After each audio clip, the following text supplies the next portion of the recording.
like me too. I just wanna give you the loving that you're missing, baby, just to wake up with you. Will be everything I need, and this could be so different. Tell me what you want to do. 'Cause I know I can treat you better than he can. And any girl like you deserves a gentleman. Tell me, why are we wasting time on all your wasted crime when you should be with me instead? I know I can treat you better, better than he can, better than he can.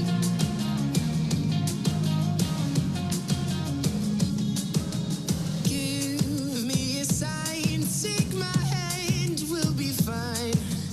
Promise I won't let you down. Just know that you don't have to do this alone. Promise I'll never let you down. 'Cause I know I can treat you better than he can. And any girl like you deserves a gentleman. Tell me, why are we wasting time on all your wasted grind when you should be with me instead? I know I can treat you better, better than he can. No, better than he can, better than he can.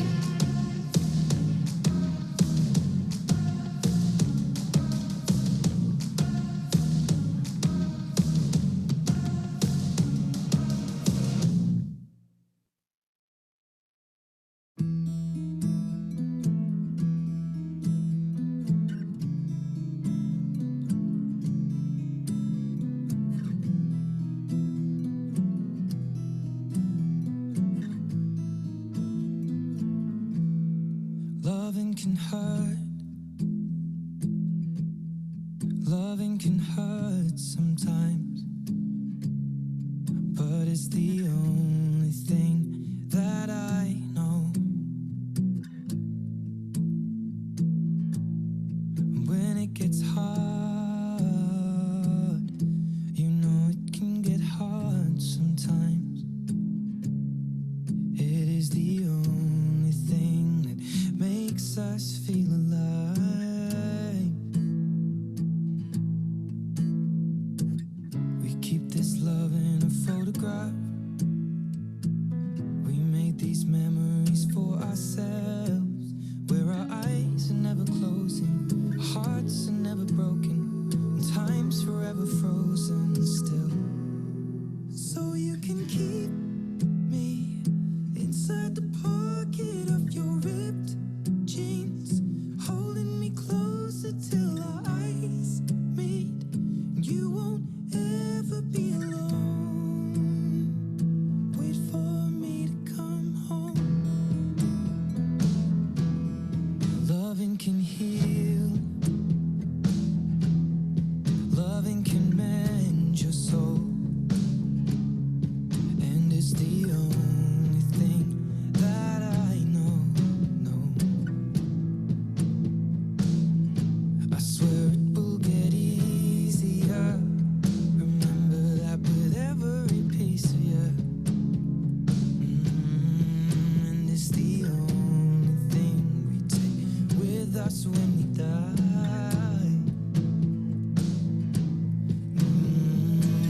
We keep this love in its photograph. We made these memories for ourselves, where our eyes are never closing, our hearts were never broken, time's forever frozen still. So you can keep me inside the pocket of your ripped jeans,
ghost back on 6th Street, hearing you whisper through the phone, wait for me to come home.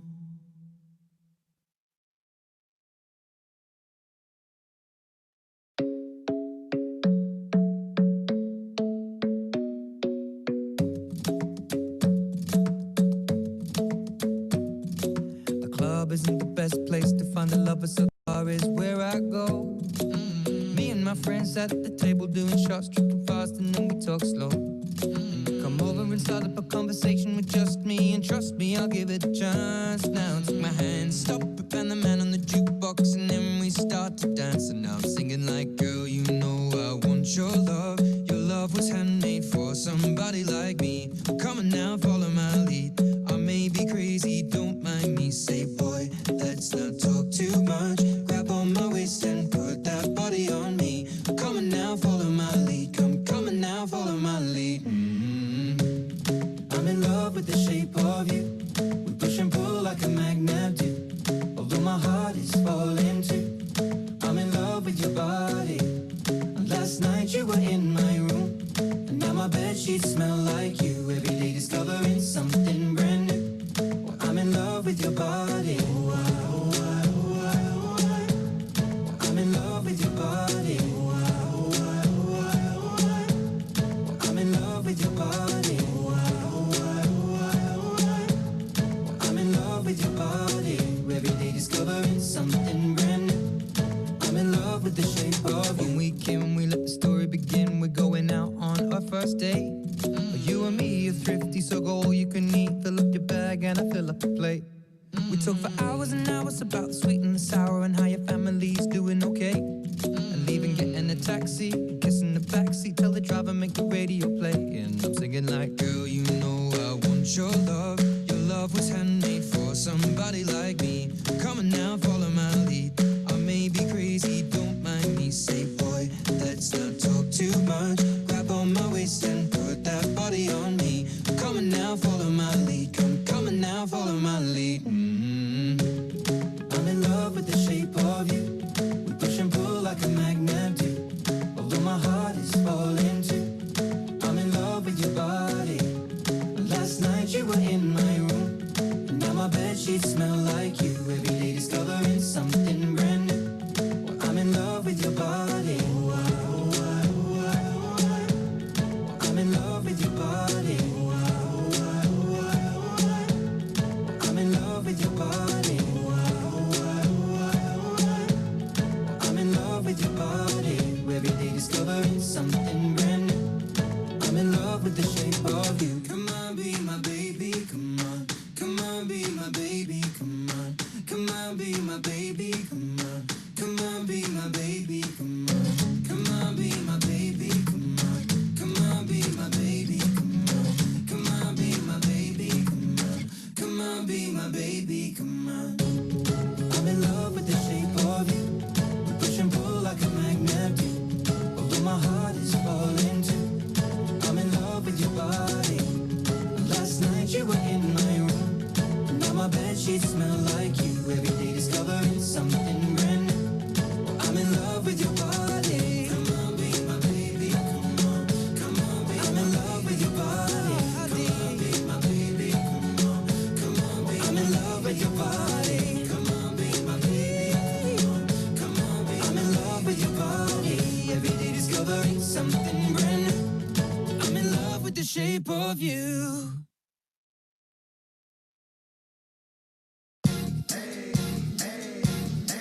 I got a condo in Manhattan. Baby girl, what's happening? You and your ass invited, so gonna get to clapping. Go pop it for a plan, pop it for me. Turn around and drop it for a plan, drop it for me. I'll rent a beach house in Miami. Wake up with no jammies. Lobster tail for dinner. Julio served that scampi. You got it if you want it. Got it if you want it. Said you got it if you want it. Take my wallet if you want it now. Jump in the Cadillac. Girl, let's put some miles on it. Anything you want, just to put a smile on it. You deserve it, baby. You deserve it all. And I'm gonna give it to you. Gold jewelry shining so bright. Strawberry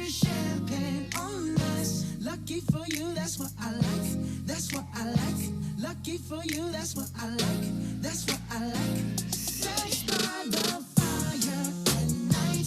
Silk sheets and diamonds, all white. Lucky for you, that's what I like. That's what I like. Lucky for you, that's what I like. That's what I like. I'm talking trips to Puerto Rico. Say the word and we go. You can be my flica. Girl, I'll be a flico, mamacita. I would never make a promise that I can't keep. I promise that your smile ain't gonna never leave. Shopping sprees in Paris, everything 24 carats. Take a look in that mirror. Now tell me who's the fairest. Is it you? Is it you? Is it me? Is it me? Say it's us, and I'll agree, baby. Jump in the Cadillac, girl, let's put some miles on it. Anything you want, just to put a smile on it. You deserve it, baby. You deserve it all.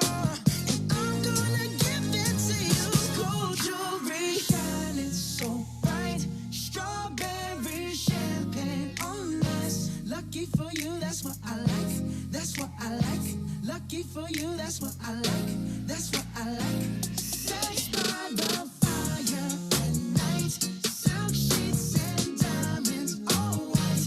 Lucky for you, that's what I like. That's what I like. Lucky for you, that's what I like. That's what I like. You say you want a good time, but here I am, baby. Here I am, baby. Talk to me, talk to me, tell me what's on your mind. If you want it, girl, come and get it. All this is here for you. Tell me, baby, tell me, baby, what you tryna do? Gold jewelry shining bright. Strawberry champagne on us. Lucky for you, that's what I like. That's what I like. Lucky for you, that's what I like. That's what I like. Sex by the fire at night. Silk sheets and diamonds, all white. Lucky for you, that's what I like. That's what I like. Lucky for you, that's what I like.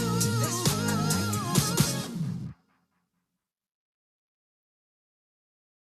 There must be something in the water, and there must be something about your daughter.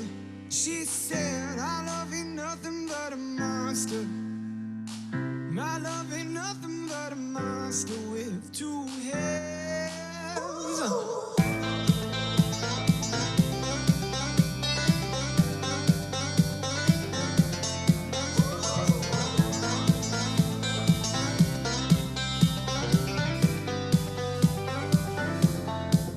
I turn to you, you're all I see. Our love's a monster with two heads and one heartbeat. I turn to you, you're all I see. Our love's a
your eyes and I'll kiss you, 'cause with the birds I share.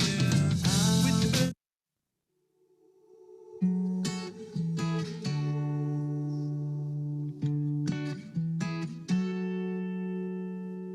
I look for you in the center of the sun. I took a pill, but it didn't help me numb. I see your face even when my eyes are shut, but I never really know just where to find you. I taste the words that keep falling out your mouth. You got a lot you can never figure out. If I could hold you, then I'd never put you down, but I never really know just where to find you. Where to find you? Where to find you? But I never really know just where to find you. Try, try, try, but I try, try, try, but I try, try, try, but I never really know just where to find you. You think you know how to get under my skin. It's good for now, but it's never permanent. Knock on the door, but there's no one listening, and I never really know just where to find you. You look for love, but you never really try. You say it's not, but it's always on your mind. Keep chasing gold, but you lose a silver line, and I never really know just where to find you.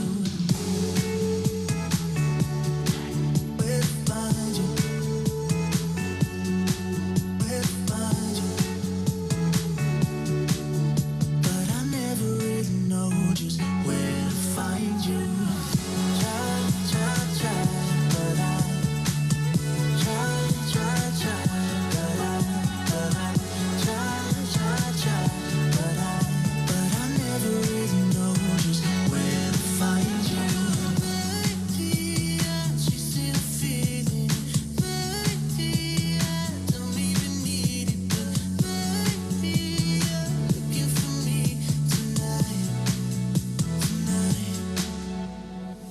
I look for you in the center of the sun. I took a pill, but it didn't help me numb. I see your face even when my eyes are shut, but I never really know just where to find you.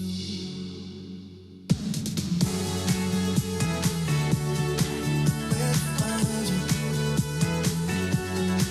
Where to find you? But I never really know just where to find you. Try, try, try, but I try, try, try, but I try, try, try, but I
I got these fresh eyes. Never seen you before like this. My God, you're beautiful.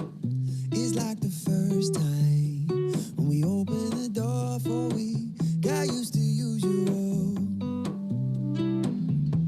It might seem superficial, stereotypical man. You dress up just a little and I'm like, oh damn. So suddenly I'm in love with a stranger. I can't believe that she's mine. Now all I see is you with fresh eyes, fresh eyes. So suddenly I'm in love with a stranger. I can't believe that she's mine. Yeah, and now all I see is you with fresh eyes, fresh eyes. Appreciation, well it comes and it goes, but I ride that wave with you. It's human nature to miss what's under your nose till you remind a fool. Maybe all of this is simple. My heart's unconditional, yeah. You dress up just a little and I'm like, oh damn. So suddenly I'm in love with a stranger. I can't believe that she's mine. Now all I see is you with fresh eyes, fresh eyes. So suddenly I'm in love with a stranger. I can't believe that she's mine. Yeah, and now all I see is you with fresh eyes, fresh eyes.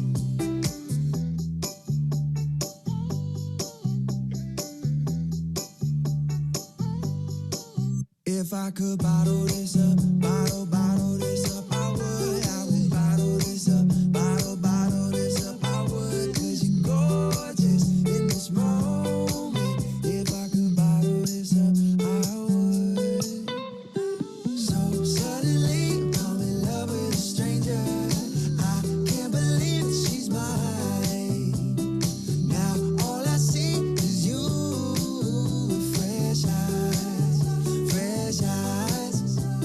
So suddenly I'm in love with a stranger. I can't believe that she's mine. Yeah, and now all I see is you with fresh eyes, fresh eyes.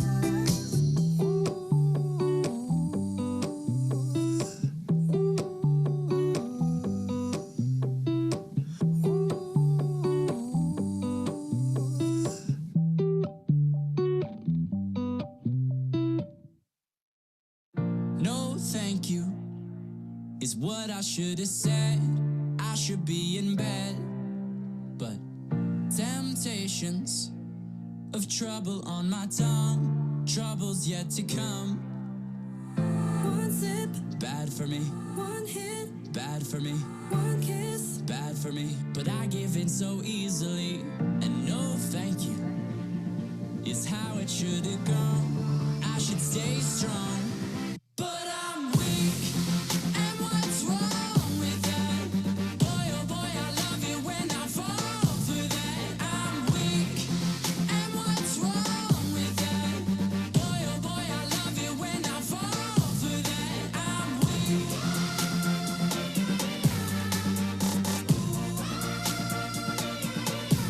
But I'm weak. And what's wrong with that? Boy, oh boy, I love it when I fall for that.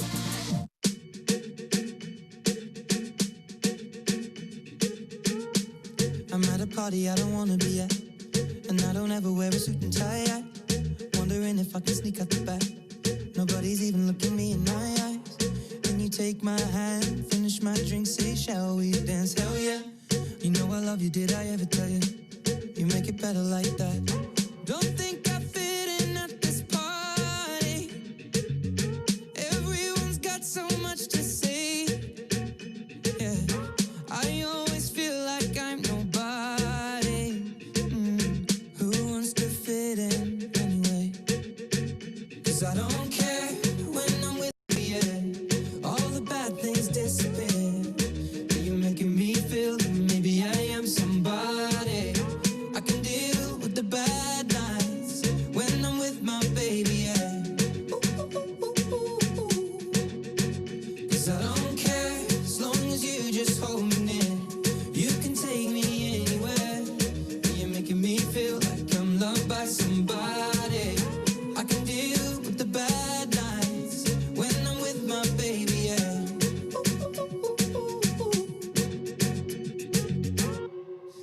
party we don't wanna be at. Trying to talk but we can't hear ourselves. Pictureless, I'd rather kiss them right back. But all these people all around, I'm crippled with anxiety. But I'm told it's where I'm supposed to be. You know what? It's kinda crazy cause I really don't mind. Can you make it better like that? Don't think we fit in at this party. Everyone's got so much to say. Oh yeah, yeah. When we walked in I said I'm sorry. But now I think that we should stay. Cause I don't care when I'm with my baby, yeah. All the bad things disappear. You're making me feel like maybe I am somebody. I can deal with the bad nights when I'm with my baby, yeah. Oh yeah, yeah, yeah. Cause I don't care as long as you just hold me near. You can take me anywhere. You're making me feel like I'm loved by somebody. I can deal with the bad nights when I'm with my baby, yeah.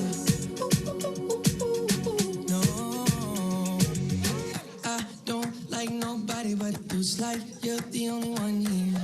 I don't like nobody but you, baby. I don't care. I don't like nobody but you. I hate everyone here. I don't like nobody but you, baby, yeah. Cause I don't care when I'm with my baby, yeah. Oh, yeah. All the bad things disappear. You're making me feel like maybe I am somebody. I can deal with the bad nights when I'm with my baby, yeah. Ooh, yeah, yeah. 'Cause I don't care as long as you just hold me near. You can take me anywhere. You're making me feel like I'm loved by somebody. I can deal with the bad nights when I'm with my baby, yeah.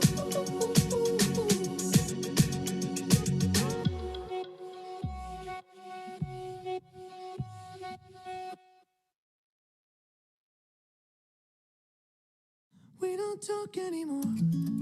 We don't talk anymore. We don't talk anymore like we used to do. We don't laugh anymore. What was all of it for? Ooh, we don't talk anymore like we used to do. I just heard you found the one you've been looking for.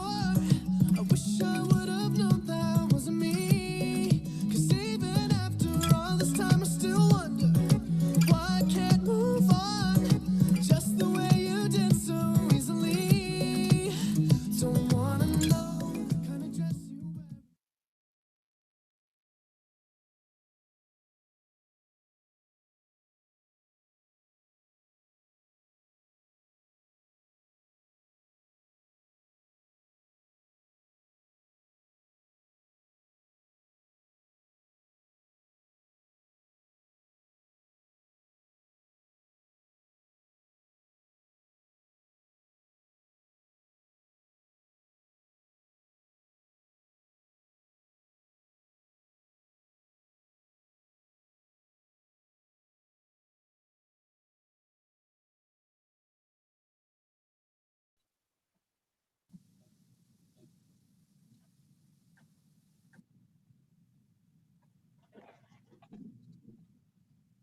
Good morning, everyone. It's 7:59 right now, and we're about to get started. Roger, I'll ask you to unmute. I want to welcome everybody here this morning. It's 8 o'clock to the 2020 Gulf Coast Industry Forum. Even though we're virtual this year, we're very pleased to start the day with our basically our student breakfast. We're calling it our Industry Careers Panel this year. We're very pleased to have so many teachers and students join us online this morning. I know that we've got several hundred teachers and students from high schools and colleges in the region that have logged in this morning. We have a fantastic panel today who will offer valuable insight into the careers that really power our region, how to get to those careers, what it means to be in that career. I want to make sure that I encourage everybody that's watching to participate in the conversation via the Q&A box just below the live stream that you're looking at right now. You can scroll down just a little bit and put in your questions, and we'll have a chance at the end of their discussion to ask some of those questions to the panel. So be sure and do that. But before we get going, I want to introduce a very special person to us here at the Economic Alliance. That Roger Blackburn is the chairman of our Gulf Coast Industry Committee. Roger, why don't you take over and welcome everybody in this morning. Hey, Chad, I appreciate it this morning and do want to welcome everyone to the student portion of our Gulf Coast Industry Forum. You know, when I began the part of leading and chairing this organization as far as the committee and what we're doing here today, one of the great things was the fact of actually building for the future a student's opportunity and chance for great careers. And so we began to ask our leadership that attended the conference, became part of it, to meet with our students, and they just really were glad to join in with students itself and really allow them to ask questions that might propel their career for the future itself. So what they've done is they've joined us, and I'm looking forward to hearing from these that we're going to hear from today. And I hope that our students will allow themselves ask those questions that you need to ask to make a difference in your life and allow your career to move forward for the future itself. So we welcome you today. Glad you're here. Thankful for our panel. We look forward to an exciting day and to this panel session itself. Thank you for being here. Thank you, Roger. We really appreciate your leadership and everything that you've done for this conference. You're really kind of the heart and soul, and we appreciate all that you do. Now, I would like to call in and introduce Patty Bell. She'll be popping up here in just a minute with our panel. Patty Bell is our Workforce Development Director. Patty works also as a board member of our Dream It, Do It Foundation. That group coordinates with our colleges, with our high schools, with our industry partners to coordinate over 100 events and meetings each year that market the careers that we have in this region that, excuse me, that help support the petrochemical and maritime industry along the Houston Ship Channel. Patty, welcome in. I'll turn it over to you now to bring in and introduce our first panel. Hello and good morning. We're so glad you're here to join us today. Having this virtual format is allowing so many more of you to be able to see our industry panel, have a chance to ask those questions. So that's a pretty exciting thing. I am Patty Bell, Workforce Development Manager here at Economic Alliance. I'm a part of the program called Dream It, Do It, Southeast Texas. It is part of the Manufacturing Institute, so there are some nationwide programs just besides ours. We go out and speak with students, parents, teachers, counselors, administrators, and underemployed adults to let them know about the future of careers in our area. As often as possible, industry representatives also are there so they can share their real life experiences with the people. Right now, I'd like to introduce our panel. We have Dave King, Workforce Development Manager, INEOS Olefins and Polymers USA. Carla Thompson, Turner Industries Group, LLC, Workforce Development Manager, Western Region. Glenn Johnson, BASF, Head of Workforce Development, BASF North America. And Byron Brister, Air Products, Senior HR Partner, HYCO, and South Regions and North America Operations. Reminder that there is a box just below here that you can type in questions that you have, and the panelists can answer them throughout the session. So now I'm going to turn it over to Dave. Well, thanks, Patty. I appreciate your time, everyone, this morning.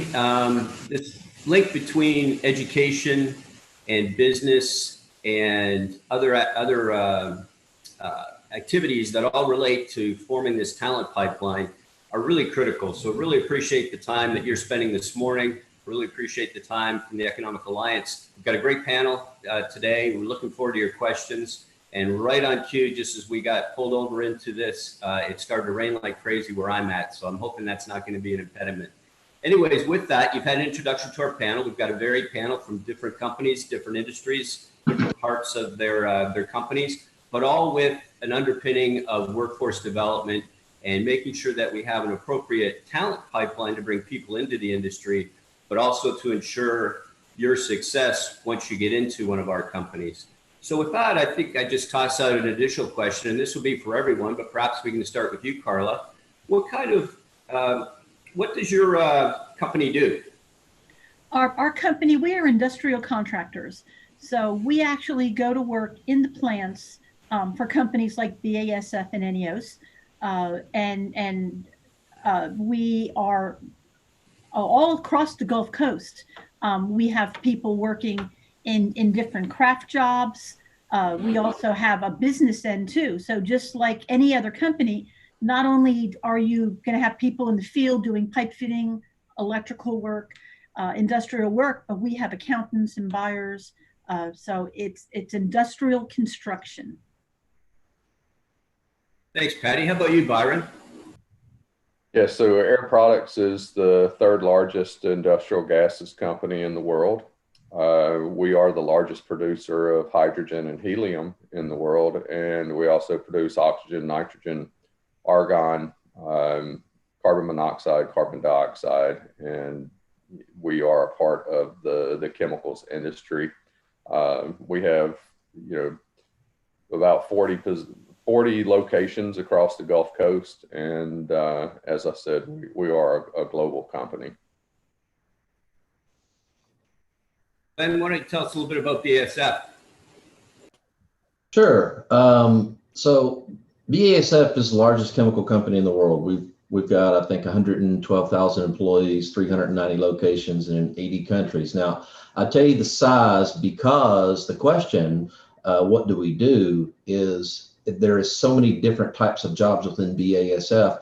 Now, the end result is we take innovative ideas and create substances that, say, make carpets more durable or diapers more absorbent. Those are the types of things that we create out in the market. But with organizations like manufacturing, and in particular BASF, I mean, manufacturing can take you basically anywhere. I mean, it's not just about making things, making better things. It's about making things better, safer, more sustainable. When the manufacturing industry, and in particular petrochemical, we make a lot of things, but there's a vast array of jobs that are available within this industry. Thanks, Glenn. I'll tell you a little bit about ENEOS. We're also a large global chemical company like BASF, not quite as large. We like to joke that we're probably the largest chemical company you've never heard of, but we do have big operations here in the US, and we have them globally as well. One interesting factoid that I found out during the pandemic is that ENEOS provides over 300 chemicals that are actually going into the fight against COVID, whether that be for medical devices, ventilators, hand sanitizer, et cetera. So as Glenn noted, the industry as a whole has a great societal benefit. And you can find it in 98%, I believe, is the statistic of all of the things that you use on a normal and daily basis. So with that, let's maybe switch gears a little bit. And Glenn, I'll start with you because you touched on this, but what kind of careers are available in the industry? Well, there's a lot, as I said, there's so many different things that you can do in large organizations like this. I mean, but the main thing that comes to mind is technicians. That is a really high demand role. That's a high paying role. And when I say technicians, lots of different types, from instrumentation to electrical to process technology for operators and those types of things. And technical education for community and technical colleges has never been more important to that. And don't let anyone kid you. These jobs the pay for these jobs are right there with engineers and other types of professional roles because they are in high demand, they are highly technical, and they are highly available. Carla, can you tell us a little bit about the jobs available in the construction industry? Certainly, sir. There's different types of construction. There's new construction, there's capital projects, maintenance. Turner is like the #1 maintenance contractor in the US, fabrication. So depending on where you step in, but we all hire pipe fitters, electricians, millwrights, welders. Craft positions are open. And again, they are technical positions. And as you advance within a company, besides being a strong craftsman, we need people that are great communicators. We need people that have great skills in technology, because as innovations happen, knowing a lot about technology is going to be a very, very important part of keeping up with this industry. Byron, anything to add? I think both, Glenn and Carla touched on it. The technical aspect of our positions is very important.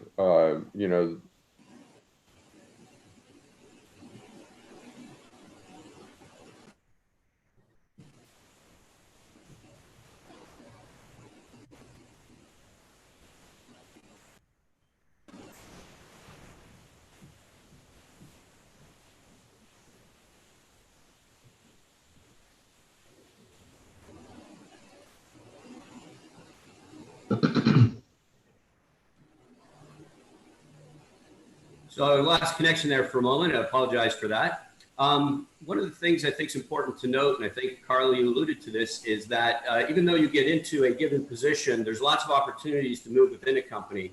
Starting out as a pipe fitter or a process tech, you can easily move into a role in safety, into the environmental groups, maybe even into some of the reliability groups that we have as well. So there is a lot of opportunity to move once you're into a company as well.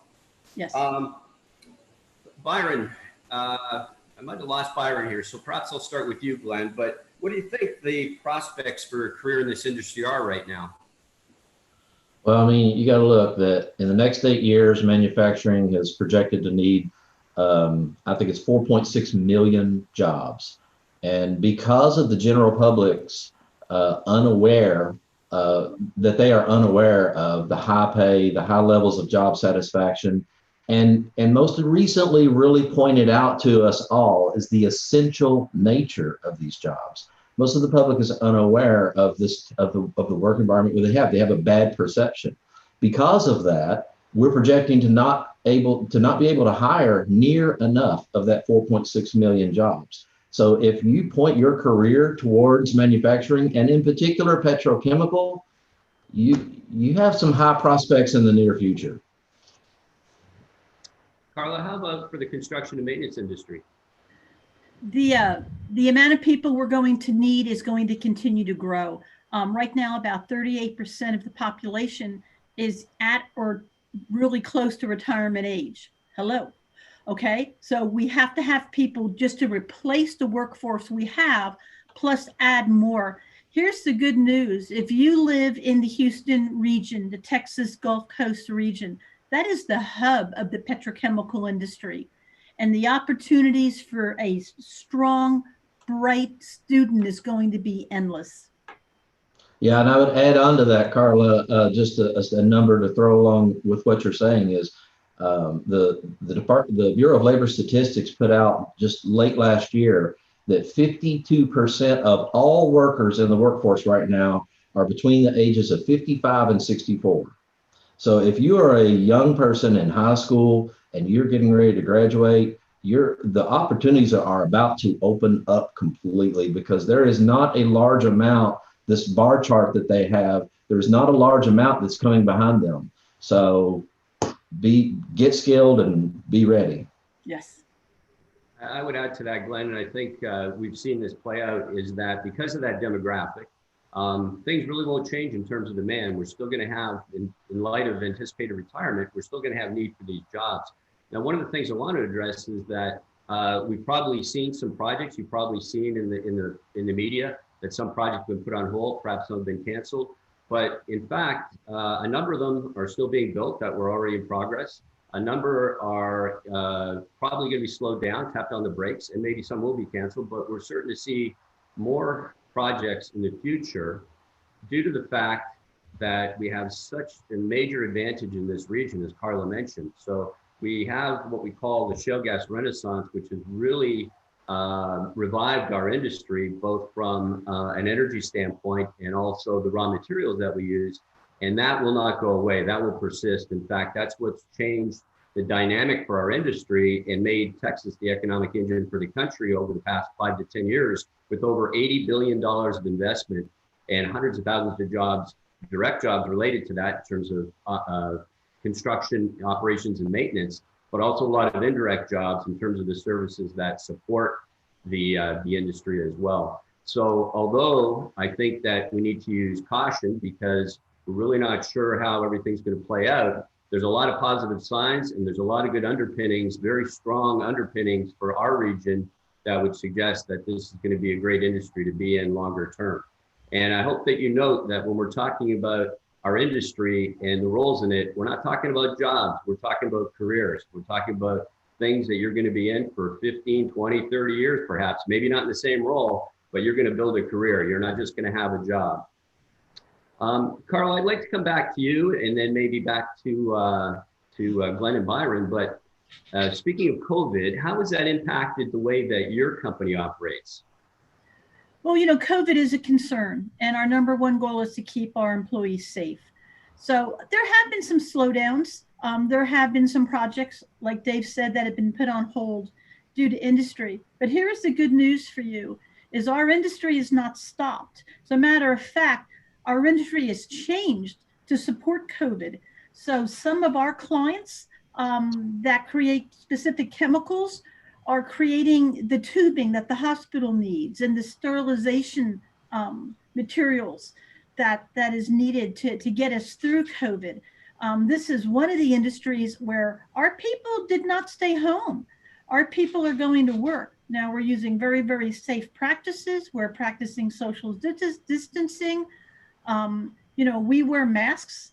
But the good news is a lot of our workers are outside, which I think has really helped keep them safe, not being in that small contained environment. And we've been able to space people out and keep them working healthy and safely. And we continue, along with our clients, to follow all of their initiatives and their recommendations so our people stay safe. That's great to hear, Carla. Byron, welcome back. Sorry about that. We lost power here at my home. Yeah, we were just talking about COVID-19 and how it's impacted workforce and how companies operate. Sure. So obviously we have put in a lot of procedures and protocols to make sure that we keep our employees safe. But as Carla was mentioning, we've continued to operate our facilities. We are a large producer of oxygen, which is used in the hospitals, and we were tasked with putting hospital or oxygen generators into the field hospitals that were being installed both in New York as well as New Jersey to help with treating the patients that were impacted by the COVID-19 virus. And we've done a very nice job of keeping our employees safe, and it has not been an issue for us throughout the past 6 months that we've been in this mode. Great, thanks, Byron. So I'm mindful of the time, so I'm going to shift gears just a little bit. Glenn, I want to start with you, but what kind of education, qualification, and credentials are required for this industry, and where can people get them?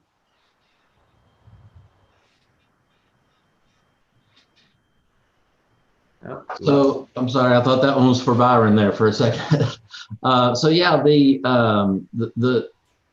jobs that I mentioned earlier, the technical jobs, whether it be I&E technician or process technology, there is an aligned education program for every one of those roles within community and technical colleges and in four-year technical colleges as well. Process technology, the Associates of Applied Science and Process Technology is what operators go to. Similar Associates of Applied Science for instrumentation, those types of things. San Jacinto College, Lee College, lots of the community colleges within the greater Houston area for sure, but they are really across the U.S. Some of the best ones are really here in Houston. And I want to mention that, oftentimes we ask the word, is it a requirement? Lots of organizations will say maybe it's not required. Now that may be a metered answer because of whether or not enough people with that credential are available. So although they may say it's not required, it's highly preferred. My suspicion is that it's usually highly preferred because there's not enough. And if you have this credential, from these technical schools, you really have a leg up on anyone that is applying at the same time you are. Hey, Carla, maybe I could turn it back to you because Glenn mentioned the community colleges. Can you talk about how your company is partnering with the community colleges to develop young talent? Yes, sir.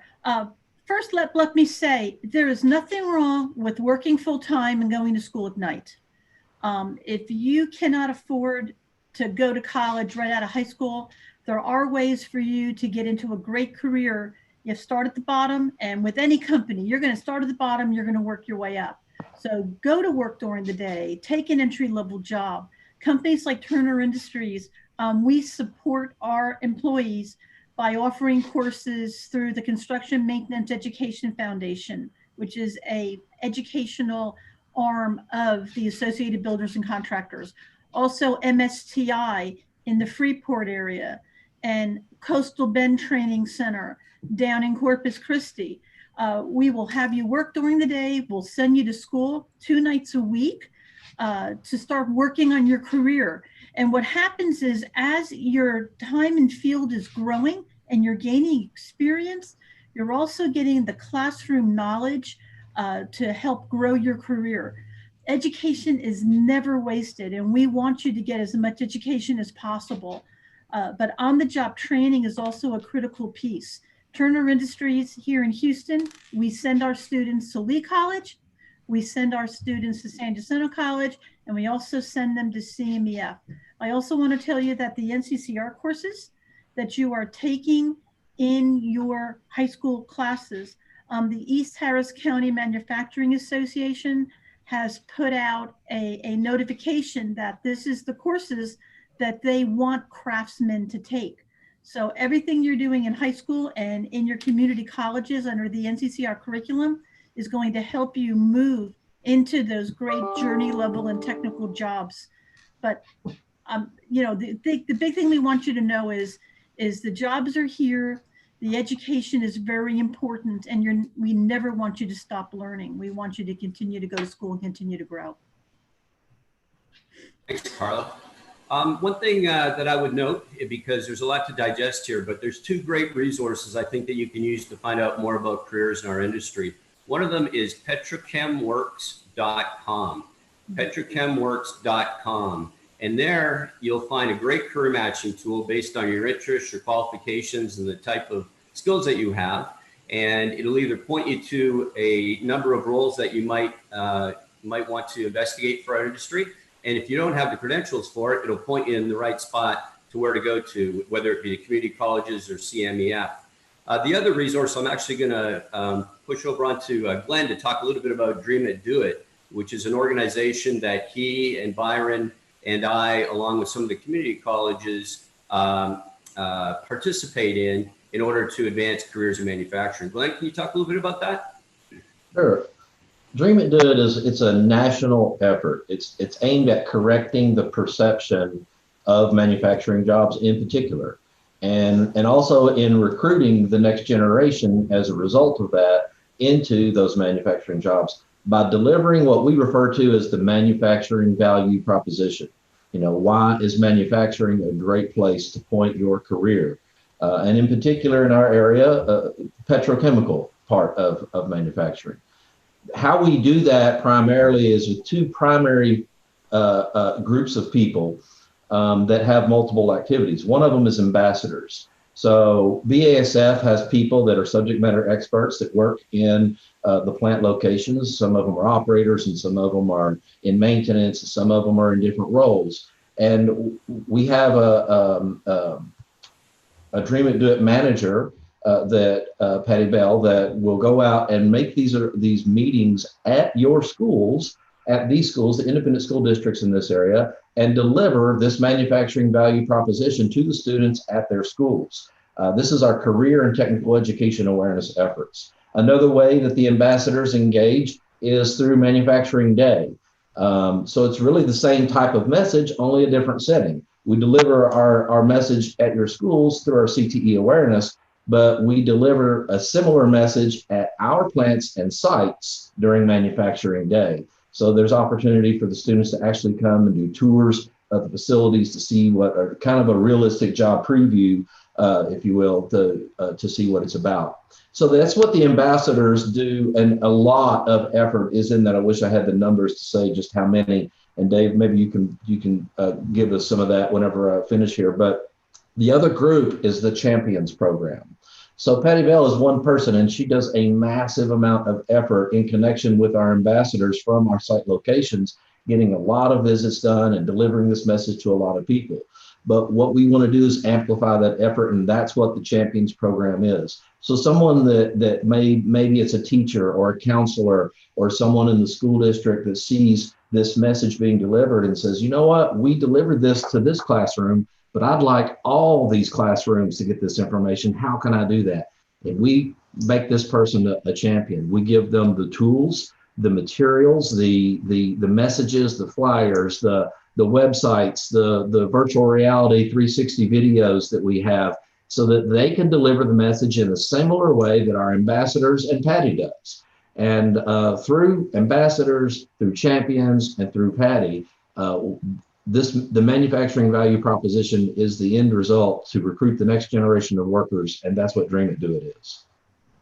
And to your point, Patty's done almost 100 visits a year and reaching out to about 12,000 educators, parents, and students. So don't be shy about reaching out to her and have her come in and talk to your class. Carl, I want to come back to you for a moment because we talk more from a operations side in terms of credentials and experience. Can you talk to that on the craft side, please? Certainly. The credential that a lot of our clients request is through the National Center of Construction Education and Resource, NCCER. So what happens is you come in, like I said, start at the bottom, entry level, labor, helper. We team you up with a craftsman in a specific area, and you get yourself up to a journey level, which means you're able to work independently. At that point, we have a third-party credential that we ask you to get, and it's through the NCCER program, and the assessment is in the craft that you're working in. Now, here's the good news. If you're in a training program in high school and you're taking pipe fitting, you can also go to school at night under concurrent enrollment and continue working on these NCCER credentials, or when high school is over, come to work for a company like Turner and finish out your training programs. At the end of a training program, we will give you the written portion of that assessment. Once you have time in field and you are able to work independently as a journeyman, we'll complete the credential by having you do your performance verification. The written plus the performance makes a credential called certified with NCCER, and it is in your specific craft field. So not only do you have to have the classroom knowledge, you need to have the practical knowledge, but it helps our clients know that you have a skill set that is very necessary for the assignments on their jobs. Thanks, Carla. Welcome. We've got a number of questions that have come in through Slido, and just a reminder, if you have questions, you can put them in at the bottom. But Byron, I'm going to go to you first with one of these questions. Carla touched on this a little bit before, but what type of soft skills are needed by people to get into these roles beyond just the technical skills? Sure. So first and foremost is the ability to communicate and work in a team environment. So it's absolutely a necessity for you to be able to work with others and communicate what's going on, not only what your job is, but also, you know, the jobs that other folks are doing in the sites. Yeah, I would add to that, not add to, but kind of emphasize that team aspect of that. And any of the curriculum inside these schools that can be, if it's not already there, altered to where it is a team production type of learning, whether, you know, whatever the curriculum is, if it can be put together in a way so that 5 or 6 students are working together for a unified output so that they are relying on each other, this will deliver that team idea better than anything else that you can do. And I can't say enough about having the ability to work with teams. You know, the only thing I would add to that too are math skills are critical. It really doesn't matter what career you go into, petrochemical or medical, you have to have good math skills. So that's something we really want you to work on while you're in high school. The other thing that's critical to us is attendance. People that don't go to school aren't going to show up for work. You can't work as a team if you're not there on time and ready to work. One thing I would just add, which has become more apparent recently, is that there's a component, what people call digital literacy. We're all moving to be more platform-based. There's a lot more technology, a lot more software. And ironically, what that doesn't mean is that we're going to be more separated from people. We have to be even more team-oriented. We have to improve our communication skills even more, because it's clear we're going to be shifting to more digital environments, but we need to remain and have that relationship, that human component that allows us to work effectively together as a team to keep people safe and to operate responsibly in an environmentally responsible manner. Carl, I want to come back to you with a question that came up. Specifically, what is the greatest career need or shortage in your maintenance or crafts department? That's a great question. Start with you, and then Glenn and Byron, you can add to that. I think right now where we see the biggest need would be a millwright. So a millwright is a very mechanically minded person. So if you're in a career and technical education program for automotive, where you're learning how to take an engine apart, put it back together, that mechanical skill can take you a lot of places. Another area that we're seeing a need, not just in our with contractors, but other places, are E&I techs. So that's electrical and instrumentation maintenance technicians. It's a very, very important field. We're always going to need welders. I mean, that's everywhere. But the millwrights is where I see the most growth as far as having a gap between the people that are retiring and people looking to come into industry. And I can tell you right now that my HR manager, every time he looks at me, he says, "Thompson, find me a millwright." Byron, how about for your company? Yeah, I would echo what Carla just mentioned. The community colleges have done a great job with building fantastic programs for process technology, which is for operators, and instrumentation, electrician, technician programs. What we don't have is the programs to develop millwrights and machinists. And so that is certainly a gap. That is where we probably have the most difficult recruiting for positions. I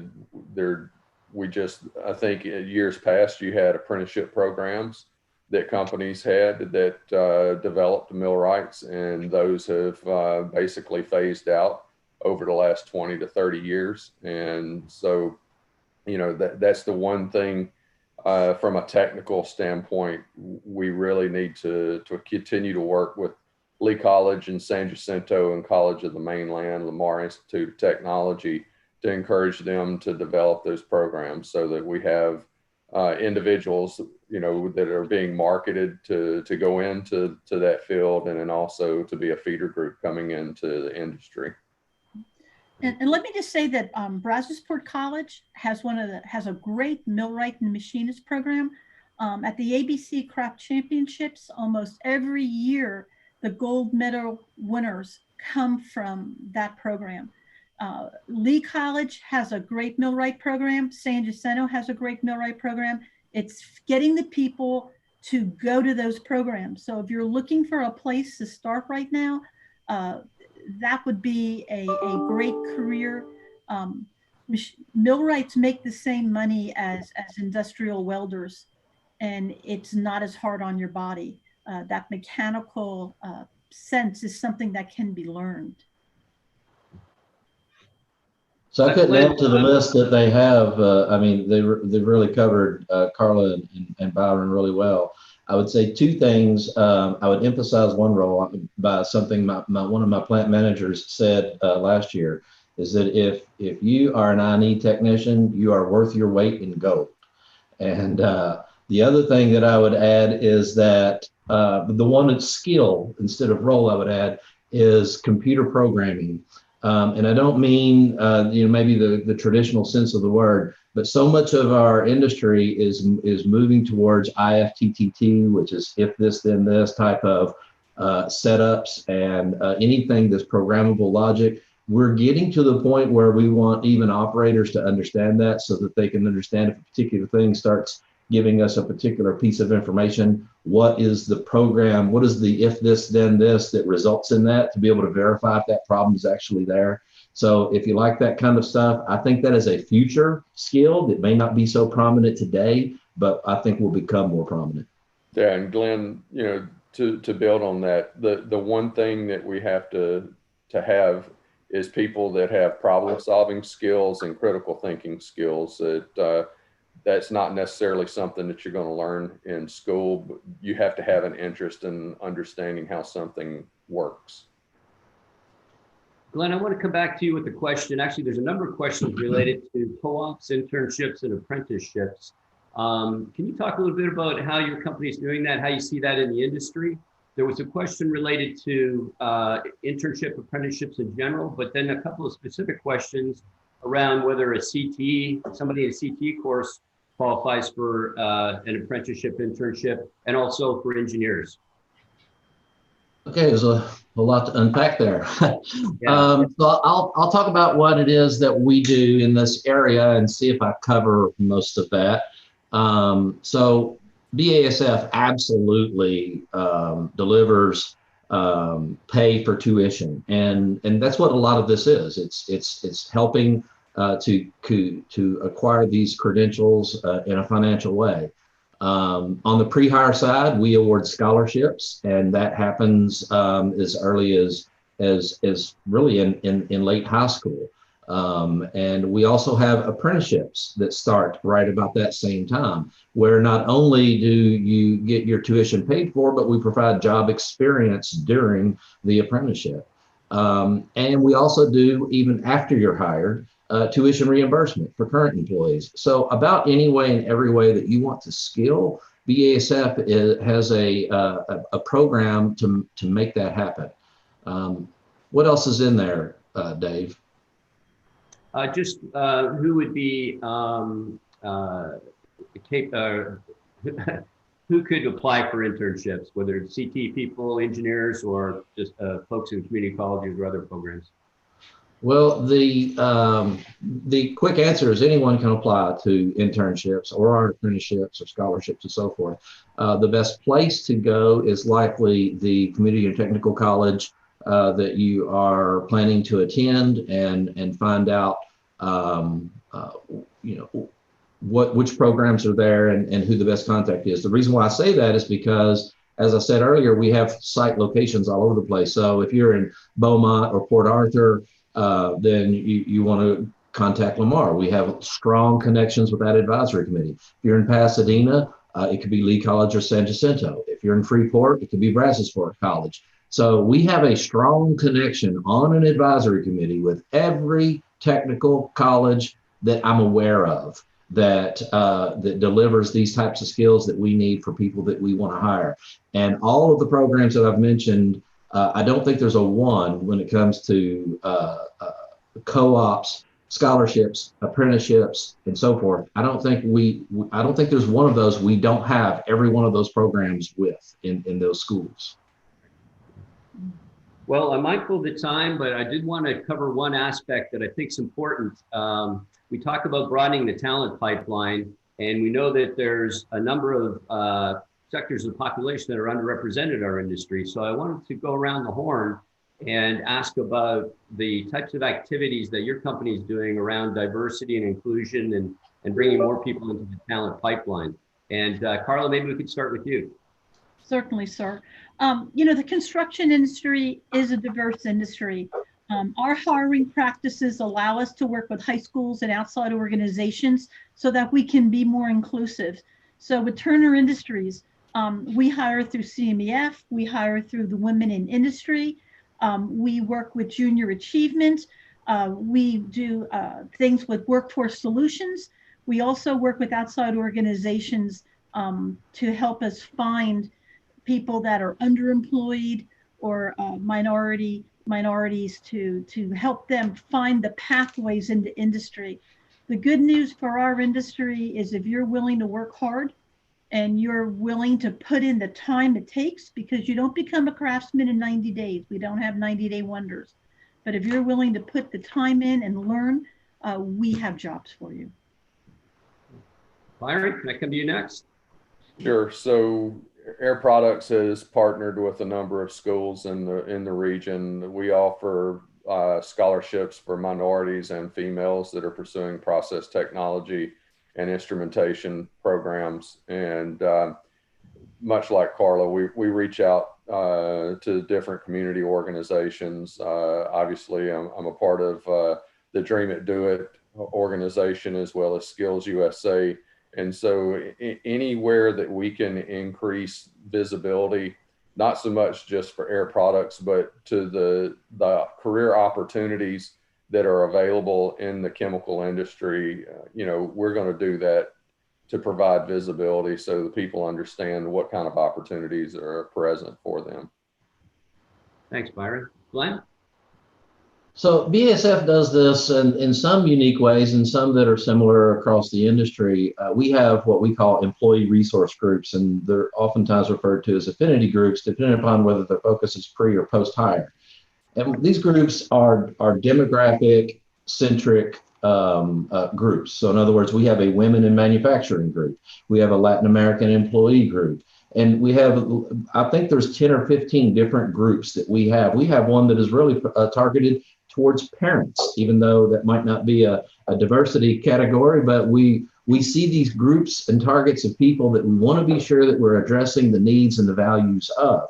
So for example, in the pre-hire space, a lot of our ambassadors that I mentioned earlier are from these employee resource groups. So that whenever they go, say the Latin American employee group within BASF might go to the Houston Hispanic Forum, so that they can deliver what I also referred to earlier as the manufacturing value proposition that aligns with the values of that particular demographic, so that they are telling the stories that they feel is most important at that time.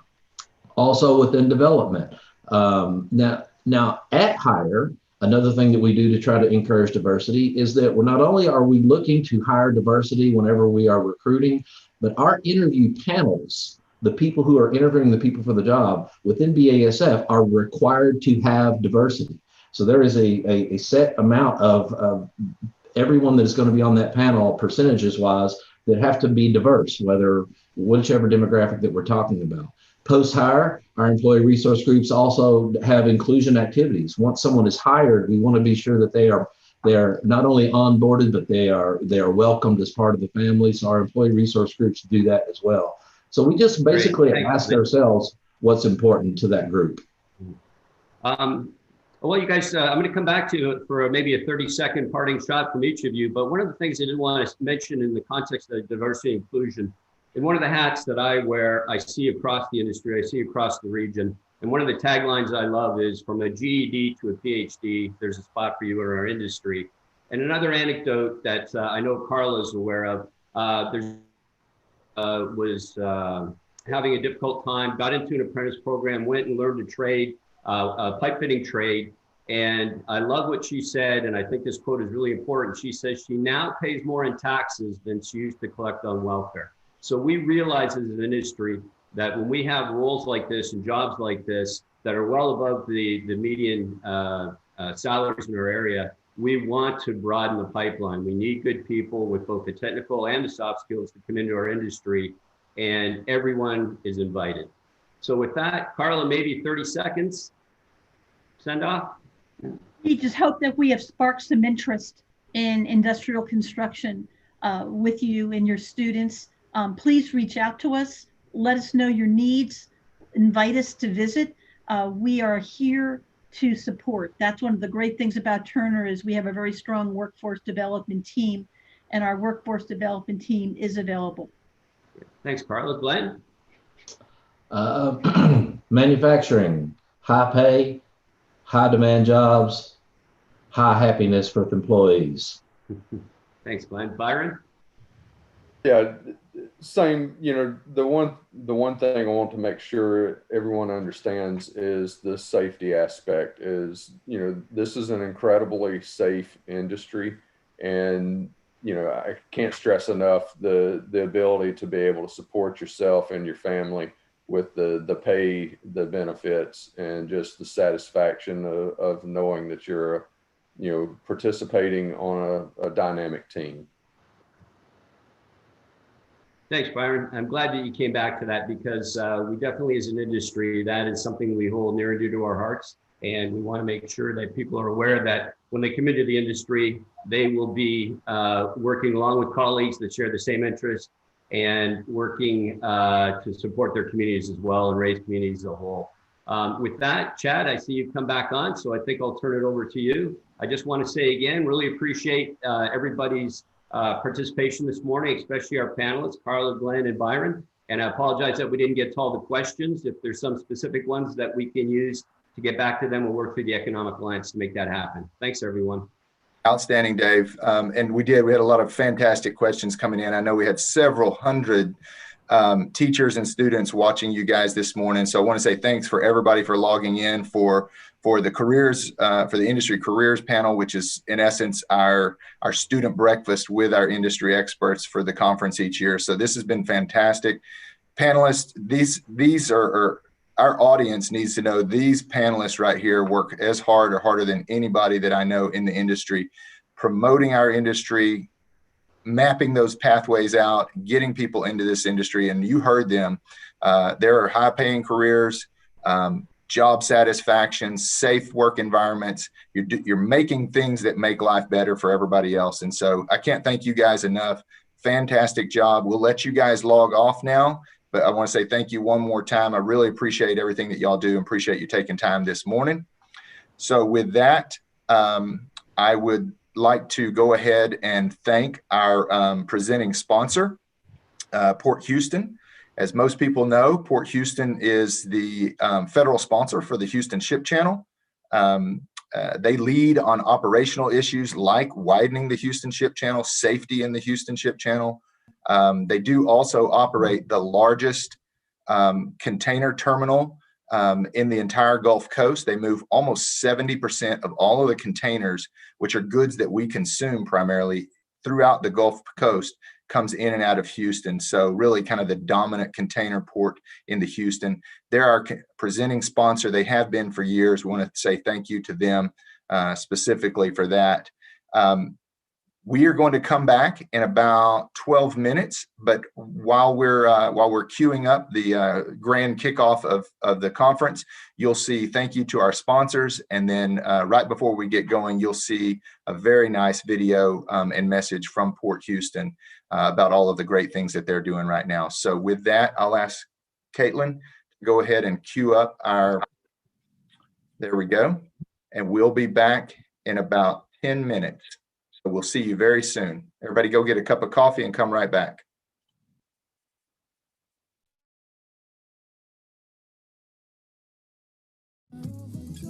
Should've known your love was a game. Now I can't get you out of my brain. Oh, it's such a shame. We don't talk anymore. We don't talk anymore. We don't talk anymore like we used to do. We don't laugh anymore. What was all of it for?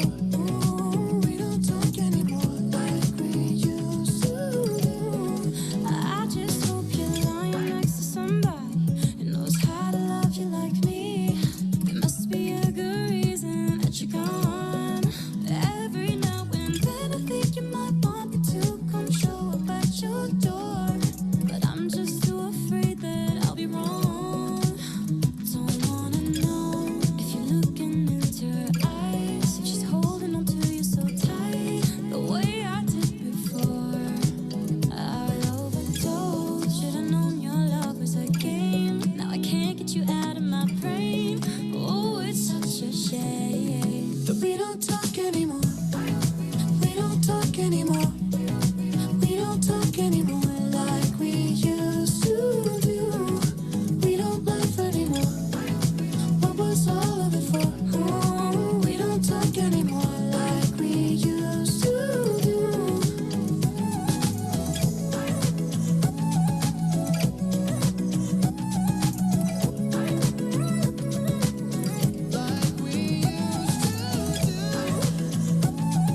Across the water, across the deep blue ocean, under the open sky. Oh my, baby, I'm trying.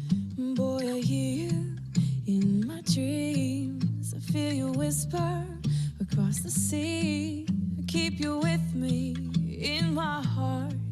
You make it easier when life gets hard. Lucky I'm in love with my best friend.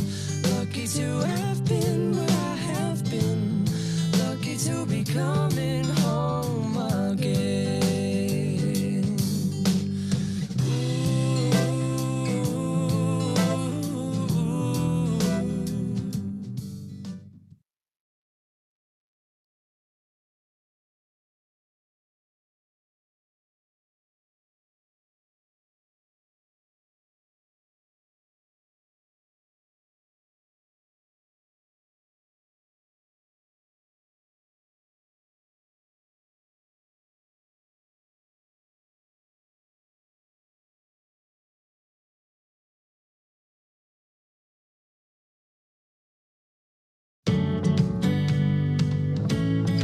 The Houston Ship Channel and nearly 200 facilities doing business alongside it are an integral part of the regional, state, and national economy. You may not realize it, but this channel is an economic powerhouse, a unique waterway that has driven and shaped our great city for more than a century.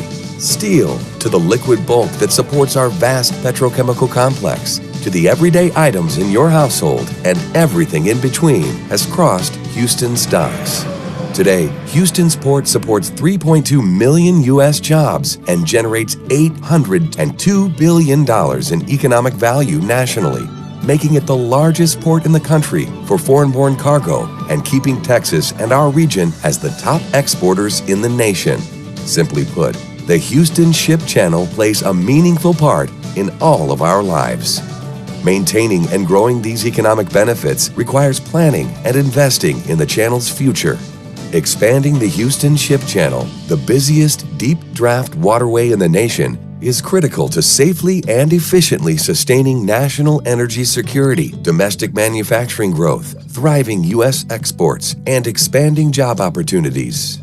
As the local sponsor of this crucial federal waterway, Port Houston is partnering with the U.S. Army Corps of Engineers as well as private industry on a plan to expand the channel at an accelerated pace. This plan is known as Project 11, representing the 11th major improvement project in the channel's 150-plus year history as a commercial waterway.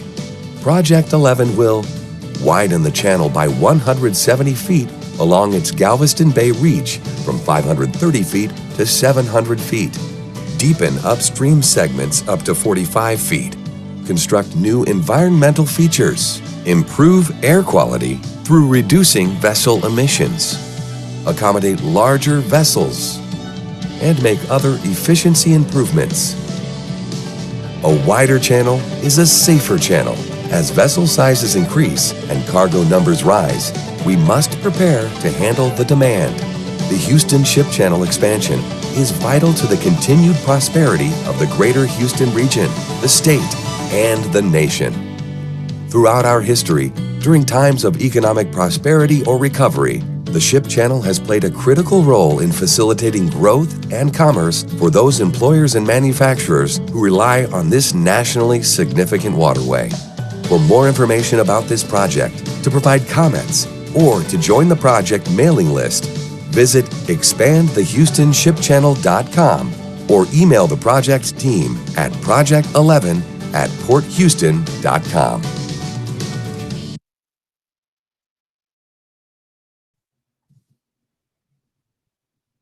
All right, welcome to the Economic Alliance Houston Port Region's Gulf Coast Industry Forum. My name is Chad Burke. I'm the president and CEO of the Economic Alliance. We've put together a great list of speakers and panelists today, and we're excited to get started here.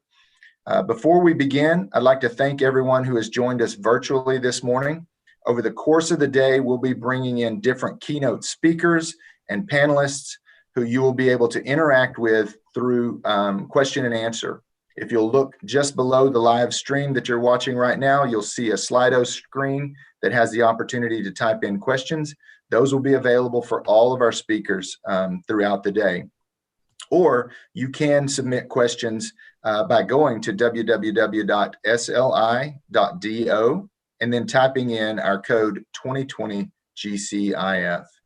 Now, I want to introduce the chairman of the Economic Alliance, Steve Cody. Steve? Thank you, Chad.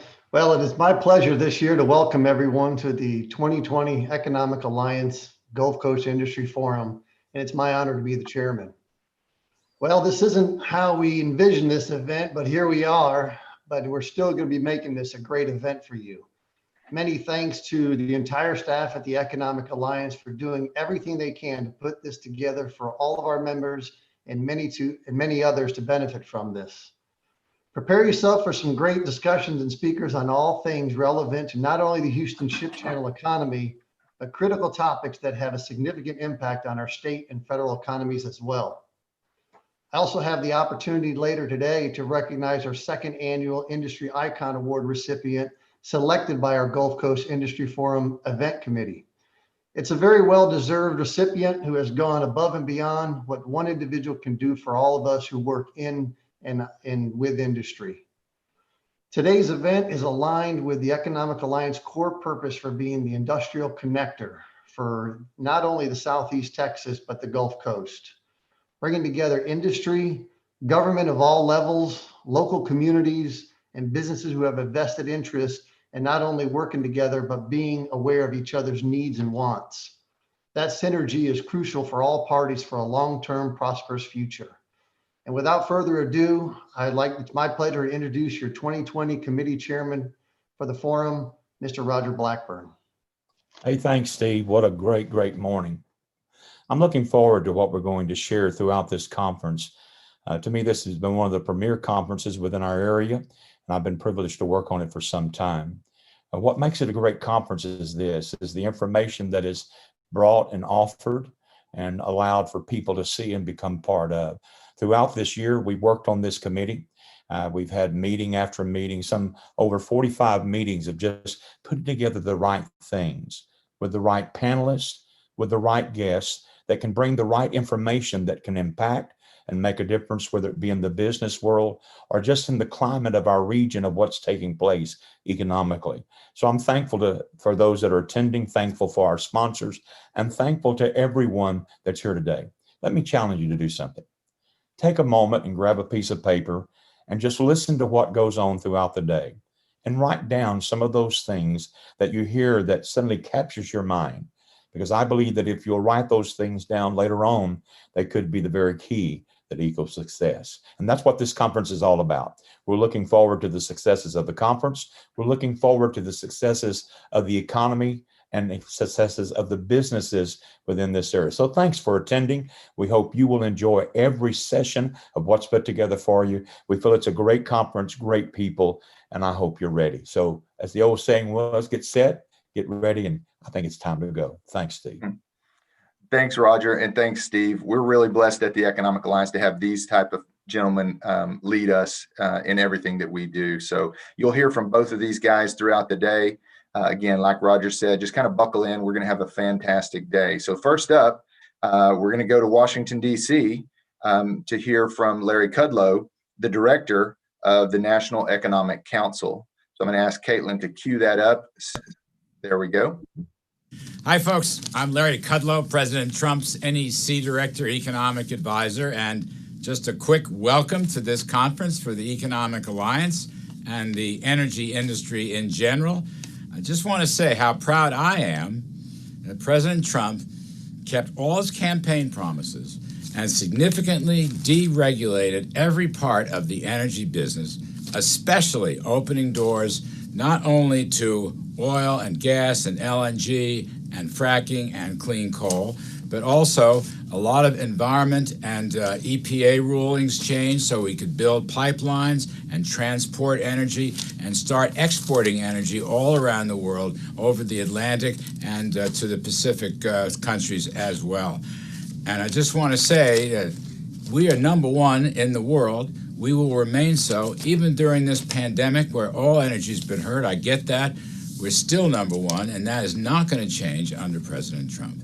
And I hope you have a great conference, and I hope you discuss. I'm not so interested in the politics as I am the policy, because I will tell you, as somebody who has helped the president now 3 years in the White House and before that on the campaign, his vow to help energy is going to stay. The other team, on the other hand, will do great damage to the energy business. I'm not opposed to renewables. Heck no. You're probably not opposed either. But let's not destroy what we have. 90% of our energy is still coming from fossil fuels and related energy products. Renewables, fine, but let's not destroy what we have. Let's not lose 15% of GDP or a couple of million jobs. That would be absolutely wrong and damaging to America. So again, have a great meeting. Take a hard look at these policies. That's the only thing I want you to do. And all I can tell you is we will stay on track in order to power America forward. I'm Larry Kudlow. Thank you, Larry. We appreciate that message coming from Washington, D.C. Now I'd like to welcome in our first keynote speaker of the day. It's going to be Jim Teague. Jim is Director and Co-CEO of Enterprise Products. Jim is on the board of the Greater Houston Partnership and was named 2020 Maritime Leader of the Year by the Greater Houston Port Bureau in recognition for his outspoken advocacy to improve the Houston Ship Channel. At this time, as Jim is coming over, I want to remind our audience, while Jim's making his comments, to put your questions in just below. And so at the conclusion of Jim's comments, we'll be able to interact with the audience via the Q&A. So be sure and type those questions in, and we'll try to get to as many of those as we possibly can.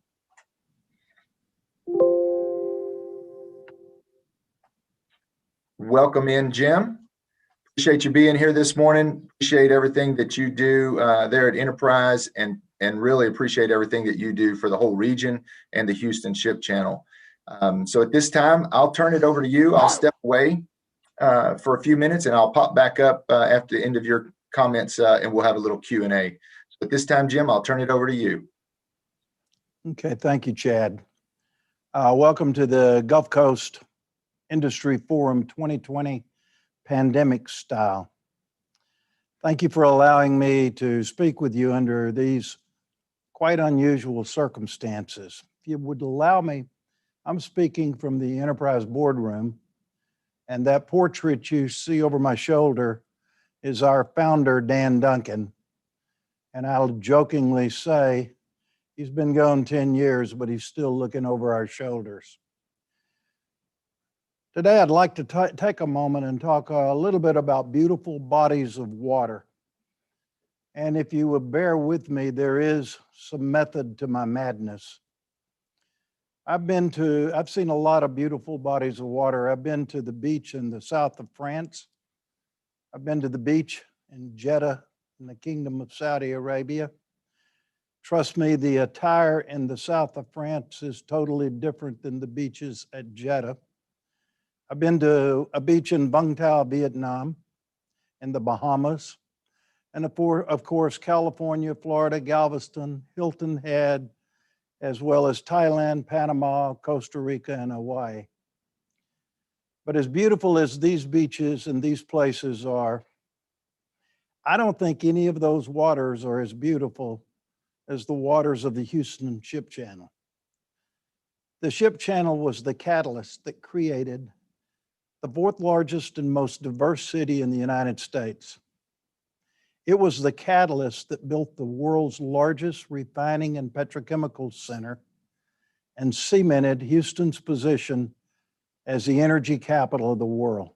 At Enterprise, we're quite proud to have a significant stake on the Houston Ship Channel, and every Houstonian has a vested interest in the Ship Channel. And we're at a critical point that will determine the Ship Channel's future. I don't think Houston would be Houston without that Ship Channel. No other waters that I'm aware of have created as much commerce as the ship channel.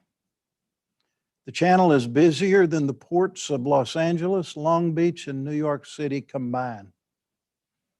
Every year, the ship channel handles 9,000 ships, 71,000 tugs and barges, and 38,000 ferries. There are 150 private terminals on the ship channel. They're probably worth over $200 billion. It's the #1 port by tonnage, and the Port of Houston estimates that the channel sustains over 2 million jobs. As busy as the channel is, it's only going to get busier in coming years. Over the last few years alone, the U.S. has gone from relying on the rest of the world to supply it with all types of hydrocarbons to being the largest producer of crude oil, natural gas, and natural gas liquids, and is now exporting these hydrocarbons to markets around the world. The U.S. is globally unique. We have a large resource base, but that resource base is backed by private property rights, clear rule of law, and open markets. It's a supply source that frankly will not be denied. Building off this resource base, the ship channel has taken a quantum leap by providing producers, petrochemicals, and refiners with a new level of access to consumers and markets around the world. The oil and gas products that move through the port and our petrochemicals make people's lives around the world better. And I'm going to give you one example of one hydrocarbon product that flows through the ship channel that makes a huge difference in people's life. Prior to our Shell miracle, hundreds of millions of people around the world had no hope other than living impoverished in countries that cooked and heated with coal, wood, and animal waste with no other options. Before the Shell miracle, hydrocarbons were too expensive. In many cultures, people are relegated to the menial task of gathering wood and agricultural products for a large part of their day just to be able to care for their families. Lives are cut short, and millions, including children, are victims of pollution inside their homes. Studies by the World Bank and the United Nations concluded that there is a direct correlation between energy use per capita and quality of life. Because of the Shell miracle in the US, global LPG prices have fallen to a level that now makes it economic for many impoverished countries to convert homes to LPG. And over the last 10 years, 75% of the world's demand growth for clean burning LPG has come from the US, and the vast majority of that has come through the Houston Ship Channel. At Enterprise, we export more LPG than the Kingdom of Saudi Arabia. These dynamics are rapidly being reversed as several governments have initiated programs to convert hundreds of millions of households to clean burning LPG. Since 2015, India has converted 100 million homes from coal, wood, and dung to LPG, with another 50 million targeted. Since 2017, Nigeria has converted 40 million homes. China's LPG demand has increased 60% as the government banned the use of coal. We've got a close friend who lives in Beijing, and he told me that his parents live in the central part of China. One day, government officials showed up.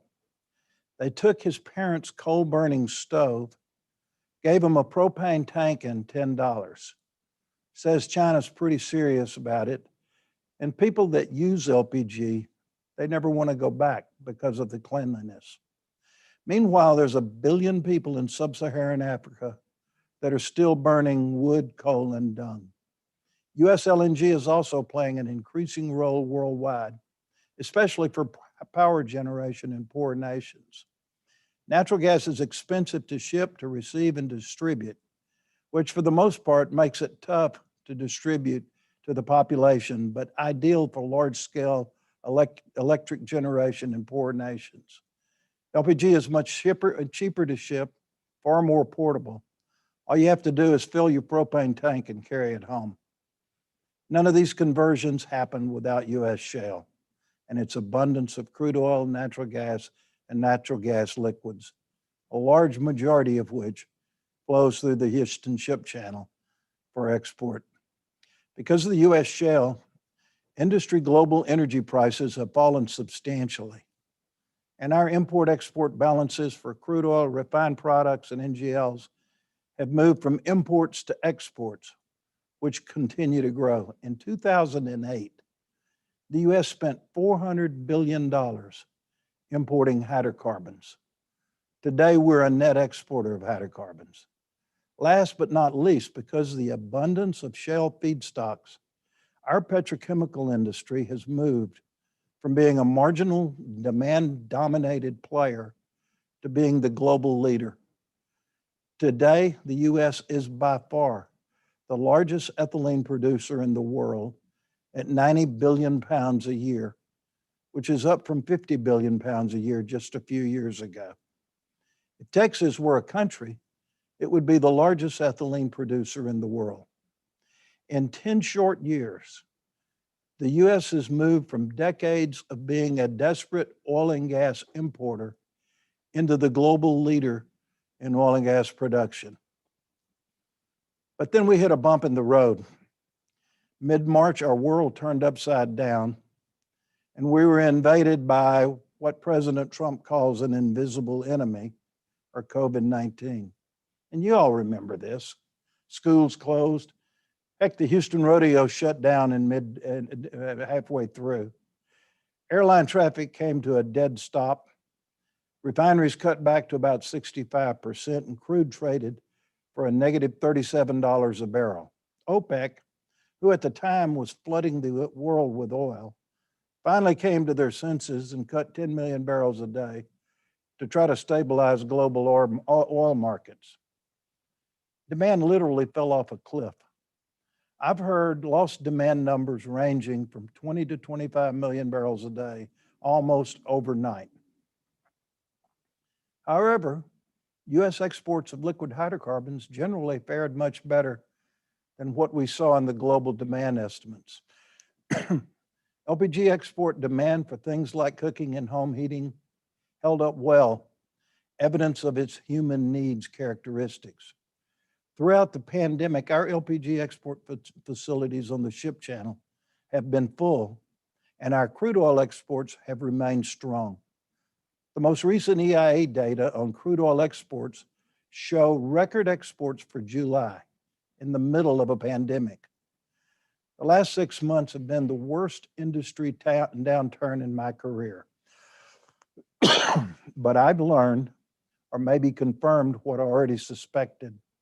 The world wants U.S. gas, U.S. NGLs, U.S. crude oil, and U.S. petrochemicals.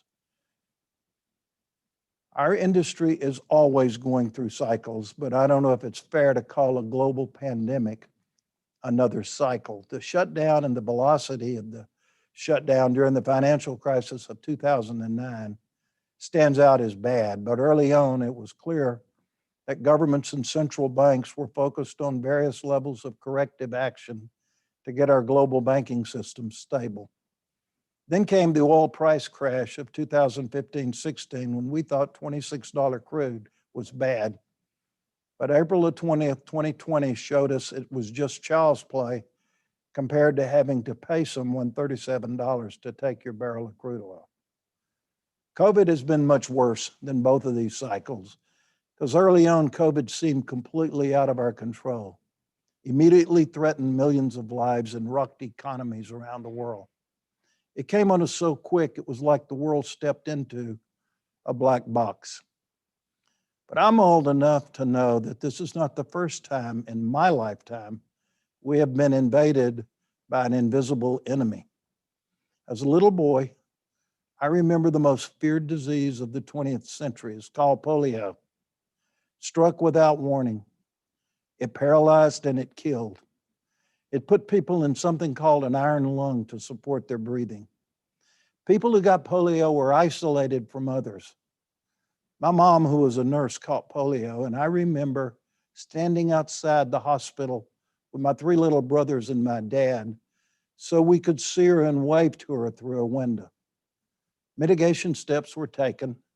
Swimming pools and movie theaters were closed during polio season, which was typically the summer. We weren't allowed to go to public playgrounds. In effect, we practiced our own kind of social distancing. But there's one thing we didn't do. We didn't shut down the entire US economy, losing tens of millions of jobs in 6 weeks. Just as we learned to cope with polio, we are learning to cope with COVID. Early on at Enterprise, at mid-March, we went to a skeleton staff in our headquarters consisting of management, our marketing teams, and some of our operating people, with everyone else working from home. We made adjustments to be able to open back up our headquarters business, protecting our employees using social distancing guidelines in common areas, including elevators, coffee bars, and installing plexiglass around the building. Biggest change we made was requiring face coverings at all times, unless you are eating or drinking or alone in an office or a conference room. I was amazed at how quickly we adjusted. We also had a steady stream of employee communications, including several that emphasize that none of these measures work unless each of us also take personal responsibility in the decisions we make while we are away from work. Since mid-June, we have been fully staffed in our headquarters offices, and our case count has been minimal, thanks to the safety measures put in place and our people accepting personal responsibility. I'm seeing signs of a recovery. Looking at our dock schedules, demand for many of our products has returned to pre-COVID levels. Asia likes our crude, they need our NGLs, and they also like our olefins, including the Gulf Coast's abundant supply of ethylene, for which our new export terminal at Morgan's Point on the ship channel is completely sold out, with volumes headed to Latin America, Europe, and Asia. Petrochemicals are also reporting strong demand for their derivative products, especially ethylene, driven in part by new individual serving type products as the world deals with the pandemic. Propylene is similarly in strong demand to manufacture badly needed PPE. Bob Patel, the CEO of Lyondell, probably said it best on Lyondell's second quarter earnings call when he said, the pandemic has generated a renewed appreciation for the value of our chemical and polymer products for society. That is certainly playing out in real time and highlights the global significance of the ship channel today. However, in the long run, the ship channel will become increasingly critical for exports as U.S. demand for hydrocarbons has likely reached its peak, especially compared to our ability to consume what we produce. The ship channel will continue to be the epicenter in providing hydrocarbon exports. U.S. energy is absolutely essential in raising standards of living around the world and improving and saving lives. I strongly believe that we need to get about the business of planning for the future. For those that you don't know, local funding has become very important as we head down what is now a critical path of deepening and widening the Houston Ship Channel as soon as possible. We have had recent success in Washington with the House WRDA passage and fully expect a favorable outcome for the companion bill sitting in the Senate. We greatly appreciate the efforts of the commissioners of the Port of Houston, of Roger Gunther, the executive director, and of Rick Campo, the chairman. Deepening and widening of the ship channel on an expedited basis is critical to all local stakeholders and industries. It's also important to our newfound energy security. And frankly, it's critical to our national security in more ways than most of us can imagine. As the father of an Army officer who spent 15 months in Iraq, take my word for it, U.S. energy security matters. And I sincerely hope that none of you ever have to take that car ride to drop your son or daughter off at the airport for deployment to the Middle East.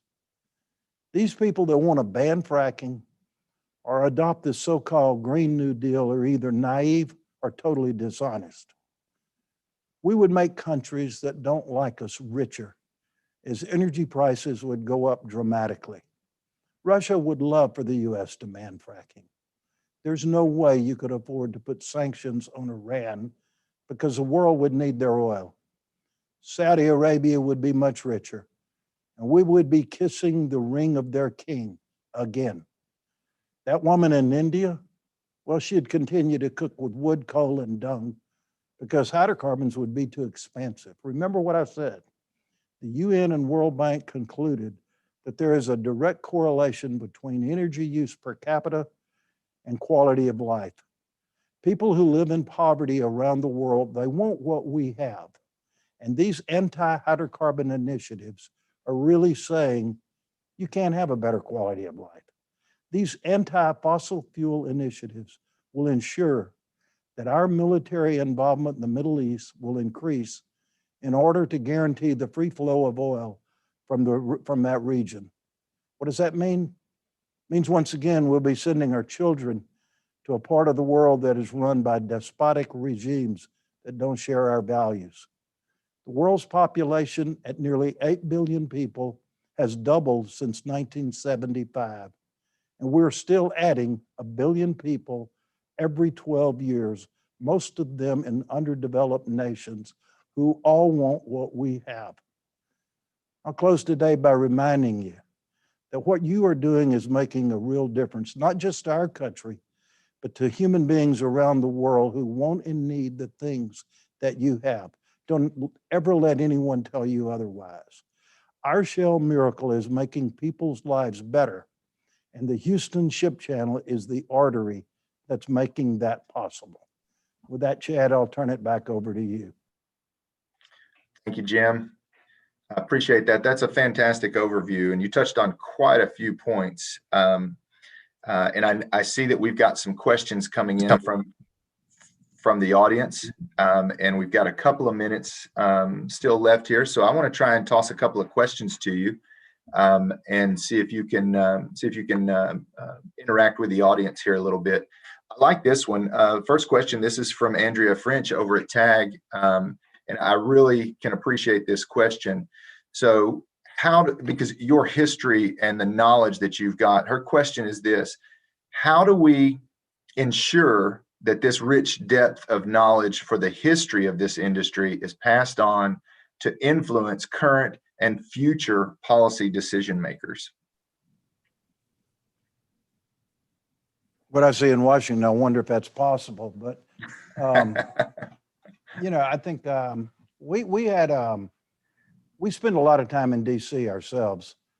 I'm looking at Bob Sanders, and God knows he was up and down the stairwells in DC a lot, as some of our lobbyists. But you got to talk to people up there. We had Joe Manchin, who was a moderate Democrat in our offices here not too long ago, and we spent a couple of hours with the guy, and trust me, he gets it, and that's important since he is the minority leader on the Senate Energy Resources Committee. So I think you gotta talk to people. You gotta explain the industry to them. I tell you, a good thing to point out to them is watch Planet of the Humans. You can YouTube it. Of all people, Michael Moore. It's an hour and 40 minutes worth spending. Very good. It's all about relationships. Once you have a good relationship with somebody, you can help educate them as to what the reality is down here, on the ground. That's been our motto. So another good question here. It's been obvious to anybody in the region that the stakeholders for the entire region, and you mentioned a lot of them, with the port, with the commissioners, with our industry partners, with the Coast Guard, with the Corps of Engineers, the whole region has done a good job of working together to really fast track the widening of the ship channel. How will, just in your words, how will that widening project work to keep us competitive here in Houston on the Gulf Coast and in the global market as far as moving oil related products?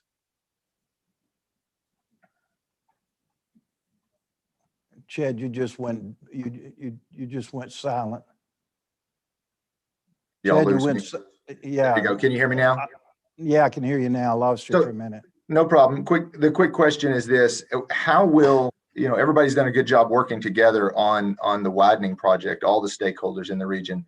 How will that widening project, when we actually widen the channel, how does that keep us competitive? What's the physical nature of that widening project that makes it good for us here in Houston? Well, a lot of the products we export are daylight restricted. So I think that moves that where daylight is deemed up to Barber's Cut instead of the mouth of the ship channel, which makes it possible for us to export more product. I think the other thing it does is it makes it possible for the container business, which has grown quite substantially, to bring in bigger container ships and retain two-way traffic. So I think both industries grow with this widening. Very good. Very good. This is a kind of a quick one though, and you touched on it a little bit when you talked about our utilization in our refineries during the kind of the peak of the COVID restrictions and shutdowns. But what is our current, where are we currently on the global demand for crude on a daily basis, given kind of the current restrictions? And then do you think we'll return back to that 100 million barrels per day? And if so, when do you see us kind of getting back to what I would consider a normal consumption of crude oil products around the world?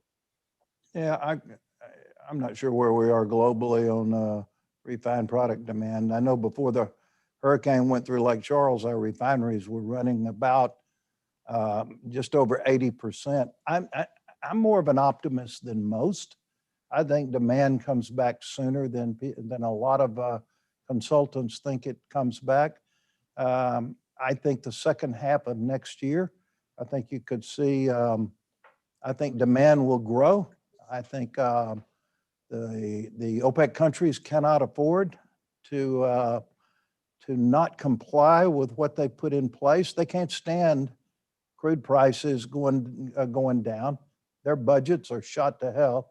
And so I'm personally think by the second half of next year, you're going to have a price signal across the board that are going to make our producers happy and our ship channel congested.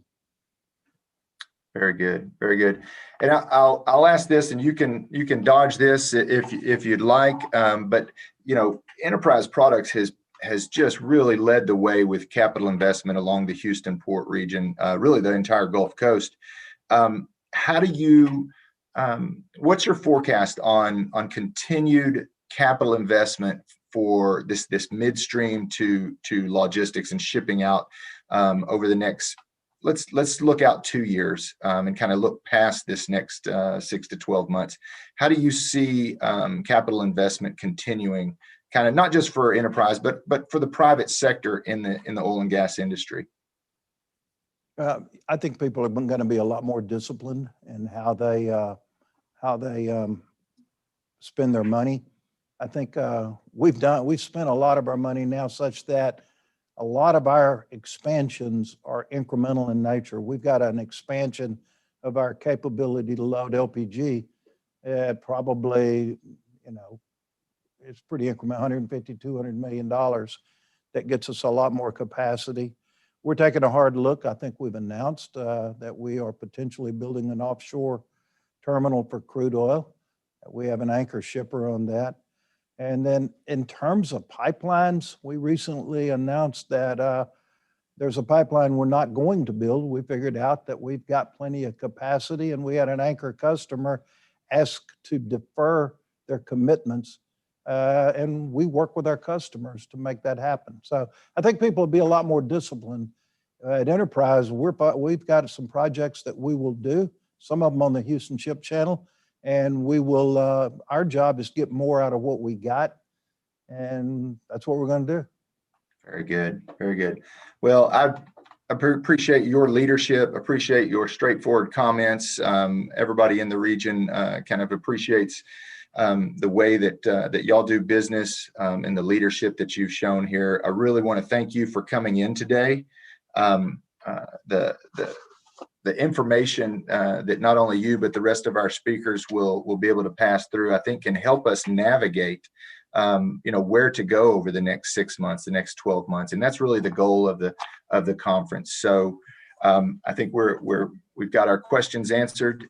I want to thank you, Jim, for your time and for your crew and team over there at Enterprise Products for helping you be part of the conference this year. We really appreciate it, and we'll let you get back to work doing good things. So thank you very much, Jim. Thank you, Chad. All right, we've got a couple of minutes.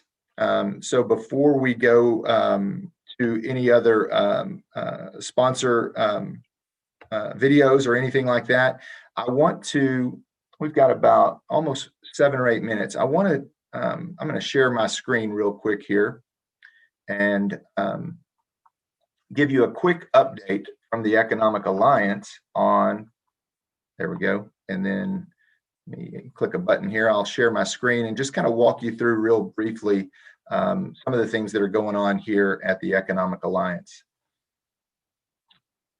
All right, there we go. First, I just want to make sure that everybody understands what the Economic Alliance is. We're an economic development corporation created back in 1985 to help grow and market this regional economy. There we go. The core of our business, our mission is economic development. And you'll hear all day long, you'll hear how we support that mission through transportation and infrastructure, through workforce development, which you heard about this morning, through public policy. You heard Jim Teague touch on public policy, and then in quality of life with our communities, working together with communities to make sure that we've got great places to live, raise our families, educate our kids, and that feeds back into the workforce that we need here in this region. Quick snapshot of what's going on in our footprint. You can see we represent the 25-mile stretch of the Houston Ship Channel. It is home to the world's largest petrochemical complex. It's also home to the nation's busiest port. We've got 12 cities, Harris County, and the Port of Houston itself as members within this organization. And on top of that, we've got about 250 private companies that lead us and participate and support the efforts that are going on in this region.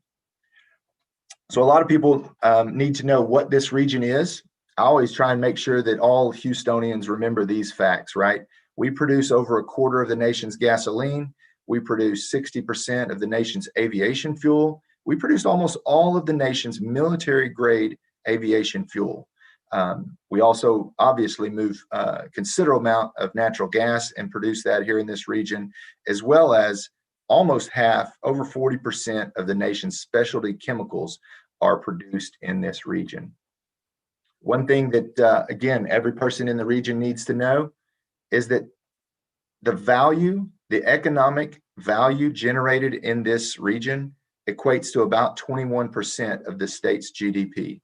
It's kind of hard to imagine, but this area of manufacturing, logistics, maritime, and shipping accounts for about 21% of our state's GDP. As Jim mentioned also, you'll probably hear this a couple of times, and I don't want to steal anybody else's thunder. Our port moves more large ships and large vessels than anybody else, more than twice what LA Long Beach does, more than twice what New York, New Jersey does. In addition to that, and just as important as that, we move over 200,000 barge movements, which includes a lot of the fuels and liquid petroleum products that come in and out of the Port of Houston. One thing that Jim touched on, I'll show this last slide and then we'll go back and introduce one of our sponsors. But Gulf Coast investment along the Gulf Coast as compared to the rest of the country, you'll see capital spend by ports that are public, and then you'll see capital spend, which is about $22 billion over the last 4 years. And then you'll see capital spend by private. There's $132 billion, but of that $132 billion, 90% of it has come along the Gulf Coast. That's directly related to the oil and gas industry, to our midstream and manufacturing that happens along the Gulf Coast industry. All of those crude oil products come down here to be manufactured and moved. And so that's the investment that we're talking about. That's the type of investment that you see in this region. So with that, I'm going to stop sharing my screen real quick and come back to our regularly scheduled timeline. At this time, I want to tee up and say thank you to ExxonMobil. They're one of our gold sponsors. We really appreciate everything that they do. And now let's hear a quick message from them before we bring in our freight mobility panel. ExxonMobil.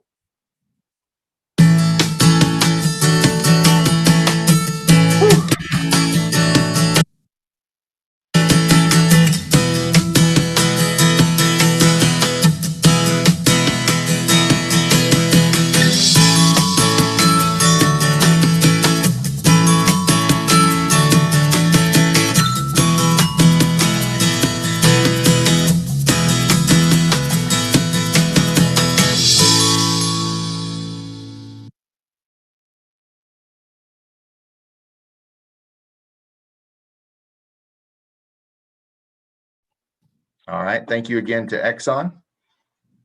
Now I will ask Kaylin to bring in our freight mobility panel.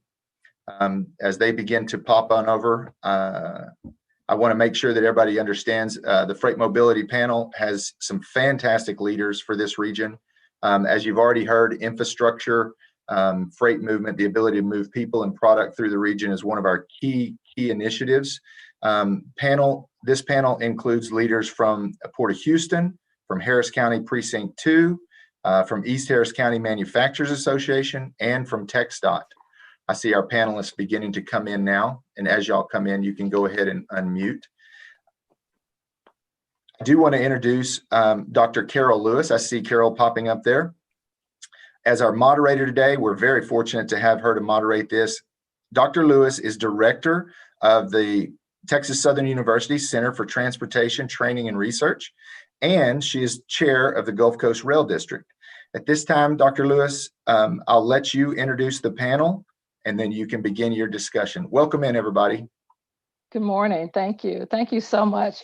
It is our pleasure to be here with you today. We're really excited about this panel. You'll notice we have exquisite folks here to talk to you today about all those things that we're interested in, given our freight situation here in our lower Southeast Texas region. As noted, I am Dr. Carol Lewis, a professor at Texas Southern University, and my focus is in transportation studies. We also have with us today Roger Gunther, Executive Director of the Port Houston, Adrian Garcia, Commissioner, Harris County Precinct 2, Gary Piana, Chairman, East Harris County Manufacturers Association, and CP Kim, Site Manager, and Laura Ryan, Commissioner, Texas Transportation Commission. So my stuttering was because I was going to say Commissioner Garcia and Commissioner Ryan. I was like, no, you're going to say that in a minute after, so don't say it before and after. So we're just delighted to have all you with us. And what we'd like to start off with today is I'm going to ask you one at a time if you would just give us a couple of 3 minutes of opening comments. And we'll start with Mr. Gunter, followed by Commissioner Garcia, Mr. Piana, and then followed by Commissioner Ryan.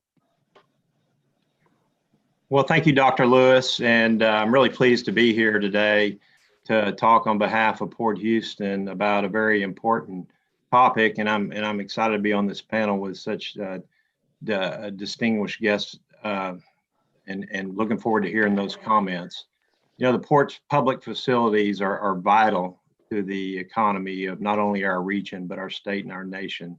Now, you're going to hear a lot more in a keynote presentation with my chairman, Rick Campo, later, so I'm not gonna steal his thunder about those things, but I think it's glad that we're focusing on the land side part of the movement of commerce, which is critical to the economy of the state of Texas. You know, with a little doubt, we talk about expanding the Houston Ship Channel. You saw a nice video earlier, and it is without a doubt the main priority that we have for not only the Port Houston, but all of our stakeholders on the Houston Ship Channel. But we have to continue to focus on the freight network. Getting ships, larger ships to and from, in and out of our port safely and efficiency is no doubt very important. But getting the cargo to and from the terminal in our ports and all of our facilities up and down the channel efficiently are critical. So I'll look forward to talking about these points in more detail a little bit later. But what I want to say is, without a doubt, 2020 has been unusual. It's been unusually slow in some of our areas of commerce, namely in the break bulk side of our business, which calls down at the city docks at the Turner Basin area. It's been slow for the break bulk side of the business. It started out slow because perhaps affected by some of the tariffs that were in place early on, but it's remained slow because of the downturn. The products that are imported in and out of the Turner Basin are very much tied to the energy sector. So with the drilling down a little bit and the softness in the energy market at the beginning of the pandemic, they've remained somewhat slow.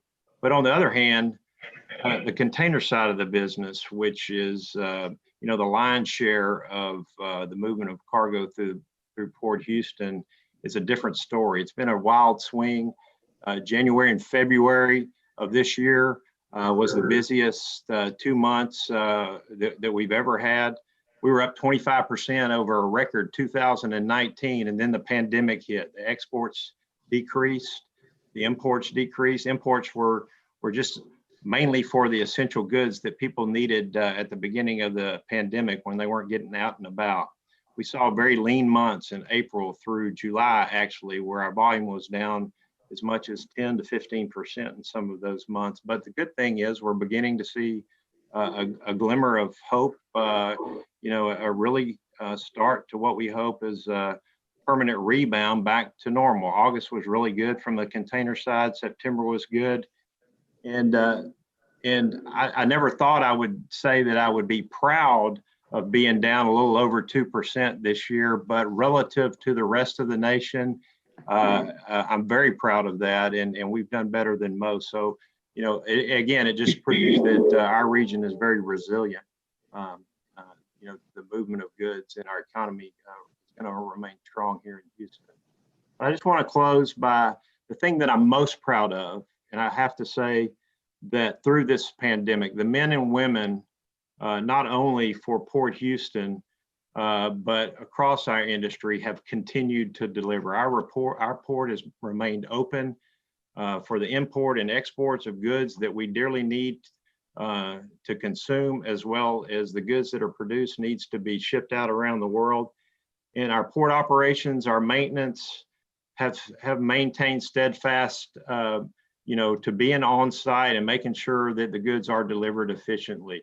Those essential on-site employees are very important. We have essential people at the port that we've kept away that have continued to work remotely and are very important. As an example, the development and working with the Corps for our goals for the authorization of the Houston Ship Channel hasn't stopped. In fact, it's increased. I'll give a shout out to a group of people that many of you know, led by Charlie Jenkins at Port Houston, that have remained adamant and maintain that critical path to deliver this channel on time, and hopefully we get this thing authorized and started next year. So our essential employees, we've maintained the precautions to keep them healthy and safe, but it's not just them, it's the longshoremen, the pilots, the truckers, all of our users of our facilities that have kept our port moving, and I'm really proud of each and every one of them. I'm glad to be on their team.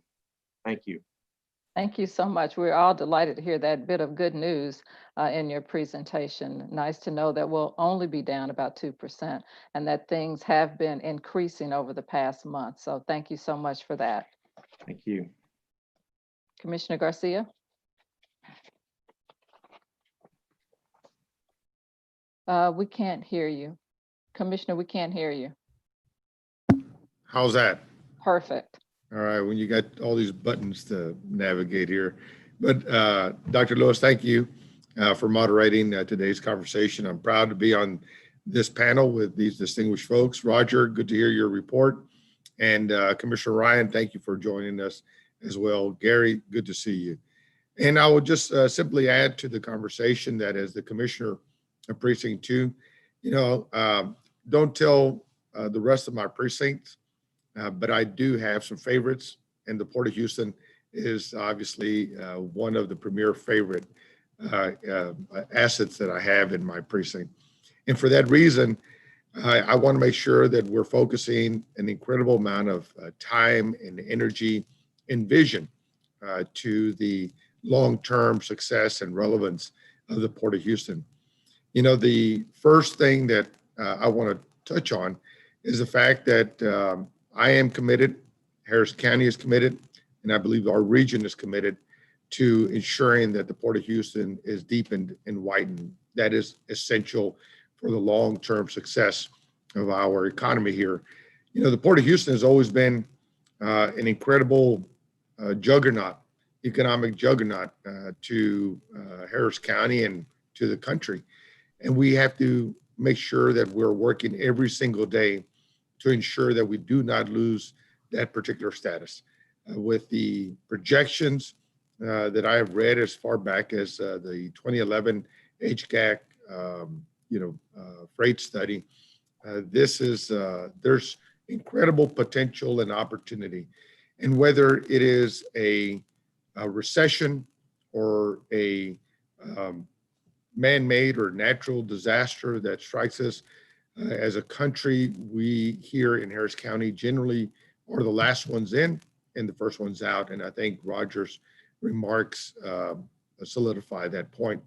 But we can't take it for granted. So we have to do things to ensure our long-term success.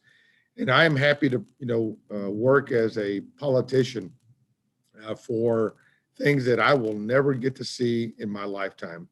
I want to ensure that we're building a mobility and transportation system around the Port of Houston to ensure that that shampoo we need when we're hunkering down for hurricanes or whatnot, that it gets to the shelves so that we can get it.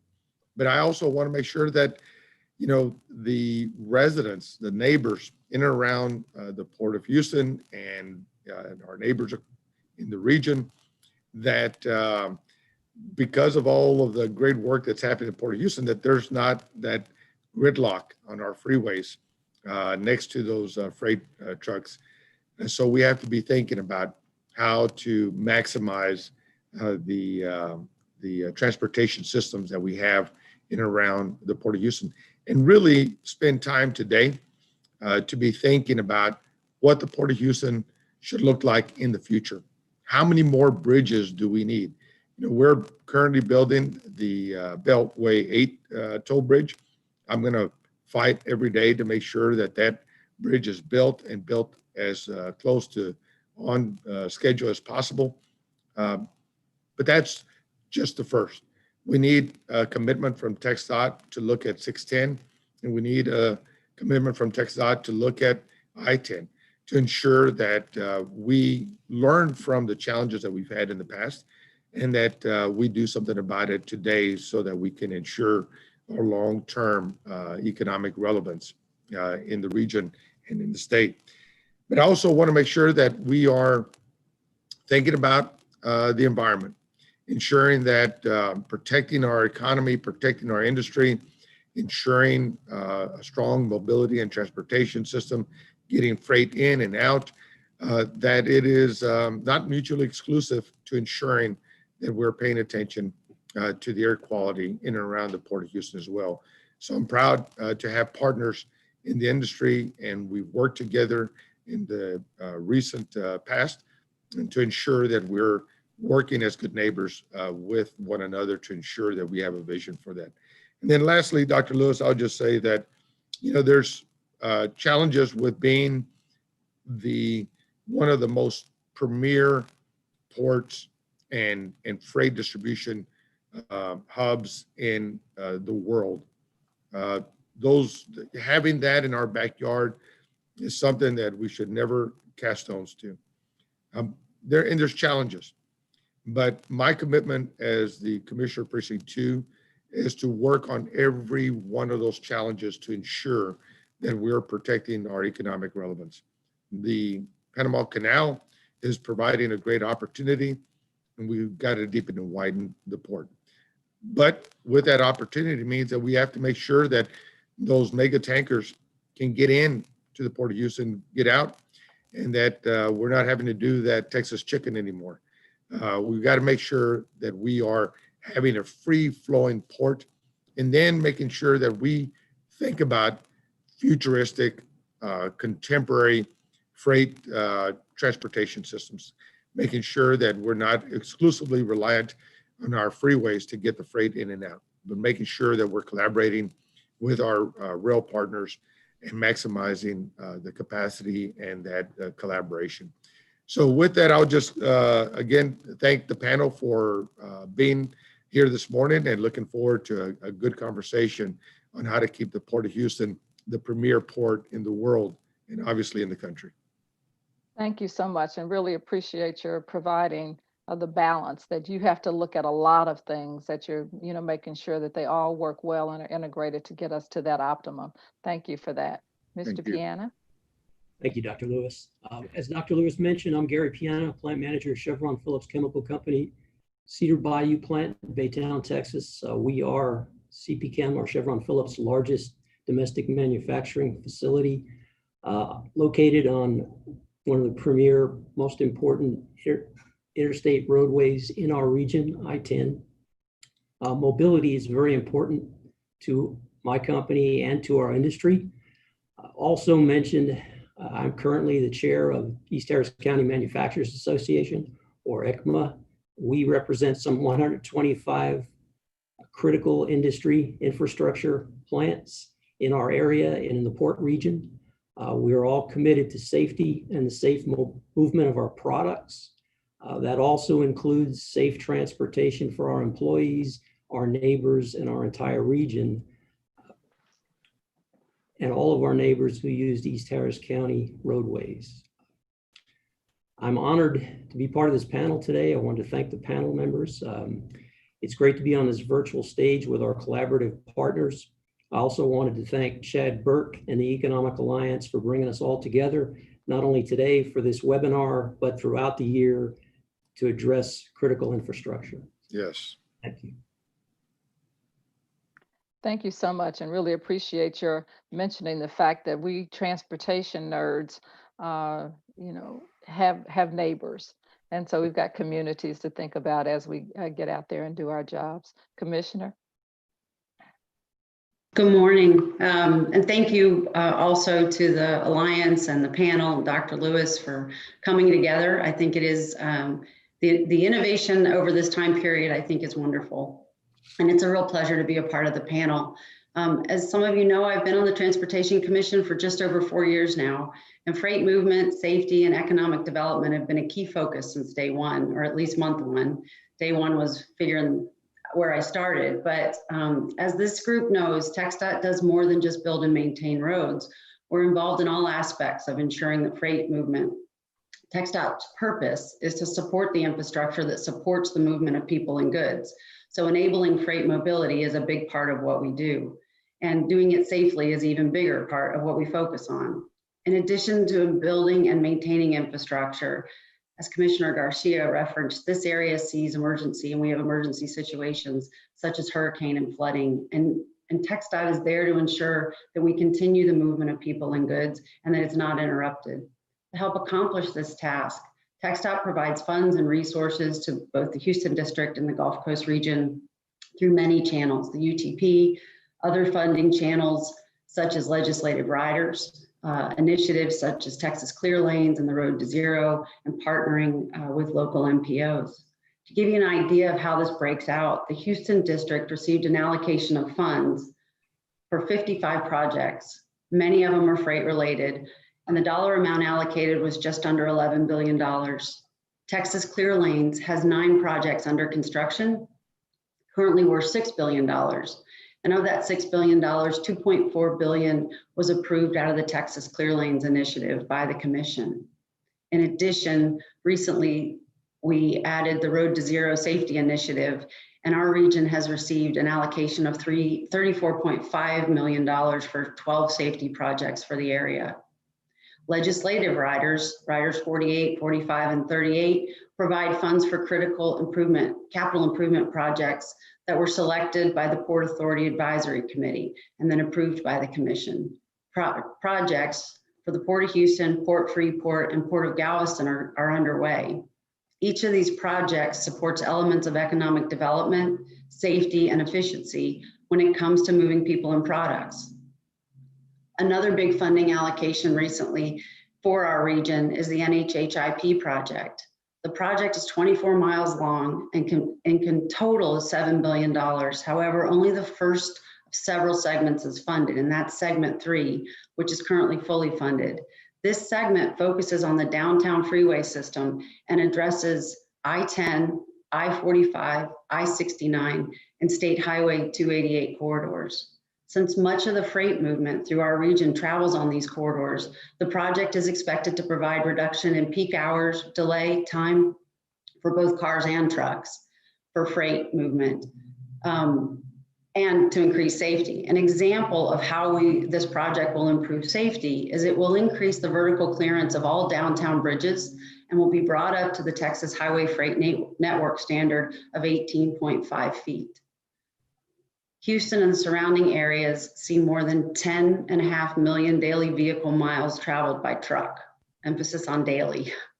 10.5 million daily vehicle miles. The cost of trucking congestion in our region is $518 million annually. Because of all the freight movement in our area, over a 3-year span, we saw almost 20,000 commercial vehicle crashes, and those crashes caused 155 deaths. Harris County alone has the highest number of commercial vehicle crashes and truck crashes in Texas, and the second highest in fatality truck crashes. All this to say, no matter how much Texas and the state and our local partners are doing, I think we all recognize there's a lot more to do to meet the demands of our growing and prosperous state and region. The movement of people and products in a safe and efficient manner will remain the #1 priority to TxDOT, and I believe everyone on the panel as well. And that's why I'm here to share also that TxDOT truly appreciates our industry partners in this challenge. Thank you. Thank you, Commissioner. Well, you certainly gave us some things to think about and kind of flip around in our brains, some of those facts that you gave us.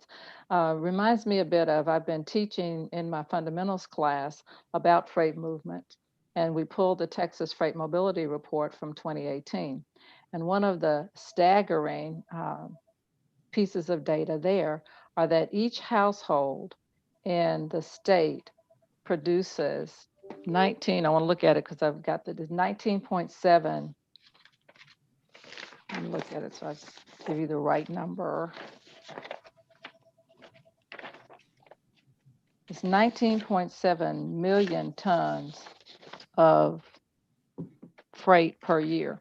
And when you think about it, the number sounds really large, but then you start processing. It's the shampoo that the commissioner referred to. It's our groceries. It's the lawn furniture we bought. It's the bedding. It's everything. Anything that we purchase that comes into our homes is in that figure. And the figure for businesses was was over 12 million. So I wanted to multiply that by the projections for population growth just in our region over the next 5 to 10 years to give you the number of tons it would represent, but the number was intimidating, so I decided to not give it. We all probably appreciate that. and you forgot to mention my beer, Dr. Lewis. Yeah, shaving equipment. It's important. That's important. Yeah, it is. But thank you for that. But with that umbrella, we want to ask Mr. Gunther sort of the first question here. Talk to us about how many barges and ships come into the port, and then sort of a second component of that question. I want to roll it to the commissioner's comment about the chicken playing in the Gulf, I mean, in that, in that turn, when we get up to that turning basin, talk about that a little bit, and then roll into how the goods coming from and to the port roll into the trucking conversation that Commissioner Ryan just started us with. Okay, well, great. Yes, well, it's been mentioned several times. The Houston Ship Channel is absolutely the busiest waterway in the nation. More than 9,000 ocean-going vessels call our port every year, and some 200,000 barges come in. So there's quite a bit of traffic, and and the importance of expanding the Houston Ship Channel. Obviously, they talk about the Texas chicken is the widening of the channel to allow for the growth in the size of ships, but also to ensure a safe navigable channel as well as we continue to grow. So, the pilots do an amazing job in the channel that we have, but we need a bigger footprint, a wider footprint, in order to efficiently handle this two-way traffic. As Commissioner Garcia mentioned, Houston is so busy, we have to maintain two-way traffic.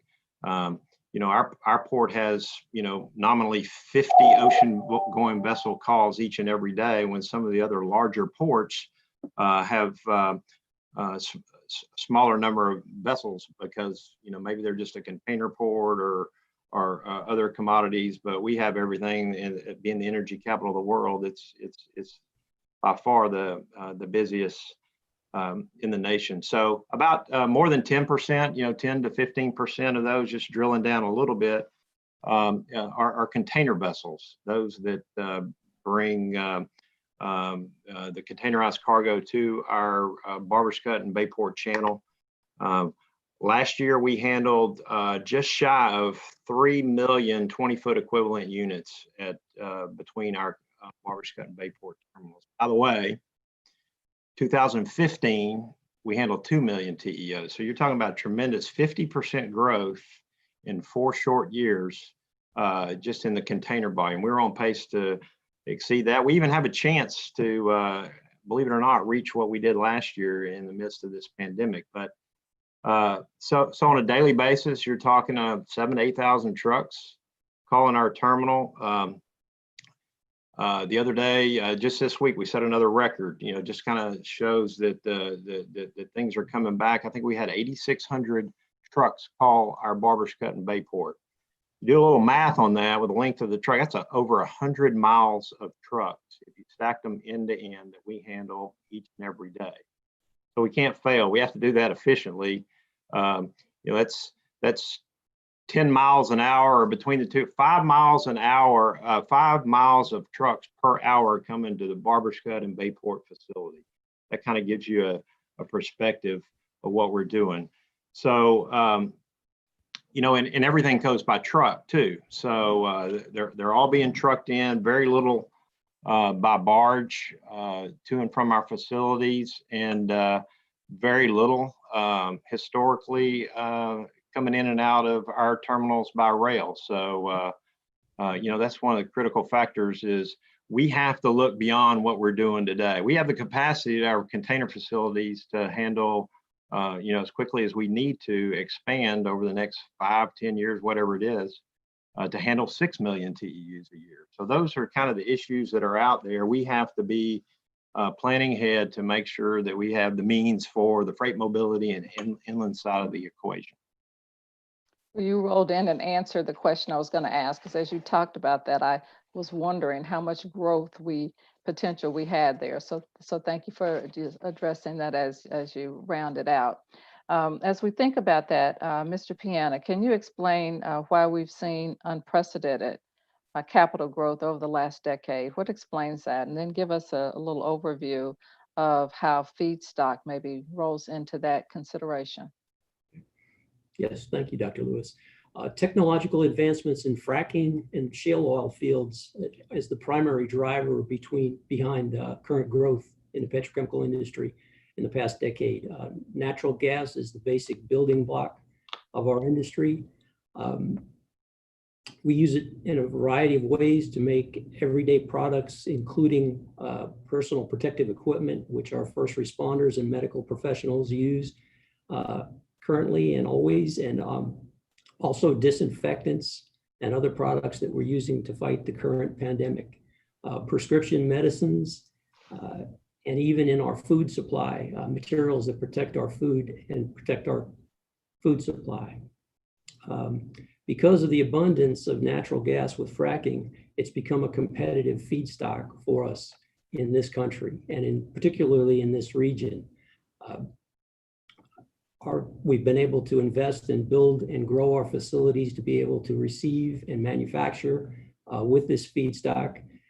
Many of you will probably remember that prior to fracking technology development, the most cost-effective feedstocks were in the Middle East, and a lot of international companies built and expanded plants in the Middle East because that's where the competitive feed supply was.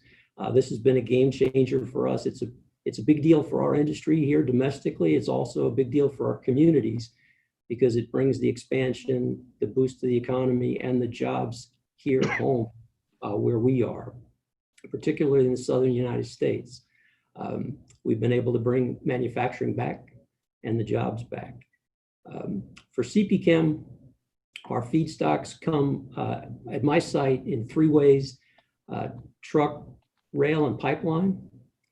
Many sites also take marine shipments, as we've been discussing, and our products go out the same ways: pipeline, truck, rail, and to the ports for marine shipments. So obviously infrastructure is critical to us, and we rely on marine vessels and other things. That's why this mobility and infrastructure is critical to us. And we look forward to continuing to work with our partners to do the infrastructure investments to be able to keep up with the expansions. Mm-hmm. That makes a lot of sense. And as you described that, it brings in sort of the intermodal aspect of all we do, that it's not just and will never just be any one mode, that we all need to be working together really to achieve what we're wanting to for our region.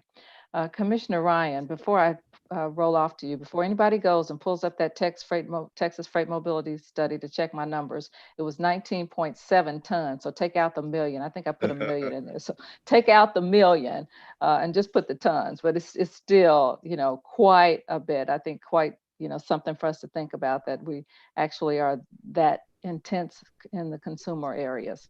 But Commissioner Ryan, TxDOT has recognized the need for all the infrastructure improvements that we talked about, and those that you referenced, and I think every, you know, person sort of referenced in the beginning comments about those things occurring around the ship channel.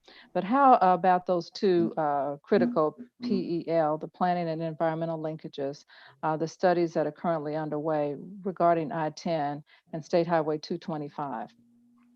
No, thank you, Dr. Lewis. And as has continued to be discussed today, the movement of everything that's going on is key. And the 2 PEL studies, or the planning and environmental linkage studies, are the first step really in understanding and assessing the improvements that are needed. The goal now with the current studies going on is to determine viable options that will improve the safety and the mobility in the corridor, especially for freight movement, given the proximity to the port and all the industries. There's, you know, Roger talked about the number and the volume, you know, and what we know is there's at least 200 industries that support that area, and that's creating all the movement. But the PEL study's ultimate purpose is to improve information sharing and consultation between TxDOT, federal agencies, and the public. So it really is that initial input stage. By having this information and coordination up front, it reduces the work and the possibility of potential duplication of efforts later on during the other required planning and environmental processes. So a little bit about each of the studies. The I-10 East study stretches from I-69 to State Highway 99 in Chambers County and includes the cities of Houston, Jacinto City, Baytown, and Mount Bellevue. Phase 1 of the I-10 East study began back in 2017, early 2017, with data collection and the development of kind of a really broad scope of and universe of possible alternatives. Phase 2 began in 2018 and will run through mid next year, summer of 2021. This phase 2 includes the reduction of that scope of alternatives. So it starts to narrow things down. It includes extensive public engagement and considers traffic patterns, freight movement, and projected growth that have a potential impact on the area. And that starts that, we get to a point that then we can decide next steps.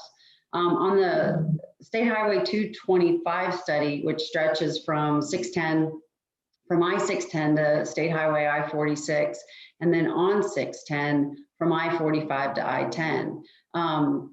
This study is, as also has been discussed, the State Highway 225 corridor is a service corridor actually for the Port of Houston and the industries around it. So very key to not just the area and the region or the state, but to the nation with everything that goes on. So even today, as has also been discussed, we're seeing record volumes on truck traffic in this area. And I-610 and the State Highway 225 are also both on both the Texas and the national freight network. So very key to, as I said, not just to us, but to the nation. Phase 1 of this study kicked off just recently this past summer and is expected to finish early next year. Phase 2 will begin late next year at the conclusion of Phase 1 and will run through mid-2023. This corridor, we know, is one of the older corridors in the region and is already experiencing massive growth, but we also know that exponential growth is expected to be realized. So this early study is key in finding viable solutions for the corridor and the Port of Houston. Successful coordination and involvement with all parties is really key right now to find those viable options due to the difficulty that we know is going to occur with just widening the current infrastructure. It's just not going to be that simple with everything that's already there. So alternatives such as building up and or the consideration of alternative routes will be needed to be researched during our Pell study and then influence future NEPA studies. The initiation of the work being done now, as was mentioned on the freight study, is a large part of the efforts done over the years by the Freight Advisory Committee that created that plan. And both these studies were identified and recommended and part of the freight plan by the committee that was prepared for the commission. So it's nice to see. I think we often talk when there's a lot of work that goes into through the committees that are very key to what occurs in the state. And we see these large plans, there's always a wonder, does it sit on a shelf? And I wanted to take a minute to recognize the committee and also an opportunity to validate that these two studies are part of that plan that are coming to fruition and in action. So thank you to all the members that put the work into that study also and that serve on that committee. Well, thank you for saying that. As one of the region's planners, we know we do not like for studies to stay on shelves. That's a waste of our time. Commissioner Garcia, we've talked a lot about what TxDOT is doing, but as we know, those trucks get off of our major freeways and end up on our arterials. So can you talk for a minute about some of the things you're doing in your precinct to address sort of the arterial challenges, maybe Fairmont Parkway and some other projects that you've got in mind? Yes, thank you, Dr. Lewis, for that. When I came in as commissioner, one of the first things I wanted to do was to ensure that we had a systemic process that our cities could count on. And so one of the things that we have created, Milton Rahman, my office engineer, put together a partnership program so that we could plan the investment of our projects and resources into priority projects in the area, and not just haphazardly do those things, but do them with a system in mind. The second thing is that we have started the process to build a master plan for our transportation and infrastructure projects. I wanted to make sure that we were being very thoughtful to the challenges of mobility, the challenges of crashes, and the opportunity to create economic development by investing in our roadways like Pasadena Boulevard and others, so that we would ensure that we were creating that opportunity to bring in investment into the areas, just like what we're doing with the TERS in Baytown, and as well as listening to the city of LaPorte, who's challenged with freight traffic that comes through there.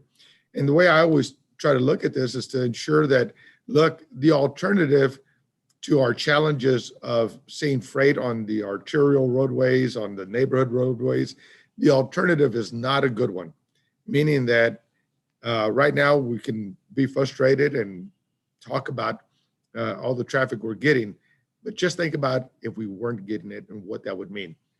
So I would rather look at trying to make lemonade out of those lemons and just focus on creating an investment into our infrastructure. And that's why the toll road refinancing, although a little controversial, it is going to be a great opportunity to bring in investment into infrastructure, whether it's flood control related or whether it is into my transportation master plan, to ensure that we're building up the east side of town to be not just great for commercial and industry partners, but good for residents and good for community development as well.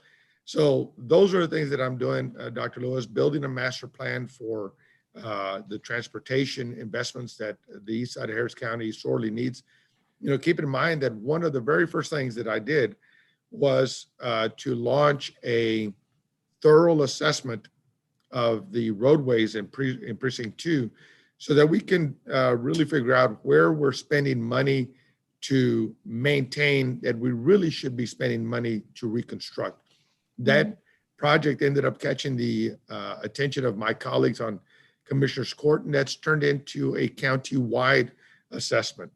And then we've also been paying attention to how do we make sure that we're connecting the economic sectors that we have in the precinct so that we can ensure that there is economic development at its most microscopic level, but ensuring that our partners like Chevron and others, the ECMA members, are also being supported. In visiting with them, I've learned a great deal about the challenges that the turnarounds cause and what we need to be doing to collaborate with them to ensure that it is as seamless as possible. So putting all those things on one sheet of music, so to speak, so that we are not losing any opportunity to create a plan and a solution for whatever the challenges may be. But I'll just tell you that, you know, one of the nice byproducts of having the port in your backyard is that you get to see the wear and tear in our roadways. And I love it.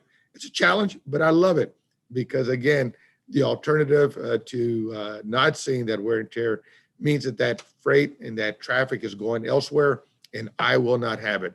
I'll close with this, that, you know, I've gotten calls from the county judge over in Jefferson County.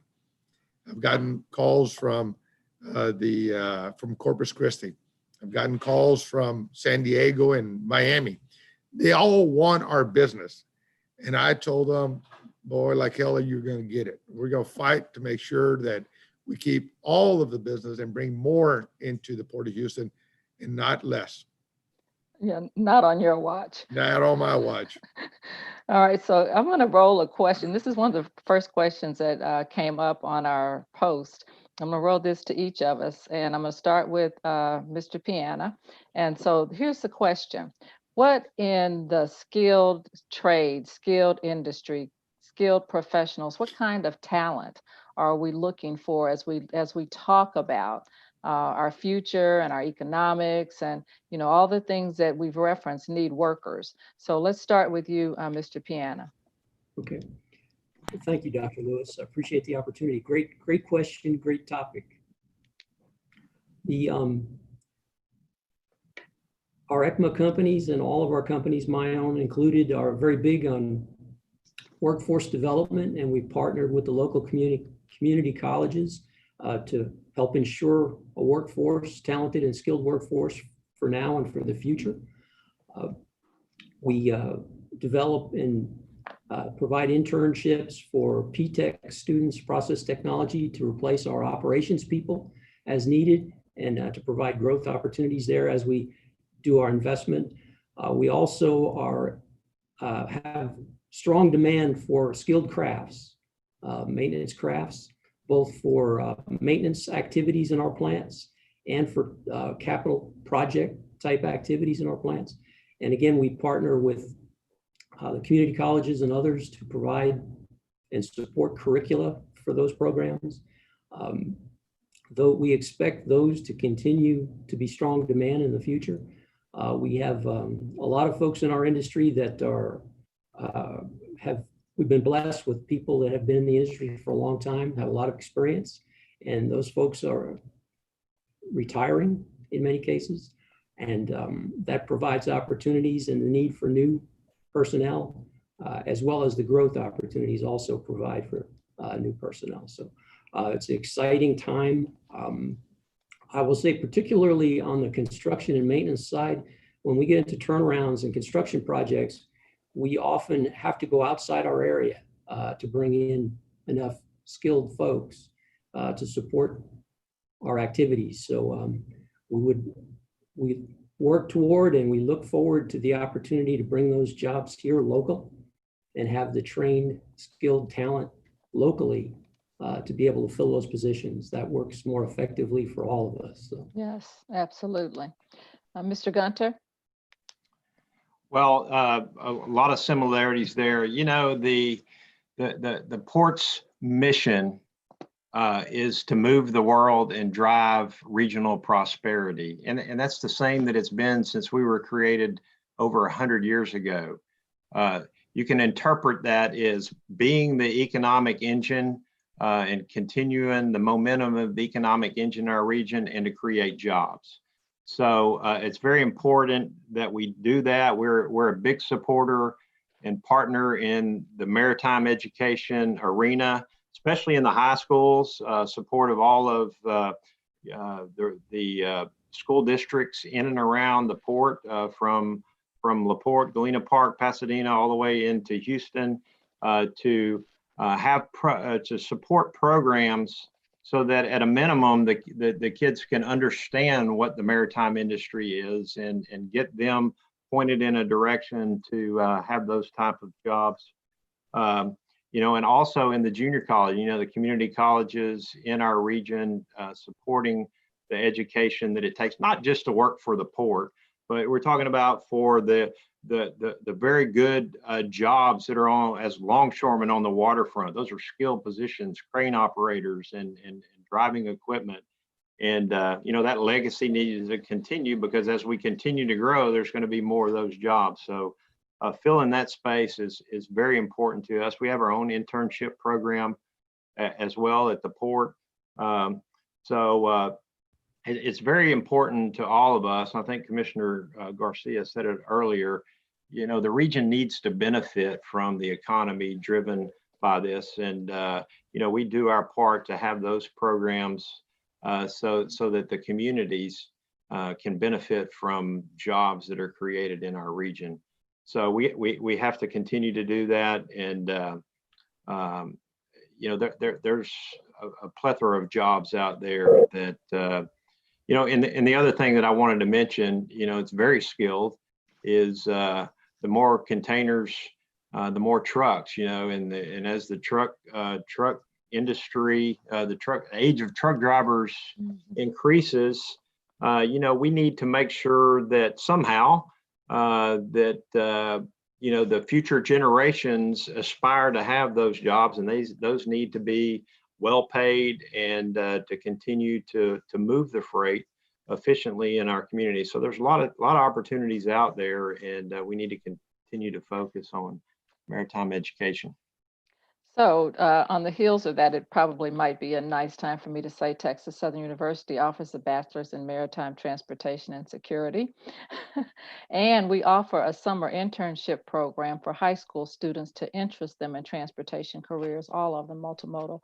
So that's the kind of thing that, you know, we want to do to get these young folks' minds focused on transportation and the opportunities therein sort of early. And Commissioner Garcia has actually come to our graduation one time for our high school program, as I recall. Commissioner Ryan?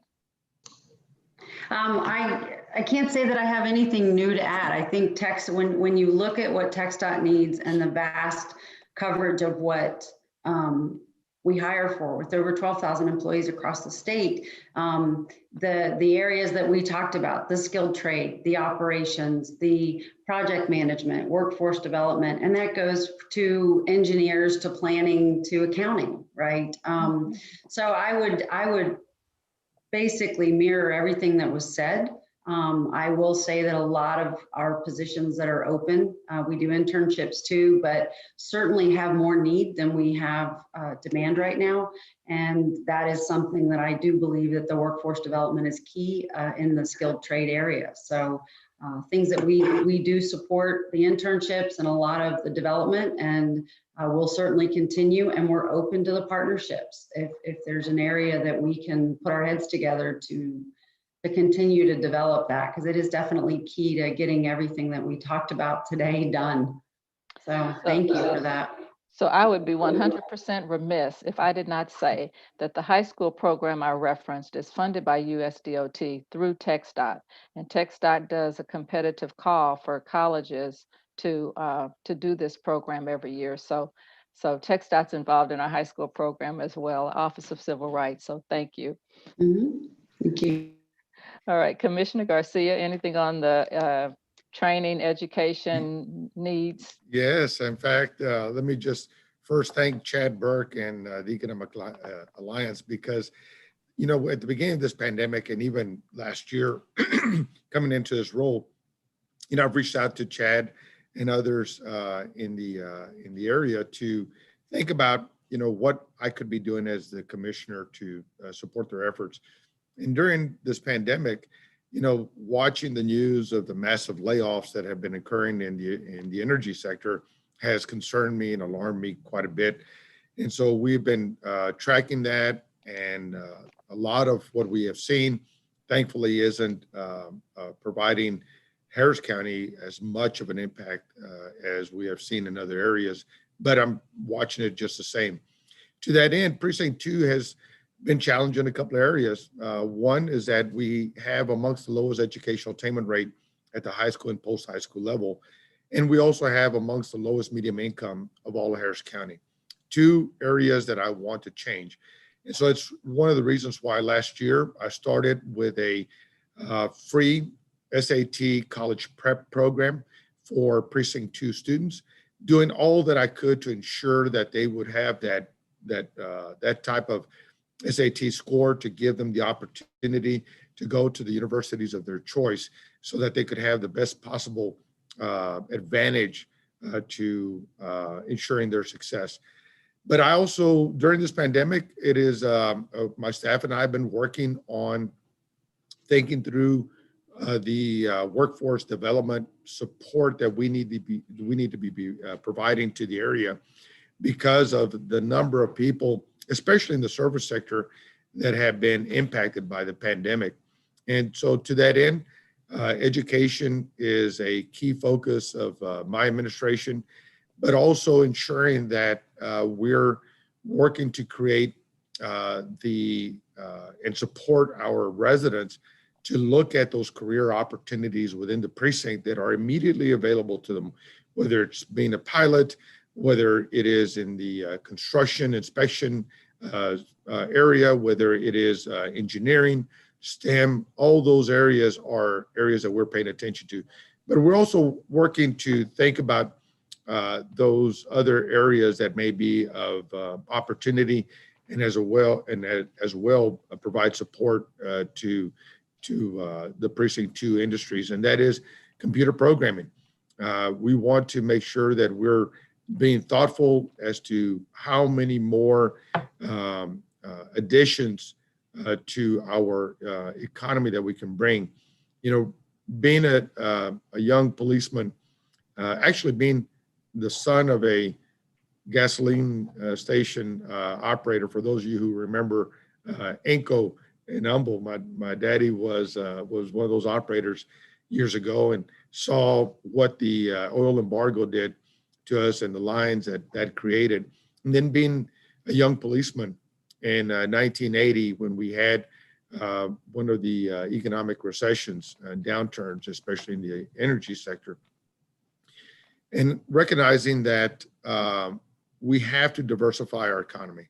So aside from supporting our existing sectors, I'm looking at bringing in big pharma into the area. I'm looking at trying to create more in the programming sector so that we can have more, provide a competition rather to Austin. I hate losing to anybody. It used to be Dallas. I still hate losing to Dallas, but I sure as hell not got to lose to that weird town called Austin, even though my daughter lives there. She's kind of weird anyway, but I want to make sure that we're being thoughtful of where they're making gains means that we should be creating competition for them. But obviously with all the challenges that I've got, I'm the downstream side of the runoff of Chambers, Montgomery, Fort Bend, Waller, and Harris County.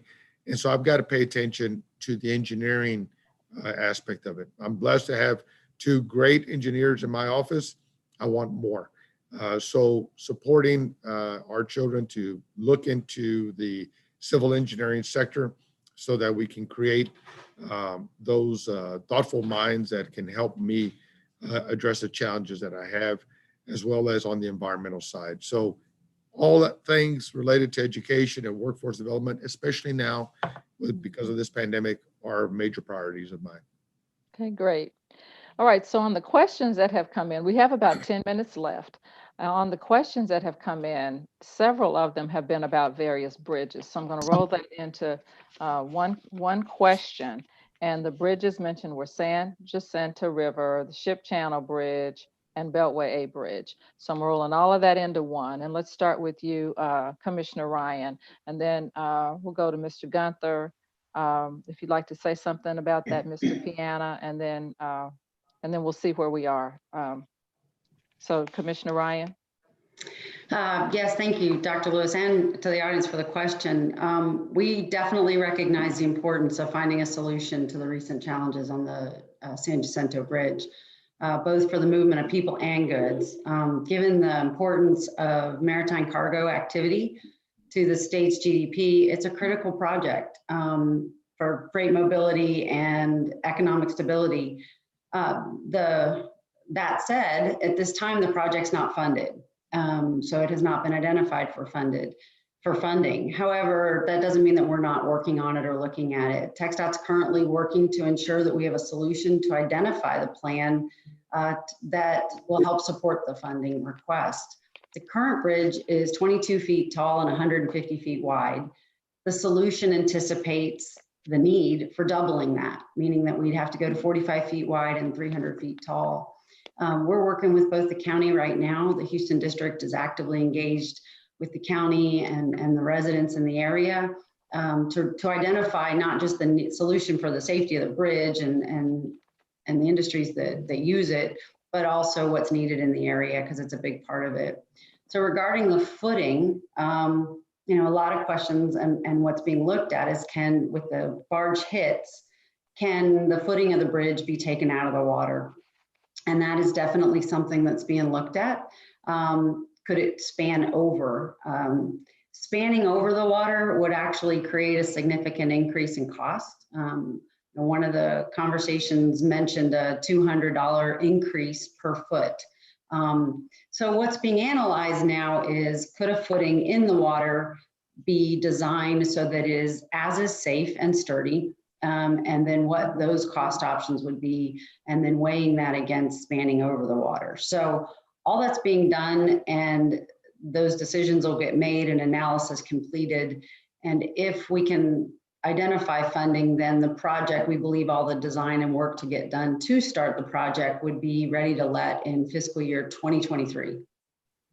Okay, sounds good. Let me just ask right quick if anyone if anyone would like to add maybe a sentence on that. And then what I'd like to do is round us out with each of our panelists being able to sort of close our time out with thoughts they've had while we've been together. Commissioner Garcia, I see your hand. I just want to add to Commissioner Ryan's comments. Thank you for that. I'm keeping my fingers crossed that we keep that moving forward. And let me just say that I met with Quincy when I first came in and talked to him about the San Jacinto Bridge specifically, and also about the idea of creating either a dedicated freight lane or a toll lane on I-10. He promised that he would help me redo I-10 from Baytown into downtown. Just kidding. He didn't promise it, but I was gonna say, I've never known Quincy to break a promise. So if that's the case, but I'm happy to hear that it wasn't truly a promise. It was a dream, right? It's a diligent, it is a key project and one that has the attention of all the right people and that are working hard on it to find those solutions. So I agree, and one we're very aware of. Perfect. Mr. Gunther? Yes, on the I-10 bridge, any solution that expedites a solution, obviously we're for. We all know that any disruption there is major impact to the flow of goods. I don't need to rehash that. 610 bridge, other than it not being tall enough first and foremost, but the capacity of that thing. And the reason why I say that, and that whole interchange there, and Commissioner Ryan was in my office a couple of years ago, and you can look out my office at any given moment and you see 10 container trucks on that bridge. Very, very busy bridge for the freight. We need to make sure that that capacity is handled. And any other, you mentioned Commissioner Ryan early, any alternatives, and if they involve bridges, that's fine or whatever, but connections and alternatives to movement of freight is very good. And the last thing, I got to say this every time, there's capacity there on our network. We just don't use it. You drive around at night and there's a lot of capacity that's not used. It's mainly used between 7 a.m. and 5 a.m. That's not our culture in the region, but you know what? That's something out there where we can gain a lot of capacity if we can figure that out. I'll leave it at that. That sounds good. So what I'm going to do is mention the questions that came in that we do not have a time to address, but I think they were awesome. A question came in about our thinking during hurricanes and emergencies that we know we have. We have the threat of at least twice a year. And then, when we're unfortunate, we actually have the hit. But those questions came in. And then there was a question about technology and all of this and the real application of technology. So I think those were great questions. We're going to round out and close though. So let's start opposite the way we started. So Commissioner Ryan, even though you just spoke, because I said we're going to do opposite, if you'd like to do, 60 seconds closing comment, and then we'll go to Mr. Piana, Commissioner Garcia, and then we'll round out. Okay, great. I really just want to say thank you for the opportunity and the invitation. This is a great state, but a great region, and it's fascinating, and the strategy and the partnerships that go in. Just look at this panel alone, and the forum that's going on today to really see the interest as well as the manpower and brain power that go into finding solutions for a really great problem. And I agree with Commissioner Garcia, they are great problems for us to have. That's and right. I would much rather have them than not. I've said that often at the state level. So I appreciate being able to be a part of such a great group and a great forum. And I thank you for the time. Thank you. Mr. Piana. Yes, thank you again, Dr. Lewis. A couple of thoughts as I close. First, one comment on the San Jacinto Bridge. It showed us clearly how important our infrastructure is. And one of the many blessings of living in the Houston area, the East Harris County area, is that we have talented people and suppliers all over this region. So these arteries connecting parts of our region are critical to us. I wanted to thank the groups for the creativity applied in the repair to keep the bridge open while we completed the repair. That's critical as opposed to shutting it down completely. But again, it showed us what we need to do to stay ahead of these things in the future and what can go wrong to severely restrict our movements around here. I wanted to jump back to our discussion on workforce development real quickly. As I mentioned, ECMA has a really active workforce development committee, and our members keep a website, petrochemworks.com. That's one word, petrochemworks.com. where folks can go to research to look at what kind of jobs and career opportunities we provide, as well as current available jobs within our member companies. So I wanted to put in a plug for that committee and that tool for us. Also, again, just a great thank you to the panel members and the organizations you all represent. This is a very collaborative group. We didn't get a chance to talk about mobility project priorities, but there's been some great work done to prioritize and identify what's most critical to the region and to work synergistically and collaboratively to make that happen. So thank you all, and it's been a pleasure to serve with you on the panel. Thank you very much. Appreciate that. Commissioner Garcia. Thank you, Dr. Lewis. Thank you for moderating this panel. Again, I want to thank Chad Burke and the Economic Alliance for their leadership and partnership in the area, and to this distinguished panel, Commissioner Ryan in particular, but Roger and Gary, thank you for being here as well and for all that you do. My closing thoughts are simply this, that we have an incredible system in our backyard. We need to protect it, we need to enhance it, we need to support it, and we need to be visionary and bold with where we go with it into the future. We should not be telling our engineers, I've got this much money to do something, give us a plan for that.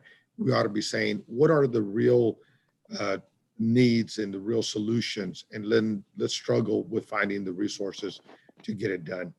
I'm a committed partner to the area. I want to see Precinct 2 thrive, but in order for it to thrive, it needs to ensure that all of our respective systems, our infrastructure, our mobility, our port, our freight, that all of those systems are being successful as well.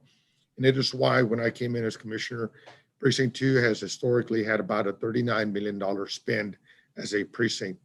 And in my first year, we got it up to 43%. Next year, we'll be up to 74%, or this year, we'll close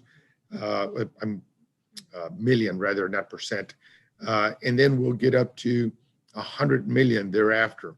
It'll be the largest precinct direct investment, and we're working hard to invest directly into Precinct 2 businesses. Not leaving anybody out, but if you're in Precinct 2, you'll have a better shot at some of the work we do. But with that, I want to thank everybody and glad to be here with this distinguished group. Perfect. Thank you. Mr. Gunter. Yes, and thanks, Dr. Lewis, for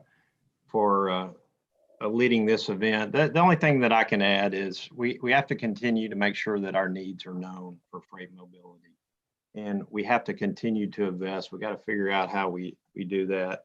We have to explore alternative modes of transportation. Yes, the majority, 75%, I think it was a TxDOT report I read, 75% of the trucks coming to the container terminals go within 15 miles because that's where they're produced, that's where they're consumed. We get that, but there's a lot of freight moving out of the region as well. And we are America's distribution hub for the next generation. We have to be able to support that, and it's going to be done with good freight mobility. So we'll continue to carry on that. And again, thanks to the Economic Alliance and Chad for letting us be a part of this. Awesome. And I know that all of our viewers and participants join me in thanking you all for just an awesome time of conversation. I too appreciate Mr. Burke working with you and working to structure this panel, and just really appreciate having been here. So thanks to the Economic Alliance from me as well. Thank you, Dr. Lewis. It was a real pleasure getting to know you. I didn't know Carol as well before this. I kind of knew of her and her leadership, but she and I had a chance to sit down and chat for probably 30, 45 minutes the other day, and just fantastic to have you be our moderator on this. I couldn't have been more happy. And I look around, and many of you mentioned this, but I look around this panel, and first and foremost, I see friends that I've got good relationships with. You know, I've got good friends there with Roger and Gary and Commissioner Garcia and Commissioner Ryan. I know we don't know each other that well, but I see you in all of our freight, the freight committee meetings that you're always at, and I know you're doing a good job for us. So I appreciate that. The one point that I would make to all of this is, this region has fantastic representation and leadership from all corners when it comes to moving product and people. You've got on our committee alone, you've got the Port of Houston led by Roger. You've got industry led by ECMA and Gary, their chairman. You've got the commissioner involved. We've had TxDOT involved. Our local mayors are involved. We've had Quincy on the committee until he, decided to finally leave us. But now Eliza Paul is always there when we need her. So fantastic partnership. And when you put these kind of people together, you can put a priority list of projects together and begin to make those wheels move so that we can improve this region. I'm just so proud to see this group and the efforts that they've done move our infrastructure to catch up and keep up with all of that great investment that we've been talking about and hearing about. So great job to all of you guys. I will let you guys log off now. One last thank you, and look forward to seeing you all really soon. Just fantastic discussion, a good panel. Thank you to each of you for being here. Stay safe and healthy, everybody. Thank you. Thank you. Absolutely. Thank We you, Chad. appreciate everything Thank that you, y'all have done everybody. there. Thank you. Thanks, Chad. All right. Well, that good panel logs off. I want to engage our audience for a little bit. Let me pop this up full screen.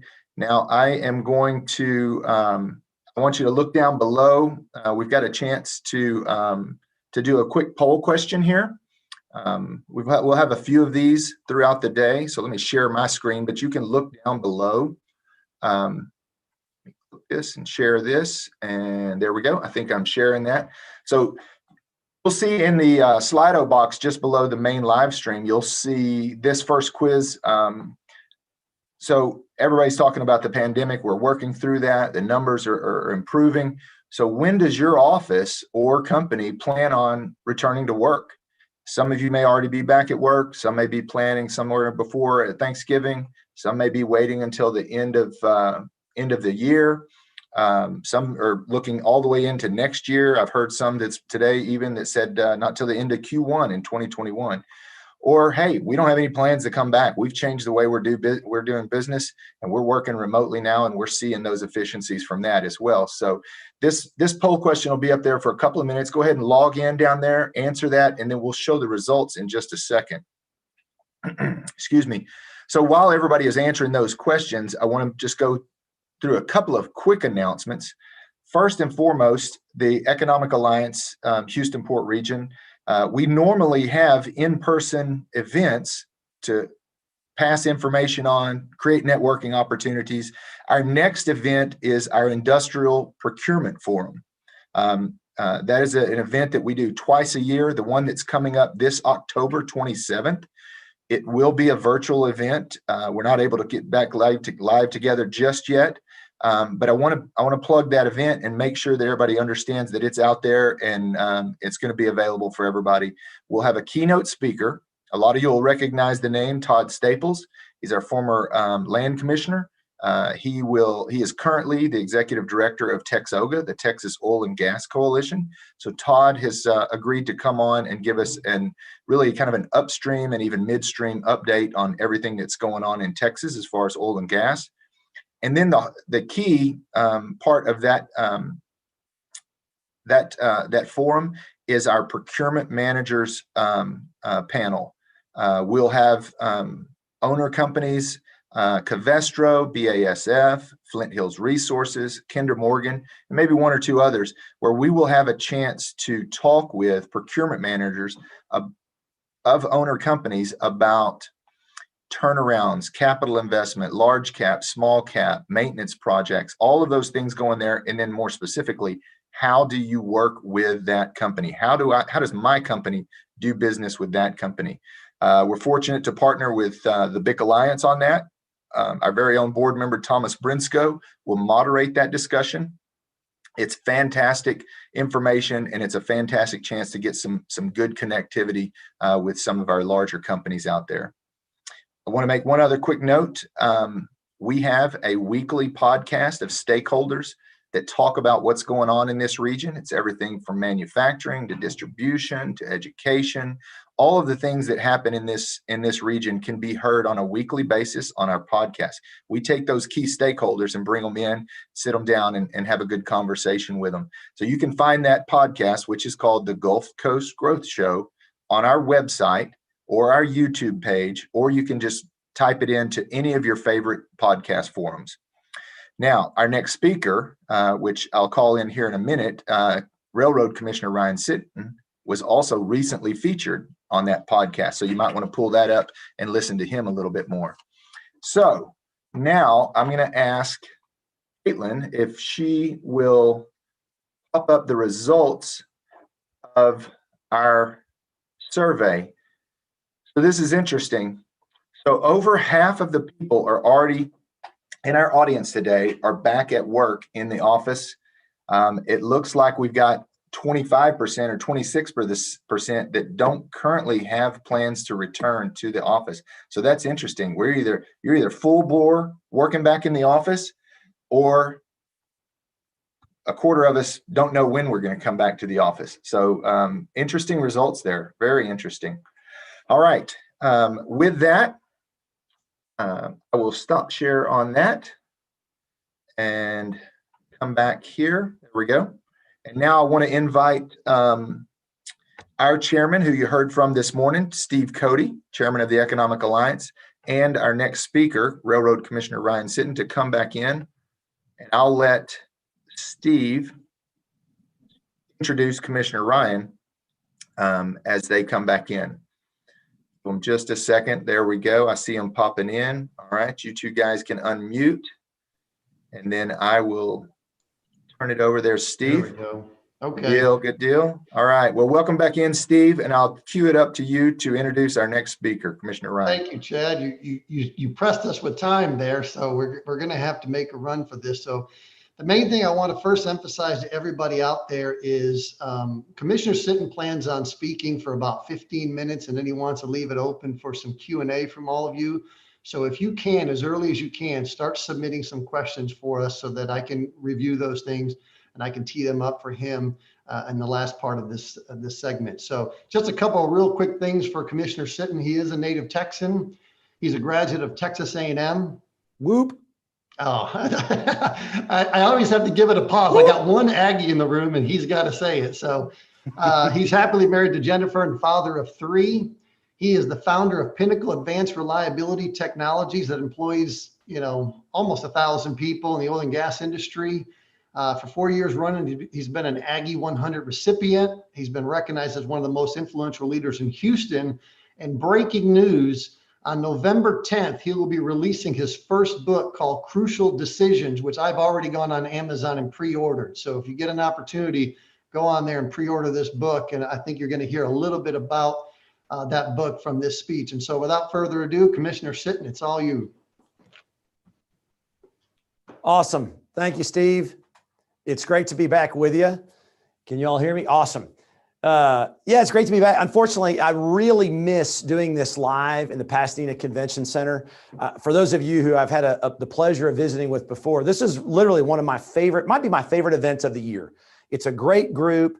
Everybody's engaged. It's concentrated in that kind of Eastern Harris County area in terms of we're pulling a cross section of industry. And I've always loved being at that event. They do a great job. Chad, you guys do a great job putting it on. And you've done a great job with this format this time. In fact, if you've seen me before, you know that I typically don't have a problem filling up the entire 45 minutes with words. But because we have this little bit more intimate format with this digital, this Zoom interaction, it'd be a good time to give some bold ideas and then allow folks to ask questions and get a little bit more engagement than we normally get to do. So I'm excited to do that today with everybody as well. Let me start with this.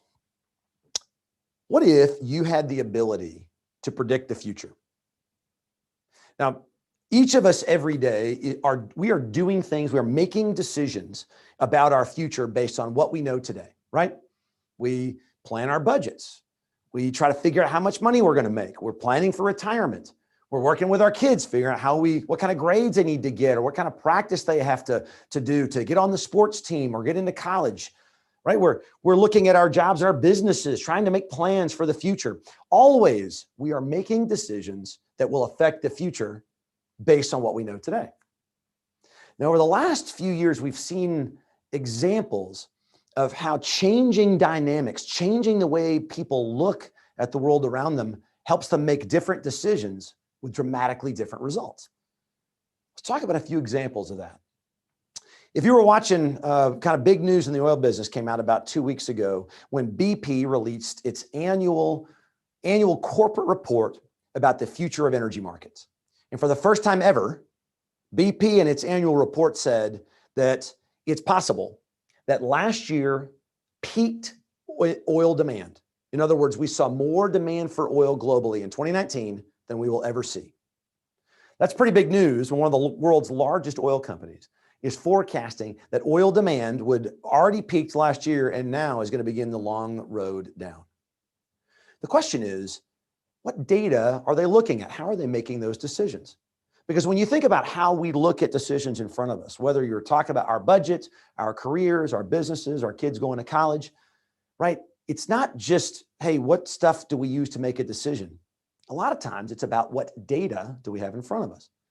And data, the way we look at data kind of comes in three packages. One, what data are we looking for? Two, when and how do we look at it? And three, are we sure we've got a complete set of it? Well, and BP came out a couple of weeks ago and said, well, we think that we might have seen the global demand for oil peak last year. Let's talk about what data they might have been looking at.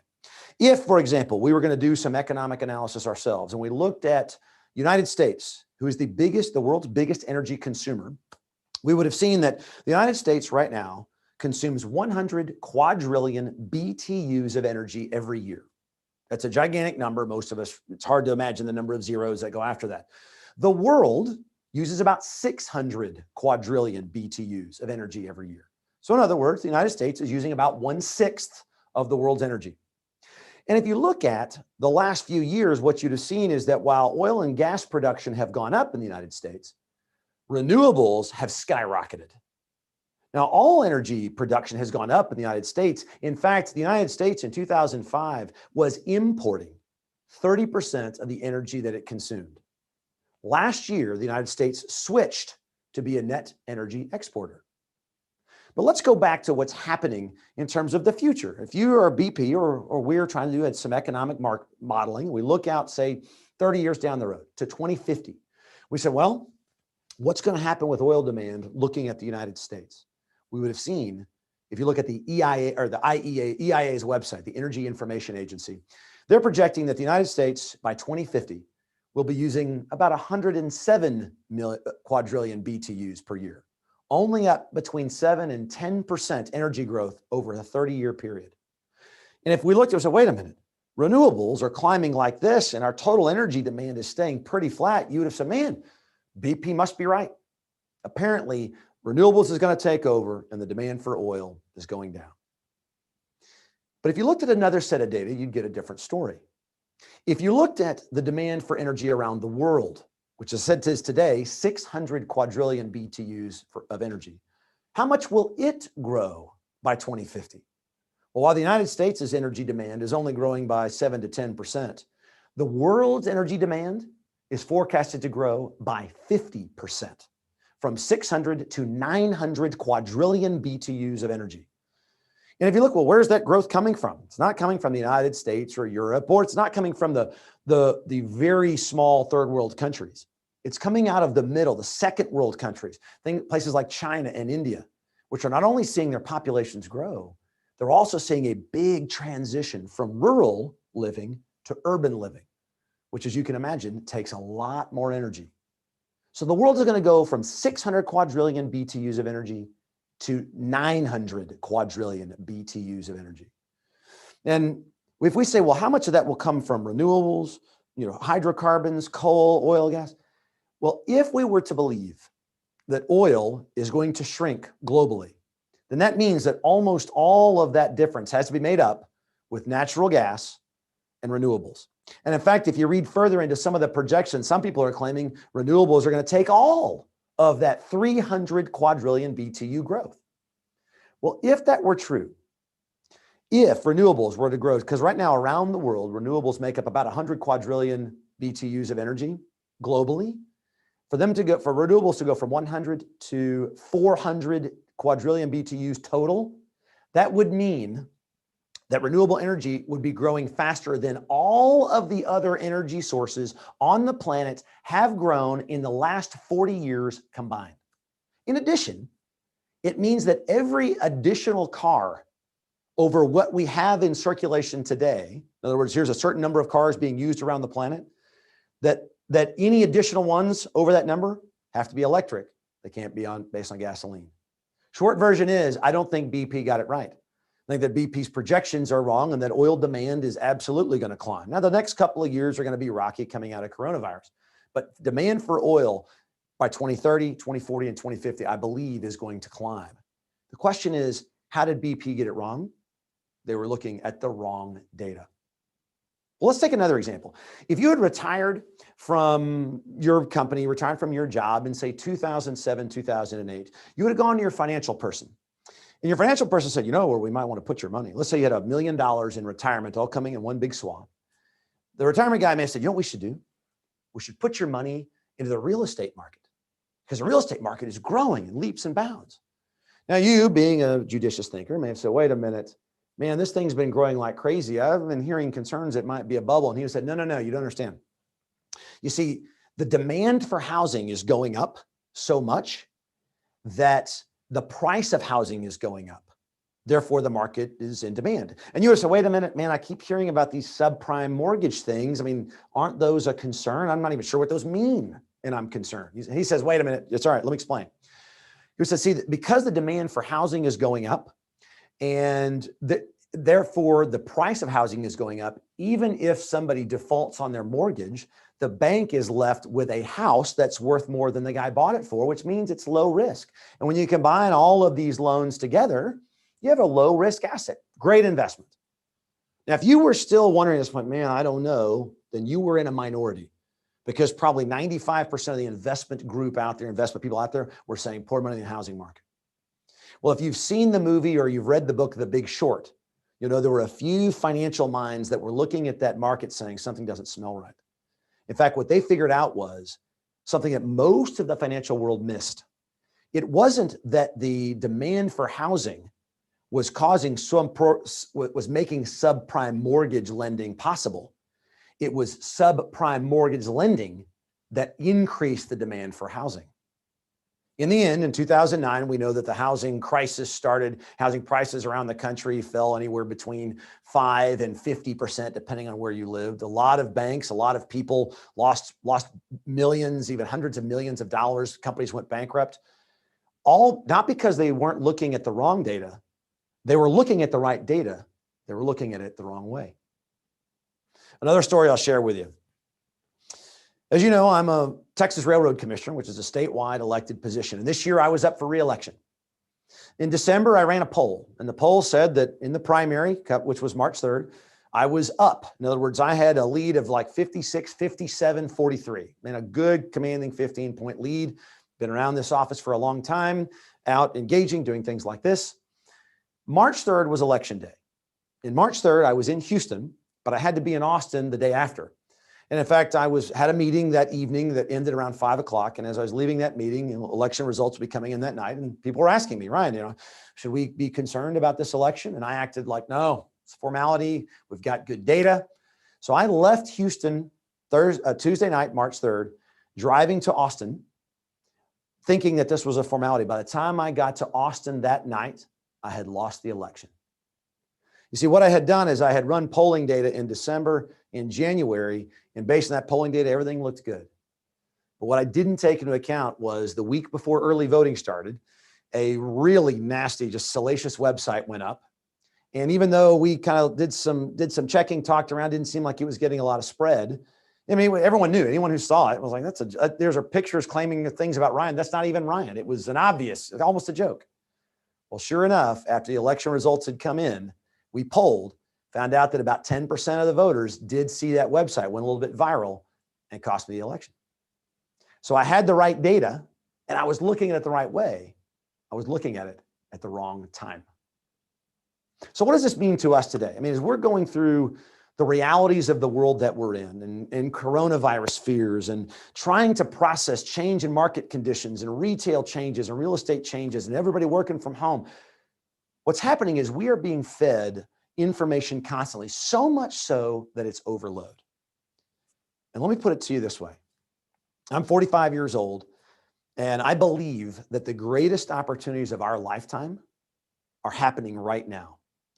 Because with all of these changes, with all of this turmoil, the world is going through changes at a faster pace than ever before, or at least certainly in our lifetime. And the opportunity for leaders, whether you're in big corporations, you're in small business, here with your family, working with your children, in your community, elected officials, is to read the tea leaves in better ways than we have before. How do we use data, not just using little glimpses, but using it in ways that we've never done it before? How do we look for insights that we might have missed in prior analyses? Let's use a baseball example. If you've seen the movie Moneyball, you know that in the early 2000s, Billy Beane, as the general manager of the Oakland Athletics, was stuck with a problem. His budget was less than 1/10 of the New York Yankees, and he had to go field a team trying to use this really limited budget. And he brings in a guy with a degree in economics from, I think it was Stanford, who comes in, helps him do analytics to pick players that a lot of teams had passed on because they had goofy arm swings, or they had weird histories in terms of their teams they'd been on. When it came down to it, what Billy Beane worried about was, do they get on base? And by breaking it down to simple data, they were able to field a team that set a new record for the longest winning streak in the American League, with the second lowest payroll in baseball. How we use data to make decisions is going to be how we shape the world in front of us. So let me give one last example, and then I'll open it up for some questions here today. Coronavirus has thrown our entire economy for a loop. And the question will be, how do we learn lessons from all of this, from all the things we've been through in the last year? And I'm going to unpack one specific period for you. Now, March 3rd was election day. By 2 weeks later, when I lost the election, 2 weeks later, we were talking about lockdown. By the end of March, man, the country, the state was in lockdown.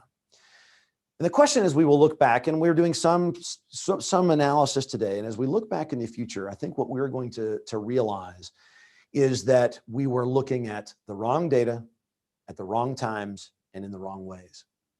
What do I mean by that? At the end of the day, what thing have we talked about the most? The single piece of data we've used to drive public opinion, public decision, has been the number of coronavirus cases. But the fact is, that by itself may not be a very telling metric. In fact, let me say this. My mother has Alzheimer's, and she's living in a facility. She's 76 years old. She is one of the highest risk people because as a result of Alzheimer's, she doesn't eat well enough, and her body is in failing health. She's super high risk. And so as we take measures to try to limit the spread of coronavirus, she is one of the people who will benefit the most, and are trying to protect her from these risks. The question is, how are the things we are doing affecting these numbers? Well, if you'd have gone back to middle of March and you said, okay, we're going to go into a super hard lockdown, shut down restaurants, shut down bars, everyone's working from home, companies. Well, of course, as we all know, we plunged the US government and the United States into an economic downturn, the likes of which we really had never seen before in that period of time. At one point, 25 million Americans had lost their jobs. And by the time we got to the end of May, so basically 2 months, the total number of people, total number of cases that had been tested was around 1.7 million. So at the time we said, okay, we got to start opening up again because, man, our economy has been slammed here. This can't last. We're asking the questions, okay, well, we got to reopen and let's see if we'd limited the spread. Well, of course, as we reopened, the spread had happened because less than 1% of the population had actually had coronavirus. In hindsight, it seems obvious that it was going to spread again. In fact, at this point, we went to more limited measures, right? Not lockdown totally, but a little bit. What if we'd have done that just 2 months earlier instead of total lockdown? We probably would be about where we are today, but we would have cost ourselves $5 trillion less in government debt, economic shutdown, and job losses.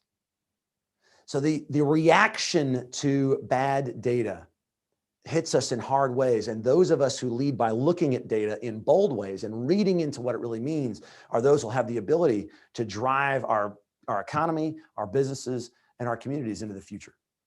That's the bold idea I want to leave you with today. So Steve, what questions do we have? All right, Ryan. I mean, Commissioner Sitton. I got a couple of different things that have come up, and really based on your example of the BP's use of data and the timing, like in your campaign, a question came up in regards to: do you feel the rise of data scientists and artificial intelligence is the best way to process multiple streams of data? Great question. And in fact, let me say this. The rise of data science is kind of a nebulous term. Let me get into some granular. What does that really mean? Really, we've been doing data science and data analytics literally for 100 years, right? When Commodore Vanderbilt and John D. Rockefeller and Andrew Carnegie became the richest men in the world with a locomotive, an oil and a steel empire, they were looking at data. Right? They were looking at growth in population, the strength of steel, the amount of energy out of oil, and the cost of moving products via locomotives. So data analytics is not new. There's a lot of kind of chatter these days about what's happening with computers. Are they doing more sophisticated analytics? Yes is the answer. And in complex systems, absolutely, the ability to do data analytics in a faster and a more sophisticated way is huge. That doesn't mean you have to have a degree in data science. Now, that said, I will tell myself, I am back in school for the first time in 20 years studying to get my PhD in data science, but not because I believe that I have to have that, but there are some nuances I want to learn about research and about how we apply data science specifically in software so that I can lead our company Pinnacle into the next decade with our customers who are, large, complex facilities. But as we think about solving problems, yes, is the answer to your question. Looking at how we combine data with experts into a sphere. So if you think of this is all the data I need to make a quantitative decision, where in other words, to the point where I almost don't have to make a decision, the data makes the decision for me. I fill that in either with actual data, with expert opinion, with assumptions, with some calculations.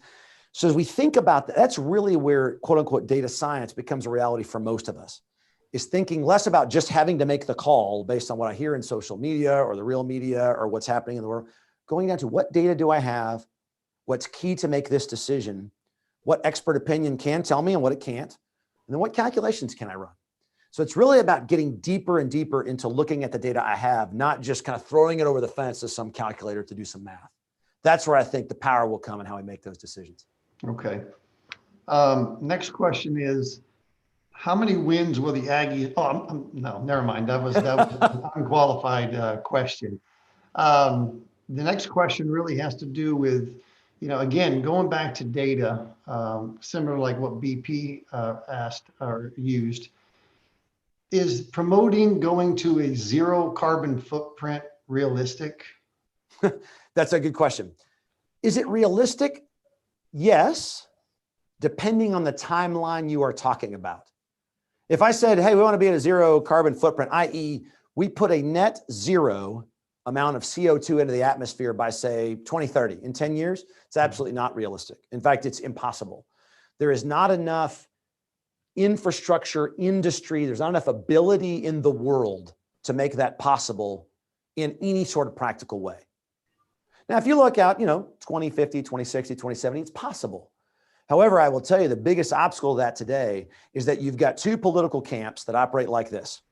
You've got one political camp that says, hey, absolutely, mankind is 100% responsible for all global warming, all climate change. And if you don't accept that fact, then you are a climate denier. You got another camp that says mankind has nothing to do with any climate change, zero impact on the world. And in fact, everyone who doesn't think that's a bunch of liberal whack jobs. The fact is, mankind does have an impact on climate change. We know it, it's fact. And the climate is changing. We know that, it's a fact.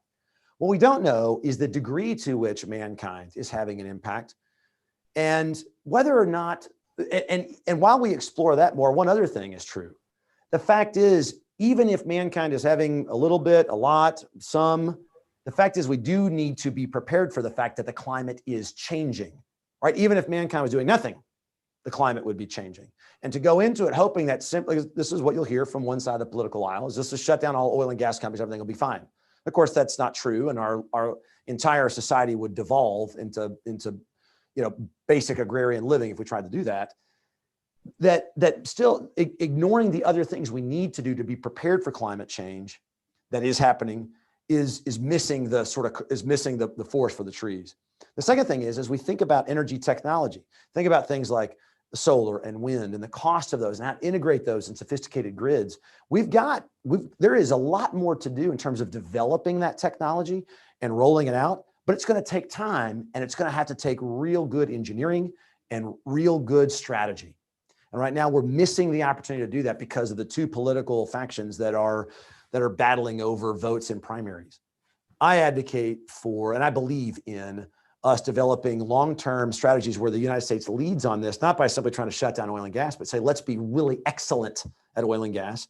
Let's help these developing nations who want to use energy to raise the standard of living in their world by letting them use oil and natural gas just like we did, but also setting all of us up to leverage any energy technology that's coming online today and into the future. It's interesting with all the data and the talk about bad data, and you can get an angle any way you want if you have enough data. And I hate to use the word regulate, but is there a way you can regulate bad data versus data reports, or that, just to avoid inaccurate reports causing a community or an industry to suddenly do something different, similar to the pandemic? Do you think there's any way in the future of doing something like that? Absolutely, Steve. In fact, I will tell you this. It's a great question, and it speaks to sort of one of the fundamental challenges of our society. Whether you are talking about healthcare or education or energy or infrastructure, at the end of the day, right now, the way a lot of decisions are made is based on getting a lot of people together, hearing a lot of different opinions, and trying to find compromise in the middle. Well, just because you get a lot of people together doesn't mean you're coming up with the right solution. In fact, often groupthink if any of us who run a business, we get groupthink going in a room, can actually arrive at the wrong decision, because behavioral economics teaches us that the bias for social acceptance is stronger than our bias for analytical thinking. And so what I mean is, often when we look at how do we improve, for example, our education system to be what we need it to be for future generations in the United States, man, that's actually a data problem. In other words, what am I really trying to do? My kids, by the way, are all in public school in Texas right now. I got a 16-year-old, a 14-year-old, 11-year-old. My parents taught school. My dad taught public school in Texas for 44 years. I graduated from a public university. I'm a proud participant in the public school system. But if we want our school system to provide the opportunities, not in getting a degree, but in preparing children, giving them education, giving them knowledge that they can use to be a valuable member of society, maybe time to evolve teaching practices, a lot of which look today exactly like they did 100 years ago. And so how we do that is a data problem. In other words, where will kids of today, where will they need to have knowledge to be the leaders of 20 and 30 and 40 years from now? What skills do they need to have, and how can they get those in the most rapid ways? Let's talk about kids like me who were ADD, who really struggle in the classroom, and that specific type of learning lecture style doesn't suit them. But there are other learning styles that suit them a lot. I told you, I'm going back to school right now. I'm in my first class in my PhD program. And as I'm listening to the teacher lecture on how you can code in Python to do data visualizations, I struggle. As soon as I start playing with it and trying it myself, I learn a lot faster. Well, that's all, we can get data around that. So the point is, regardless of what political challenge or economic challenge or community challenge we're talking about, and let's use regulation in there, driving towards specific analysis and specific data to help us measure performance will help all of us get past the sort of political dynamic and more to clear objectives that we can all wrap our heads around. And I think that is the future of our economy, our businesses, and our society. Very good. I mean, it really seems like an opportunity for yourself and for all those in the industry that would benefit from the very fact that you lost your election. The fact that you're so passionate about our industry, it's driving you to go back to school. You're giving back to the industry, for a lot of this, for a lot of the data science is going to be hugely beneficial for everybody in this industry for so much time to come. I'm just looking through some different questions, and you've kind of answered most of them through that. Why don't you give us a prediction on Texas A&M? Are they going to have a 10-win season this year? No, I don't think so. Now, this is not good data. Do you have the data? This goes into the camp of conjecture, right? This is like not even expert. This is just 2-bit opinion. I'm going to predict an 8-2 season for the Aggies this year. We got all SEC games. We only got 10 games this year. So if we can get to 8 wins, heck, 9 wins would be awesome. 8 wins, I think, will be a decent year for us this year. Well, I'm gonna second that opinion, Ryan. Thank you very much. We'll go 8-2. We'll take that. Yeah. Awesome. Well, U of H just scheduled something with Baylor. I was hoping they'd get something with the Aggies or somebody like that, but we'd probably be embarrassed very quickly. So good deal. Thank you, Commissioner Sitton. Really appreciate your time. Really appreciate all that you're doing for industry, and look forward to many more endeavors in the future that for you and your family.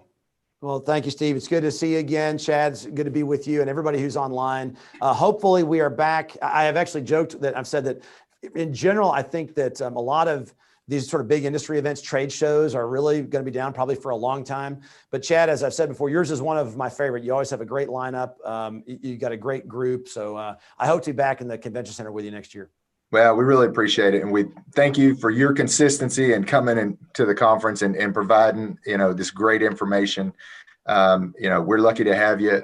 We really appreciate it. We could let you go for 30 more minutes if we didn't jam up the rest of the agenda. So appreciate your time, Steve. Thanks for helping moderate that. With that, we'll let you 2 guys jump off. I know, Steve, we'll see you back in a little bit. Ryan, you take care. Thank you. At this time, we're fortunate to have a message to our conference, and I want to kind of let everybody know. I keep getting asked this all day long. How many people are at the conference? Well, we've got for sure over 1,000 people registered for the conference. So I anticipate that by the end of the day, we'll have had close to 1,500 people come in and view the audience or view these presentations during the day. So just fantastic participation today. But we do have a message from Washington, D.C. Again, we're going to go back to Washington, D.C. And queue up our U.S. Senator Ted Cruz. So Caitlin, I'll ask you to pull him up if you can. And we'll listen to a short message from Senator Cruz. Here we go. Hello, and thank you for attending this important event. I'm honored to be able to speak to you all today. The Texas Gulf Coast represents the best of Texans' resilience. I saw firsthand how our home responded to Hurricane Harvey, coming together to pull out of crisis and to continue to thrive. Now, in the face of COVID-19, Texas faces a different crisis, but the Gulf Coast remains a critical driving force to our blue-collar economy. In the last decade, the Houston Port region has seen tremendous growth and has provided thousands of good-paying jobs for Texans. That's why we have to continue to champion America's energy independence, to make advancements in the petrochemical manufacturing sector, to protect our national security, and to spur economic growth. We do that by cutting taxes, to help employers continue to create jobs, and by lifting burdensome regulations that stifle economic growth. Throughout this economic crisis, I've advocated for a recovery plan, one that will get our economy back on its feet and help the American people safely return to work and help small businesses reopen their doors. I've also been leading the fight in the Senate to create strong incentives to bring critical infrastructure, manufacturing, pharmaceuticals, PPE, rare earth minerals, all back to the United States, so that we're able to end our dependence on China and to bring American manufacturing to new heights. Texas's business-friendly environment will be a critical part of these plans, and I expect the Gulf Coast region to continue to boom and further grow our robust economy. I also want to thank each and every member of the Economic Alliance for your hard work and dedication to keeping the Houston Ship Channel a strong economic driver for our state and for our nation. I hope that y'all have a wonderful and productive summit. Thank you, and God bless you. Very good. Thank you, Senator Cruz. Thanks. We want to thank him for his support for not just the Economic Alliance, but the region as a whole. Next, we have a message from our presenting sponsor, Port Houston. If you don't know about Port Houston, they are the federal sponsor of the Houston Ship Channel region, and again, the largest container terminal in the entire Gulf Coast. So we'll go ahead and cue that up and let that roll before we bring in our next keynote speaker. The Houston Ship Channel and nearly 200 facilities doing business alongside it are an integral part of the regional, state, and national economy. You may not realize it, but this channel is an economic powerhouse, a unique waterway that has driven and shaped our great city for more than a century. Steel to the liquid bulk that supports our vast petrochemical complex, to the everyday items in your household, and everything in between has crossed Houston's docks. Today, Houston's port supports 3.2 million U.S. jobs and generates $802 billion in economic value nationally, making it the largest port in the country for foreign-borne cargo and keeping Texas and our region as the top exporters in the nation. Simply put, the Houston Ship Channel plays a meaningful part in all of our lives. Maintaining and growing these economic benefits requires planning and investing in the channel's future.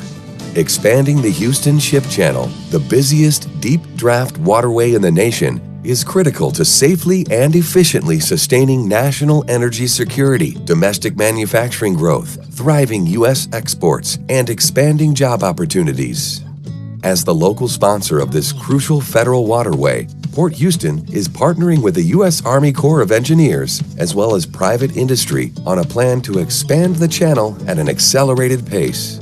This plan is known as Project 11, representing the 11th major improvement project in the channel's 150-plus year history as a commercial waterway. Project 11 will widen the channel by 170 feet along its Galveston Bay reach from 530 feet to 700 feet, deepen upstream segments up to 45 feet, construct new environmental features, improve air quality through reducing vessel emissions, accommodate larger vessels, and make other efficiency improvements. A wider channel is a safer channel. As vessel sizes increase and cargo numbers rise, we must prepare to handle the demand. The Houston Ship Channel expansion is vital to the continued prosperity of the greater Houston region. We're only 2 minutes behind schedule now, so we're good.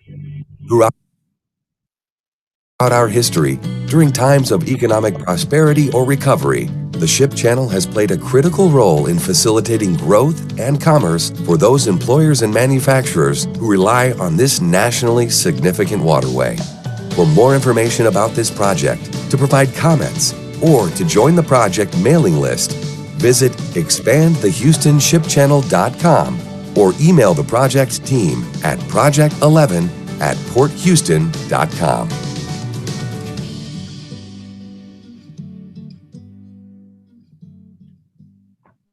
All right.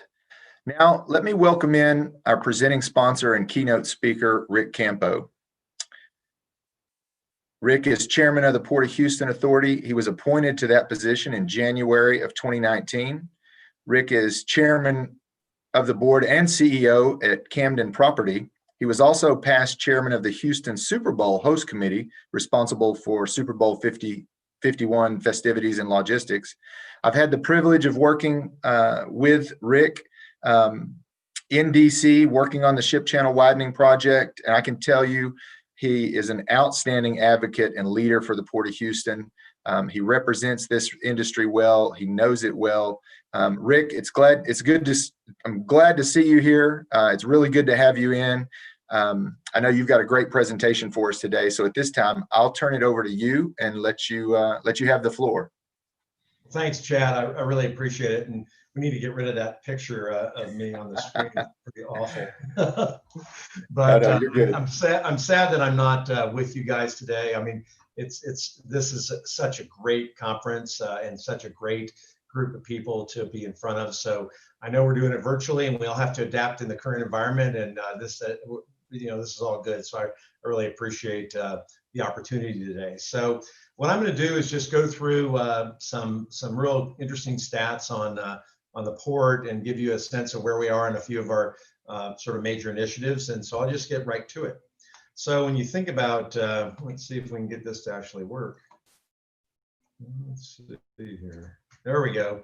All right, so I'm going to get right to it. So when you think about the Houston Ship Channel, and I'm going to talk about the Port Authority and our relationship to the channel at this point, but the Houston Ship Channel is all about jobs. I mean, when you think about the industry that we have in Houston, I mean, the port is the sort of third leg of the stool, right? Energy is one, both upstream and downstream, and the medical center is another, and the port's the other.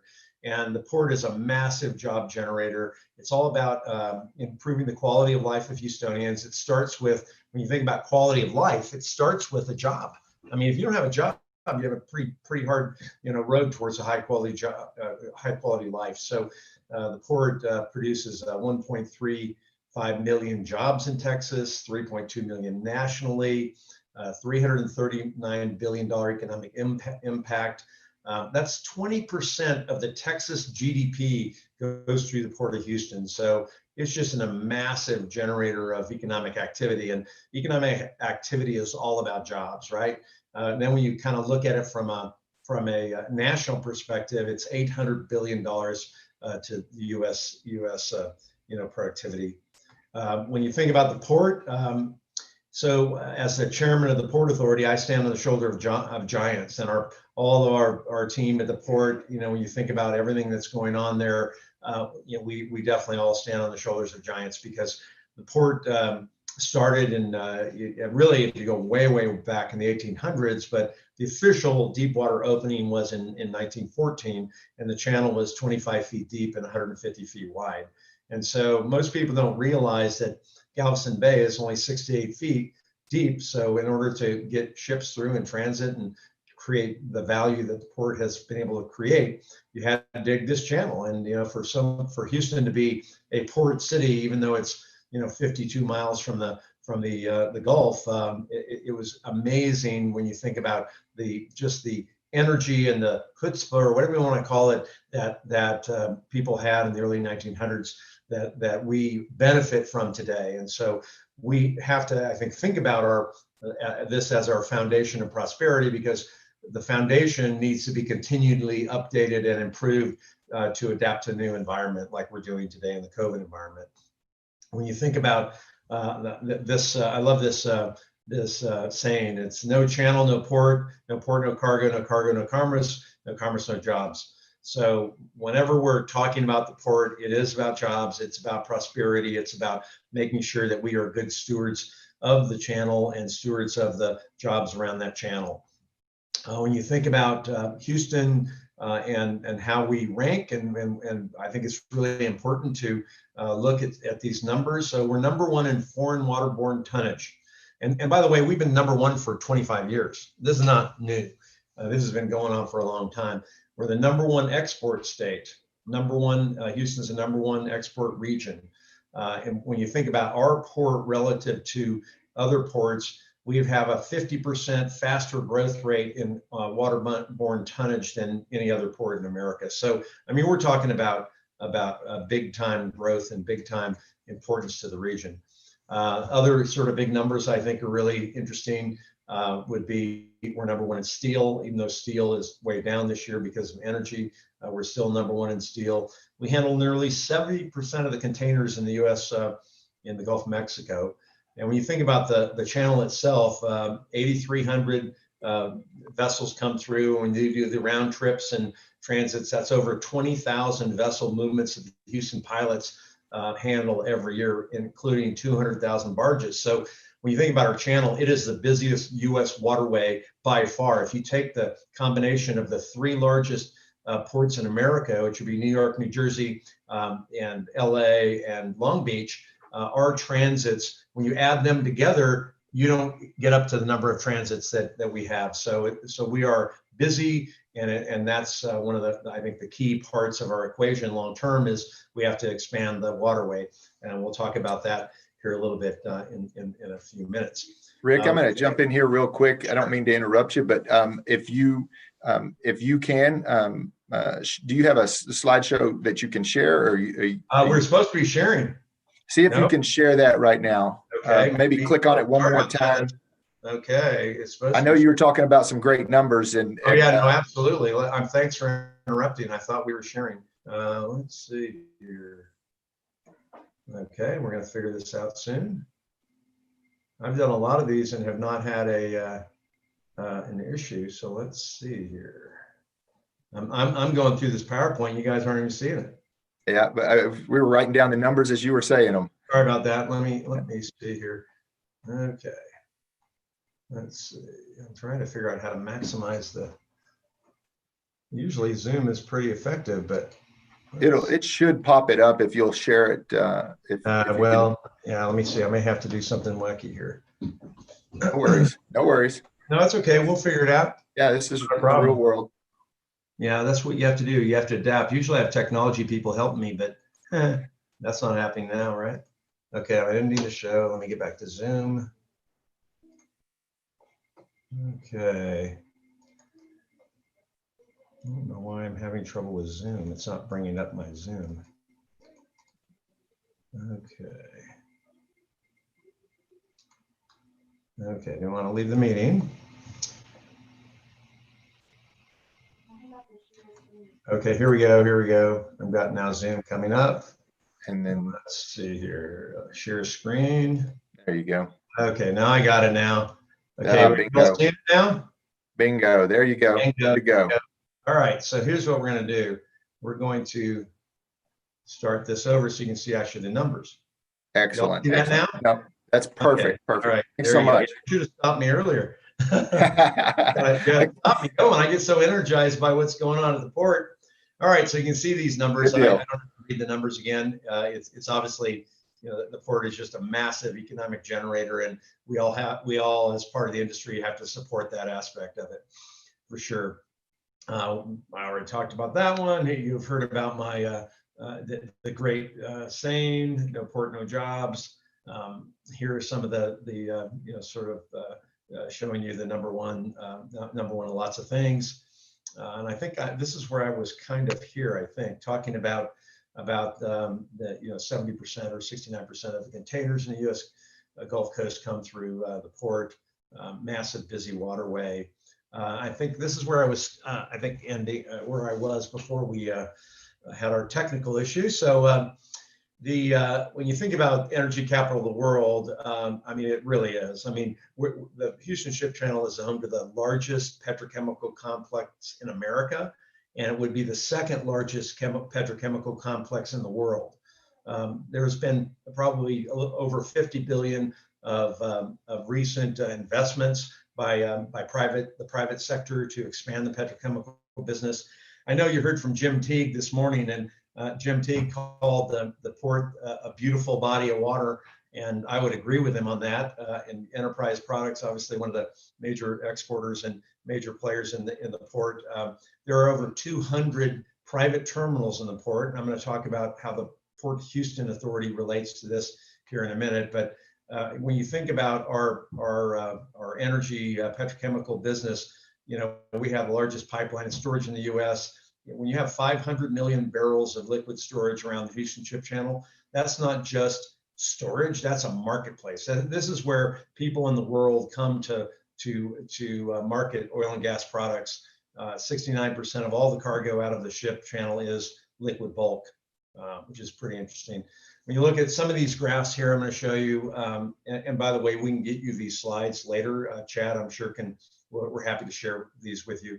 But you look at all these slides, no matter whether it's container volume or crude exports or propane or polyethylene products, it's just straight up and to the right. Now, obviously, when you look at 2020, you see some downward trends, and those are all COVID related. those are clearly temporary, and ultimately the world will need these products, and once we get past COVID, we'll be in really good shape, longer term.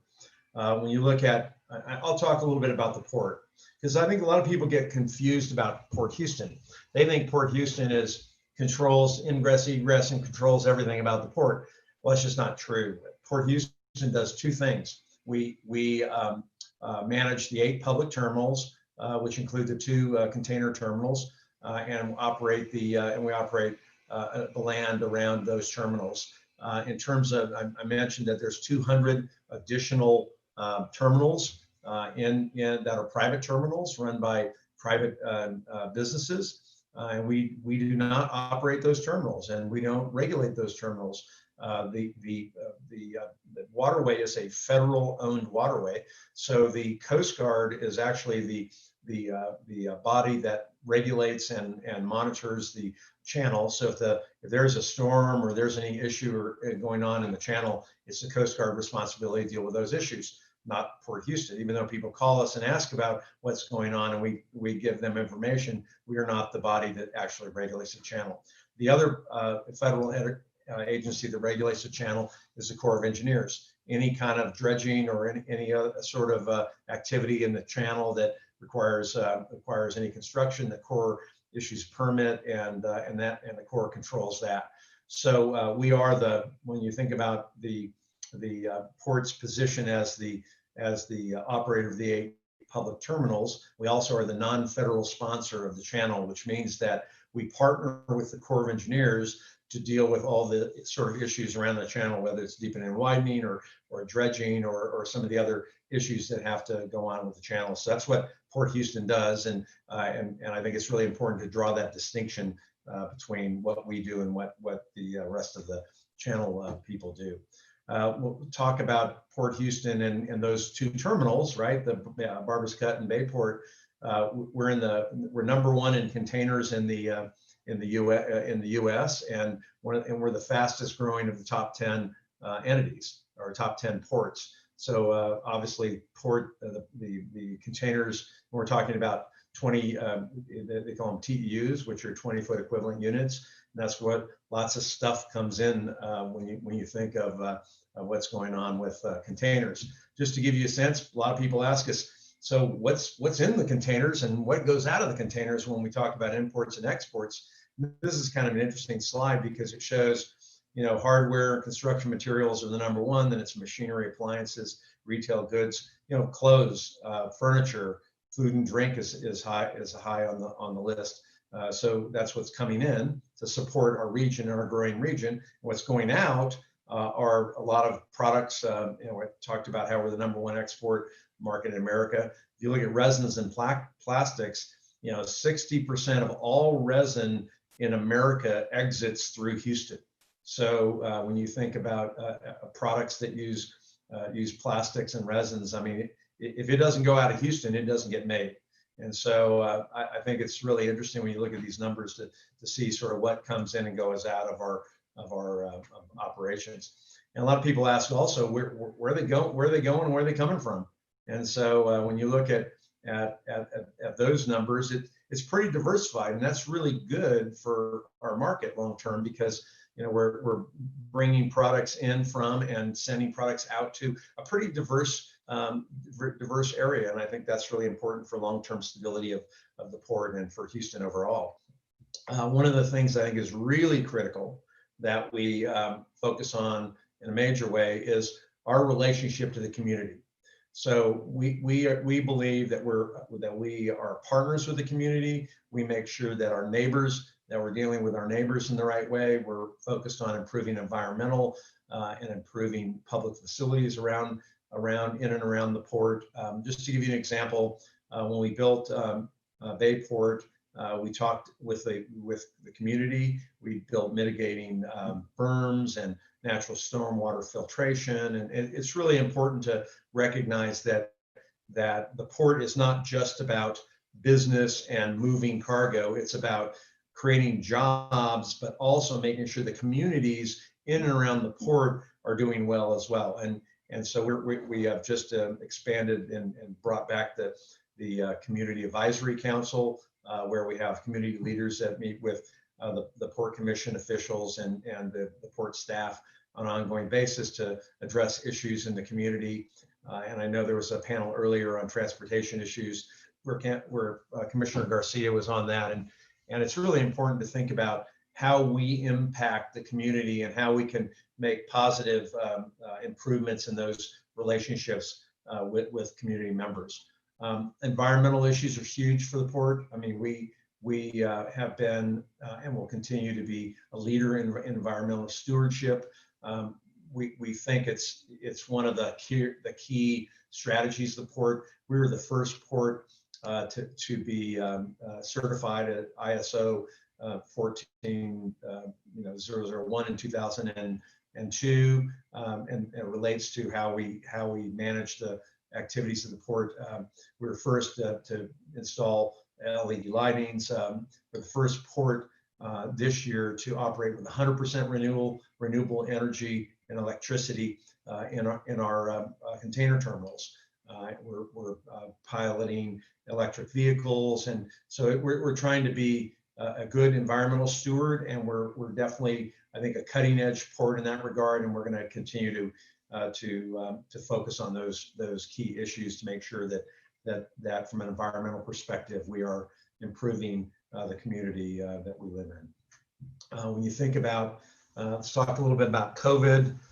First of all, I want to just give a shout out to our port employees, our 700 plus employees, direct employees, plus all of the longshoremen and the ILA members and others that work in and around the port. During COVID, we are essential. So the port it has been open in our container terminals, and our terminals have been open, as have been the other 200 ports or 200 terminals at the port. The port is essential, and it's really key to making sure that our employees are safe and that the people that are working on the port are safe. We had 1 day of closure through the pandemic, and it was early on, so we had to sort of develop our own protocols. And I'm really proud of our senior management team at the port. I'm really proud of our first, we call them our frontline employees, which are ones that come to work every single day.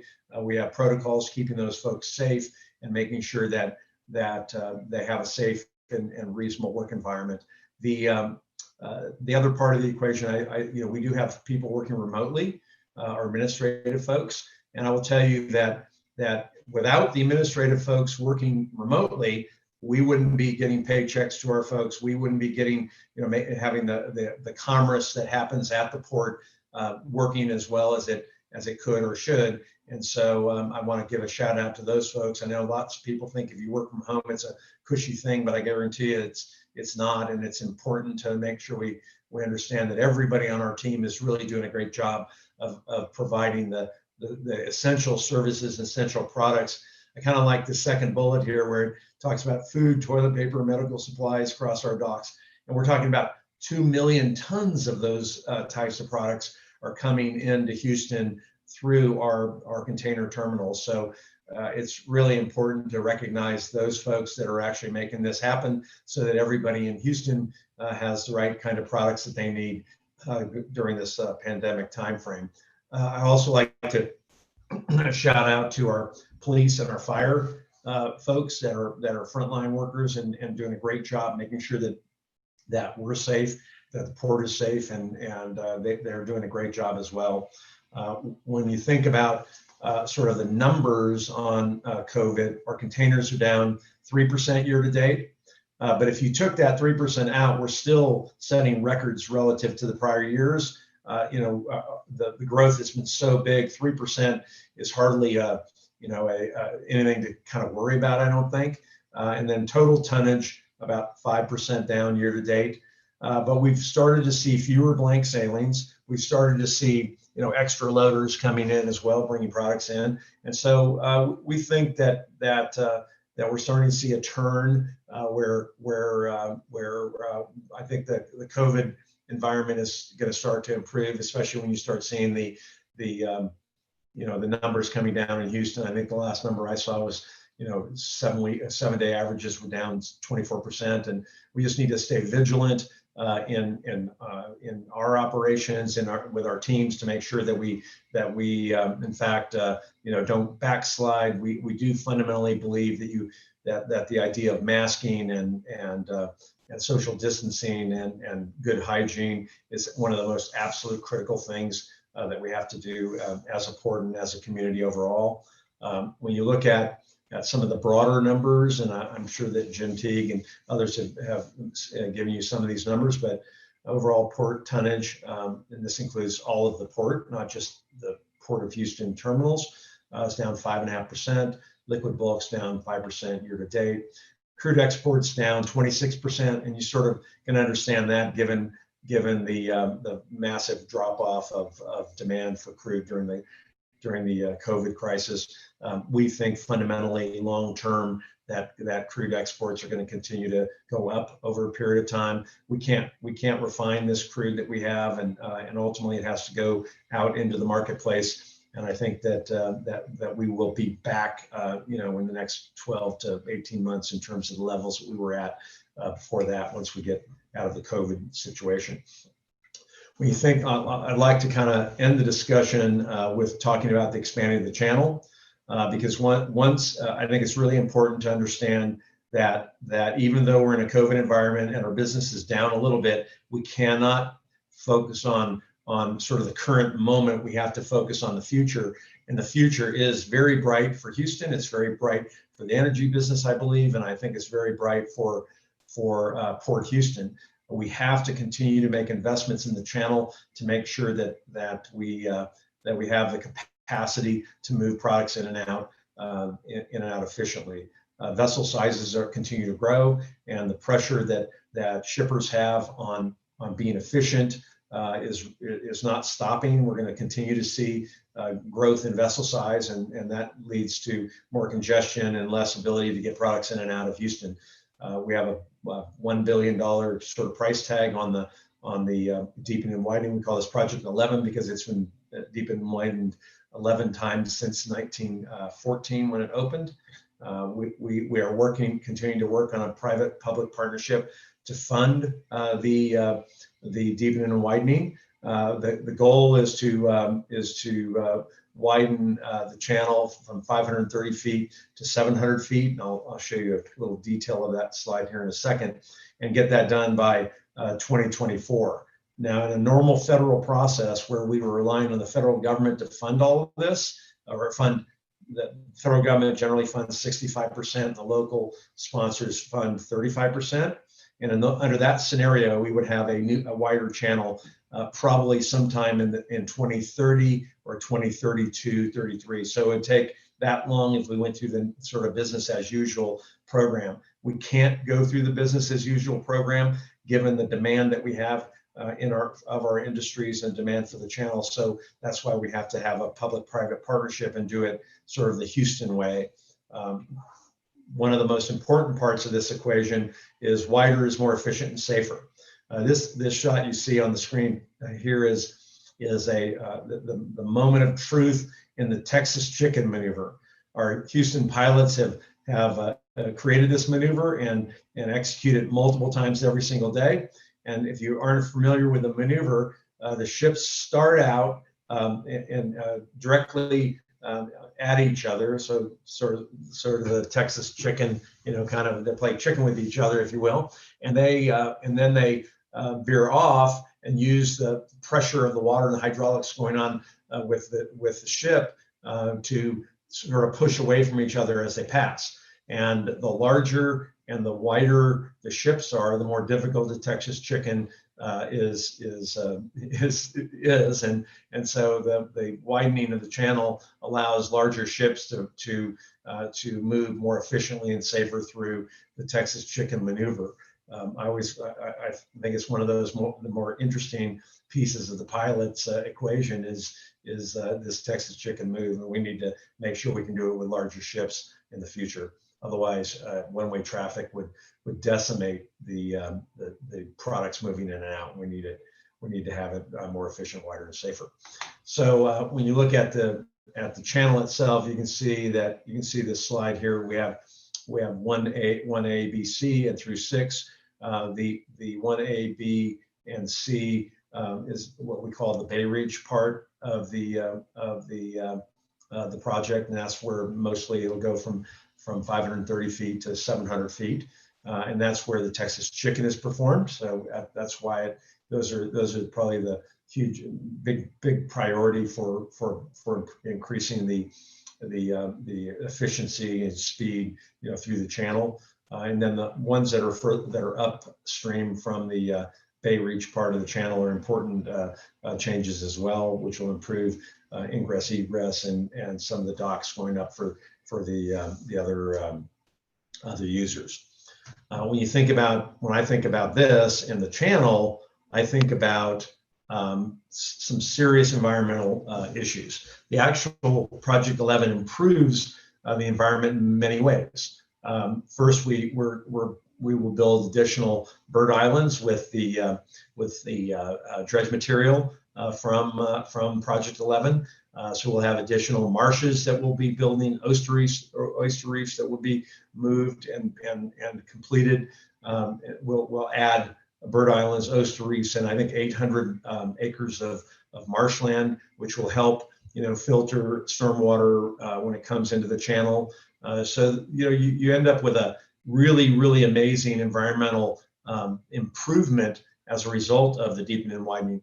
And then the most interesting one, I think, is the air quality, because when you think about it like a freeway that's congested and all of us and the cars are going at 10 or 15 miles an hour, what happens is that becomes a smokestack, and all those idling engines or not going at full capacity create air pollution. And what this should do is should improve our air quality in the channel, because these ships will be able to go through a lot more efficiently, and they won't be waiting in line trying to get out or trying to get in. And I think that's one of the real benefits for the Project 11. So it's not just about commerce; it's about improving the environment, and improving the ability of people to enjoy the bay. And to me, that's you have to, in business, I think we have to be really focused on business side of the equation. Yeah, there's a lot of P&Ls involved and a lot of money that moves around, but we also have to make sure that we're focused on quality of life, and we're focused on the environment, and we're focused on our social responsibility to the region. And I'm sort of going to end on this social responsibility issue and then open it up for questions here in a minute, because I think that Port Houston and the port community has a responsibility for social equity. There's been a lot of discussion about social equity and social inequality and racial equity and racial inequality. And when you think about the jobs we produce and the amount of capital that goes in and out of the port, we have a responsibility to step up and say, look, we are part of the community. It's not just about business, it's about jobs and quality of life. And we have to be on the front side of those issues, than on the back side waiting to see what happens. And so I think as a community, we have a platform at the port with all of the 200 other terminals that are in and out of the port to step up and say, look, we are going to be part of the solution to social inequity and racial inequity and economic inequity, and we need to be part of that solution, not the problem. And I'm really excited about some of the things that we've done at Port Houston in that regard, and I'm really excited also about some of the discussions that we've had with the other major players in the terminals in and around the port on some of these issues. So it's not just about money; it is about business and jobs, but it's also about how do we protect the environment, how do we improve the social fabric of our community, and how do we create jobs for people that really need those jobs. And so with that, I appreciate the opportunity. And I guess I have one more slide before I get off of this. We are right on schedule for the deepening and widening.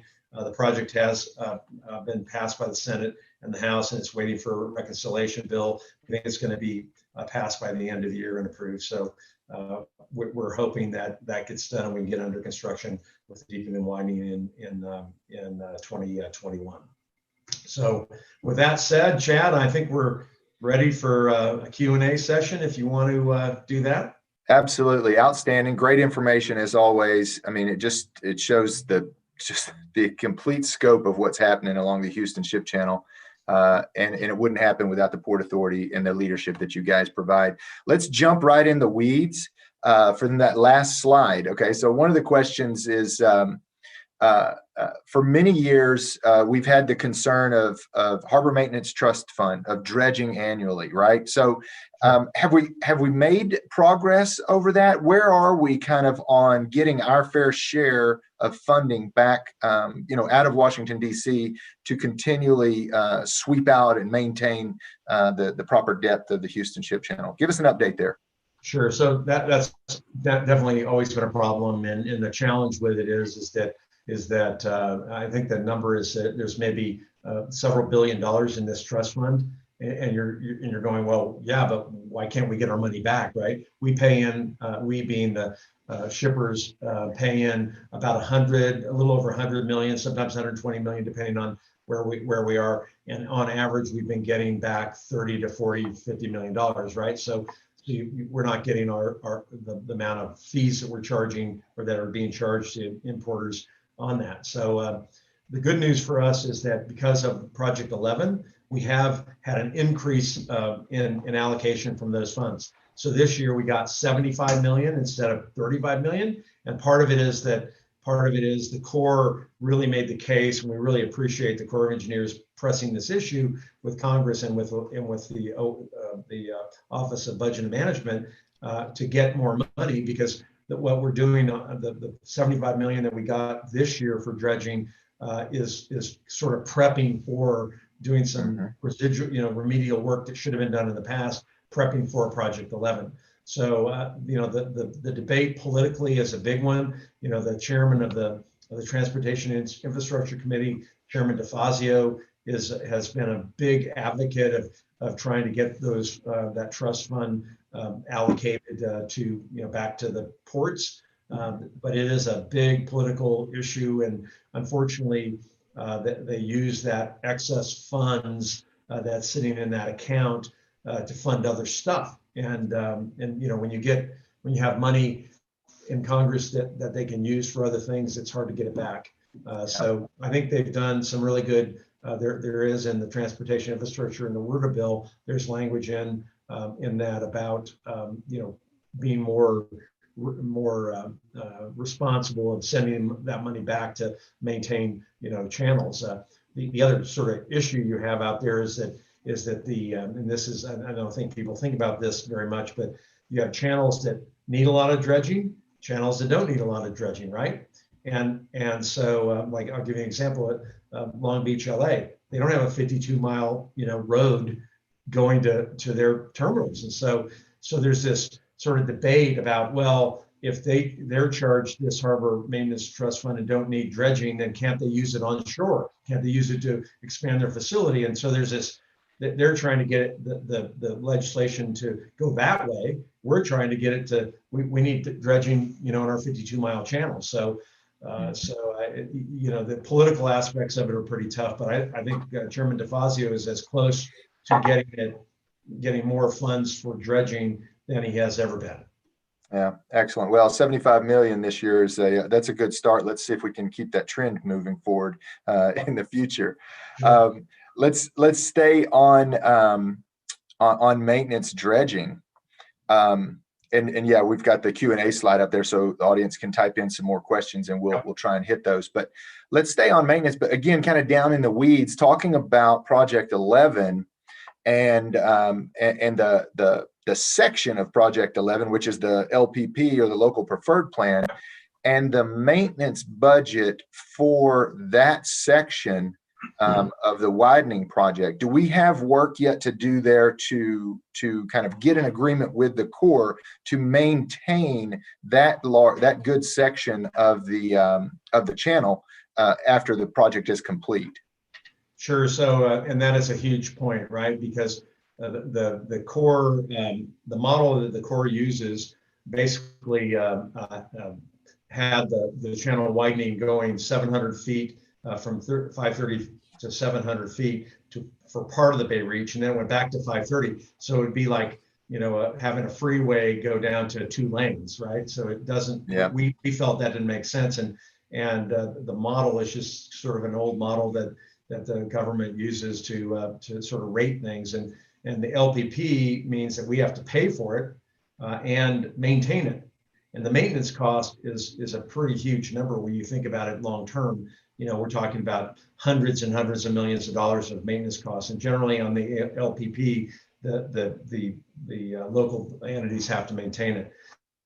We have had lots of conversations with the Corps. We've had conversations with OMB. We've had conversations with transportation infrastructure and the Senate side. I think we have a pretty good coalition of folks that are working on this issue that and the idea is, well, if we're going to pay for the $1 billion, we being the industry and the port, then the federal government ought to pay for the maintenance. And we have, we made some progress on that, but until the ink dries on the bill and everybody signs up for everything that you need to get signed up, it's still in play.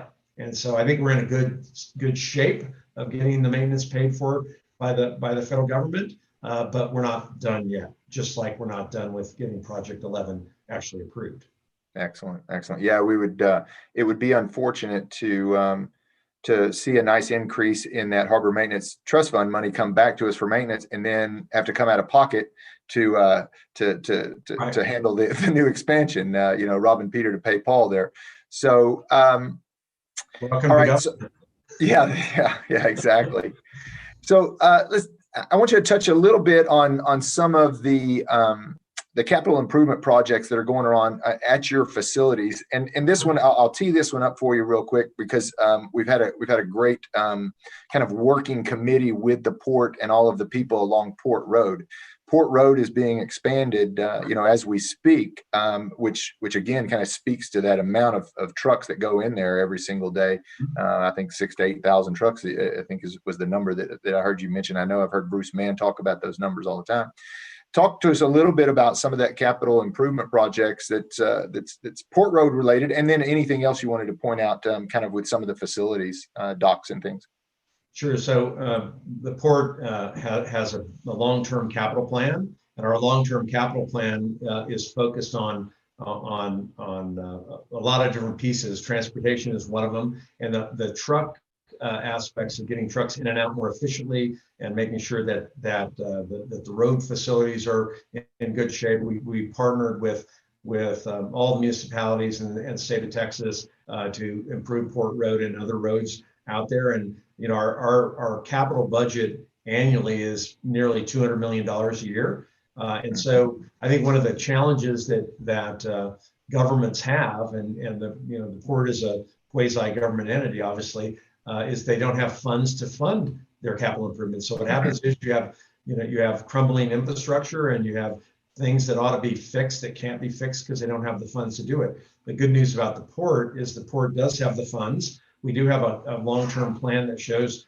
major investments being made, not only in our own facilities, the docks and the wharves, to make them more efficient and allow them to have more capacity to bring more TEUs in and more break bulk products in. But that also includes transportation of how do you get the product out of, from the container or from the other dock onto a truck and out. And then how does that, where does that infrastructure go long term? And then how does that infrastructure affect the local communities, right? Because if you have 9,000, I think we hit a peak here just recently of over 9,000 trucks in a day.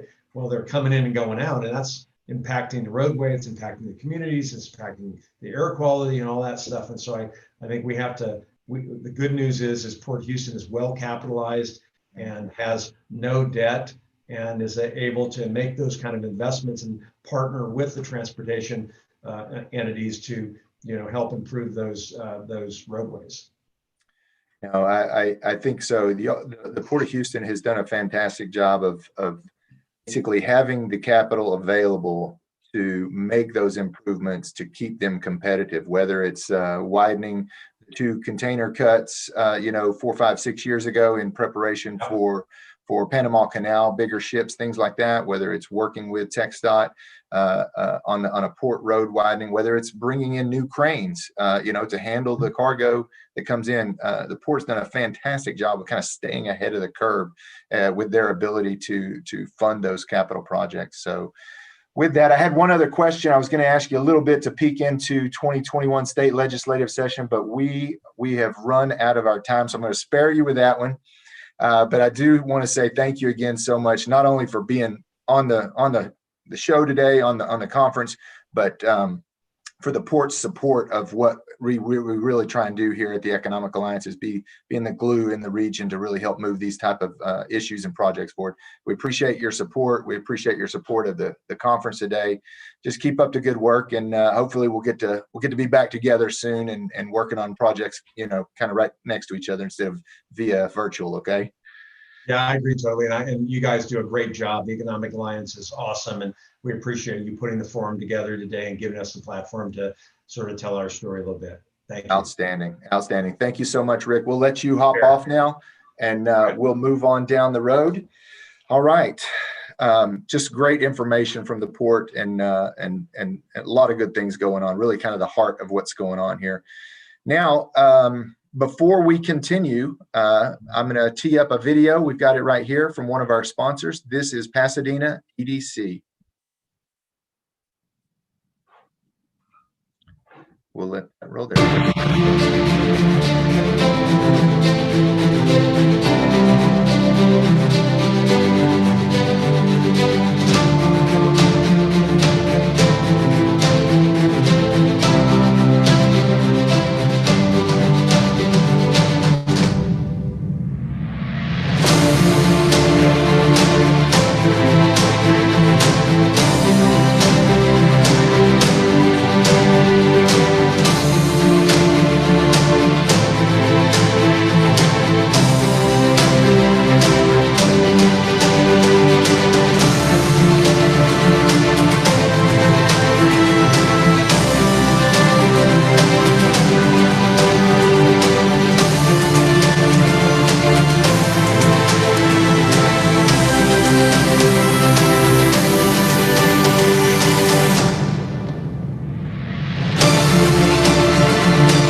All right.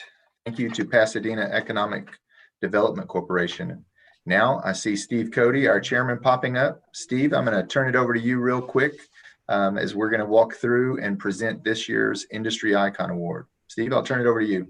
Thanks, Chad. And man, I love that video. And I think it represents a lot of good things about Pasadena. And I'm thankful for the support of the mayor and city council, as well as our board members for the EDC. Honored to chair that committee, that organization. And I'm thankful for all the staff at the Pasadena Economic Development Corporation. With that being said, so with a mission of growing the regional economy over the past 35 years, the Economic Alliance has met our charge through economic development, supporting the petrochemical sector, transportation and infrastructure development, workforce development, public policy advocacy, and quality of life projects. The Industry Icon Award is given out annually at the Gulf Coast Industry Forum to honor an individual who has shown vision, leadership, and a true heart for industry in this region. The selection committee included regional site and plant managers from some of the petrochemical industry's leading companies, as well as representatives from the global EPC firms and ECMA leadership. The quality of individuals nominated were outstanding, and the decision was a very difficult one. With that said, I would like to announce the 2020 Industry Icon Award recipient is John Durkee of the Industrial Safety Training Council. Now, John Durkee continues to commit his lifelong experience to improving the performance of industry in Southeast Texas, leading the petrochemical sector as Council of East Harris County Manufacturers Association, founder and counsel for the Southeast Texas Plant Managers Forum, founder and counsel for the Industrial Safety Training Council, mayor of Taylor Landing, Texas. In 1991, Mr. Durkee was instrumental in coalescing several industry groups into the Industrial Safety Training Council, which credentials over 200,000 contractors per year to safely build and maintain our petrochemical facilities. ISTC also works to craft industry-friendly legislation in Washington and in Austin, further encouraging growth. Couple of quotes here. Gregory Masika, Vice President and Site Manager of BASF Total Petrochemicals, writes, John is a good friend and someone you can always count on.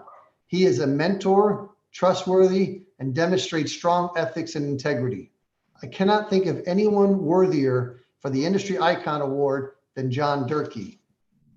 Shanna Burke, Executive Director, Southeast Texas Regional Planning Commission, writes, John Durkee epitomizes the attributes described as an outstanding nominee for the Industry Icon Award.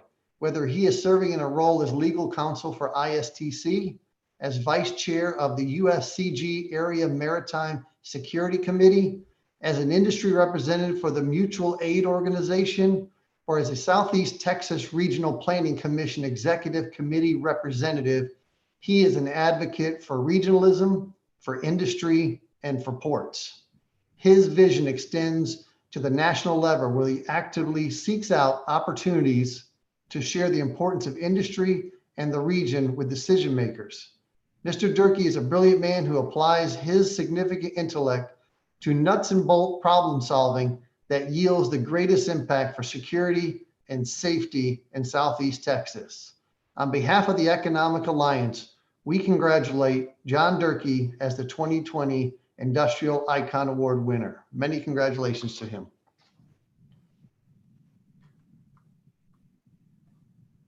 Thank you very much. It's a very pleasant honor. I very much appreciate this great gesture. Mentioned a little earlier, I really want to shout out Chris Hext. He's a hard act to follow and a great friend, and so it's a real honor for me to follow in his footsteps.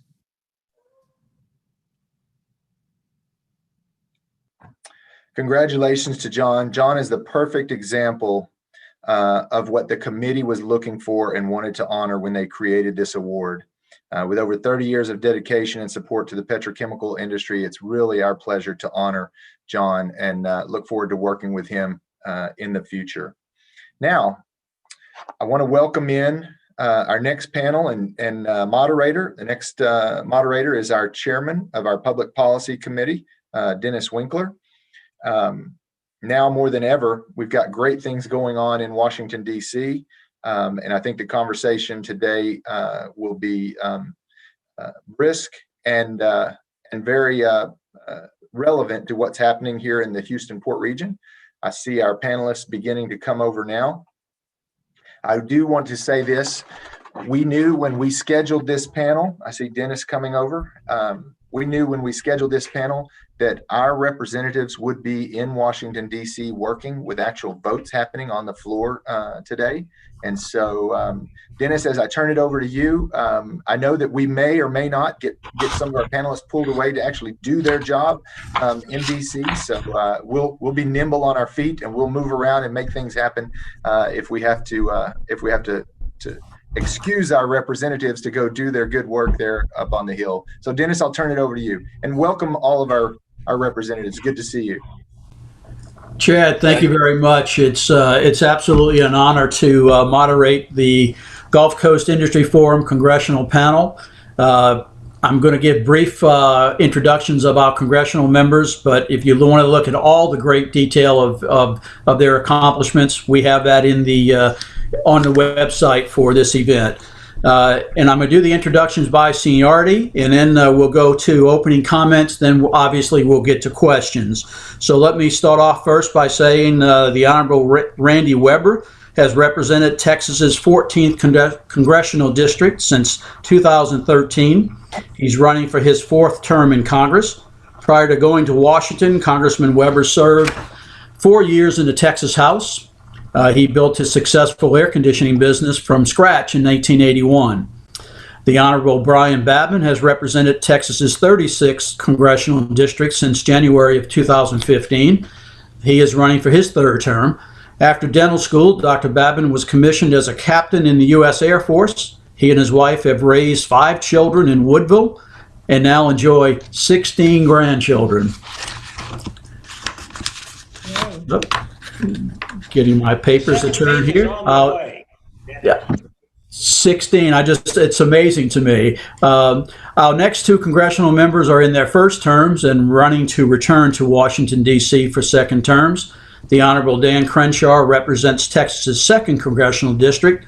A newcomer to public office, Congressman Crenshaw certainly is not new to service. A U.S. Navy SEAL officer, he served 5 tours of duty, was awarded 2 Bronze Stars, a Purple Heart, and the Navy and Marine Corps Commendation Medal with Value. The Honorable Sylvia R. Garcia represents Texas's 29th district. Prior to going to Washington, Congresswoman Garcia served as Texas State Senator, Harris County Commissioner for Precinct 2, and as Houston Controller and Presiding Judge for Houston's Municipal Courts. One of my neat facts about Congresswoman Garcia is she is the 8th of 10 children, which to me just amazes me growing up in a household like that. So, but anyway, I want to thank all of you for your service. Thanks for joining us. And what I'm going to do is give each of you a couple of minutes as opening comments. We'll go again in order with Congressman Weber, Congressman Babin, Congressman Crenshaw, and Congresswoman Garcia. So, Congressman Weber, you're up. Well, thank you, Dennis. Pleasure to be here again with this group. So important to our Texas, our great state of Texas, our economy. Really, I'd say the country for that matter.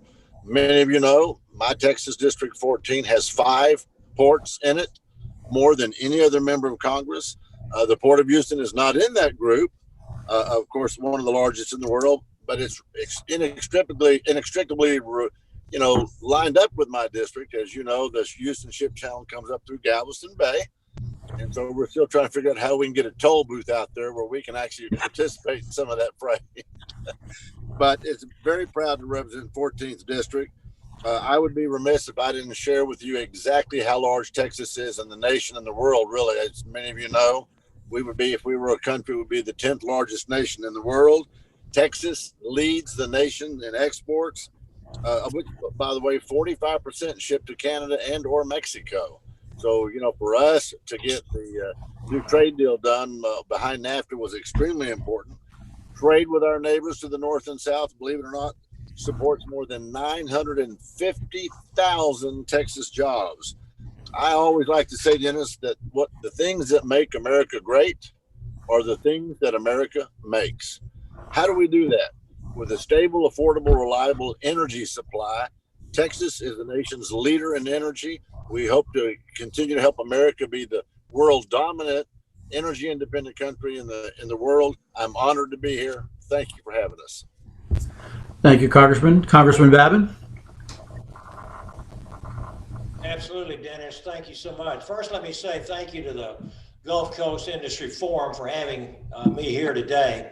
I'm sitting alongside 3 fine colleagues that I'm very, very proud and privileged to work with on issues facing Texas and the country as a whole.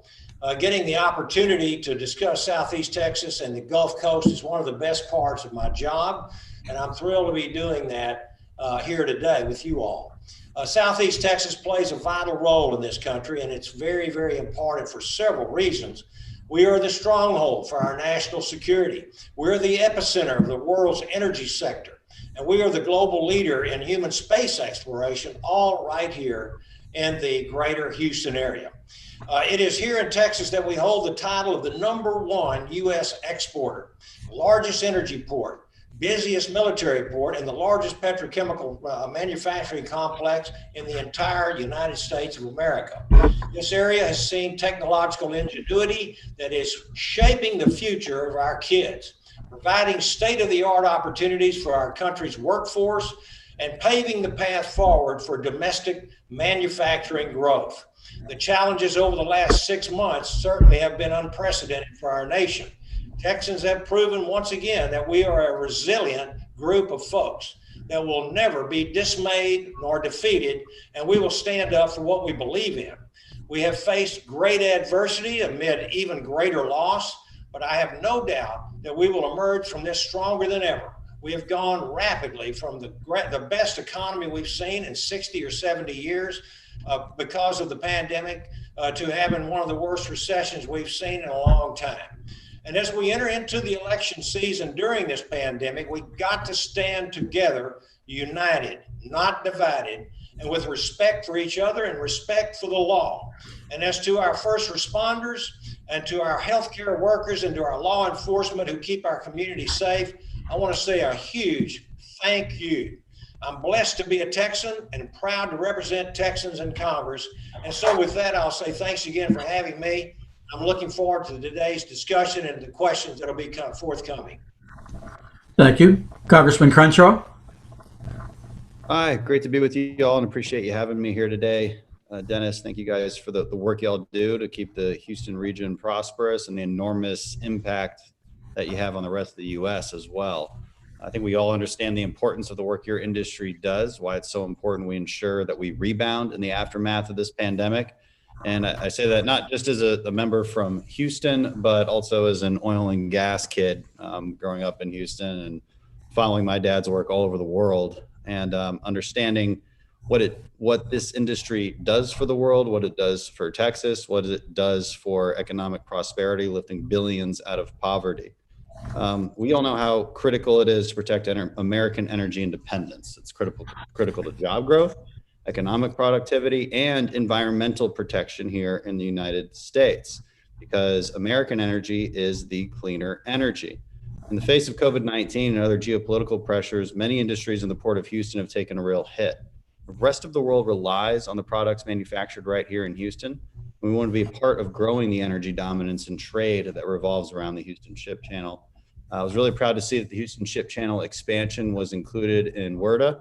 And I know my friends, colleagues here, Representatives Babbitt and Weber on T&I were really instrumental in getting that included in the final text of the bill. It was a full court press. I know we even had some prominent administration members down there to see the full breadth of the Houston Ship Channel recently. So it really is a gem of American innovation and economic prosperity, and we've got to protect it. So thanks for having me. Thank you. Congresswoman Garcia. Well, first, Dennis, thank you so much for having me. I was thinking about the forum this morning as I was getting dressed, and I still remember when we all got together in my county commissioner's office to discuss SEED, and some people may never remember SEED, which was the prior name of the organization, and how we put together the Port Region Economic Alliance and all the work that we've done. And it's just so great that you all have kept it up and continued, because it's so important to brag to the whole world about the work that's being done in the Port region. I think sometimes we're a little overlooked, but I've always said that we're the heart of the economic engines in the Houston region, and in fact, the state.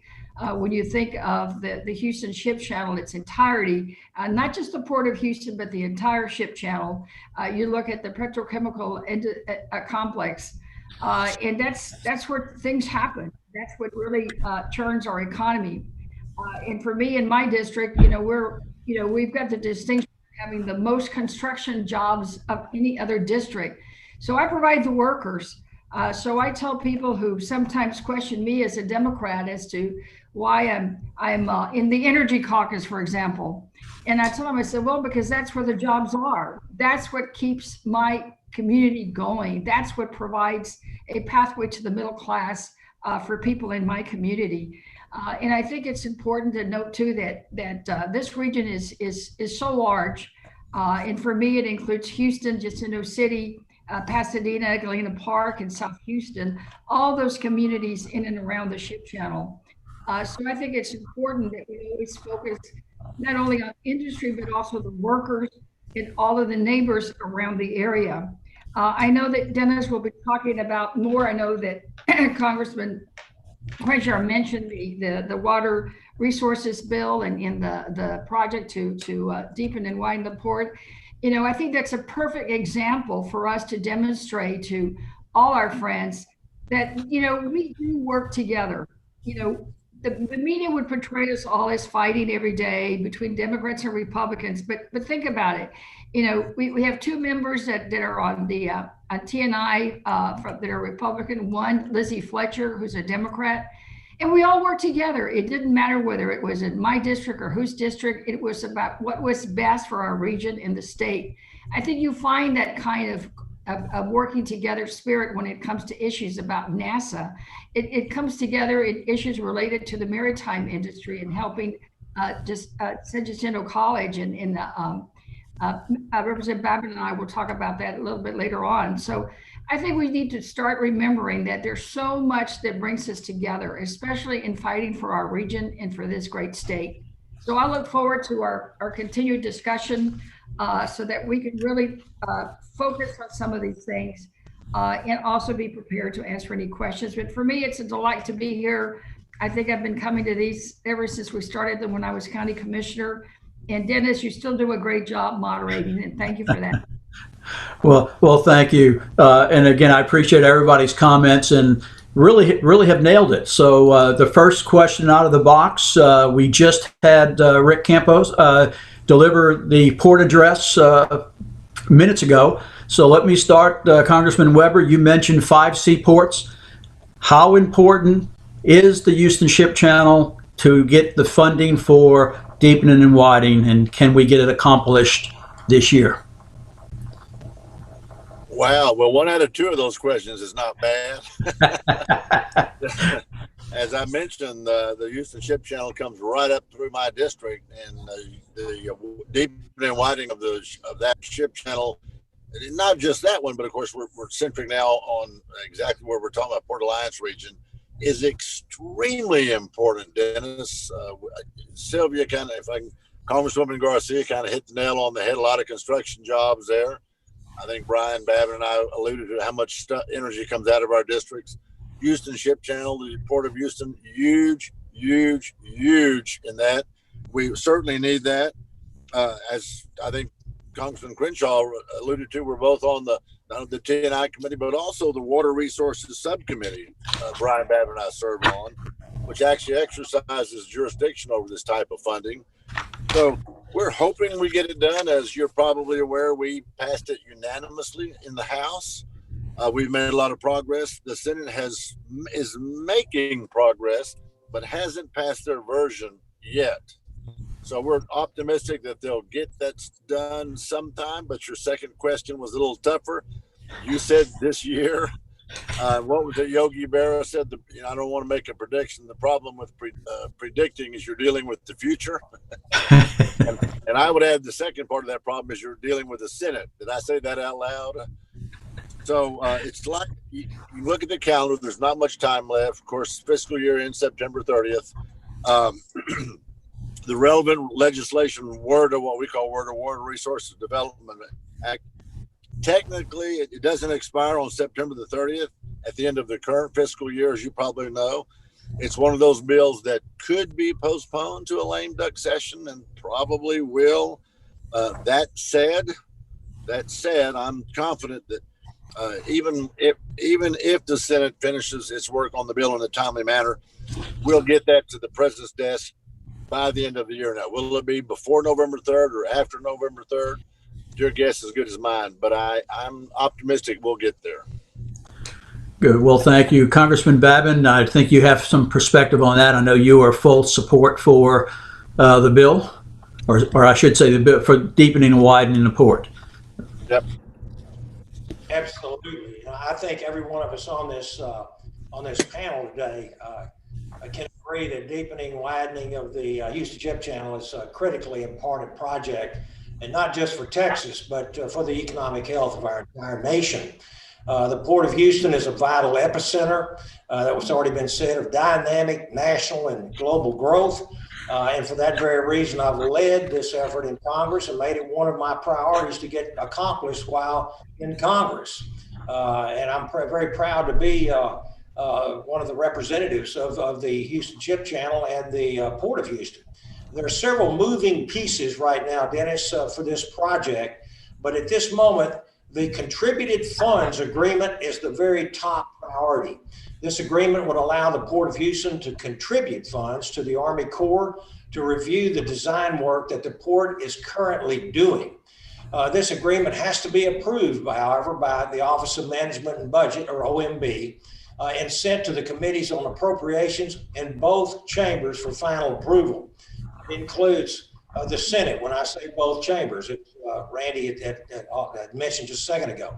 Additionally, OMB should provide a letter of concurrence, which is basically a letter stating that the project adheres to administration policy, and this will be for the chief's report. And while this is not needed for authorization, it's likely to contain very specific language regarding what we call the assumption of maintenance request made by the Port of Houston, and which is so vitally important for our channel and the port. This was the request made by the Port of Houston and included by us in the recently passed WRDA Act in the House of Representatives. My office has been in touch this very week with OMB and with appropriators to make sure that we get final approval and we can continue to move forward on that. Great. Congresswoman, I'm going to go to you next on this because I know you convened a group of stakeholders, had the House Speaker come down and made some commitments at that time that we would get a bill passed. So are you as optimistic or more optimistic than the other two congressmen that we'll get this done? Well, I think for me, when the speaker calls and lets you know that she's coming to town and she will do an event with me, you sit back and try to decide whether you're going to do a policy event, a political fundraiser, or just a get together. And to me, there's no higher priority for the growth of our region, deepening and widening of the port. So I asked her to come down, and I had not realized, Dennis, that she hadn't been down, I think, for like 20 years or 15 years. I forget what the number was. So she was absolutely excited. So we had a very good visit. A lot of the stakeholders, everyone from the ILA to the chair of the board to some of the folks that are concerned about some of the environmental justice issues, broad range of folks. And she committed then to make sure that a bill did get passed and that we would work on it. And of course, as has already been said, we're working against the clock because we've done our part, and now it's up to the Senate. But I think with matters here, we put really good, close eye attention on it. And if we don't get it done, we certainly have a good springboard to go for next time. But I know that we'll all continue to work together to do everything it takes to make sure that this gets done, because it's what's needed in the region. And I will certainly continue to take the lead of Congressman Babin and Congressman Weber, because they serve on that subcommittee, they serve on that T&I, and I think that's what's critical. But in the end, we'll work to make sure it gets done. Thank you. Congressman Crenshaw, I know you see the importance of deepening and widening, but you had mentioned something earlier about national security. Do you want to reflect on how important the ship channel is to the U.S. national security? Sure. I don't want to repeat what my colleagues have already stated about the Houston Ship Channel and the particulars of the legislation. So maybe we talk about the broader importance of it. What is the point of widening and deepening it? Well, of course, we need additional capacity. I mean, that's the point. Additional capacity for what? Well, it's not just goods and trade. it's our energy industry. And our energy industry, why is it important that we become energy independent? I mean, that term gets thrown around a lot. I don't know that we always explain exactly why it's important, both for our economy and for the world and for the environment. And it is no secret that there's a large scale attack on the American energy industry, large scale. Whether it's building of pipelines, whether it's proposals coming from a potential Biden administration that says no new permitting for fracking. They don't want to. They're not saying they're banning fracking, but there were no new permitting for it. The weaponization of our court system against the energy industry, against new pipelines, which would export clean natural gas to export terminals and export it around the world. I cannot think of a better thing for reducing carbon emissions than exporting our natural gas around the world. If you want to single-handedly meet the proposed criteria of something like the Paris Climate Accords, then exporting natural gas to places like China and India that are primarily burning dirty coal would be the first thing on our list to do. We can't do that if we don't want to use the clean natural gas they already have in Texas, an abundance of it. We can't do that if we're always attacking the pipeline building in Texas and throughout the country. People in the Northeast, for some reason, would rather import Russian natural gas from across the ocean instead of simply allowing pipelines to be built so that they can heat their homes. Californians would for some reason prefer rolling blackouts and an unsustainable solar and wind Green New Deal type energy plan as opposed to cleaner nuclear and cleaner natural gas. We've got to do what makes sense here. I think Texans have long understood what makes sense. This is the broader conversation about the Houston Ship Channel. As far as security goes, notice that it's not very widely reported on, but peace in the Middle East has been, this long time goal of peace between Sunni Arabs and Israelis has been accomplished all of a sudden. Not really reported on, but part of that is leverage. Part of that is our ability to say, you know what, we don't need your oil and gas industries in the Middle East. We don't necessarily need you anymore. We have our own. All right, we don't need to rely on Russia. We can go to our European partners and say, hey, we want you to use American natural gas. You don't have to rely on Russian gas. We want you to use this from a friendly nation. This is true power, and it's a power for good. And we have to talk about it that way. We can't be afraid to shy away from talking about the international, the national benefits, security benefits of energy independence. Well, thank you for that. And I'm going to go back to Congressman Weber again and just ask, I want to get into the topic of a coastal barrier. Obviously, we had a near miss, if you will, with Hurricane Laura. How important, what's going on with the coastal barrier? Will we be able to get that done and expedited? Well, very important. And actually, Dennis, I've grown up on the Gulf Coast of Texas, probably the one that's been here the longest. I know Dr. Babin's a little older than I am, but he actually left and served our country. And for that, we're very grateful. But I've been in a 20-mile radius for 67 years. My first hurricane was Hurricane Carla in 1961, not 1861 is my kids think. And anyway, so important. The Netherlands hold back the sea. And yes, we dodged a bullet in Hurricane Laura, but don't forget Ike, Harvey. We've got things that bring in a rush of water that we need to be able to hold that sea tide back, if you will, that surge. And had Ike gone up the Houston Ship Channel, what a disaster that would have been. To my colleague Dan Crenshaw's comments about, you look at the peace between Israel and the Arabs, for example. If we destroy our energy sector, which there are a lot of people who don't like fossil fuel, no big surprise. They say they believe in all of the above, energy policy, but it's all of the above ground. They don't want nothing out of the ground. For us, it's extremely important.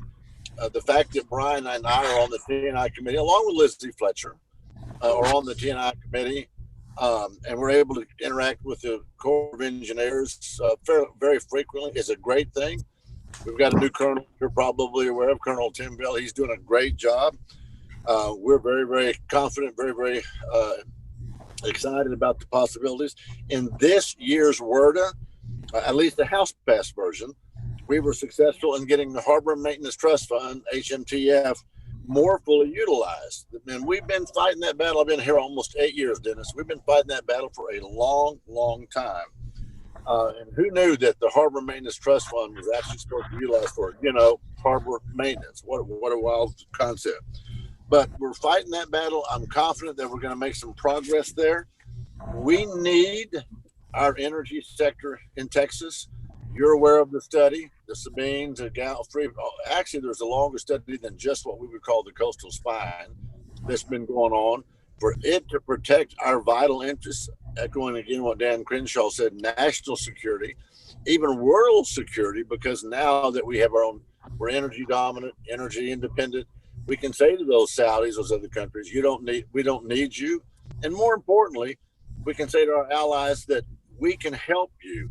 We will not use this as a lever. We will not use this as a weapon against you, but a good economic tool, a good partnership tool, and we can have peace and prosperity. So it's extremely important to us. Call it what you want, Ike Dike, coastal bear protection, whatever you want to call it, coastal spine, extremely important. We're pushing for grants, U.S. DOT grants. There are such as the BUILD grants, which is better utilizing investments to leverage development.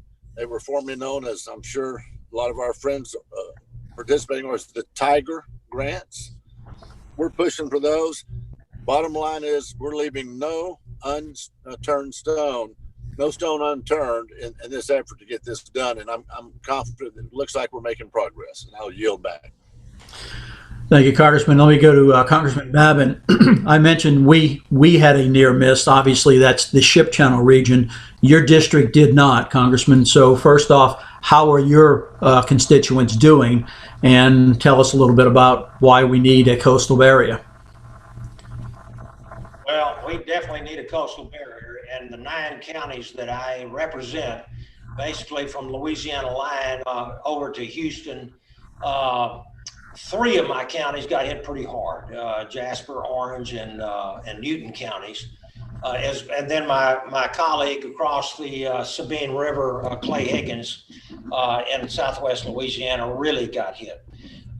So it seems like we get more than our share of these hurricanes, and having seen Hurricane Ike and having seen a 20-foot storm surge, had it been 20 miles farther to the west, I can't remember, one of my colleagues mentioned it, and had it come straight up the Houston Ship Channel, it would have been an absolute disaster.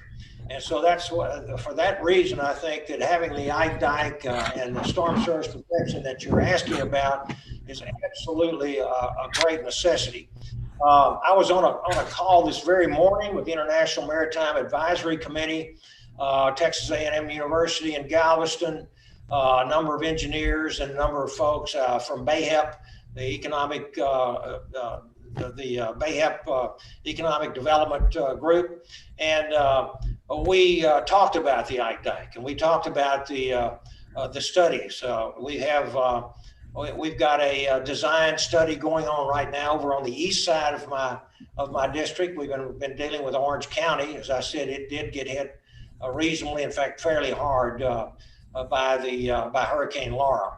But I also like to say just what my colleague Dan Crenshaw said. We've got a grave threat, to the fossil fuel industry that Texas has been built on, and that our Houston area is absolutely the epicenter of this. Not only the production, the pipelines, but the refining and the chemical industry.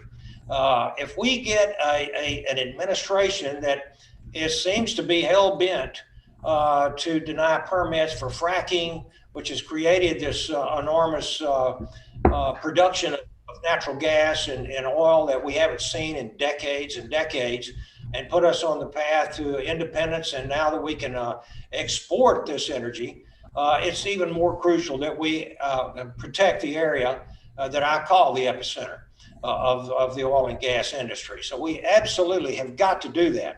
And I was pleased to have, as I said earlier, to help pass the WRDA Act in the House this summer, which included a provision that authorized much needed mitigation infrastructure. And that's exactly what the Ike Dike is. And the Corps has identified tentatively selected plans. We're working with the public in coordination process with NEPA, with National Environmental Policy Act, and working on a preliminary technical design. And I've spoken numerous times with Secretary R.D. James of the Army Corps, as well as on the project for the Ike Dike and the storm surge mitigation, I'm trying to say it, if I can spit it out, as well as the Port of Houston the widening and deepening that we've already talked about. And I'm very pleased to say that R.D. James has expressed a very, very much critical support for what we're trying to do. And I'm looking forward to continuing to work with him. We do know that the Corps, one of their biggest problems is giving us permits to do these types of things. And we're trying to shorten that permitting time. I do know that the president said, even when he was a candidate, that we needed to shorten those permitting times. He said, he even told a story about how the Empire State Building was built back in the 30s in 9 months. He said it would take 10 years to get a permit to build it today. And so I'm real pleased to say I'm proud of the way the president is operating and trying to shorten up these wait times that are just incredibly burdensome on our industries, on job creation.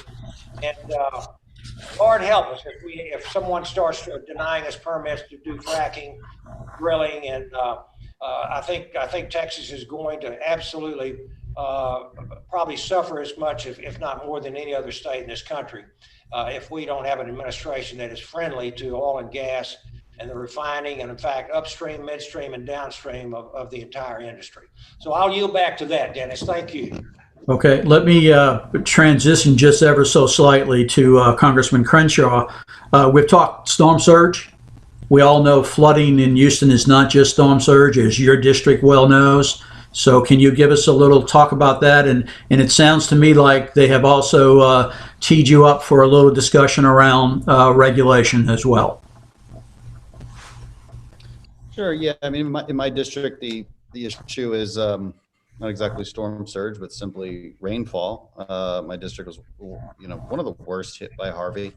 My district has Addicks Reservoir in it. We have Lake Houston, Cypress Creek overflow there. And it's just a combination of things. And I have been happy with the direction that we've been seeing. It does seem like local, state, and federal authorities have been woken up by Hurricane Harvey. And should have happened decades before that, but it didn't. And there's a variety of things that have to be done. Unfortunately, one of those things is long-term studies. And nobody likes to hear studies because they last for 3 to 5 years. But they are necessary because we are looking to spend tens of billions of dollars on proper mitigation infrastructure that would be able to deal with heavy rainfall. What it looks like that'll end up being, and some of it's already been started and funded, say new gates in the southern part of the Lake Houston Dam, simply desilting and getting rid of built up sediment in the San Jacinto, clearing out bayous and updating the reservoirs, and then looking more strategically at where you can purchase land. So Harris County Flood Control District is in charge of that. Purchase land, create reservoirs, create detention, and basically do two things: detain the water and make sure that water flows correctly.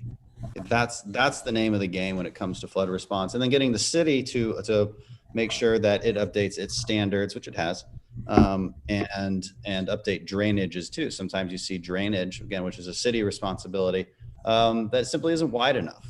So there's a whole variety of things that are being looked at. But I always want people to know that I have a lot of confidence in Harris County Flood Control District. I love working with them. They know what they're doing, and they're very open and accessible to the public. We've been laser focused on this for the last couple of years. Oh, and on NEPA, yeah, I don't have a lot to add to what Congressman Babin said. about NEPA, but I've been really impressed by, so I don't know if you guys subscribe to my podcast, but one of the guests I had on was Alex Hergot, who leads the permitting council that President Trump set up. It was authorized by Congress, but never set up by President Obama back in 2015. But President Trump went forward with it. Obviously, he has a background in permitting that it takes to build things. And, what we noticed was, as Western countries go, we take longer to build the simplest of things, up to 7 years as the average, to get all these agencies to cut through the red tape and simply give somebody an answer, yes or no. This isn't even about protecting the environment. This is just, hey, what do our own regulations say, and are we enforcing them correctly, right? And so getting that down to less than 2 years has been a main goal of that council, and I think it's incredibly necessary. We cannot put legislation on the floor spending trillions on infrastructure, but then make it harder to build the infrastructure by making more red tape, putting more red tape around this permitting process. That's crazy.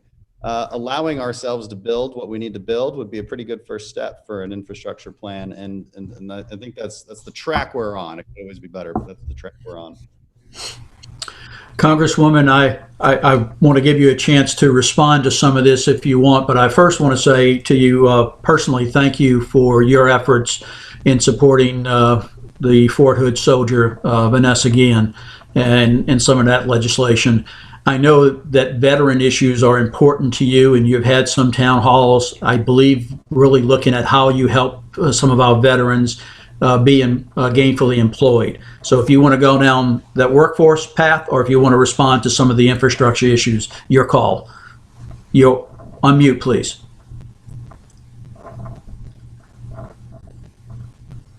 I forgot it. I was unmuted. But first, thank you so much for remembering Vanessa Guillen. And as you know, yesterday we filed a bill, the I'm Vanessa Guillen Act, that will do one really big change. But I think it's an important change, which is to get all the complaints of sexual discrimination, sexual harassment outside of the chain of command, and it authorizes the creation of a chief prosecutor to handle those claims.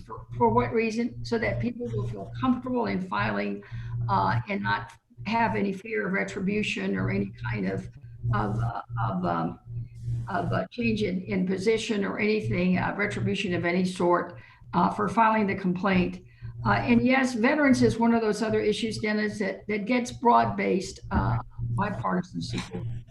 So far, we have filed 58 bills in Congress that impact veterans, and 17 of them have already passed and are already become law. And they range from more opportunities in education and careers in the STEM fields, and helping make more mortgage more affordable for veterans, and a lot of the things that we know that veterans need to be able to get good jobs. I'm reminded of the event that we did with the port some years ago that was called from hard hat to helmet to hard hat. Remember that one? Yes. Taking our veterans the helmet into hard hats and getting them those skills in and around the port and trade. And I think those are important. But Dennis, I know your events are always nonpartisan, but I cannot help but try to correct the record here. I sat on the Democratic Platform Drafting Committee, and one of the first things I did was look at the energy section. I looked at the section on NASA. I looked at the energy, the section on immigration. I looked at the things that matter to Texas. And I can assure you that there is not one word that says anything about a fracking ban. And there's not one word that says anything about permits. As you know, the only permit area that the federal government can get involved in is the permits on our own federal lands, because permits are done through TCEQ. They're done through the states.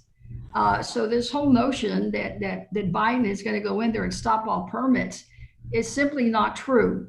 Again, I don't want to make this into a political discussion, but it's been raised by two of my colleagues, and I just want to correct the record. And particularly, I think it's important to note that Obama did set up the the group that Rachel was talking about. But it took Trump 18 months to appoint a director to head that up. So I think before we start transitioning this discussion about policy issues that are important to our region, working together, we should stay on track of doing that, because I think it's important that we work on things that we can agree on. And let's save the politics when we get back home on the weekend and do the campaigning that we've got to do for November. Thank you. Okay. Well, Ed, thank you for keeping it somewhat on point there. I appreciate correcting the record. We have about maybe 8 more minutes left. I want to save some time to have everybody get a chance to, come back with final comments.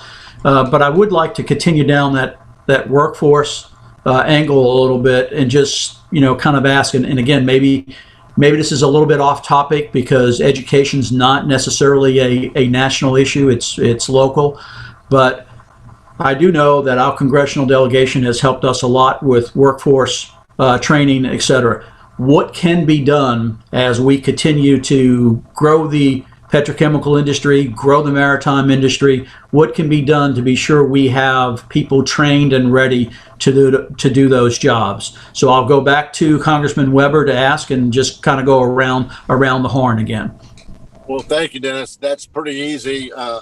What can be done is young people can be trained about how we are able to make energy cleaner and cleaner and cleaner. We do care about the environment.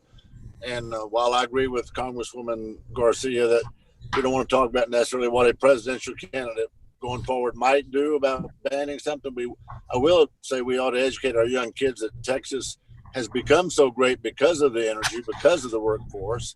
And in our district, the Keystone Pipeline was coming into our district. The previous administration did not get it permitted. President Trump got in there and got it permitted. So energy is important, building is important, construction is important, pipelines are important. And the fact that we are a big energy producing state, we can do it cleanly, we can respect the environment, we can respect each other. I think we need to educate our kids to that. And that's one of the things that'll help our area. And I'll yield back. Congressman Babin? Absolutely. I'm going to say just a couple of things, and I've got probably at least a 5-minute drive to get back over there, Dennis, and then I'm going to yield back after I get through saying maybe a minute here. But the first thing I think we need to do as far as our workforce, we've got to get away from the bachelor's degree or bust mentality that so many people seem to have in this country, which portrays that a 4-year degree is the only path to success. Because in my district, and every one of us on this call today know especially that in this area of Texas that we represent, that apprenticeships, short-term certification programs, technical education can often prepare people for industry employment far more effectively than a 4-year degree in a traditional college. From the moment that students begin high school, they must have meaningful exposure to education paths that lead them to quality, high-paying jobs without incurring massive student debt, which is what we've been seeing. The average salary at the plants that I represent down in the Deer Park, LaPorte, stretching all the way, and Baytown all the way to Orange, is $100,000, a 6-figure salary. And I also serve on the House American Workers Task Force, which is a group of lawmakers working hard to reorient American education to fit this very mold.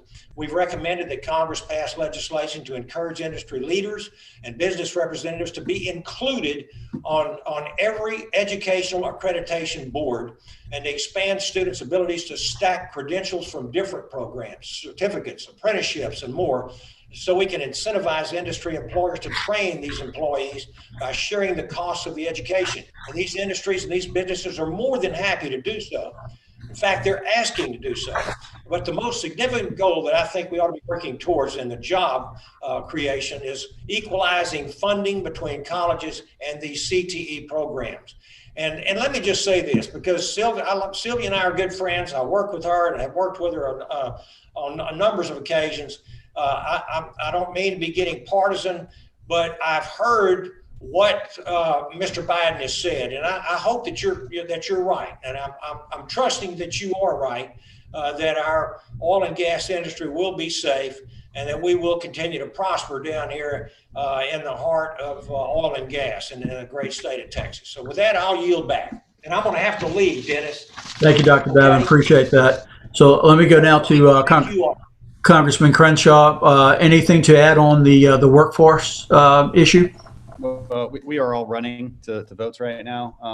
Workforce training is extremely important. This is one of the most popular things you can talk about with people in Houston. They want jobs that actually pay well. And again, a lot of these industries that are propped up by the Houston Ship Channel, by the oil and gas industry, are at the front lines of taking in anybody and everybody. One of my, I've seen some really amazing programs, and that putting them through workforce training, getting close to 6-figure jobs at the end of it. We're talking it's like $75K a year right off the bat, without a bunch of debt, without a bunch of a long commitment to a 4-year degree. It really is the future. Getting high schools involved in that at an earlier stage, I think, is really the right way to do it. And I'll go back onto this. Protecting the oil and gas industry is vital. Okay. And I'm not going to quibble. It's not split hairs here. What I said was that Joe Biden rolled back his earlier comments about banning fracking, which he did say, and Harris has said as well. They rolled those back and said no more federal permits. Okay. Which is what we agree on, apparently. But that's a big deal. And let's not forget that Democrats have long been opposed to what they call the Halliburton loophole, which allowed states to regulate it in the first place. Okay. To say that there's not open hostility to this industry is to whistle past the graveyard. It is simply not true. All right. And I hope that as a Houston delegation, we simply stand up to it. That should be our priority, because it does support. We know it's better for the environment, for the global environment. We know that it's better for Houston. We know that it's better for the economy. We know that it's better for these kind of jobs that we're talking about in the workforce training programs that they support. So I think we can all agree on that. We do unfortunately have to go vote. Congressman, thank you.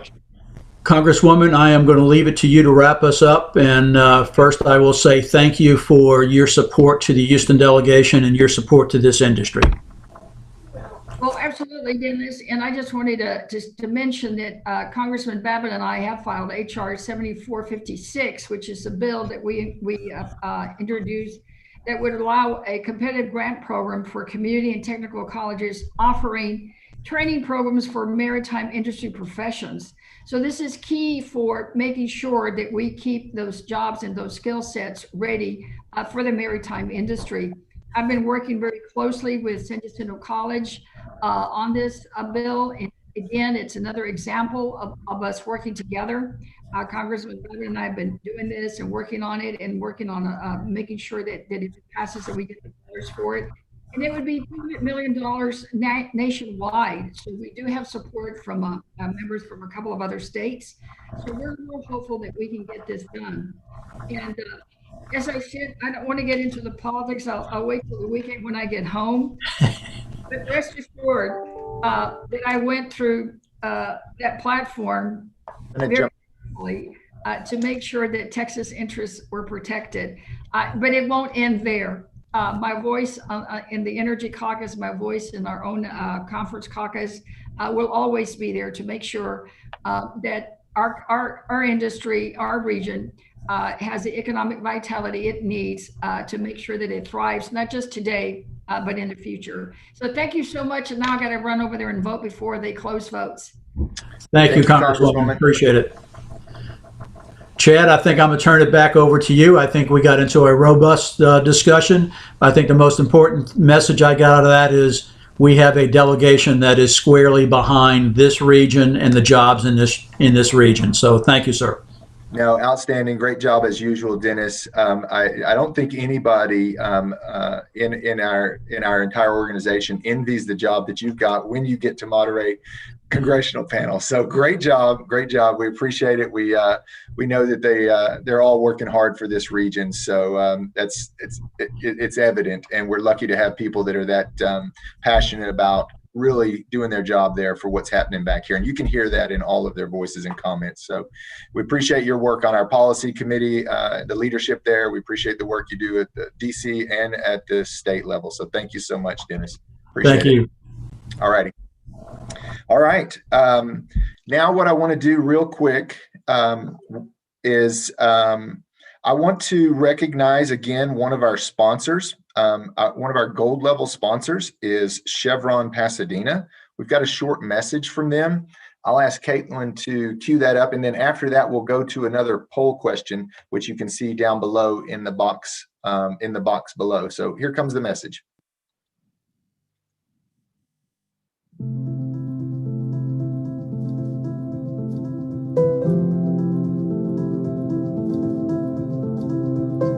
It's only human to strive, to stumble, to weep, to comfort, but also to believe, to reinvent, and push where no one thought possible. Because in a world of ever-growing demand and ever-evolving expectation, we believe there are some things only humans can do. Like having the imagination to envision a better future and to make it reality.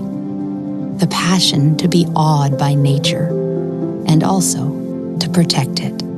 The courage to explore new frontiers and search for a better way. The empathy to recognize our differences and to overcome them. Being human takes energy, and we're using ours to create new solutions to help meet the needs of people on this planet in affordable, reliable, and ever cleaner ways. For 140 years, generations of problem solvers across the globe, with determined ingenuity, shouldering incredible responsibility, relentlessly striving to achieve the impossible. This is our challenge each day, to power the world forward and enable human progress. Only humans can make such a vision a reality. It won't be easy, but it's only human to try.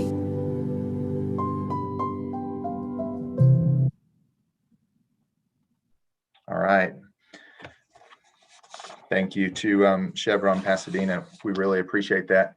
I am hopefully sharing our latest poll question. I want everybody to go down below and answer this one because our next panel will appreciate this. Certainly our next moderator, Jim Griffin, will appreciate this. So the question is this: now that the Big Ten has finally decided to play college football this fall, which league will produce the national champion? The SEC, the ACC, the Big Ten, or the Big 12? No, we can't include them. They're 0-4 in the playoffs. So I want you guys to chime in on that. Give us as many results as you can. In fact, I see a bunch of results coming in right now. So Caitlin, when you can, throw those results up there because I think Jim needs to see these results. Oh, it's the SEC, 73%. I love it. And I'm not sure who these 9% down here are in the Big 12, but that's the wrong answer, okay? Y'all need to adjust that answer, all right? So with that, we may swing back to this poll before the day's over. We might need to check on this one more time. So I'm going to stop sharing that screen. And now we have another fantastic panel coming up, the Petrochemical Leadership Panel. This panel discussion with our site managers, plant managers, is really at the heart of what the conference is all about. It's one of our original conversations that we had 11 years ago when we brought in our plant managers and site managers in the region. I want to introduce our moderator, Jim Griffin. If you do not know Jim, he's a former plant manager himself. He is a former chairman of ECMA, East Harris County Manufacturers Association. He's also a former chairman of the Economic Alliance. Currently, Jim runs the Center for Petrochemical and Energy Technology at San Jacinto College's Central Campus. I see Jim has made it in. Looks like everybody's unmuted. Jim, I'll turn it over to you now to introduce just what is a fantastic panel, and I'm sure the discussion is going to be great. So, Jim, I'll turn it over to you. All right. Chad, thank you very much for the very generous introduction. We're excited.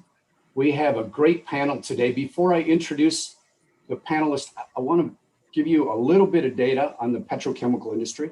So generating $617 billion a year in economic output, petrochemical activity along the Houston Ship Channel sustains nearly 3 million direct, indirect, and induced jobs.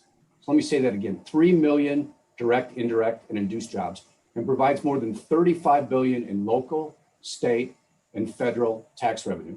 The region is home to the largest petrochemical complex in the world and generates 42% of all the specialty chemicals in the United States.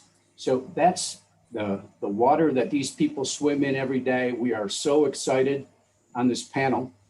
And our panelists include Kate Lightfoot from ExxonMobil, Kim Foley, LyondellBasell, and Kathy Culpepper, INEOS. Now we could read their bios, but we have 40 minutes and their bios would take all 40 minutes. These people are so accomplished in everything that they've done in their career, but our crackerjack experts, Economic Alliance undercover people found out some specifics that are not in the bios.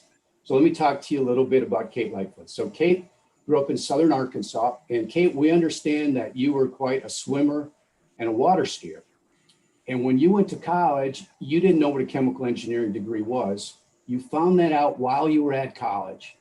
And so we share that with everybody, especially the students, because that tells you when you go to college, you're checking things out, you're investigating, and here's someone that runs one of the largest petrochemical facilities on the Gulf Coast. And when she entered college, didn't know she was going to be a chemical engineer. So Kate, we're really excited to have you on the team today. Brings us to Kim Foley.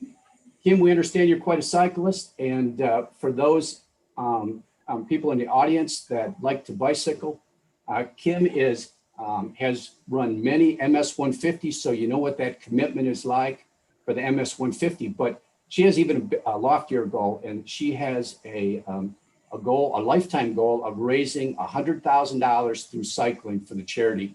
Kim, that's excellent. And that takes us to Kathy Culpepper. And what you may not know about Kathy, some of you know she hails from the great state of Tennessee, Nashville, but her family's Canadian, and her father played NHL hockey. And if you follow hockey a little bit, of course, the Stanley Cup has just started, and kind of interesting because it's a Florida team and a Texas team in a game that was primarily dominated by Canadians. And Kathy's father did the puck drop, the inaugural puck drop at the 1998 Preds game in Nashville, Tennessee. So pretty cool. She hails from a hockey family. Kate, Kim, and Kathy, which by the way, the over-under is 4. That means that people think that I'm going to miss your names, Kate, Kim, and Kathy, at least 4 times. I will do my best to, if I was a betting person, I would probably say I'm going to go north of 4, but let me do my best here. So let me start off with the first question. I'm going to ask all of our panel members to answer this first question. And it's really tell us about your roles with your company. So Kate, tell us about your role with ExxonMobil. So I'm the site manager of the Baytown Chemical Plant. We actually have several plants and leadership structures in the Baytown area for ExxonMobil. So we've got a refinery manager, there's and a leadership team, and there's a manager of our Baytown Olefins plant, and then also our Mont Belvieu plastics plant. So from a manufacturing facility point of view, we actually have 4 plants. So I'm responsible for the chemical plant, but we also work together to make sure, just as a Baytown area, we're managing consistently within ExxonMobil, but also the way we represent ourselves to the communities in which we operate and the governments that we interact with, whether it's city, county, state, or federal level. We work very closely together, and all have different external roles. I serve on the ECMA board of directors, and I'm also part of the Texas Chemical Council board of directors. So that's been really interesting. I had never had those type of opportunities in the roles that I had before. So I've learned a lot and have really gotten to enjoy working with other site managers. Kim and I have been on boards together. And so that's been fun to meet people in similar roles. So I do a lot of external work as well. Excellent. Thanks, Kate. Kate, how long have you been with ExxonMobil? So I joined as an experienced hire in 2002. I worked for Albemarle Corporation for a few years out of college and then joined ExxonMobil in Baytown. And I've actually been in manufacturing in Baytown for the last 18 years, minus 1 year. I actually went to our spring campus and it was in more of a business support role. But otherwise, I've been in Baytown, both at the chemical plant and the Baytown Olefins plant for the last 18 years. Very cool. That's a rare thing in our industry. It really is. Kim, tell us about your role with LyondellBasell. So, as Kate mentioned, about a year ago, I left our Channelview manufacturing facility. That's where I met Kate and actually did a conference similar to this with Kathy. And I came into our corporate office to run HSE for LyondellBasell. It's been a very exciting role with COVID. And then about 2 months ago, I also took on the global engineering and turnaround organization as well. So I've got 32 years with LyondellBasell. I've been in manufacturing, finance, strategic planning, supply chain, and now in HSE and engineering. So.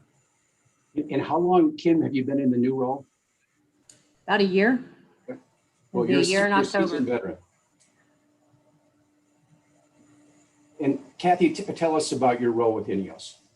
Sure. So I stepped across the fence, I guess starting January 1. So I was in Styrolution. Many of you guys, I knew from the INEOS Styrolution days. So moved over to the O&P side of the INEOS business January 1 of this year. So the role that I'm in now, I'm the site director for the site here in Chocolate Bayou. So that compromises a large site, 2,600 acres, 2 ethylene crackers, several polypropylene units, and we also have some co-hosted partners on site too, both LyondellBasell as well as our INEOS oligomers business as well. So it's been a tumultuous year, so knowing that I was coming into a huge debottleneck project on one of our crackers, I don't think any of us anticipated the pandemic.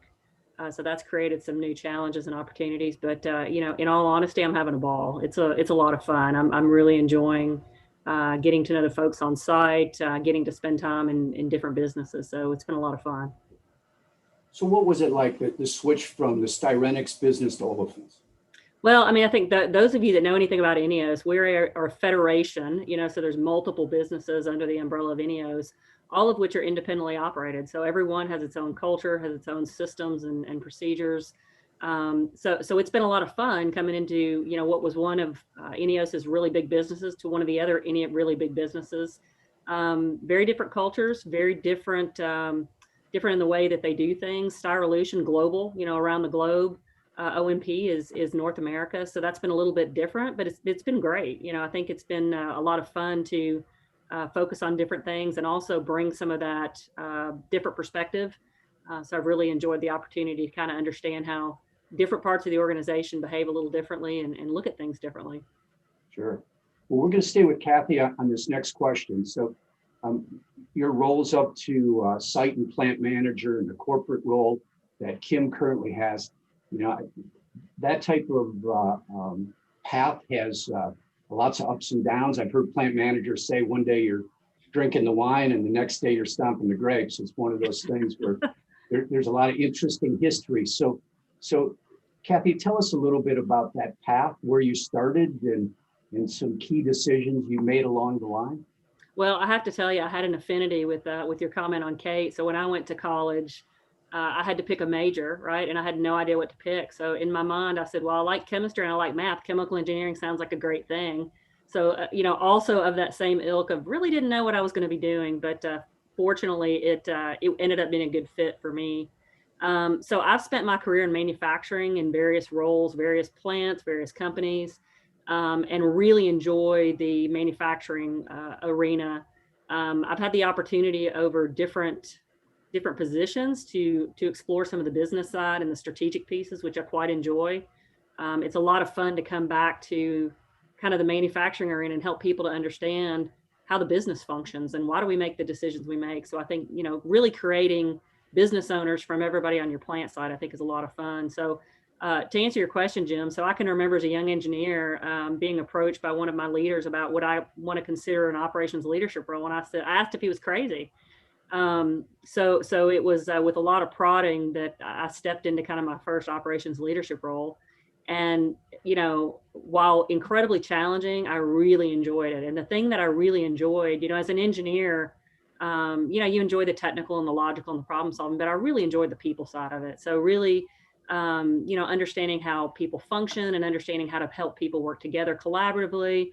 So I've really enjoyed that. And over the years, as I've kind of moved into different roles, really developing people and challenging the status quo and helping us, taking us places that we didn't think we could ever go is kind of what I've really found fun. So, for me, about every 4 to 5 years, when the curve starts to flatten, I'm ready to jump into something new and try something new. I kind of like to be going 100 miles an hour with my hair on fire, and that's been pretty consistent. Well, thanks for that history. It's interesting when we talk to plant managers, we all kind of started as an engineer in an engineering role, but we quickly get to the people side of that. And every time you talk to a successful plant manager, it's about teamwork and people and leadership. Absolutely. Can you tell us a little bit about your journey?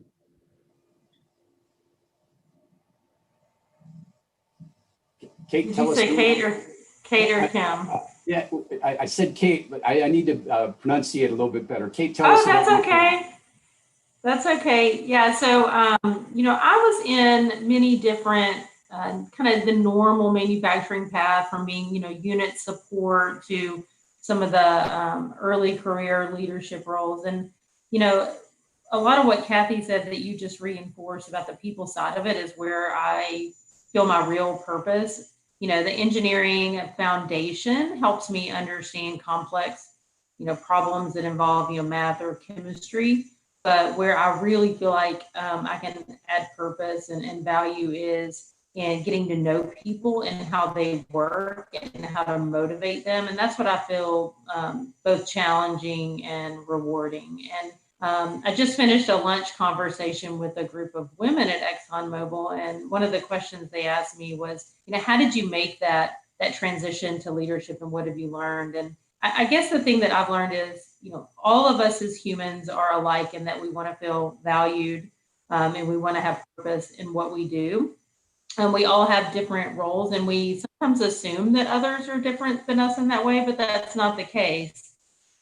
But then in other ways, everyone's unique and has different desires, different strengths. And so trying to figure out what that intersection is of where we're all alike and where people have their, unique traits is what I find most interesting. And I think most people would say, that's really what you spend your time on as a site manager? And the answer is yes. That's what I spend, at least for my time and my energy. That's where I spend my time.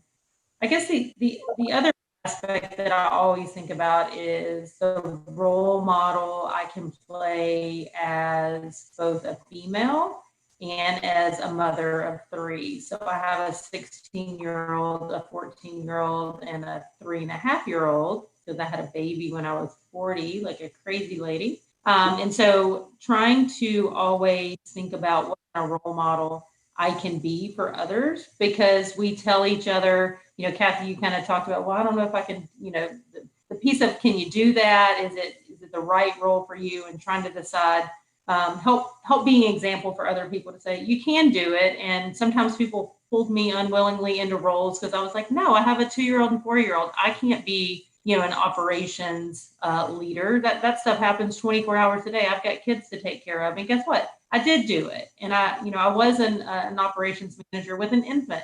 I was like, how many times have people done that? Not many, but guess what? I showed that you can do it. And so a lot of the purpose that I have found, and I guess what's encouraging to me is that opportunity to be a role model and how much of a difference that makes in other people's lives. And I find that very, very rewarding as a leader. Thank you, Kate. And the questions are starting to come in from the audience. And I'll flip this over to Kim because it parallels what Kate had closed with. The question is, what are your thoughts on ways to encourage more women to pursue these type of careers? Jim, can you repeat that? I'm sorry. Yeah. So really good question for the audience, from the audience. And it talks about, so how can we encourage more women to pursue the careers that you 3 have? So, there's probably some discussion about this in the workforce planning earlier today, but I think the key is you have to talk to to women when they're young, when they're little girls, and they have the same passion that the three of us have. You know, we like math, we like science, we want to be outgoing, we like complex problems, we want to challenge everything. You know, that there is no norm. We want to operate, I think Catherine said her hair on fire. I would say out of the box on top of that. So I think it's important that we be role models in the schools now. You know, we talk about being members of our communities that we work and live in. You know, now proactively be out there and talking to students in the elementary, the middle schools, and the high schools about the opportunities and STEM programs that are out there for young people. And then I think as you get into the workplace, it's being a mentor, right, for all the young women as they go through those first challenges of how do I be a mom and a chemical engineer? To Kate's point, how do we have a 24/7 job when we can barely sleep because the baby's waking us up in the middle of the night? And it's all doable. It is all very doable, but it's about a support system. And that gets back to what motivates all three of us to want to be in leadership roles, right? You want to establish relationships with people. You want to engage others. You want to collaborate. And as you do that, and as you learn what makes people tick, you can help one another. And you will find as you open up, so you're not facing this challenge of being a parent and a spouse and a great employee by yourself, you'll quickly figure out there are tricks and tips that enable all of us to get through it. So that would be the starting point for my answer. And Catherine or Kate, if you have upgrades.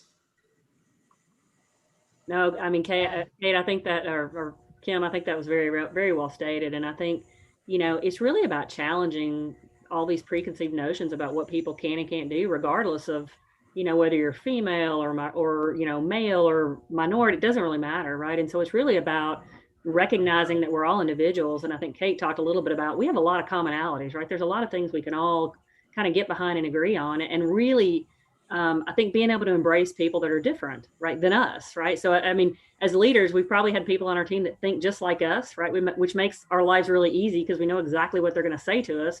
But at the same time, I think if we challenge ourselves to surround ourselves with people that challenge us and think differently, it just creates a lot more space for differences of opinion, and I would argue innovation, right? So, you know, I was doing some tutoring several years ago with kind of intermediate school students, and I was tutoring a young lady who was working on math, and she was struggling, you know, to work through a problem, and you know, I was trying to help her through that, and she said, "Well, everybody knows girls can't do math," and I was like, "Oh, that's not true," you know. So we had a long conversation, and so you know, I think at that, to your point, Kim, I think at that middle school age, something happens where people start to believe some of these, you know, stereotypes that just aren't true. So I think anywhere we can step in there and go, you know, girls can be great at math, right? Or, you know, anything. And the same applies to, of course, you know, men as well.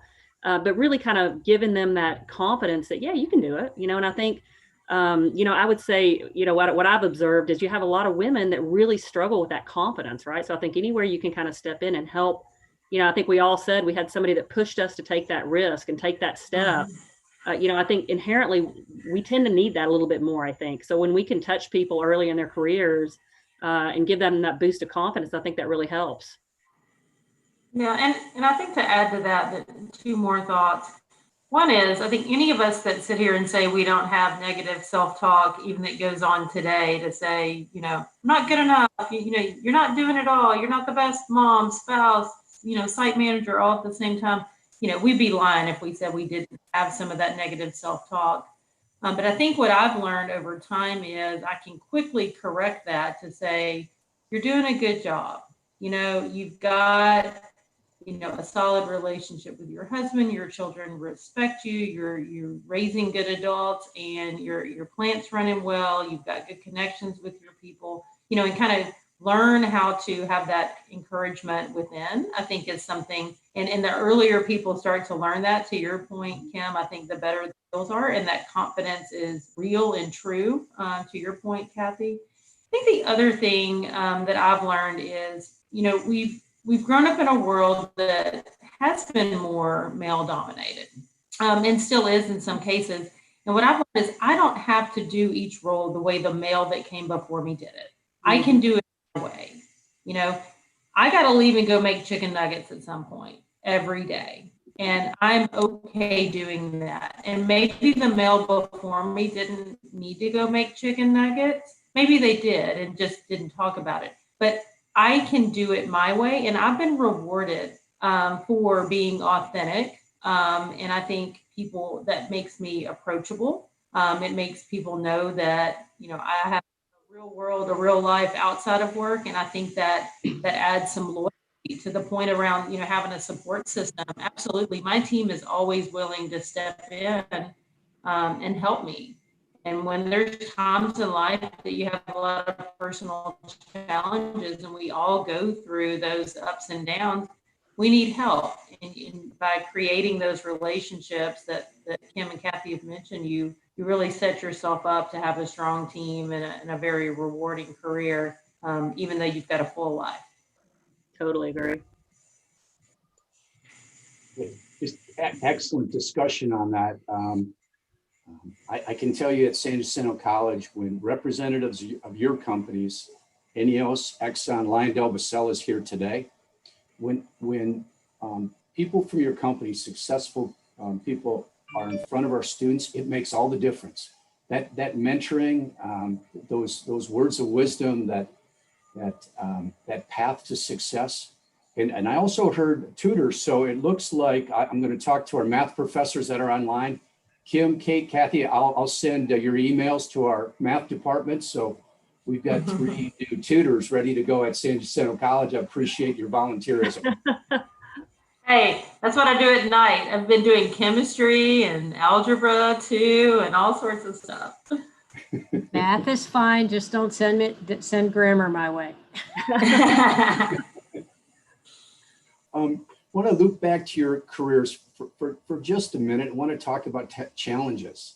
So as you look back on your career and you think about those challenging times, Kim, can you tell us at a time where you saw this challenge and you kind of worked your way through, and it's now that experience that is foundational for you? Sure, I'd be happy to do that.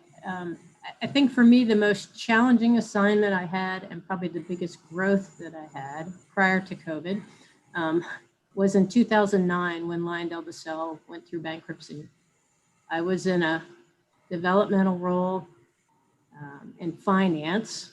I'm a chemical engineer. I'm not an accountant.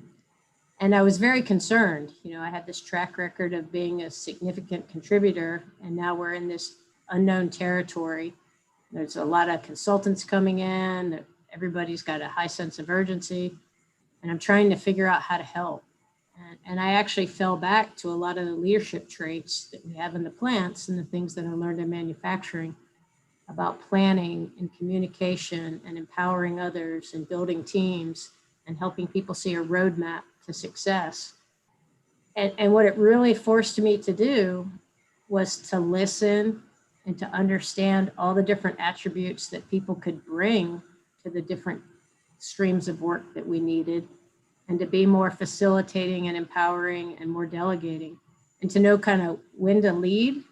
Maybe it was on the plan or process side, but when to follow when they wanted to talk about, the details of finance and balance sheets and cash flow and things of those likes.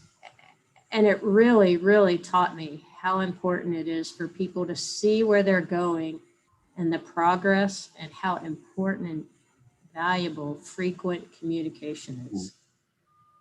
And for me, it was a great growth opportunity.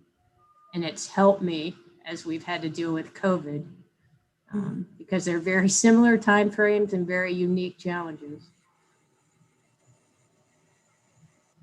Excellent. So let me ask a question from the audience along this line, and it was maybe Kate, you could take this one. If today you were going to give one piece of advice to you back when you got started, one piece, what would that piece of advice be to a young Kate down up in Arkansas? I would say, and I answer this question similarly when I'm asked it, but it's always what pops in my head. It's not that I just have a scripted answer. It's really, don't be so hard on yourself.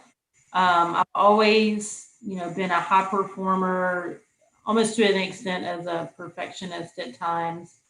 And I think that that hasn't necessarily helped me perform my best in all situations.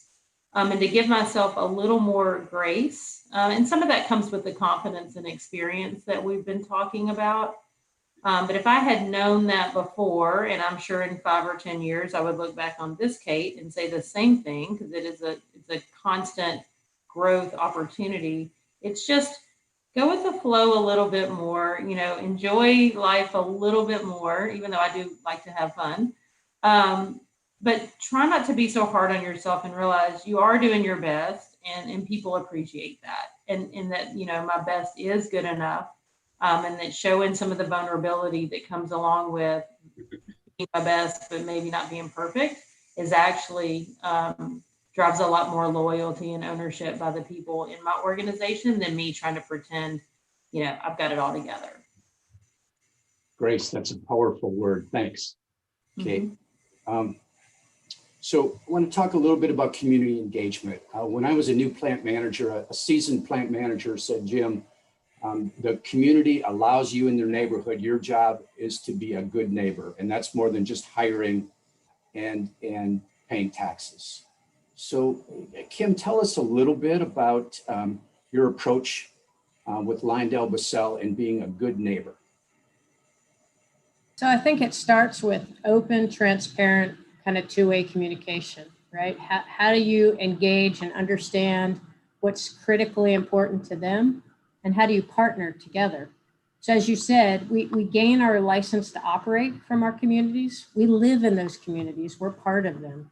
So we want to be good operators. We want to be safe, environmentally sound. We want our plants to run reliably.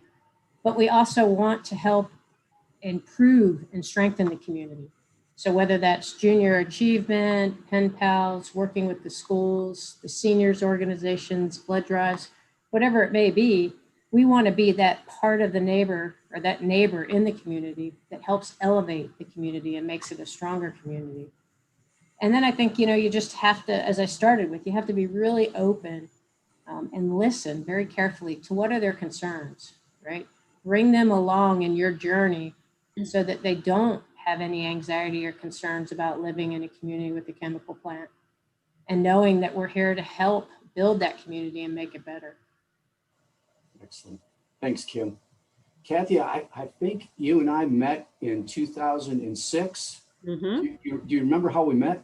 I do. So I was the young plant manager that needed some mentoring from somebody that had been around. Jim introduced me to both ABC and to ECMA. So he came and took me to lunch, and we had a conversation about, what it means to be a plant manager. And Jim's exactly right. You are able to operate in a community at the great, by the community allows you to do that. And being a good neighbor and doing the right things is fundamental to our business, and it's vitally important. So going way back, Jim and I were talking about that. It's hard to believe it's been that long ago, but Jim imparted many words of wisdom, which I certainly took to heart. And I think, kind of echoing Kim's comments, we've been in the industry for a long time. We understand our plants. We understand how they operate. The general community doesn't understand that in a lot of cases. So I think when we take the time to engage them, to communicate very transparently, to explain things in a way that they can understand and ask questions about, it just builds that relationship, right? Because, when you have an incident or an emergency, those relationships really come into play. So much so that people can call you and go, hey, what's going on? Should I be concerned? And I think the time we invest in developing those relationships with our community are vitally important. Absolutely. You couldn't be more proud of your three companies. Exxon, INEOS, Lyondell, you're involved in the community, listen to the community. So you've just been wonderful around that. So we have 12 minutes left, and we have not talked at all about COVID. I'm kind of happy we haven't, but it's time to have a few questions there. And we do have a polling question for the audience, and that polling question is pretty simple. How many of you are working from home at least 50% of the time? How many working from home at least 50% of the time? Okay, so we're going to get back to that polling question in just a little bit, but I'll go to Kate with this question. Tell us, what does it look like at ExxonMobil? We've been in this COVID water for 6 months now. What is it? What's a day in the life? And so, clearly our plants have continued to operate, throughout this pandemic. And so our initial focus was on how to protect the operators, how to protect the process technicians, the mechanical technicians, the console supervisors, because, to the points we made earlier about being a good community partner, we had to continue to operate safely and reliably in a way that our community should and could support us moving forward. And so we really had to make sure we protected that part of the organization. So we quickly kind of drew a line around, how do you keep those people separate from anybody else in the organization and provide guidance on the latest science and safeguards, we're using. And then we have varied on our return to work, different positions, different frequencies to really try to manage all this learnings from science around, density and distancing of people. So for me, a day in the life is, I drive to work like I normally would. I put on my mask as I get out of the car. And anytime I'm interacting with people and not in my office by myself, I have on a mask. Most of my days are spent via Zoom, so this isn't weird at all that I'm on Zoom because we still have not done a lot of face-to-face meetings. We're starting to think about ways to do that safely now that we better understand as a society what's effective for COVID, but we've still been very careful to protect the critical part of our operations because we do want to keep people healthy and we do want to continue to operate safely and reliably.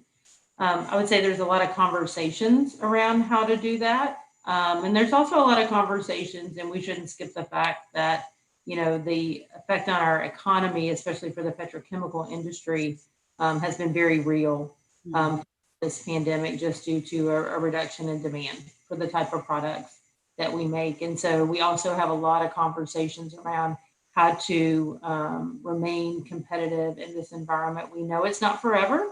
But it's all lasting longer than we ever would have predicted, I think, back in March, and definitely more than, anything we've ever hoped for. So it's really around how to stay competitive, but also safe in this environment. Thanks, Kate. Kathy, we recognize you're at the plant at Chocolate Bio. You recently finished a turnaround during COVID. Tell us a little bit about that. Well, yeah, that's been quite the challenge. So, some of you may know we were in the middle of a massive debottleneck project on our Olefins 2 cracker, and so in my view, we were kind of 9 months pregnant, right? It was, are we going to go forward or not? So we had a decision to make very early on in the COVID crisis around do we defer, do we delay, or do we go ahead and move forward? So we made the decision to move forward, and you can imagine that created all kinds of challenges, right? In addition to having the challenges of just doing the project. Figuring out how do we do that in a pandemic type of environment. So that required rapid learning on our part to figure out how do we do that. We had, at the peak of it, we had 5,000-6,000 contractors on site working on the project. So it's a lot of practical things. And if you look back in retrospect, I guess the perspective that I have is, our business is risk management and safety day in, day out, every day, right? So, from my perspective, COVID is another risk that we have to figure out how do we mitigate and manage, right? And so kind of back to what Kate said, it's really about keeping our people safe first, right? So, we developed some, protocols and procedures very early on, very, very transparent communication. We were seeing on the ground floor, the symptoms and the viruses changing. We were obviously following all the CDC guidance, but we were seeing some different things and we responded to those very quickly. So I can't speak enough about our medical team that we have here. So we were able to manage through this huge exercise, keeping everybody safe and making sure that we're protecting people. So kind of, we have a lot more people back on site probably maybe than Kate does at this point, just because of the situation that we found ourselves in. But it's kind of the new norm, right? So masks. You're not doing the big group gatherings anymore. You're doing a lot. We got really comfortable with Skype and Zoom and a lot of the remote technology. So, I think it's turned into a bit of the new normal. You come on site every day, you're going to get your temperature taken. You're going to have a mask on. It's kind of it's a new she culture for us. So I think, at least our plant, and I suspect a lot of the other petrochemical facilities are very similar. We've managed it. We've developed systems, and we're constantly learning. So it's actually been really helpful for me to be able to talk to people, friends, family, community members about having to work through that, because, if you're sitting in your house and only watching the news, it's terrifying, right? So I think being able to talk to people real world about how do you manage these things and how do you respond to them and how people can in fact be safe, I think that helps a little. It gives a little bit of balance to some of the things that people are hearing. Over to Kim, and I don't mean to tap into intellectual property for Lyondell. I wouldn't do that, but do you have a key learning that you could share with us? As it relates to COVID? Yes. Facts are facts. So pay attention to the science and be flexible. For us, this started on January 26th. I'll never forget. It was our first meeting because we have assets in Asia. And I remember it was wear masks, don't wear masks, wear masks. So I think it's really important to follow the science, right? And to understand that you have to be flexible and you have to help people understand where you're grounding your decisions in. Well, and I think recognizing too that everybody responds to these things differently too. So there's a whole lot of personal sensitivity to, you don't know what people's situations are outside of work. So I think we've had to kind of do a whole different level of analysis around not only managing the facts, which I think, Kim is absolutely right on, but trying to meet people where they are in terms of, their own concerns around themselves and their immediate families. Yeah, and I think to that point, pick the issue of masks, right? That's been a divisive issue in society. All the racial tension, that's been very divisive.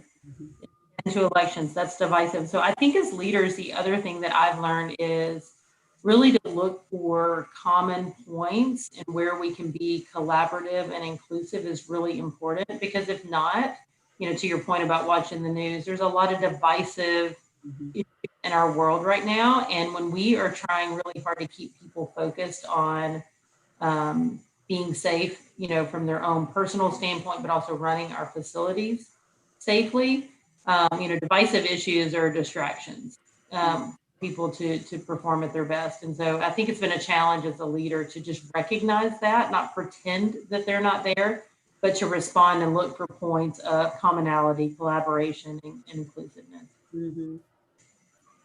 Thank you. Well, you saw the poll results, and 2/3 of the people work at least 50% from home. If we'd have had this discussion a year ago, I think we'd have bet against that we would never get there. So it tells you how we can change and adapt and move successfully. We've got a few minutes left, and we had a chance to look at your mission statements of your three companies. Very impressive mission statements. There's three things that are foundational in your mission statements: sustainability, safety, and continuous improvement. So I'm going to ask you each a quick question on that.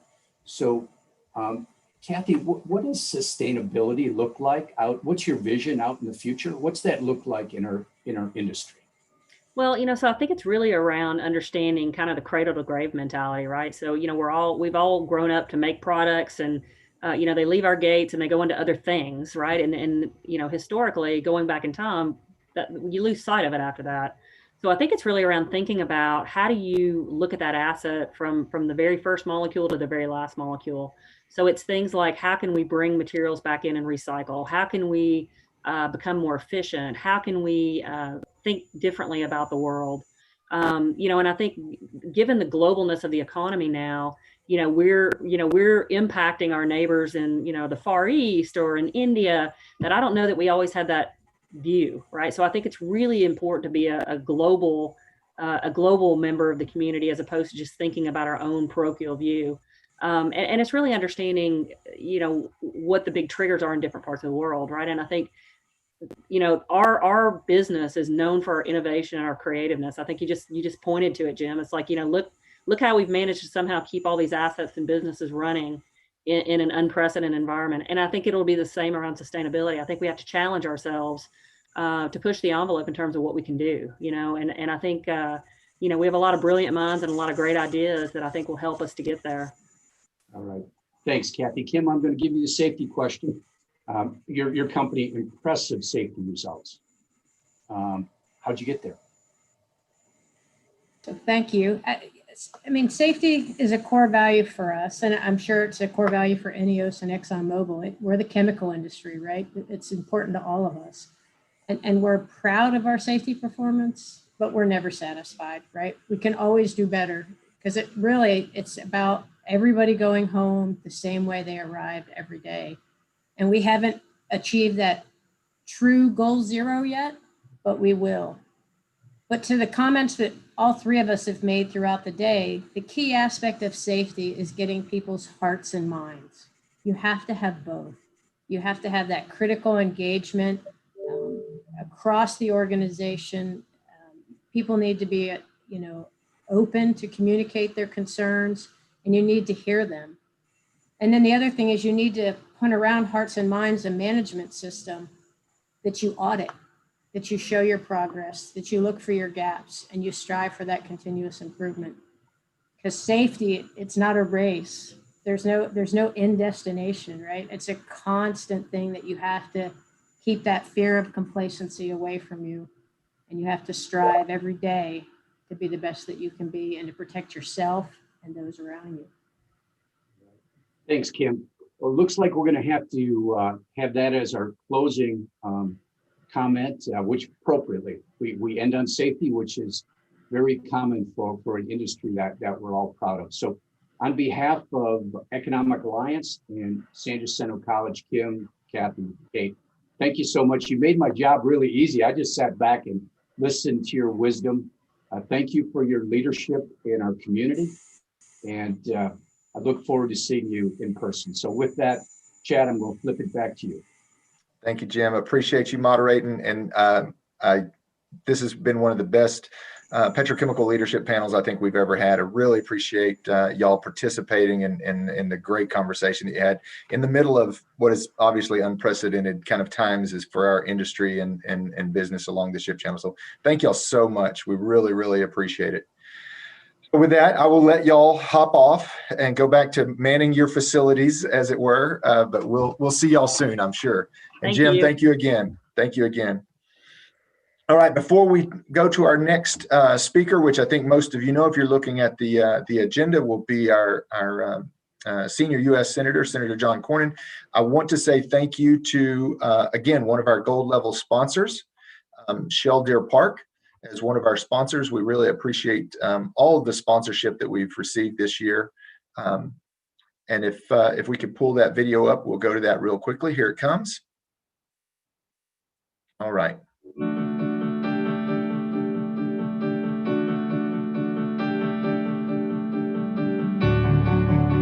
For more than 90 years, Shell has been proud to be part of Harris County.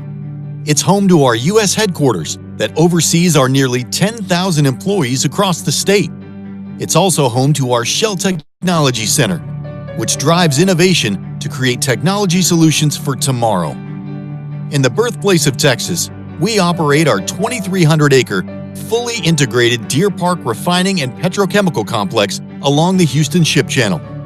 Annually, an average of more than 2,500 vessels are loaded or offloaded at the site, which represents about 100 million barrels of crude oil and products for the refinery and chemical plant. This is enough to fill the Astrodome 9 times. The dock facility ranks as one of the 25 largest ports nationwide. Harris County is our home, and we know people have been in greater need due to COVID-19.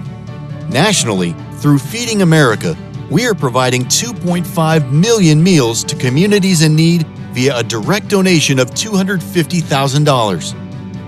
In addition, Shell is working with the Houston Food Bank to provide more than 225,000 meals to residents in the greater Houston area. Shell Deer Park has also been working with Precinct Together, Inc. to distribute 1,600 sack and hot lunches in high-need areas. We also recognize the importance of education to create the next generation of engineers, geologists, researchers, and a host of other careers. That's why we've joined with the Mayor's Office for the last 10 years as the presenting sponsor of the Back to School Fest. Earlier this year, we had 100 Shell volunteers help pack and distribute 25,000 backpacks full of school supplies. In addition to education, our employees have also volunteered their time the last 3 years with Operation Stocking Stuffer to help build 1,000 bikes each holiday season to benefit children in Harris County.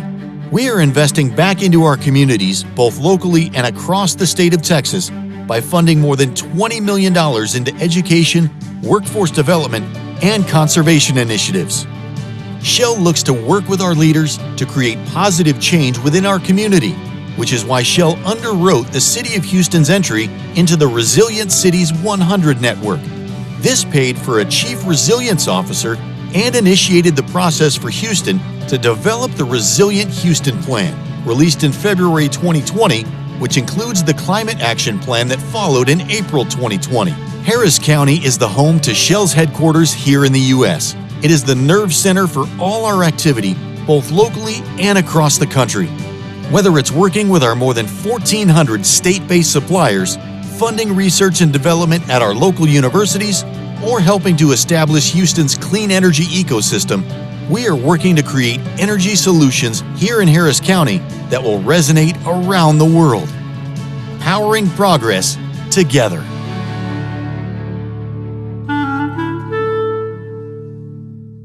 Thank you again to Shell Deer Park for their sponsorship. We really appreciate everything that they do for us here.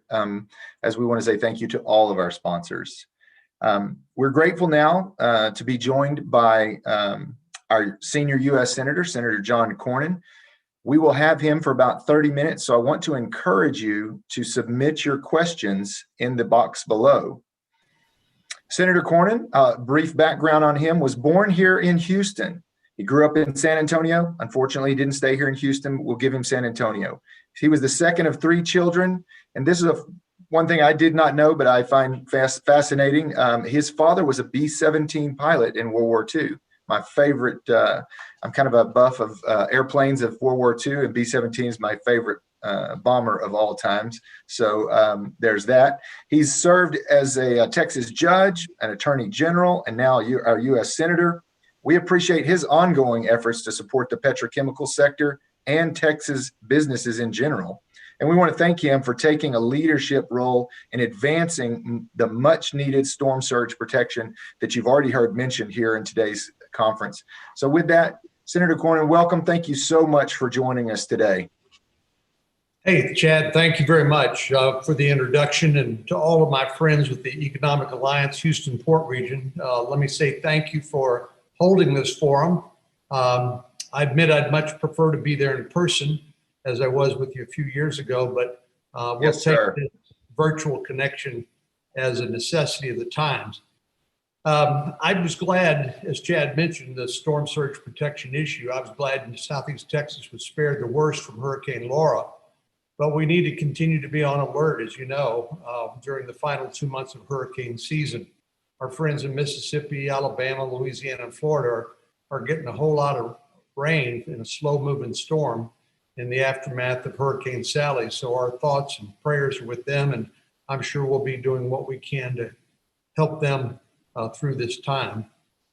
In Texas, we know it's not if, but when we'll see the next hurricane hit our shores. The good news is we're preparing for it right now. I was glad we could meet Chad with some of the U.S. Corps of Engineers and tour their proposed sites for storm surge mitigation structures in Galveston Bay back in February. Seems like a lifetime ago. It really does. But many of you remember when the idea for the Sabine Pass to Galveston Bay project came around about more than 15 years ago.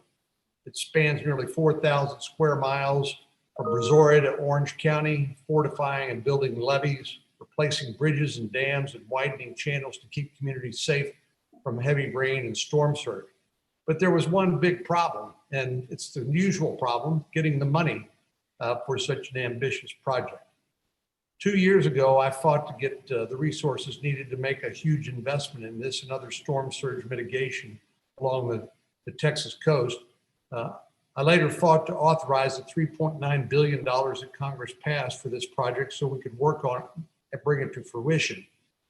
So right now, the Sabine Pass to Galveston Bay project is in its final steps before construction and is estimated to be completed by 2026, 4 years ahead of schedule. And the groundwork for this project will be paving the way for the next phase of storm surge protection all along the Gulf Coast. Of course, the next project in the works will protect the very region we're here to talk about today. The Corps is currently working on finalizing its study with the Texas Land Office to provide a comprehensive strategy for flood mitigation and coastal protection for the Houston Ship Channel and along other parts of our coast.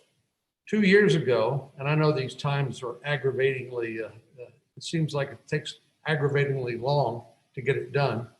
But 2 years ago, we passed legislation to both secure the full amount needed for the study and to expedite it. Because as I said before, these projects need to remain a top priority. As far as the next steps go, the core study must be finalized by next spring. Then we'll be ready to fight alongside other members of our congressional delegation to get the necessary authorization and then funding by Congress to put this plan into action. Even before hurricane season began, this has been an incredibly challenging time for all Texans, and Congress's responsibility to support our country has never been more important. We are simultaneously facing a pandemic, an economic slowdown, really a recession, and an impassioned discussion about racial injustice that has existed sadly throughout our nation's history. So I appreciate the chance to spend a few moments talking to you about the recent work we've been doing, and then happy to answer some questions. I mentioned the racial injustice, and of course the George Floyd killing sparked a long overdue conversation. Sadly, it's not isolated, but it sparked a conversation about racial injustice that we need to continue to address in this country. When I talked to the Floyd family, his brother Rodney said, "Senator, we're from Texas, and we want Texas-sized justice." And with that goal in mind, I joined some of my Senate colleagues to introduce the Justice Act that would provide long-term measures to address police reform, accountability, and transparency. It did common sense things that really are not a particularly partisan issue, like ending the use of chokeholds, increased use of body cameras, providing better training for officers, and diversifying our police forces. Even though each of these reforms had bipartisan support, due to the proximity of the election, sadly, the old tendency to partisan dysfunction crept in, and we weren't able to get the bill to move forward at that time. But I just want to tell you now that I am not going to throw in the towel. This is something we need to deal with, and inaction is not an option. Of course, the dominant issue is the coronavirus. Since March, we've been working on multiple relief bills to support our country during this crisis, and so far, 4 of them have been signed into law. Now, I mentioned to you earlier the temptation to partisan dysfunction, particularly as we get closer to the election, 47 days out now.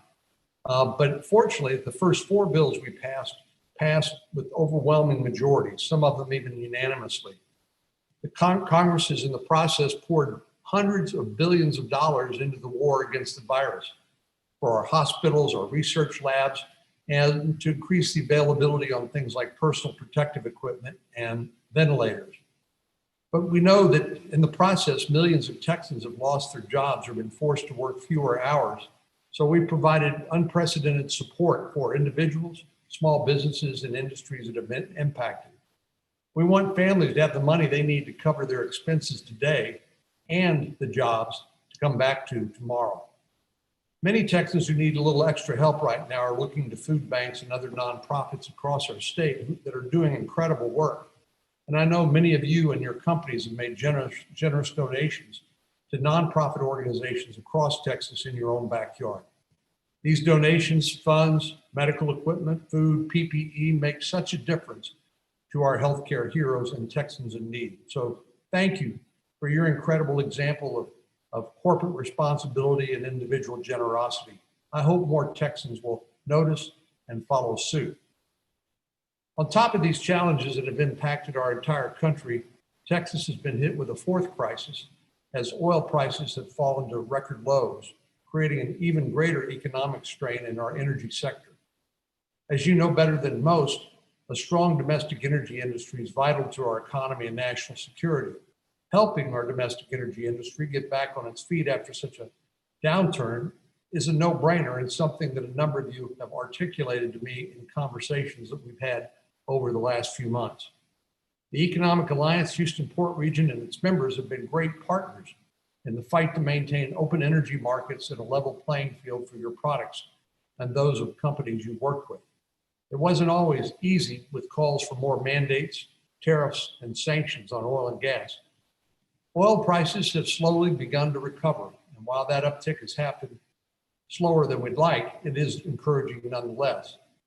To help stabilize domestic energy and get Texans back to work, I've also teamed up with several of my colleagues to introduce the Save Jobs Act.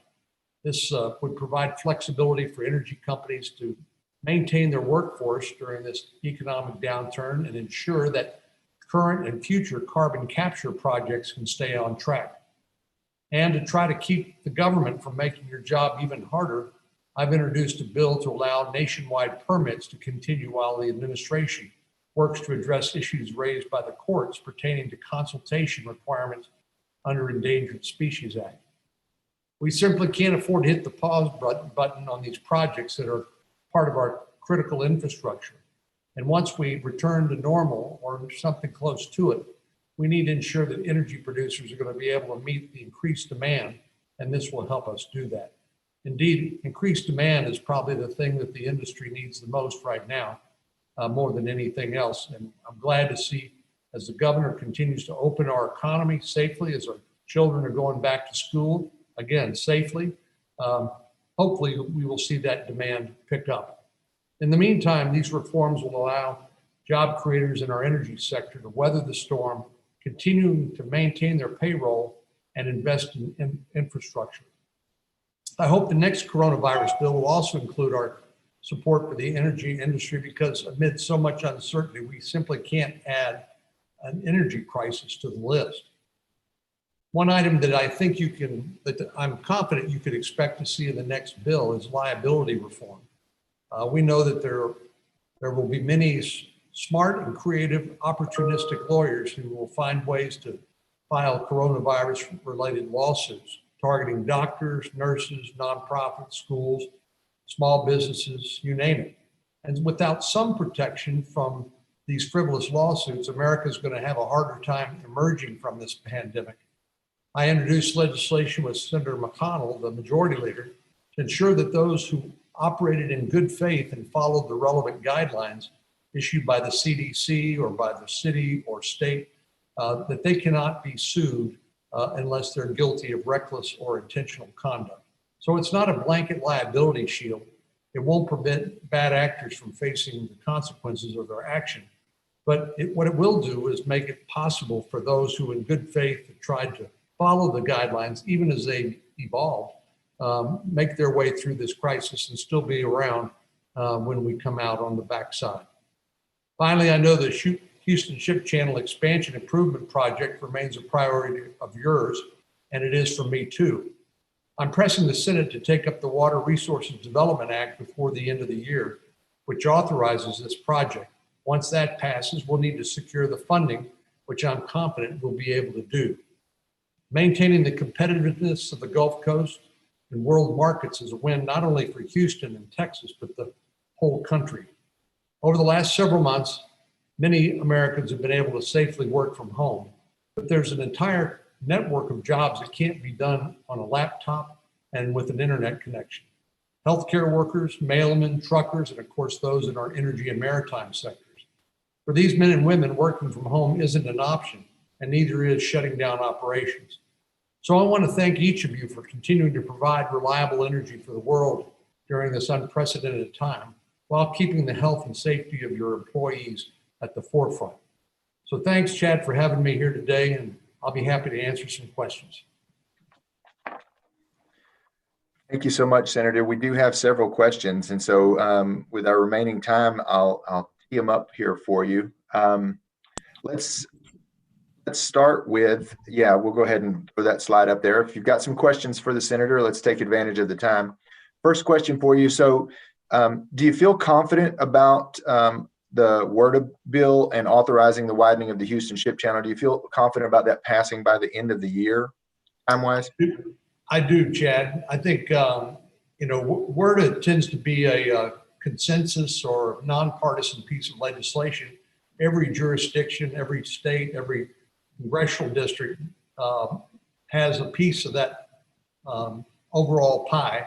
And so what that does is it makes sure that we're able to get that done. So I'm optimistic about that. That's good news. Good news. Here's one. I like this question. So as an elected official, you interact with a lot of people all the time, every day. What's been the worst change to your job since COVID-19 has hit? What's it like now for you? Well, I really enjoy a little human connection, a little interaction with people. And while we have a big state, I enjoy traveling around the state and listening to what folks have to say about what we either are doing or not doing that we should be doing in Washington, D.C. And these are pretty politically polarized times. I think that's an understatement. And but we've all had to adapt to the new normal. Many people have continued to get a paycheck, and I'm glad for all of them. What I really am most concerned about are people who, through no fault of their own, aren't receiving an income. We've tried to provide for them with direct payments, unemployment insurance, and incentives for employers to maintain their payroll. But we know that many businesses, especially small businesses, are not going to make it. If you think, for example, about the hospitality industry, this is really, really tough. And I saw that even Governor Abbott's most recent update, all the bars are still closed. And I've been to a few hotels during the last few months, and they're operating at a very low capacity. So, I've got it easy compared to a lot of these folks who, as I said, my heart goes out to. But I think all of us are ready to get this virus in the rearview mirror. Thank goodness our healthcare professionals are doing an outstanding job treating people with the virus. We know the overwhelming majority, 98% plus people will recover. But obviously we need to continue to protect the most vulnerable, namely folks who are elderly and folks with underlying chronic illness. So I'm looking forward to a little more human interaction than we are able to have right now. Very good. Very good. So let's talk a little bit about some of the trade deals, USMCA. How do you view that, especially here in Texas? What do you see as some of the major benefits coming out of the new USMCA? Well, Chad, it's been kind of an exciting time when it comes to trade. Obviously, China has risen to the top of the list of problematic countries when it comes to trade. I'm glad that the U.S. government has stepped up and held their feet to the fire. We already knew that they were trouble when it came to stealing intellectual property. We know they have very great ambitions, not only to bypass us economically, but also to assert themselves as a military power on the world stage. But Canada and Japan and Mexico, those are great stories, and I know that there are negotiations underway with the UK following the Brexit, and so NAFTA. I think the U.S. Chamber of Commerce estimates that roughly 13 million jobs depend on trade between Mexico, Canada, and the United States. And while the USMCA wasn't perfect, it sure beats the alternative, which would be no agreement.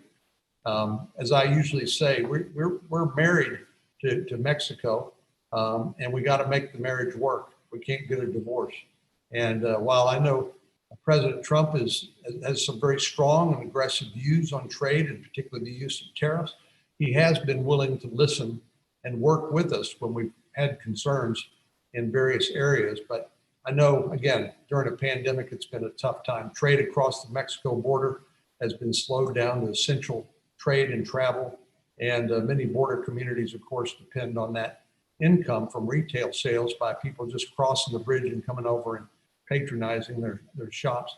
So trade, I think, remains a high priority because we represent a small part of the world population, and we've got a lot of great people to be able to sell the things we make and grow here in America too. Very good. So, our region in specifically manufactures a lot of products that are referred to as intermediate products. So we make the things that go into everything else that you touch every day, correct? And we send a lot of that product and those intermediate products, those goods, around the world to be manufactured into finished products and then brought back to America to be consumed. What do you think now moving forward that since we are in a position where we have the global advantage on those products now, we can make those products at a cost that puts us at an advantage globally. Now let's look down the road as far as reshoring that finished manufacturing and bringing that back to America. How do you see that playing out? And is that something that's really kind of on the top of the radar for yourself, especially here in Texas? Yeah, it really is, Chad. I think we found out that globalism, sounds like a great idea. Being able to buy something cheap because it's made in places like China. And if you're a consumer, that's great. But what we've learned is the vulnerability of our supply chains, and particularly when it came to things like personal protective equipment. China didn't let the rest of the world know when they first discovered the virus in Wuhan province. In the meantime, they put their claim in on all the PPE made there. And once we knew that this was a global pandemic, we all were rushing to try to get that PPE for our frontline healthcare workers and other essential personnel. So I think this has caused me certainly to change my attitude, and there's certain supply chain vulnerabilities that we just simply need to bring back to the United States. And just the fact that it can be done cheaper in a place like China. Well, I think we need to take another look at some of these manufacturing facilities, if not in the United States, well, at least in friendly countries like Mexico and like India, which has gotten more closely aligned to the United States. But it's not just PPE, it's also the active ingredient in our medications that we take and medical equipment and a whole host of other things. One of the things that I'm working on right now is semiconductor manufacturing. I know that's a little bit of an esoteric topic and something I've had to learn a little more about, but basically everything that's got an off-on switch depends on these integrated circuits, and we've gotten to make them smaller and smaller and smaller, and that's the reason why you have so many of them on things like your cell phone. But they're also essential to our economy as well as our national security. And so right now we're working on a piece of legislation that would provide incentives to move some of that essential manufacturing back into the United States. This is primarily a national security concern, but also an economic concern, because you can imagine, for example, the world's foremost manufacturer of the highest end semiconductors is Taiwan. And you can imagine if for some reason China decided that we should not have access to that, that could really endanger the United States and certainly endanger our economy as well. So I think we're taking a hard look at all of that in light of our experience with the pandemic. Excellent, excellent. I think over the next 5 and 10 years, we as a state, we as a country can really begin to take advantage of the feedstock and the intermediate product advantage we have globally, and really begin to bring that manufacturing back here and spread out from the Houston Port region to East Texas, Central Texas, South Texas, and really take advantage of the place that we have in that global economy.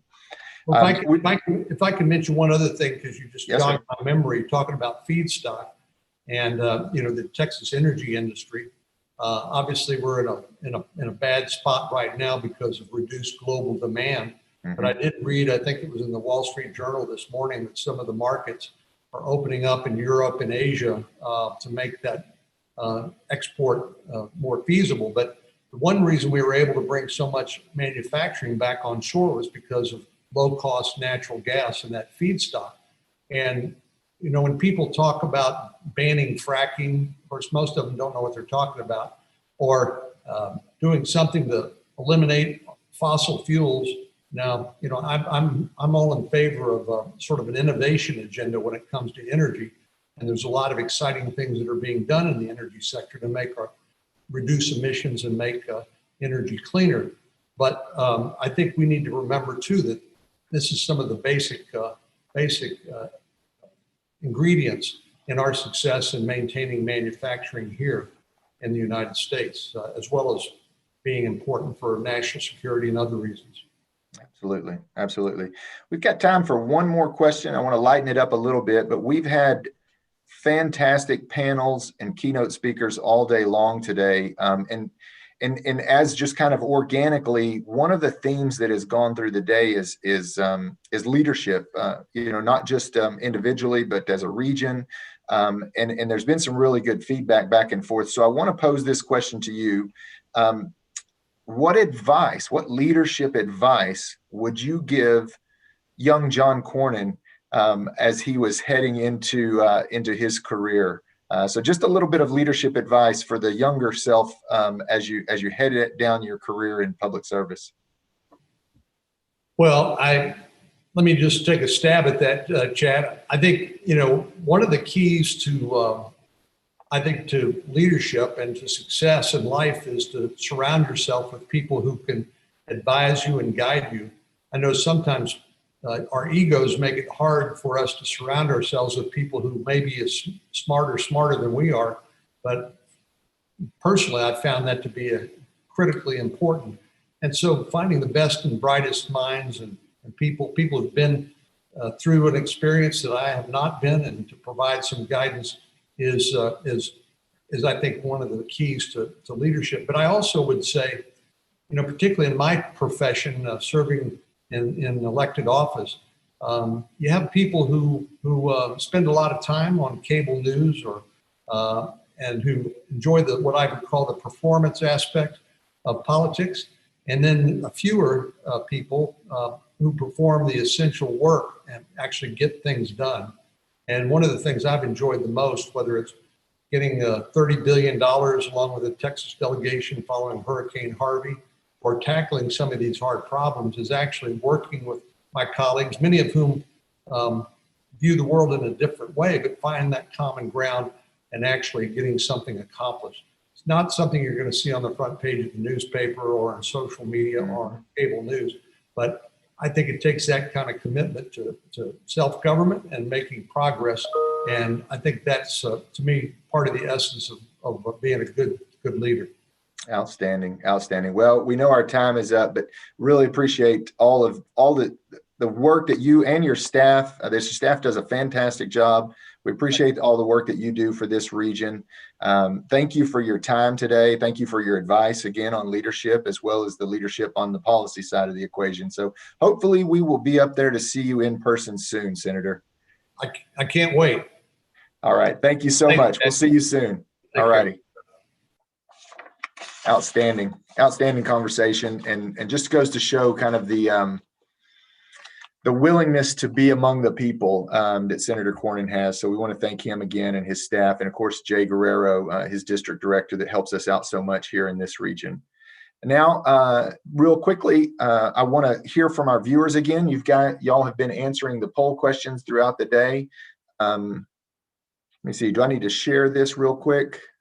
I'll share this poll question real quick, and then we'll make a few quick announcements before we go to our next keynote speaker. So we've had a lot of members of ours, certainly people all up and down the Gulf Coast. The way that they do business, the way that they market, the way that they do business development has been interrupted. So the question is, what is your most used networking tool during these work-related restrictions?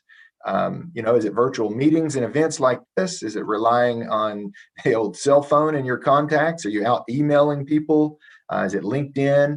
Or are you doing face-to-face activities? I know a lot of people have really found ways to get out there and begin to meet and greet other people and talk about work and their lives. Or is it lunches, dinners, exercise groups? How's that going? So while that poll is running, I'll call. I see you guys are answering it right now. That's fantastic. While that's going, I'll make a couple more quick announcements. I do want to recognize our platinum sponsor, Verizon. We want to say thank you to Verizon for all of our sponsors who continue to support the Gulf Coast Industry Forum when we had to go virtual this year. That's made this event possible. That continues the work here at the Economic Alliance. So we appreciate all of our sponsors. Do not forget to save the date, October 27th. We talked about it earlier today. That's our Industrial Procurement Forum. Again, October 27th, it's going to be in the morning at 9 o'clock. It's going to be virtual. It will feature keynote speaker Todd Staples, the executive director of TXOGA, the Texas Oil and Gas Association.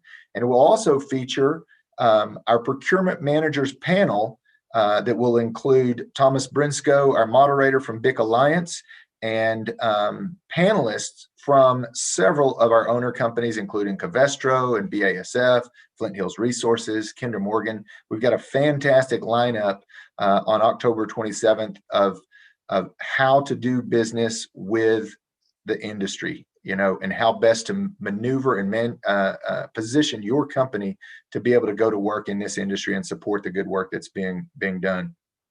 Also want to plug our Gulf Coast Growth Show. It's our podcast that happens every week featuring stakeholders from this region, everything from plant managers to elected officials. Everybody that does work in this region has probably been featured on that show, and we encourage you to tune in, whether it's on our website or our YouTube page or your favorite iPod platform. So please tune into that.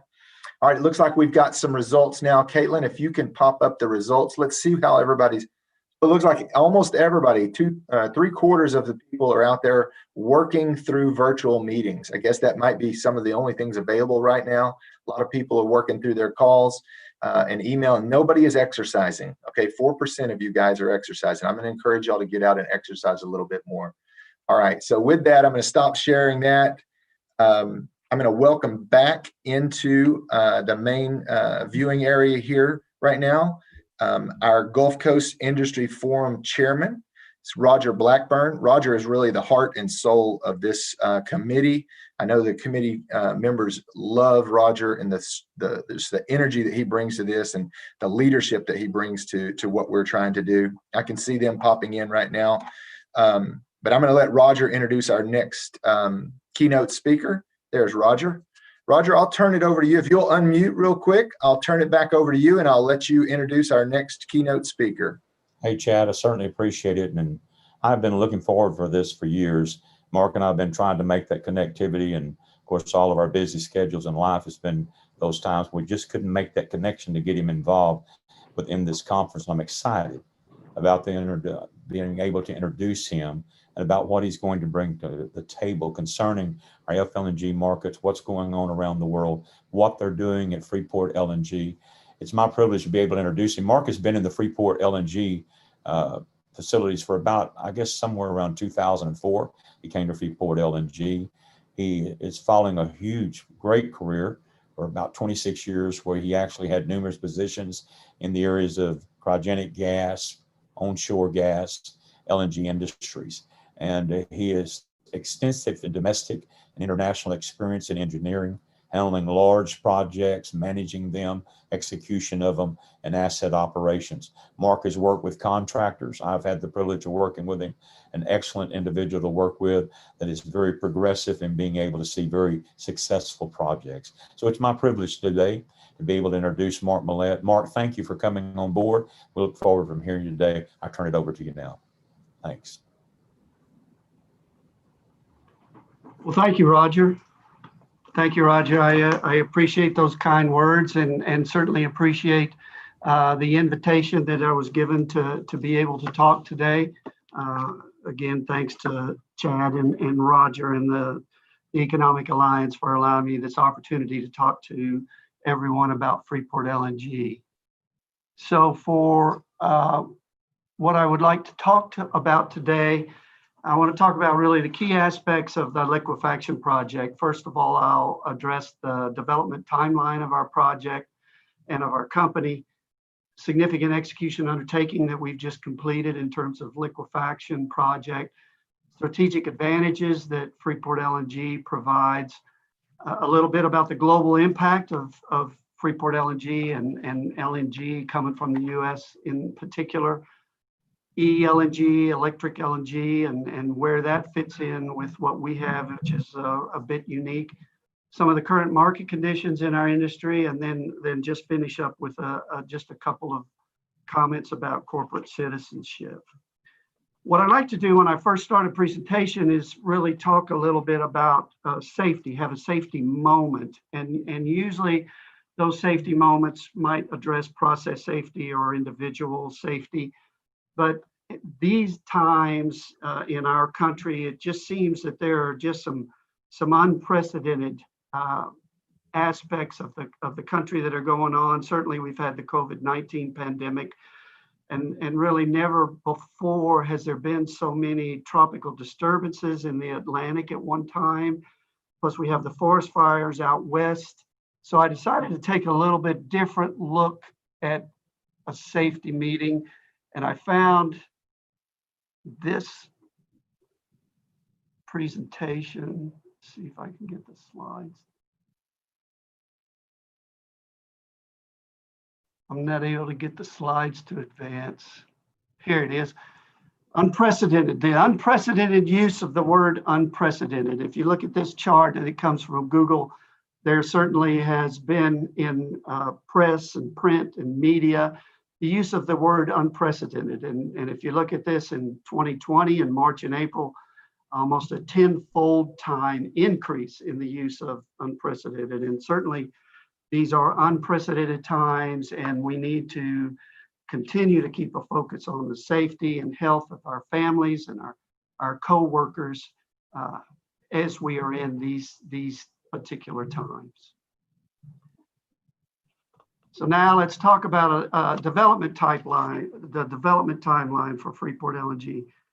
Freeport LNG was founded in 2002 to build a regas terminal, and that was actually to import gas. At that point in time, the country was in the belief that we were going to be short of gas and that gas would need to be imported to meet the domestic demands. In 2008, we completed construction of our regas terminal, and we were ready to export gas and to bring gas in. And at that point in time, certainly shale gas had been discovered, and the technology to frack for shale gas had increased significantly. So we never did vaporize for purpose. We never brought LNG into the country to be vaporized and put into the US gas market. It was just not needed. So in 2010, we began an LNG export project. We filed with the Department of Energy to get the opportunity to export LNG. We initiated the formal FERC, Federal Energy Regulatory Commission, pre-NEPA process, which is the formal process that you have to go into to get approvals to be able to build a facility to export gas. 2012, we signed a technical feed contract with our EPC contractor. 2014 was when we finally got all of our approvals from FERC and DOE in order to begin to export gas. We financially closed and we commenced construction. Basically 5 years of construction, a little bit longer than that. Harvey happened right in the middle of that, and so we had to deal with that, as did many industries. But we had commercial startup of our first train in December of 2019, and in 2020, earlier this year in January, we started up our second train, and in May, we started up the third train. So we have 3 trains in commercial operation, but if you look, 2010 to 2020 took 10 years to develop the liquefaction project. So when we talk about the liquefaction project, it certainly was a significant execution undertaking. Our facility is an innovative, first of its kind design using all electric compression and motor drives as our solution. That reduces the emissions that we have by over 65% relative to all the other LNG plants that have been sanctioned in the United States. And the reason that we did that was because in Brazoria County, which is adjacent to Harris County is a non-attainment area. So we needed to find an alternate solution and an all-electric solution to be able to meet the environmental emissions and constraints that we had by being adjacent to Harris County. We had 3 separate EPC contracts totaled more than $7 billion. We have multiple contractors. Those were joint ventures. And we had integrated construction of all 3 trains, but each individual train has its own ownership. So that provided some challenges. We peaked at construction workforce of 8,000 between 2 sites, and I'll talk about the 2 sites here a bit later. We were a heavily financed project, so we had significant regulatory and environmental and investor oversight from Federal Energy Regulatory Commission, TCEQ on emissions in the state of Texas, Homeland Security because of our marine efforts, and certainly partner observers, secondees from our partners, and investor independent engineers, making sure that we spent the borrowed dollars wisely. Hired and trained 200 U.S. operations personnel with limited previous LNG experience. We found that finding project team members who had worked internationally that were U.S. citizens to come back to the United States and build a liquefaction facility as a project team, that was easy to find. But being able to find people that had experience in LNG liquefaction operations was more difficult because the international projects had their domestic workers were ultimately the operators. So we were able to bring some operations expertise out of the Middle East and out of Australia to come work on our project. We've worked over 11 years and 3 million work hours without an employee recordable incident and 65 million project work hours with a total recordable rate of 0.17. So we put a lot of emphasis in safety. And as we said, it was very important for everyone to go home safely every day.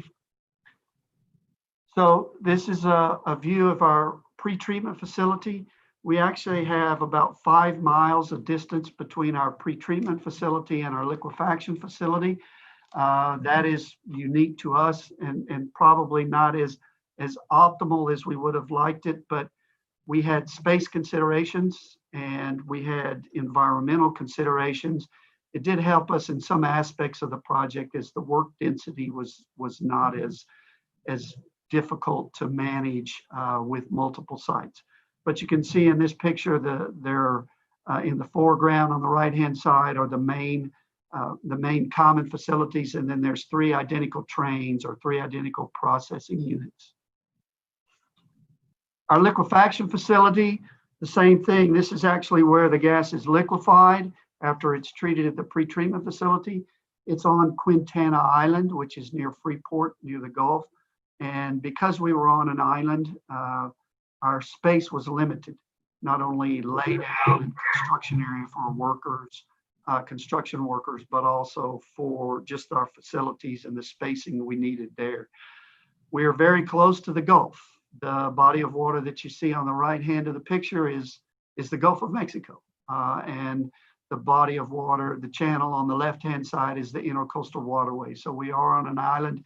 You can see that we are in the background, we're in an industrial area, Dow and there are Sweeney, and there are several facilities in that area. So it is an industrial area.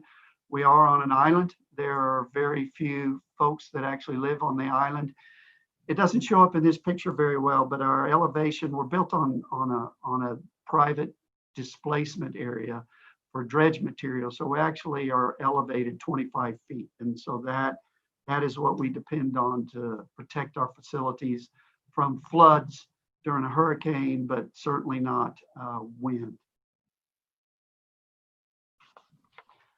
What a strategic advantage does Freeport LNG have? Well, you can see in the map there, our location along the Gulf Coast.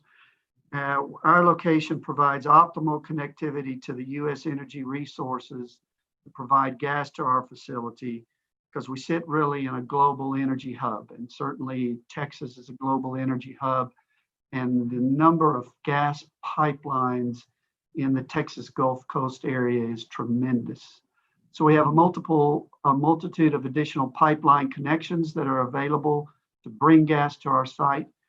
We have favorable U.S. Gulf Coast marine logistics. As you saw on the picture before, we're located right on the Gulf from where the pilots board the ships to bring them into Allfast of our dock is an hour. So the transit time to get ships in and out of our marine terminal is very quick. We have 20-year liquefaction tolling agreements with high-quality partners. We're well-funded and experienced investors. And so you can see Osaka Gas and JERA. We have Japanese partners and tollers. Certainly BP is one of the largest international companies in LNG. Very large infrastructure partners in terms of investing in us, IFM, Global Infrastructure Partners, and then SK and Total are also tollers. So our customer base is very strong. We have no material exposure to natural gas or LNG market or pricing risk. Customers are responsible for gas supply and LNG offtake. That's a very important aspect of Freeport LNG's business model. We provide a service for a fee.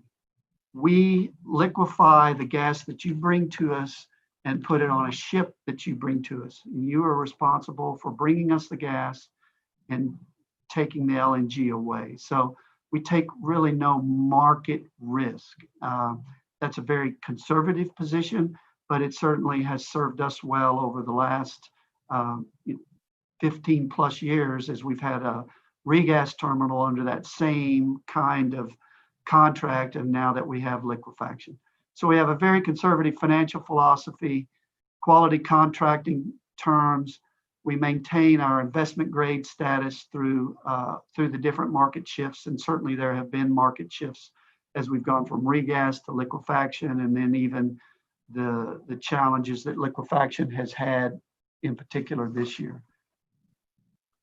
Our location provides market options.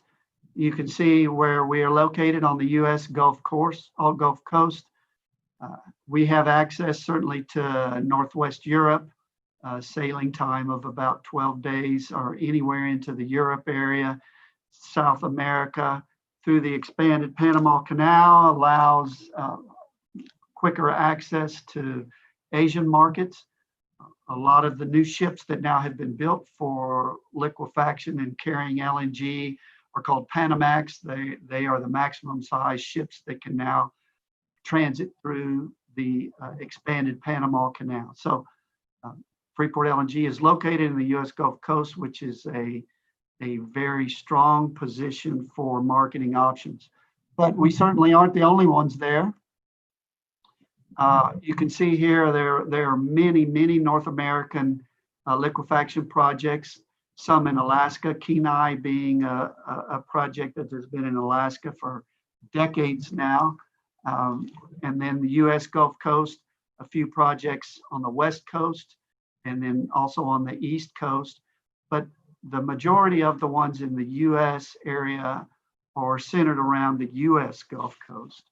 And here is really a better depiction of the significant number of projects that are either in operation or under construction or certainly being considered for construction in the U.S. Gulf Coast. And again, that is access to multiple markets with LNG leaving out of the facilities, and certainly access to significant amount of LNG, of natural gas that comes from many different basins in the U.S., a significant pipeline system. Where does the LNG go when it leaves the United States? This shows the many different places where LNG has left the U.S. and been delivered to other parts of the country. Certainly you can see there's the prevalence of LNG going into Europe, several countries there, and then as you would expect, Japan, South Korea, into the Asian markets, which is also a very prevalent market. But there's also China. China is another area that now is beginning to take more LNG coming from the United States. But there are also several that you see here that you really wouldn't anticipate would have imported LNG, and that would include Middle Eastern countries like Kuwait, Egypt, Israel, some of those, Oman, the United Arab Emirates, you would think that they would have plenty of gas, but there have been LNG cargoes that have gone into those countries. Closer to home, Trinidad and Tobago. TNT has certainly been an exporter of LNG for many, many years, but they have also on occasion imported LNG as well. So the LNG markets that are available to US are fairly significant. So whereas Freeport LNG's cargoes gone to date? Well, we've had 73 cargoes lifted from Freeport LNG as the end of July 2020. Again, our first cargo was lifted in September of 2019, so we are just now barely a year into where we've had cargoes of LNG leaving Freeport LNG going into the market. China exported, our customers have taken 3 cargoes into China, but more recently, most of the cargoes are delivered into the East Asia markets, and it's really kind of a 50-50 split between the Atlantic and the Pacific Basin. So you can see the multitude of areas that the cargoes have gone into. The chart on the bottom left really shows the buildup, and that's really, if you look, it goes from July of 2019 to July of 2020, and from July of 2019 to our peak in January or so of this year. That's really a function of us bringing our cargo, our trains up and running, and just a normal startup curve. But then you can see the tail off in June and July has been pretty significant. It's been very significant. Significant number of cargoes have been canceled at our facility and certainly other places in the US as a result of COVID and just a reduction in demand. So again, there you see the pandemic and global recession are causing unprecedented circumstances for the LNG market, leading to many US cargo cancellations. And we'll talk about that in a bit more detail. So what is the global impact that Freeport LNG can have with liquefaction? Well, it represents about $14 billion of investment and created thousands of construction jobs over the past 5 years. So our capital cost, including financing, were upwards of $14 billion, 8,000 construction jobs, and those jobs, the majority of them lasted for 5 years. And then we have certainly our operations jobs, but it is a much more significantly lower number of people. Really, the total economic benefit is between $5.1 and $7.4 billion per year. $4.6 billion of that is expected to result from the direct employment and expenditure in natural gas exploration, drilling, and production. With our 3 trains running, we need almost 2.2 billion cubic feet of gas per day.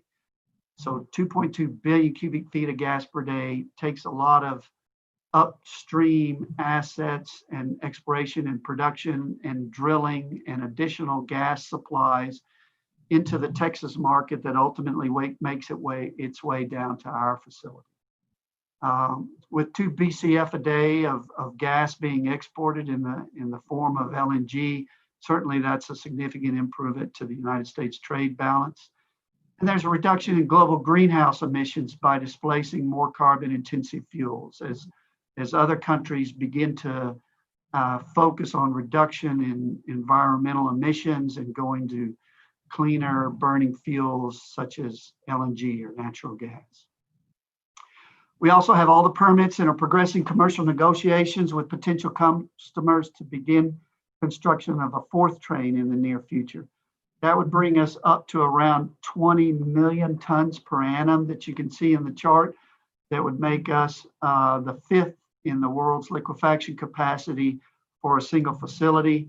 Certainly we are much less, and the Qataris and Qatargas just are significant compared to the production of any place else in the world. But 20 million tons per annum would put us as a significant LNG player in the world. And certainly as a private company, that has some advantages and disadvantages.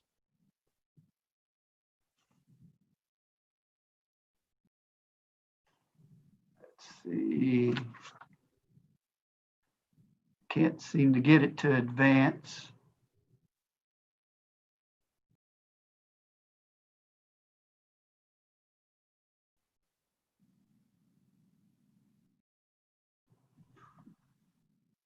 Okay, there we go. I might need a little help.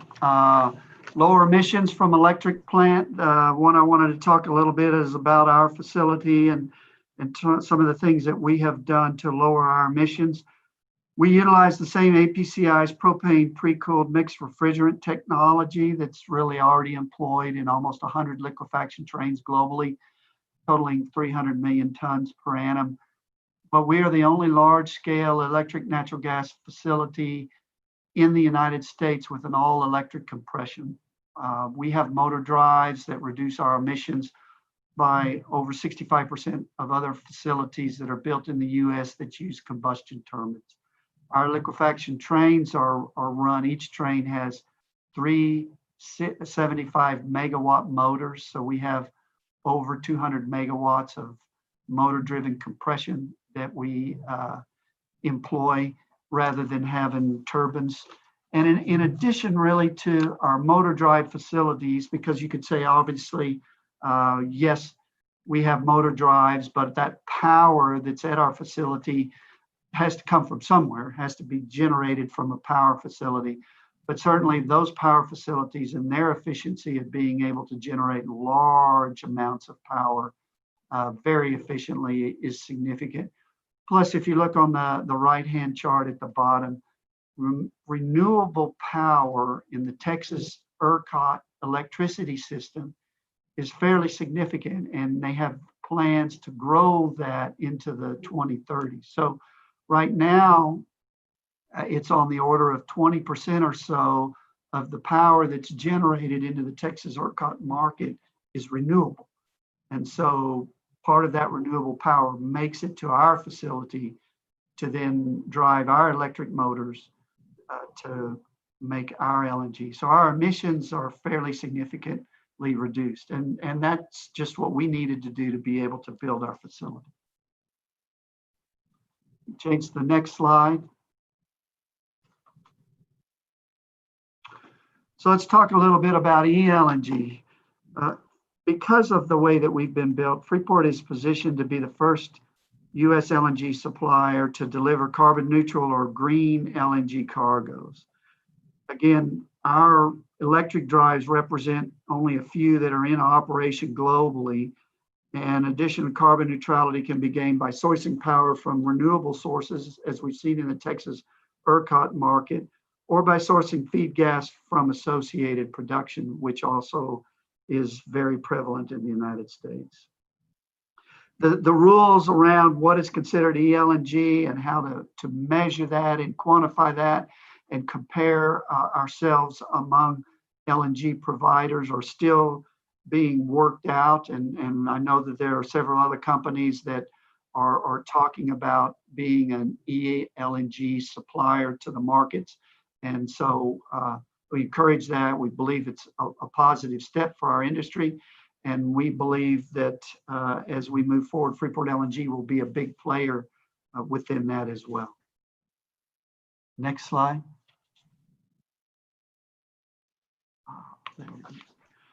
Some current market conditions. In 2020, this could be the first time really that LNG demand contracts since the 2008 financial crisis. Global LNG demand is forecast revised upward in the recent months, as you will see for 2021, the different markets and in terms of the different forecast of where LNG will be. But it's really difficult right now to differentiate LNG demand destruction from short-term lockdown as a result of COVID versus really long-term economic recession that the world is experiencing. As you can see, in 2019, global LNG demand outlook 2020 was expected to increase, and that was really based on additional projects in the US coming online. And then you can see certain forecasts began to reduce the amount that would be projected to be forecast in 2020. And then it's beginning to come back up from here to here. So the most recent forecast in July looks a little bit better. 2021, again, looks a little bit better. And we'll see how that continues. And certainly everybody is interested in seeing that to continue to grow for next year. Let's see. U.S. gas deliveries to LNG export terminals. Again, this is, you can see that from March of 2019 through July of 19, October of 19, a steady increase in the amount of gas that was exported from U.S. LNG export terminals. Obviously, a lot of that has to do with the demand that came on and also the supply that was available, facilities that came on. Freeport LNG bringing our trains on in this time, Cameron LNG, Cheniere bringing on additional trains. So this growth was really about additional capacity in the U.S. And then January 20 through May, Freeport LNG's final third train came in commerciality in May of 2020, and then just a significant drop off there. In particular, in July, our facility went to standby in July as the trains, our customers chose not to lift cargoes. Certainly in August is where it's hit. But if you look in September, we're back up to around 8 billion cubic feet per day. So that's, again, good news as we've started to move to higher volumes and hope that will continue for next year. The export outlook for U.S. LNG. U.S. cargo cancellations were helping to balance the global LNG market. There were 50 plus cargoes that were canceled for August, representing greater than 60% of the U.S. export capacity. So Freeport LNG in particular, all three of our trains for July were on standby. There was only one cargo lifted based on the LNG we had in our tanks. So that was a significant shortage of cargoes leaving our facility. Cancellations likely continued. They continued in August. We did put one of our trains back on in August. We've got 2 trains now running in September. And in October, we actually plan to have all 3 trains back and operating. And but still not at full capacity. So you can really see the number of cancellations. September better, October the prognosis tends to be that there is going to be liftings as we go into the winter season. Here's 2020 plant utilization, certainly a significant reduction during June, July, August, September. We think 2021 will also look a lot like 2020, but be better. That during the summer next year, there may also be liftings that are not taken as cargo, as customers elect not to lift cargoes for export. But certainly over the long term, we're going to see an increase in the amount of exports. This short-term reduction and delays has caused a shakeout in the industry a bit. Certainly, EPC contractors are not having the number of projects that they may have anticipated to come on board. A lot of the projects that had been anticipated to be invested in 2020 and get kicked off 2020 and 2021 are going to be moving to the right a bit. There will be companies that are going to have a challenge that are looking at building grassroots LNG facilities along the U.S. Gulf Coast that may not have the benefit of being a regas terminal that had facilities already constructed in terms of docks and tanks as part of regas that are going to run into challenges as well. But in the next couple of years, we think that we will be back to building more U.S. LNG facilities, exporting more gas, and bringing LNG to markets throughout the world. And then one final slide, really just here to show that Freeport LNG does spend a lot of time working on corporate citizenship and other aspects of the ability for our employees to participate with us, and we participate with our employees in areas that are important to our areas that our employees live, and whether that's participating in beach cleanups or COVID-19 or certainly cultural awareness and diversity and contributing to education and healthcare, or things that Freeport LNG has taken very seriously, and we just want to be a good neighbor in the areas and the communities that we participate.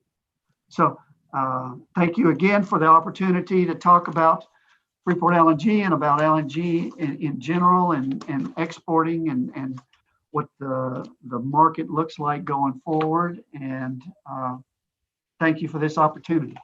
Hey, Mark, we certainly appreciate it. Glad to hear all that we heard this past few moments. You know, I was excited about listening to what we listened to and knowing what's happening. It really brought it more to a point concerning what we saw and the growth. In fact, we have a few questions from some of our listeners. We'll take a few moments and maybe answer those before we have to move forward. One of the questions was, 11 years and 3 million work hours without an incident is amazing. How does Freeport LNG work to make zero possible?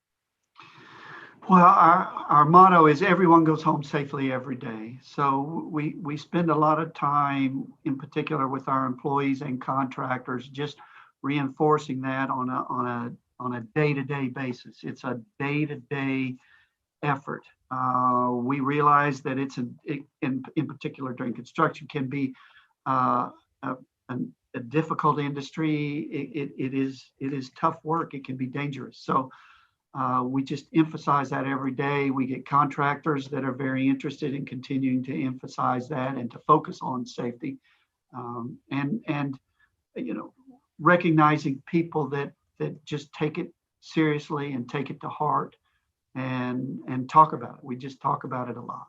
Okay. Now, one other question was, global demand for liquefied natural gas grew at a 12.5% last year. Are we equipped to match the increasing demand that might take place in the future? I think we are certainly equipped to match that demand, provided that companies that can sign long-term contracts that will support the capital that has to be spent to get a facility up and running. I mean, it takes a long time. It takes a long time to get approvals. It takes a long time to construct. It's very capital intensive. So there's going to have to be LNG pricing that can support the financing and the building of those facilities.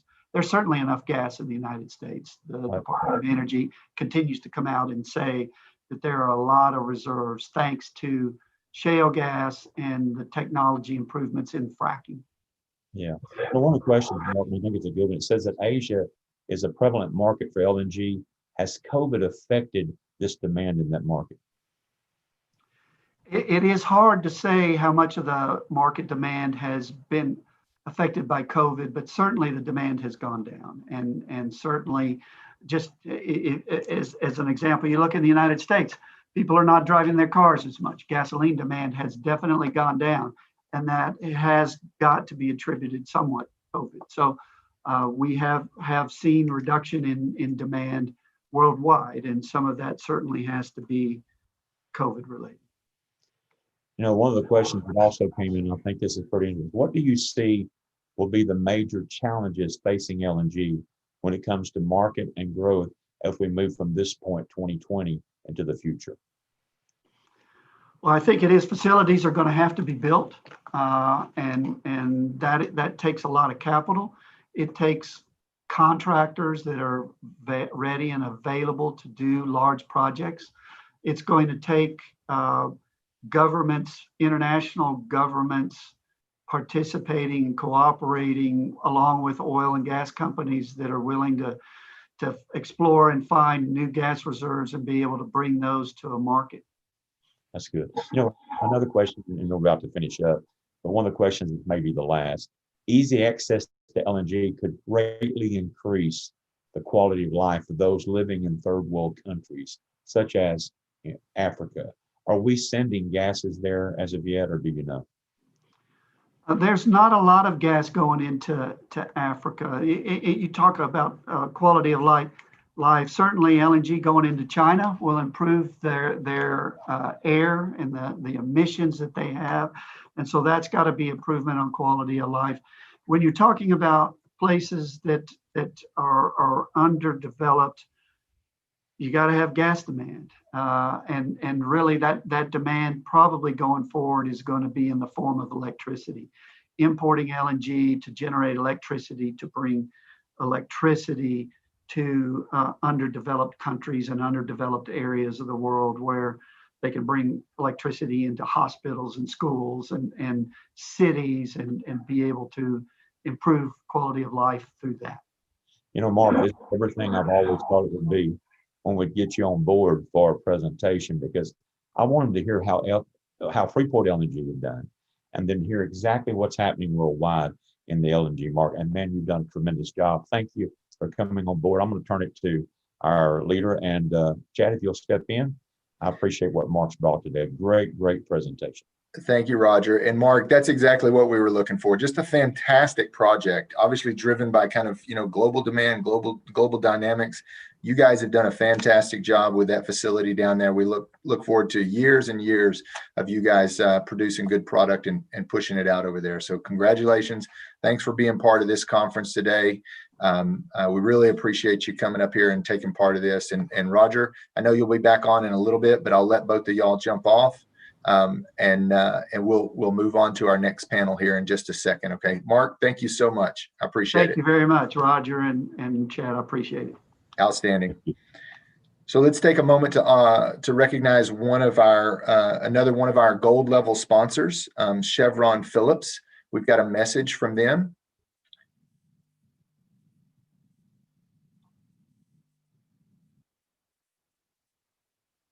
Uh-oh.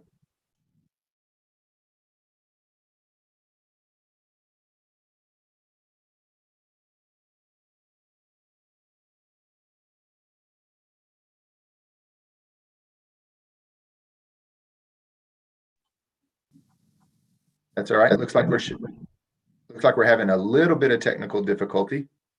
We'll come back to that maybe after our next panel. There we go. Kaylin, if you'll take that down, we'll come right back to that after our next panel. There we go. All right. So now I'll ask Kaylin, if you can, to bring in our environmental and regulatory panel.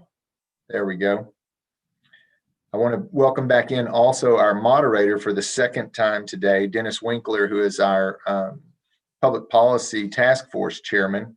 He also serves as one of our board members and has been integral in this conference ever since the beginning of it.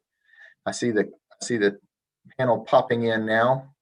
We'll give them a second to come in, and then I'll turn it over to Dennis and let him introduce our panel. There's Dennis, and they can unmute. There you go, Dennis, you got it? I am up. Good deal, good deal. I'll flip it to you real quick and let you begin to introduce our panelists and begin that conversation. Chad, I appreciate it. Thank you very much. And I am indeed pleased to moderate the Gulf Coast Industry Forum's Environmental and Regulatory Panel. After introductions, our panel members will give some opening comments, and then we'll start answering audience questions. So to the audience, I say, if you haven't already, please drop your questions into the Slido app, and we'd be happy to answer those. So on August 5th, 2019, Ken McQueen was appointed EPA Administrator for Region 6, where he oversees environmental protection efforts in 5 states and 66 tribal nations. He is uniquely qualified with experience in government, academia, and industry as a petroleum engineer. Prior to joining EPA, Ken served as New Mexico Cabinet Secretary for the Energy, Minerals, and Natural Resources Department, and was an adjunct professor in petroleum engineering at the University of Tulsa. Toby Baker is Executive Director of Texas Commission on Environmental Quality. Prior to taking the Executive Director role, Toby served 6 years as a TCEQ Commissioner and has experience working in the Texas Governor's Office and Texas Legislature. Toby Baker is a proud Texas A&M Aggie. As an undergraduate, he was a member of the Corps of Cadets, and he earned a Master of Public Service and Administration from the Texas A&M George Bush School of Government and Public Service. Hector Rivero is President and CEO of Texas Chemical Council and Association of Chemical Industry of Texas. Hector is a respected business leader in Texas and a successful legislative strategist for the chemical industry, an industry which generates more than $2 billion in state and local taxes and accounts for more than 500,000 Texas jobs. Hector has spent the past 7 months of this pandemic ensuring that the essential business of chemistry can continue to operate to manufacture personal protective equipment and other vital materials to combat COVID-19. Hector is a graduate of the University of Texas at Austin. If you're looking for more details on these gentlemen, you can find it online at the Gulf Coast Industry website. So I'll turn now to the opening comments. Administrator McQueen, if you'll start us off. Thank you, Dennis. Good afternoon, everyone. Thank you for having me on the panel today. It's certainly a privilege for me to share the screen with TCEQ Executive Director Baker, TCC President Rivero, and our moderator, Dennis Winkler. Well, it's hard to believe, but this year on December 2nd, EPA will celebrate its 50th anniversary. Over those 50 years, EPA has spearheaded some of our greatest environmental achievements and faithfully carried out our founding principles. By working with our state partners like TCEQ to implement the various landmark statutes passed by Congress, EPA has made steady progress on protecting the environment and human health. All of our environmental indicators in the different media have improved, and they continue to improve. For example, in 1970, more than 40% of our nation's drinking water systems failed to meet even the most basic health standards. Today, over 92% of community water systems now meet all health-based standards all the time. And America continues to be a leader in clean air progress, reducing the 6 criteria pollutants by 73% over the last 50 years. In fact, in the last 3 years alone, we have moved 38 areas from non-attainment to attainment. We've done this all while the U.S. economy has grown by 275% over the last 50 years. Region 6 is prioritizing and implementing Administrator Wheeler's goals of a cleaner, healthier environment, more effective partnerships, and greater certainty, compliance, and effectiveness in environmental regulations.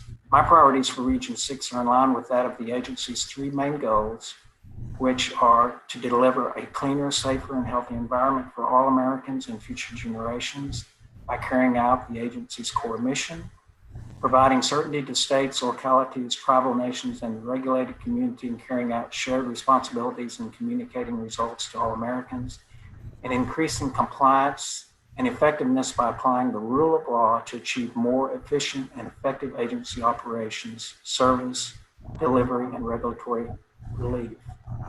In particular, I'm focused on effective management of our state, local, and tribal stakeholders, and alternative ways of managing oil and gas produced wastewater.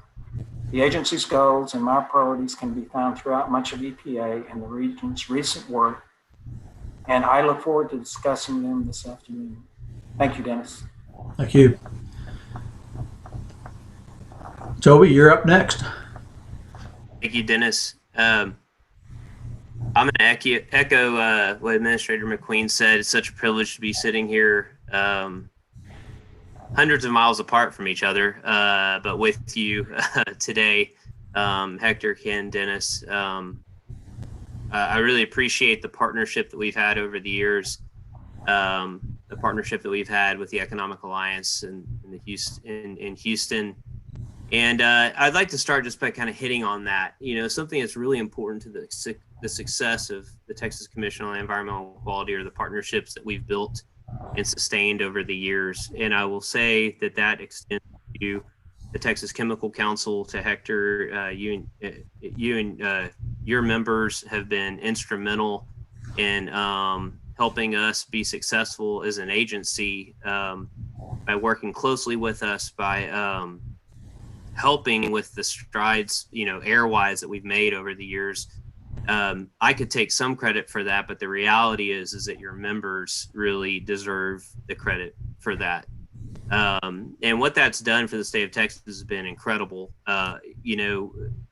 Echoing something that Administrator McQueen said, we've reduced NOx and ozone, orders of magnitude above many states. At the same time, I think we still have more renewable energy than any other state that's online at this point. And so that partnership has led to, I think, there's the old stereotype of Texas being sort of this dirty oil state. The reality is that that's not anywhere close to the truth.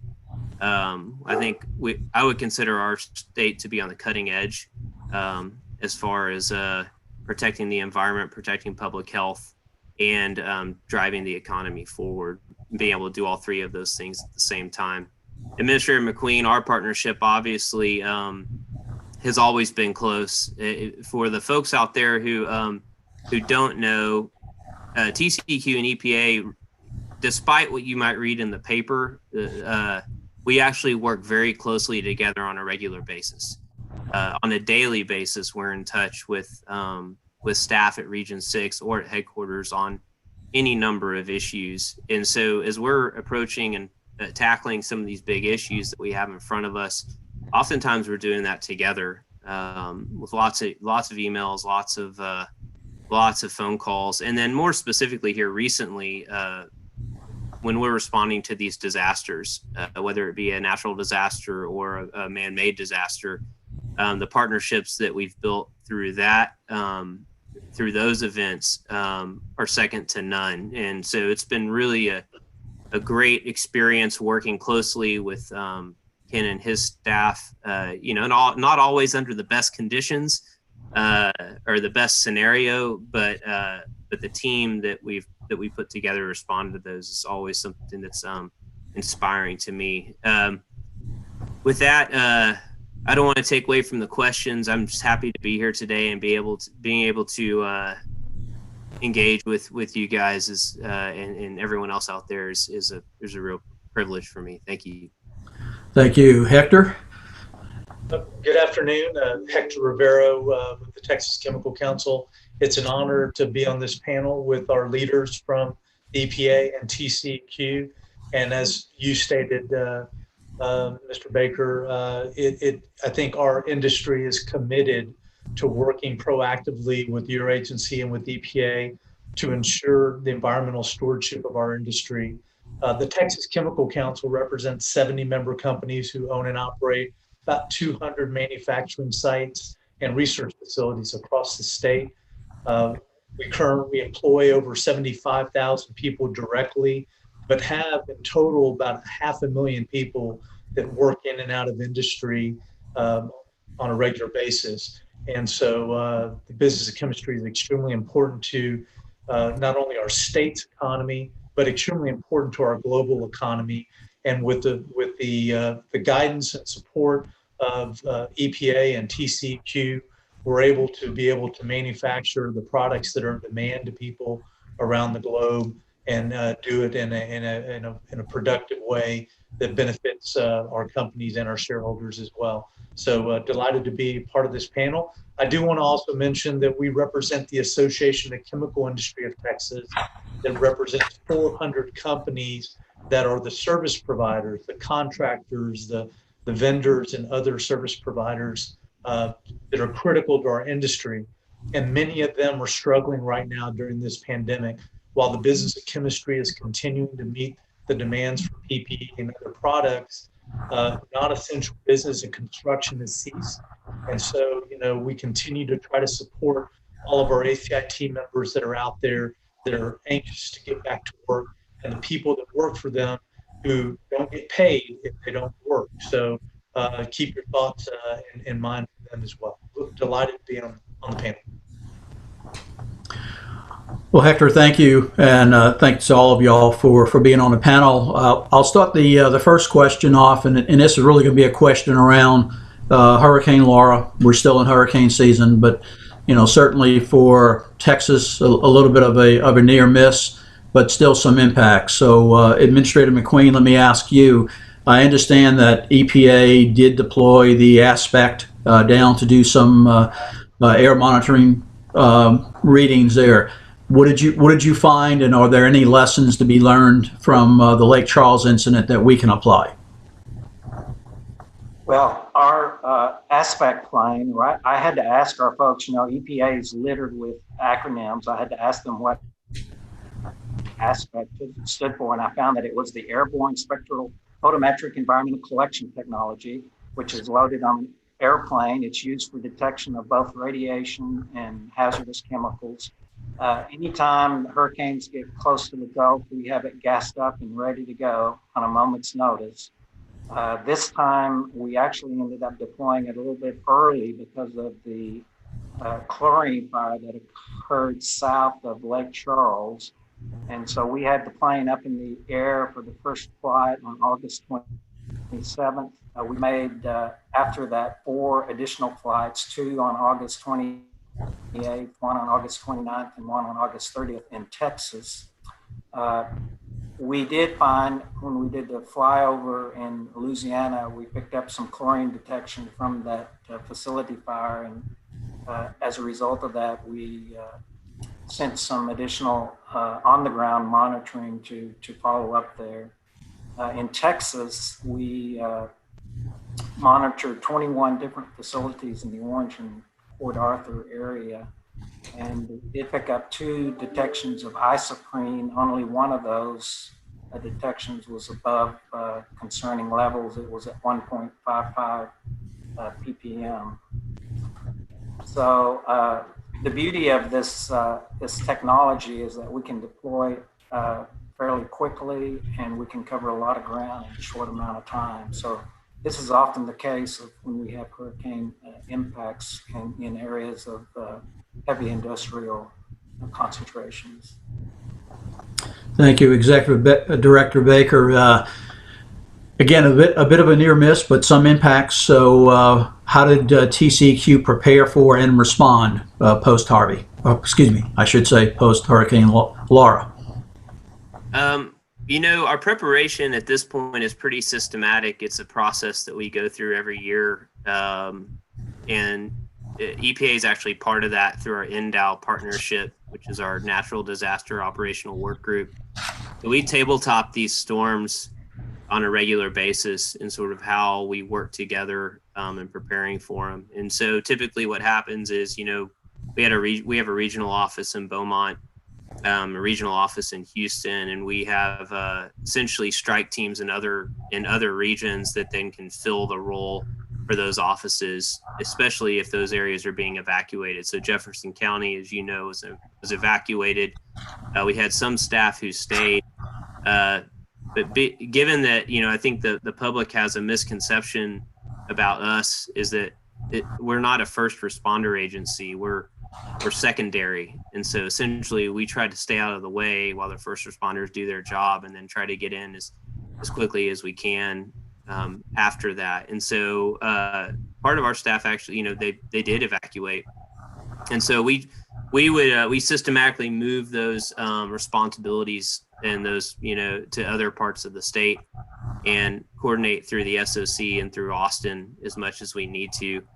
As the storm came in, it became clear as it got closer that, Dennis, to your point, we did dodge a bullet, so to speak. You don't ever wish harm on your neighbor to the east, but you're also counting your blessings that it's not hitting you like we've seen in the past. The thing that actually worked out to our benefit with this is that it allowed us to deploy some new technologies that we have as an agency.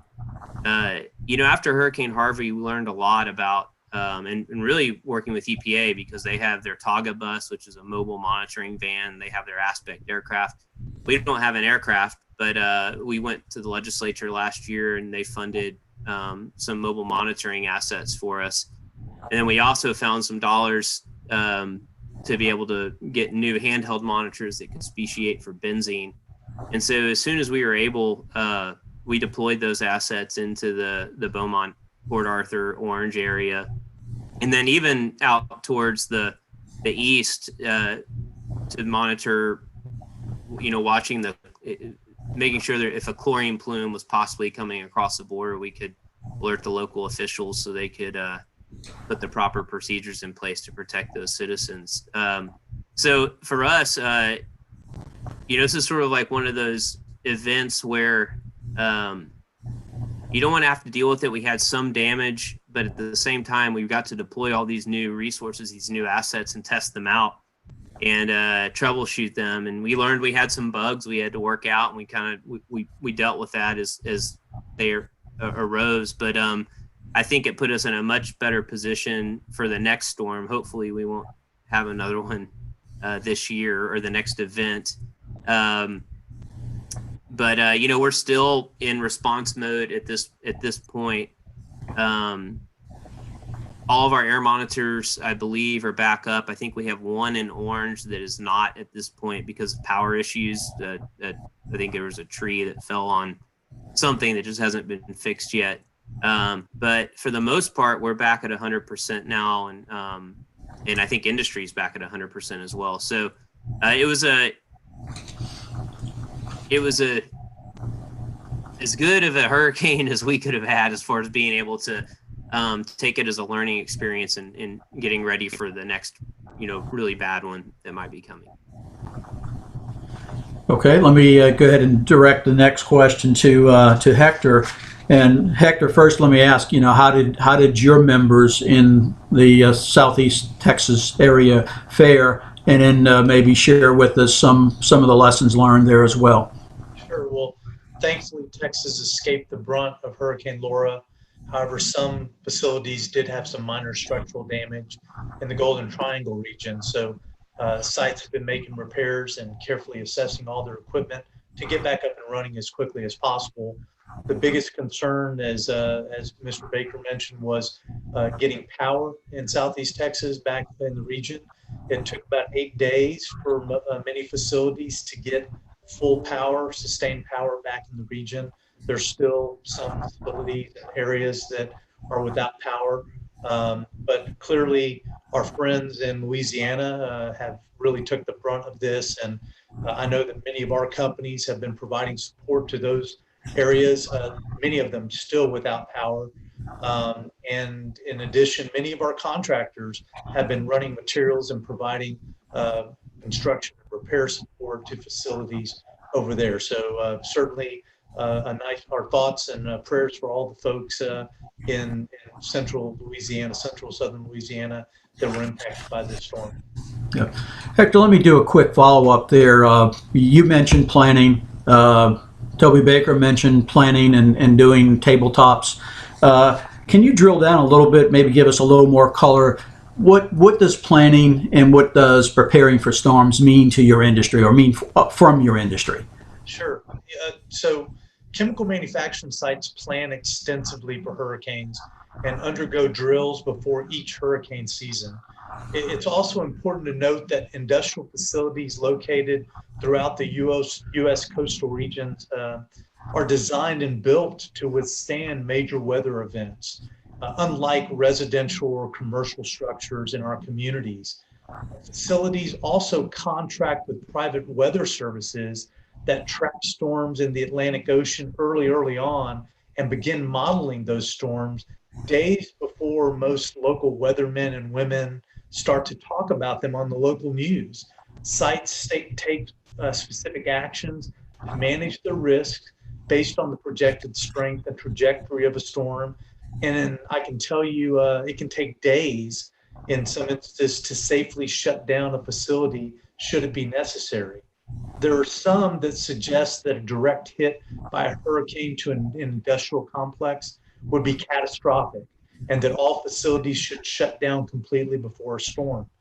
While there are certain risks, certainly, to facilities during a natural disaster, what many don't understand, Dennis, is that the greatest risk for mechanical failure can occur during a shutdown or startup of an industrial facility.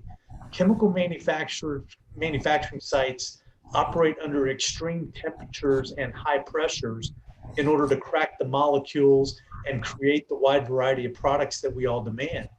Anytime you go through a process that dramatically changes temperatures and pressures, the equipment is most susceptible to mechanical failure.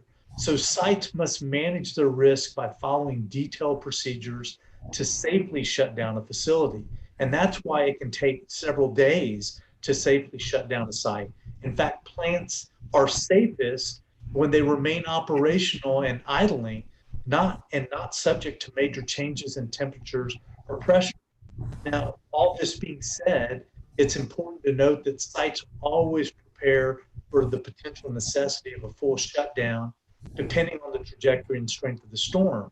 Regardless, during hurricane season and in advance of a storm, most sites significantly reduce their inventories and of both products and feedstocks that they keep on hand to reduce the presence of any hazardous materials should there be a potential damaging event to a facility from a storm.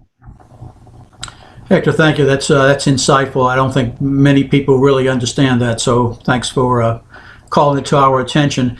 Both for Toby Baker and for Ken McQueen, both of you mentioned emissions, air quality.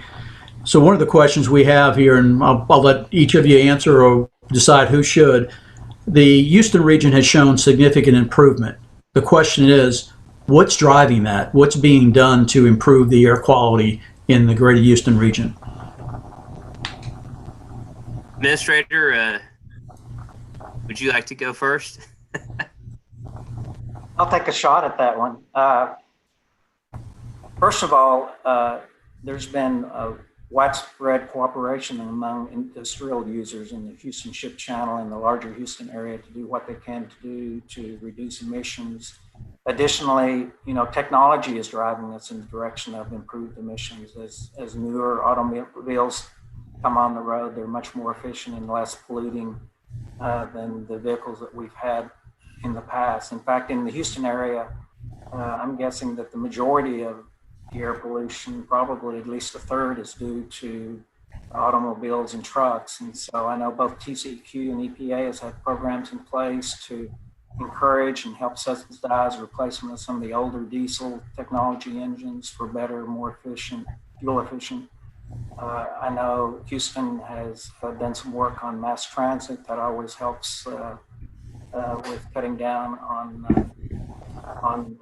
air emissions. But air emissions is a double-edged sword. First of all, as you look at take ozone, for example, through our 5 years reviews, each of those over the last several reviews have gotten more and more stringent. Today we're at 70 parts per billion. And so on one hand, you've got a decreasing threshold of air pollution to meet. On the other hand, you've got a growing economy, more people, more cars on the road. So it's really it's a challenge to meet improved air emissions. So I think Houston and the larger Houston area should be congratulated on the progress that they've been able to make, particularly over these last 5 or 6 years in improving air quality in the larger Houston area. Thank you. Executive Director Baker, anything to add? I think the administrator nailed it. Years ago, I think industry really took it upon themselves to clamp down on their own emissions, and part of that was from an environmental public health standpoint, but part of that was from just an economic standpoint. I think the industry's gotten a lot better at reusing a lot of the products that are in those systems and keeping them in the system, because as I've been reminded over and over again, every time that product escapes the system, that's also dollars escaping the system. So the more efficient that the plants get at controlling that, the better it is for their margins. So I think you could look at the economy and technology as one driver of this. I think the other driver is and then I think just corporate responsibility. I'll just lay that over kind of the social license to operate. As you've seen the rise of I think 24-hour news, social media, but also investors that care about this sort of stuff. You've really seen companies, I think, embrace that as part of their business plan. And I think most companies these days are driven by a desire to protect the environment and protect public health, not to pollute it, well beyond just the economic pieces of that. So that's important to note too, because I think that gets lost all the time in some of the rhetoric that surrounds the chemical industry, or the refining industry. Now, you lay on top of that then what Administrator McQueen talked about with mobile sources, that continually, Houston has, at any point in time, millions and millions of cars on the road. Not all of those cars are new, but as we've seen fleet turnover year after year after year, we've seen that air continue to get better and better and better. And so as we see that new technology continually coming online with fleet turnover, I think you're going to continue to see even more improvements to the Houston airshed. And then finally, I'll echo the other thing that the administrator said. We've got a huge economy, growing population in Houston, across the state. And yet in the midst of that, over time, we've seen dramatic decreases in ozone and NOx levels. And so, even in the midst of massive growth, we've seen just real strides made with the criteria pollutants that we really struggle with in the Houston region. Thank you. Use it as a bit of a segue. You mentioned traffic. Well, during the pandemic, we didn't have quite as much. So that leads me to a question. Obviously, we've gone through extraordinary times. How have the people at your agencies managed themselves, and how has the agency been able to respond to do enforcement and other regulatory duties? I'll start with that one, Dennis. We were fortunate in that several years ago, we made a strategic move to equip most of our employees with laptop computers. So when they take those home, they bring them to the office, they of course put them on a docking station, but that gives them a lot more portability than what we had when we just had the desktop equipment. Unfortunately, our very earliest laptops weren't equipped with cameras. So folks without the cameras have been a little bit challenged, but we have started a program to replace our older portable laptops with newer laptops that have cameras. We also, for some time, have been allowing EPA employees to telecommute 1 day a week. So from that standpoint, I think we were in a pretty good place when we had to move to 100% telecommuting. We already had some experience with that. We had also put into effect a lot of digital signatures. And so now, because of the COVID, I think we've made really great strides in telecommuting, and we look monthly at a whole long string of metrics about how the agency in Region 6 is doing. And we're meeting all of our goals in those metric requirements with the only exceptions being some of our on-site inspections. So I think we were lucky in this situation. I wouldn't say that we necessarily saw a pandemic coming when we were planning, but as a result of having experience with teleworking and having the equipment to telework, that we've been able to work well during this pandemic. We are in the process of a 3-phase return to work. Each of the 140 EPA locations across the country is on its own schedule based on what local indicators are showing. So Dallas and our Addington office are in phase 2 of that right now. Phase 3 will be when we return to work, but even in the phase 3 return to work, we are affording certain considerations for folks who have children at home because of school considerations or because of folks that may have pre-existing health conditions. Thank you. Executive Director Baker, anything to add to that from your staff? Sure. We went from 100% in the office to 100% teleworking in the course of a week. And it was a grand experiment. And I'm pleased to say that our staff really took it in stride. We deployed a number of laptops quickly. The greatest tool and change in the paradigm with how we do things, honestly, is what we're doing right now. Zoom, Microsoft Teams, GoToMeeting. These tools are going to change the way we do business, I think, for the foreseeable future. And it's really driven some high-level conversations, bigger picture conversations about how we treat teleworking in the future. And so, for example, just one example of this is, if you haven't been to our headquarters in Austin, we have a number of buildings there. One of those buildings is a private building that we lease. All the other are owned by the state. We set a goal. Our lease allows for us to get out of that building in 2024. And we have about 650 employees in that building. And our goal, we've set sort of a tentative goal right now. We're building a workforce or a task force to try to get there. But our goal would be to get out of that building 100%. And it would save us $3.5 million a year to our budget if we were able to get out of that building. So, and moving more to what Administrator McQueen talked about with laptops and docking stations. There's so much of what we do that's a desktop exercise, whether it's looking at, permits and review plans and legal documents, all of that stuff. We've found we have not missed a beat in being able to keep that going out the door at a good pace. I think the challenge is that we do have, because of what we do, investigators who have to be in the field, water master programs where people have to be in the field. And so we haven't backed off of that. We put COVID protocols in place to keep those people safe, one person to a vehicle, things like that.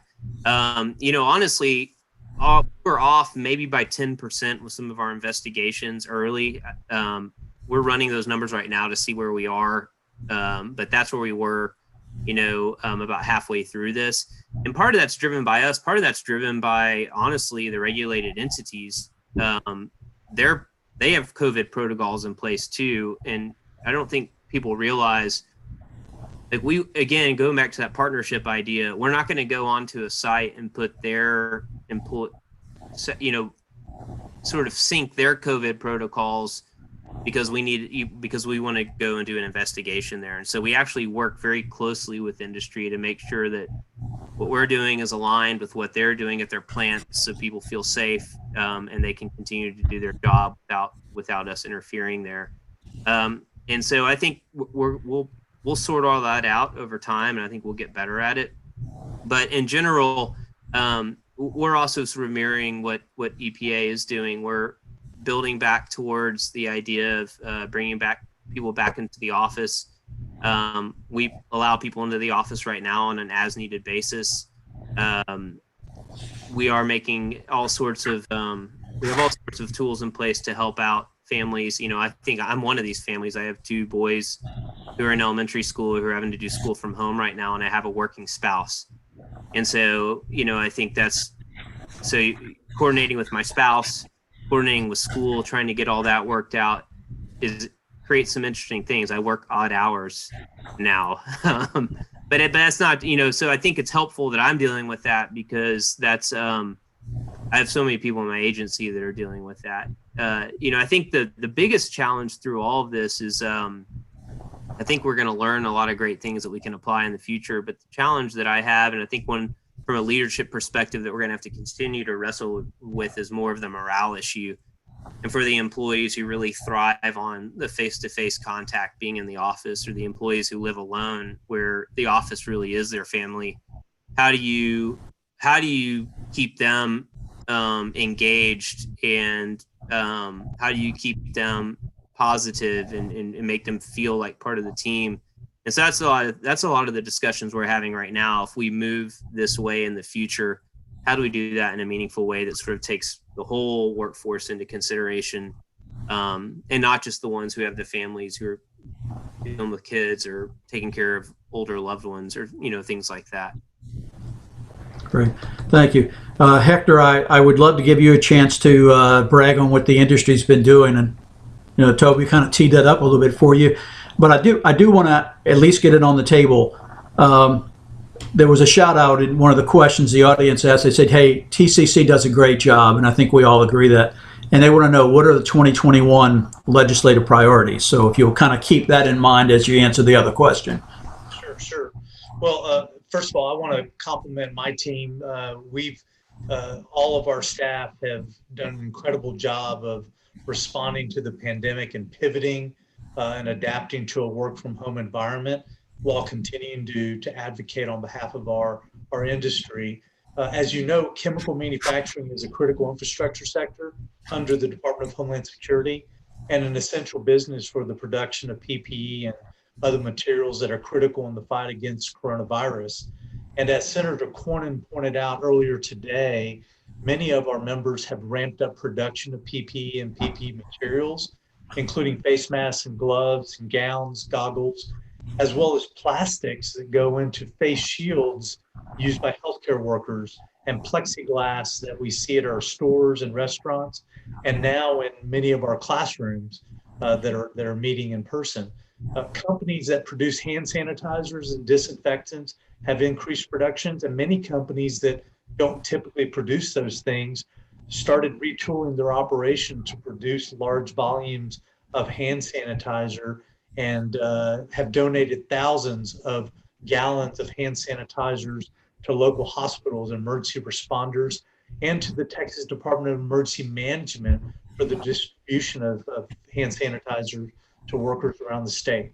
We obviously spent the first few days working with the state and with dozens of counties to ensure that local orders allow the continuous operation of manufacturing sites across the state and to develop credentials for the essential workers that needed to go into those plants to keep them operational. Especially those workers that live in a different county or in some cases in a different state.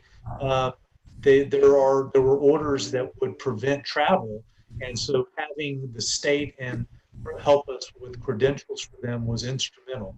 We worked with the governor's office and state operations center to coordinate requests for essential products, and most of our member companies had pandemic plans previously prepared that they had to dust off, but they really did a fantastic job of implementing safety protocols at their sites in accordance with CDC guidance. All non-essential workers started working from home, and essential workers were screened by medical personnel in their cars or before passing through the gates. So many sites have even installed new body temperature kiosks that scan employees for potential fevers before they can pass through the gates. We worked with members to pull together a lengthy list of best practices and a return to work playbook. And that was distributed to every site across the state.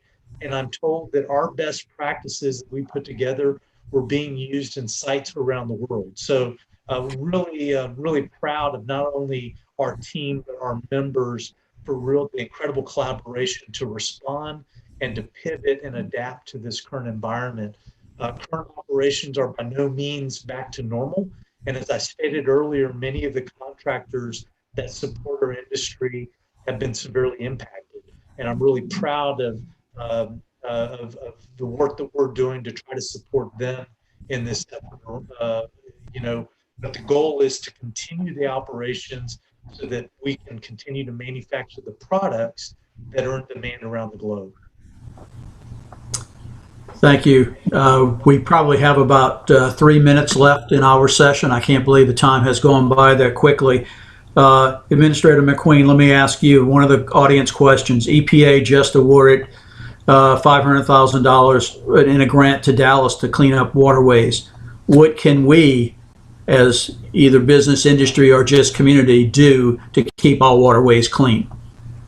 Well, we also just awarded a grant to the Coastal Estuary Program down in the Galveston Bay area. It's a very simple solution, and everybody can participate in this. But the solution is simply pick up your trash. I mean, it's just that easy, because the trash that doesn't get picked up ends up in our rivers and then ends up in the ocean. And ocean trash is becoming an enormous issue. So that's my encouragement to everyone is pick up your trash, be responsible citizens. And that's what the efforts for the grant in Dallas are going for, is to help clean up the Trinity River. And of course that benefits Houston, because all of that Dallas trash ends up there in Galveston Bay. In the last minute or so we have here, I'm going to throw this one out. The Texas Emissions Reduction Plan, TERP, has been helpful in reducing air emissions. What can we see coming up in the next session to continue that program or even enhance it? Sure. Toby Baker. Yeah, so TERP is it's the answer to not being able to regulate mobile emissions in the state of Texas.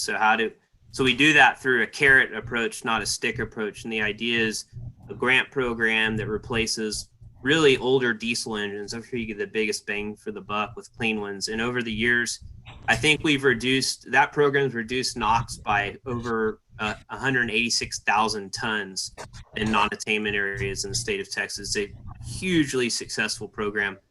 During the last legislature, they moved that appropriation into a trust fund that's housed inside the comptroller's office.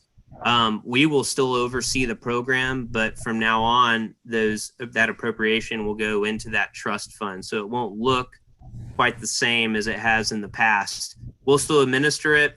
We'll still run it. It'll still have the same programs. They did that so there was a huge balance that was associated with TERP. They did that so that balance would not continue to grow. And so that balance has been helpful in balancing the state budget over the years.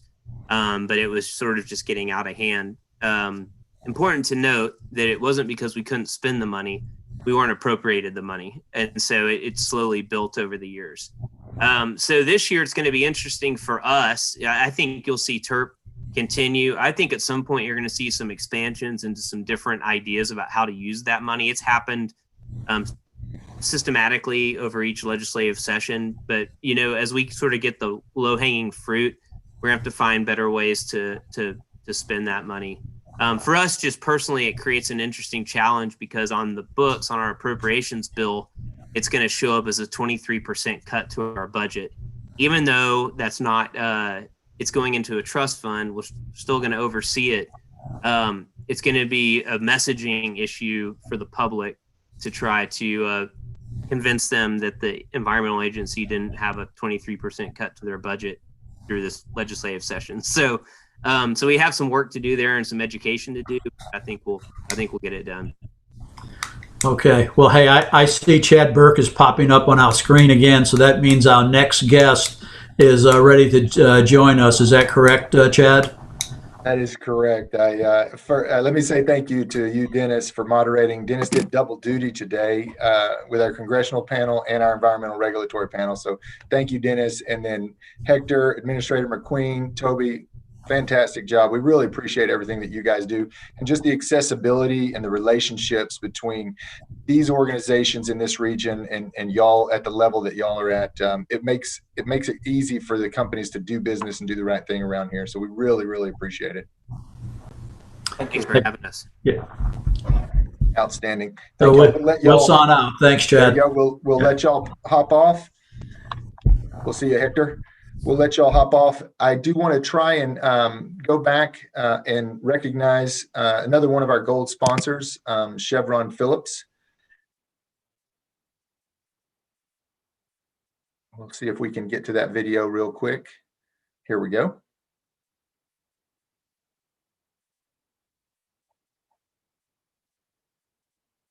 Doesn't sound like we have the audio yet again on that. We can try that one more time, and if not, we'll come back to it again here in just a minute.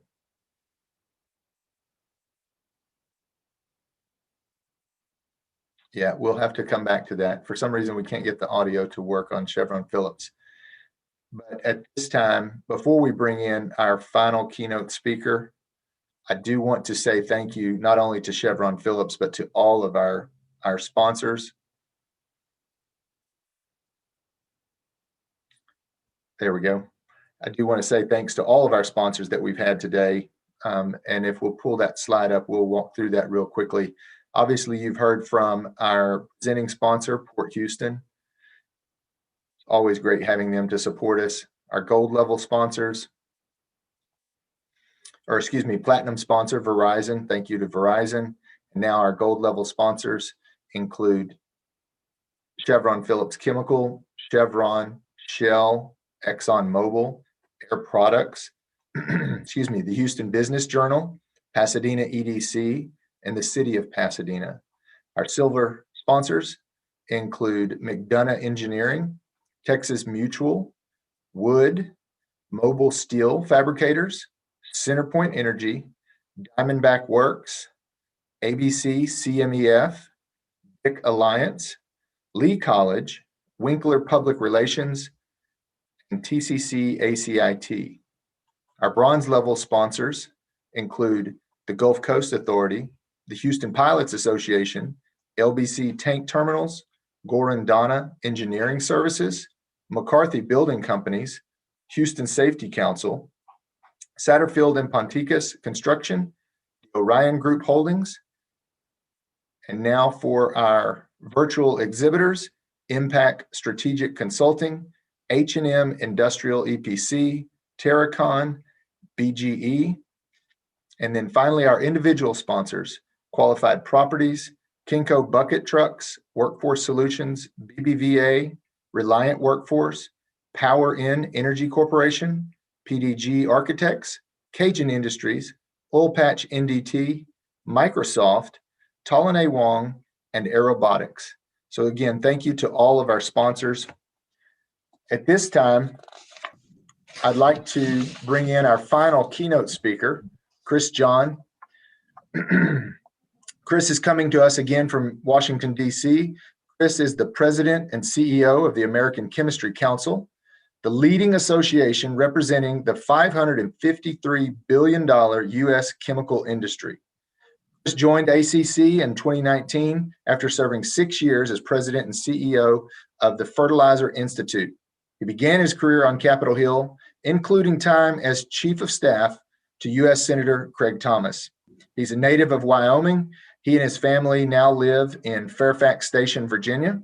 I'll remind everybody before I turn it over to Chris to submit your questions for Chris while he's making his comments in the Slido or Q&A box just below the main screen, and then I'll pop back in a few minutes after his comments, and we'll have some Q&A. So Chris, welcome to our conference. We appreciate you coming in this year. Looking forward to hearing your comments. Thank you, Chad, so much. I appreciate it. Appreciate that kind introduction. I'm really happy to join everybody today for the forum, and I'm grateful to you and the rest of the team to provide at least this virtual way for us to communicate and collaborate. I think we can all agree that it's more important now than ever to come together and have discussions like this. There are so many challenges for us, not only in the chemical industry, and as a country and as a world to come together and tackle. So we need to work together to get after this. So for those of you who don't know me, I joined ACC, just read the bio, but I was at the Fertilizer Institute. Before that, I was with the National Association of Chemical Distributors. So I'd like to think that I know a little bit about the chemical sector. And I've got to say that I've never been prouder of the industry and its people than I am now, and the challenges that we've met in regards to tackling the pandemic. I was really excited about this job and really enthusiastic about working for an industry that has such an important impact on our daily lives. And, that's really been borne out through the COVID-19 pandemic. So, I don't have to tell you all that chemical manufacturing has a huge, long history here in Texas, spanned almost a century. And as the chemical industry has grown here in the United States domestically in the last decade, it's grown dramatically here in Texas as well. And so over that time, Texas has become the largest chemical producing state in the country, and the chemical sector is the largest manufacturing industry in the entire state. So the Gulf Coast and Texas in particular is an ideal place for chemical manufacturing for a lot of different reasons, but three primary ones are: one, access to abundant feedstocks; two, strong infrastructure like the Houston port, and 3, a highly skilled workforce. And so we rely on those folks to help us do what we do. And in fact, the Texas chemical industry is about $120 billion annually. We employ over 70,000 Texans with an average salary of over $100,000 per year. And we ship literally billions in products to customers all around the world. We also support an additional 320,000 jobs through what we do in Texas. So, with all of you who've got strong ties here, one of our most valuable relationships is with the Texas Chemical Council. And I saw Hector Rivero earlier, and you all just heard from him a few minutes ago. As I said, though, so we're really excited to work with Hector, to work with Chad and other folks in Texas on the challenges facing us. Of course, the COVID-19 pandemic is front and center in all of that. I mean, it's something of an understatement to say it's really changed our lives, but it's really given us a unique perspective on the business of chemistry here in the United States. And so, I want to talk a little bit about what our members have done, how we've responded to the pandemic. And but first want to say, our thoughts continue, of course, to be with those who are battling the devastating effects of the virus on their health. We thank those frontline workers who are saving lives. And, our hearts go out to those who have lost their jobs, and hopefully we can get this economy turned around and going in the right direction again. I think, as you all know, one of the things that makes the chemical industry really unique as it relates to the pandemic is that we never shut down and that we never stop producing. So the chemical sector has been recognized by the Department of Homeland Security, the federal government, and all 50 governors across the country as essential critical infrastructure for our country. And as you all know, we supply many of the products that are vital to the frontline fight against coronavirus. So, our members have continued to operate, to perform, and provide solutions to the entire world. And, so our members, chemical manufacturers, and your neighbors here in Houston feel special responsibility in tackling these challenges. So our members are manufacturing personal protective equipment like masks, face shields, cleaning, sanitizing, and disinfecting solutions, in all types of medical equipment and supplies. And in fact, you probably didn't know this, but chemistry provides 75% of the value of the cleaning products, biocides, disinfectants that we all need to keep our workplaces and homes safe. It also represents more than a quarter of the value of that PPE that I mentioned earlier, those medical supplies and equipment that we all need right now. Our focus over the past few months has been putting our industry in a position where it can develop the materials that are needed for life-saving innovation and working with our downstream customers to get those innovations into the hands of the people who need it. So right here in Houston, we've ramped up production of vital life-saving products. We've retooled manufacturing lines to produce entirely new essential products. We supported employees and communities with volunteer efforts and philanthropy. We've donated critical PPE to local medical centers. We've actually loaned our personnel, our best and brightest, to the research centers and universities tackling the COVID challenge. And in fact, we've actually quantified this a little bit. ACC member companies have contributed more than $100 million in monetary and in-kind donations to support COVID relief efforts. So now Washington, the font of all wisdom and knowledge, of course, and I know you've heard from a number of your elected officials in Washington, D.C. I do want to touch on some of those issues briefly, particularly in regards to the COVID-19 pandemic and any, potential additional stimulus and relief. I think the outlook, kind of like it is outside of my house, is pretty cloudy. It's not clear if folks are going to come to an agreement, but I did want to share, I'm not going to get into the politics of all that. I just kind of want to take the industry focus here and say there's a few key things that we're looking at and lobbying on the industry behalf for. So one is providing liability protection from frivolous lawsuits against manufacturers. We'll also see this as an opportunity to invest in infrastructure going forward. So that's, advanced 21st century recycling infrastructure. Of course, that's also rebuilding our infrastructure, something that I know all of you are interested in. For example, we are strong supporters of modernizing the Houston Ship Channel, which includes support for dredging the channel, as well as the Coastal Spine Project. We're also looking at things that help our member companies, like preserving liquidity for companies, strengthening the global supply chain by removing barriers to trade. And we're also see this as an opportunity to reduce emissions, increase energy efficiency, and take on issues like climate change. We can do all these things at the same time through the miracle of chemistry. So, that's what we're focused on right now in the COVID pandemic. So let me pivot from that to talk a little bit about the economic impact that the pandemic has had and kind of how we see things, here in the short term and some of the challenges we have, and hopefully a little bit of more of a bullish outlook in the long term. So look, just like every industry, our industry has been significantly hurt by the pandemic. And we've seen demand drop across the board in a whole range of customer segments. So if you look at, for example, the auto segment, obviously Michigan shut down for a while. Building and construction, textiles, apparel, we've seen a lot of declines across those areas. At the same time, kind of looking more across the economy more broadly, there's been major disruptions throughout the supply chain. And so, in fact, as we all know, this has frankly been the biggest economic downturn since World War II. And so our projections show that US GDP, consumer spending, and business investment will all decline significantly this year. So in the short term, that means that you're going to see lower capital investment by the US chemical industry. And in some cases, that affects projects right here in Texas. However, and this is a big however, we think that the US chemical industry long-term actually looks pretty good. And our country still obviously has very robust supplies of natural gas and NGLs. And if you look at our industry globally, which we still have and will continue to have a competitive advantage in the cost of our energy and feedstock. And we do see a significant bounce back in the economy in 2021.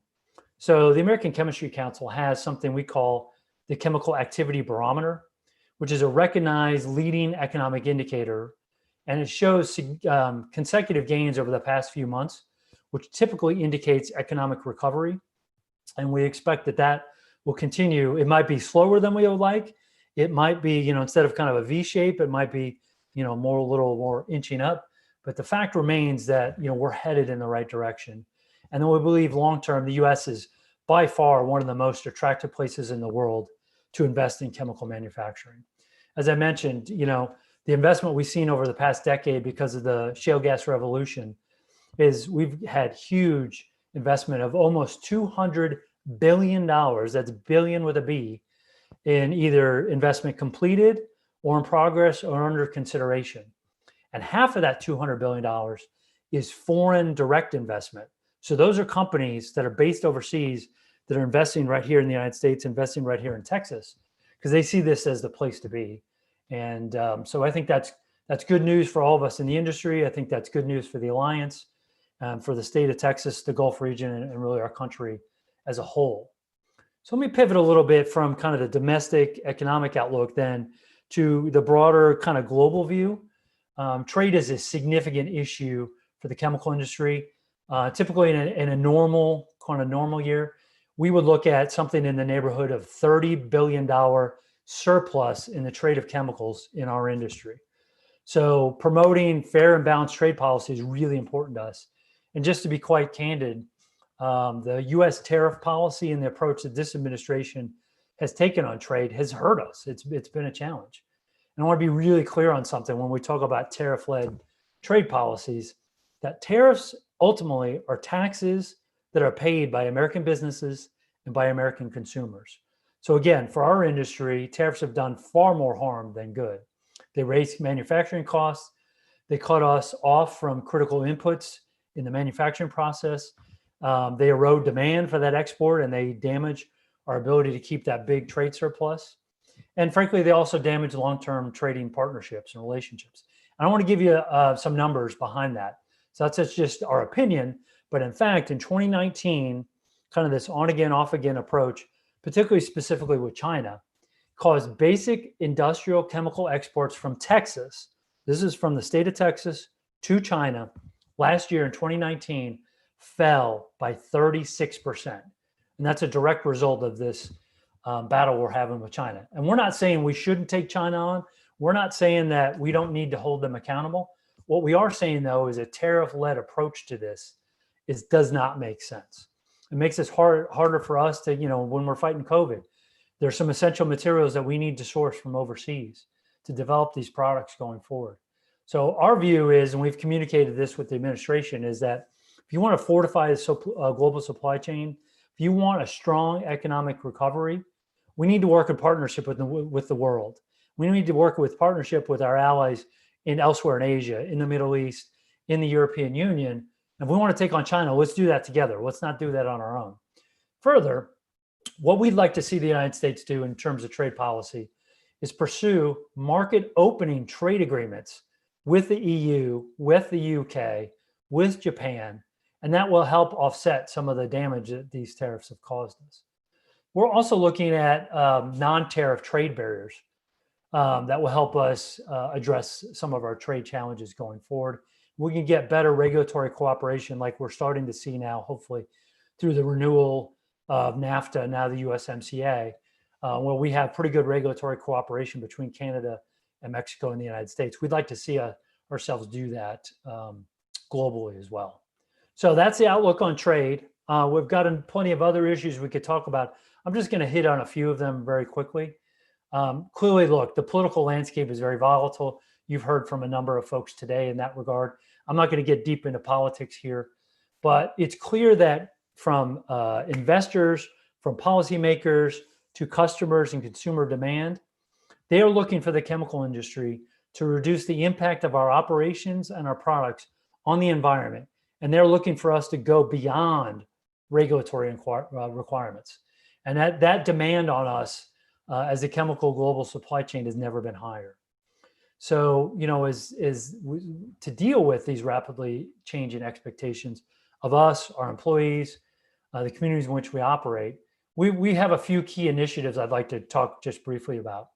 So earlier I mentioned that I had come from the Fertilizer Institute, and it was there I experienced kind of one of my most significant professional challenges is that I helped guide the fertilizer industry through the immediate aftermath of that terrible tragedy and explosion in West Texas in April of 2013. And if you go through something like that, it's hard not to develop a very deep appreciation for safe operations.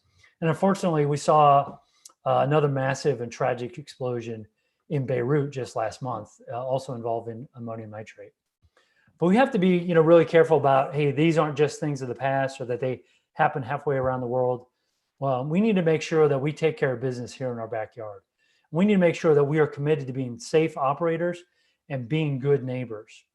And so, look, unfortunately, we've seen some high-profile chemical facility safety incidents in the Houston area over the last couple of years. And some of those have involved our members. And so we're not just standing by, we're not doing nothing. We've taken action to try to address those issues. We've worked in partnership with the Texas Chemical Council. We're working with the East Harris County Manufacturers Association. And we put together a group of senior company safety professionals to, kind of learn from these incidents, develop a coordinated industry response going forward. And so we've taken on a number of immediate actions. We've got a new guidebook for emergency management. We've got tools for conducting risk assessments on tank farms. We've updated our protocols for conducting safety assessments of our suppliers, so we have a safer supplier chain. But we also have taken action in regards to air monitoring, for example. And that wouldn't be possible without the close cooperation with TCC and ECMA. So last year, the American Chemistry Council provided a $1 million grant to Harris County to enhance its air monitoring capabilities during an incident. This was something that was identified by the county in its own gap analysis. We're also, what we're intending with the grant is to cover the cost of an additional stationary air monitor in the Seabrook area, as well as the purchase of handheld air monitors. And so we will also help with the training of personnel to use that equipment. And they're working with folks like the Houston Advanced Research Council. And we'll continue to work with them to make sure that we keep everybody in the area as safe as we possibly can.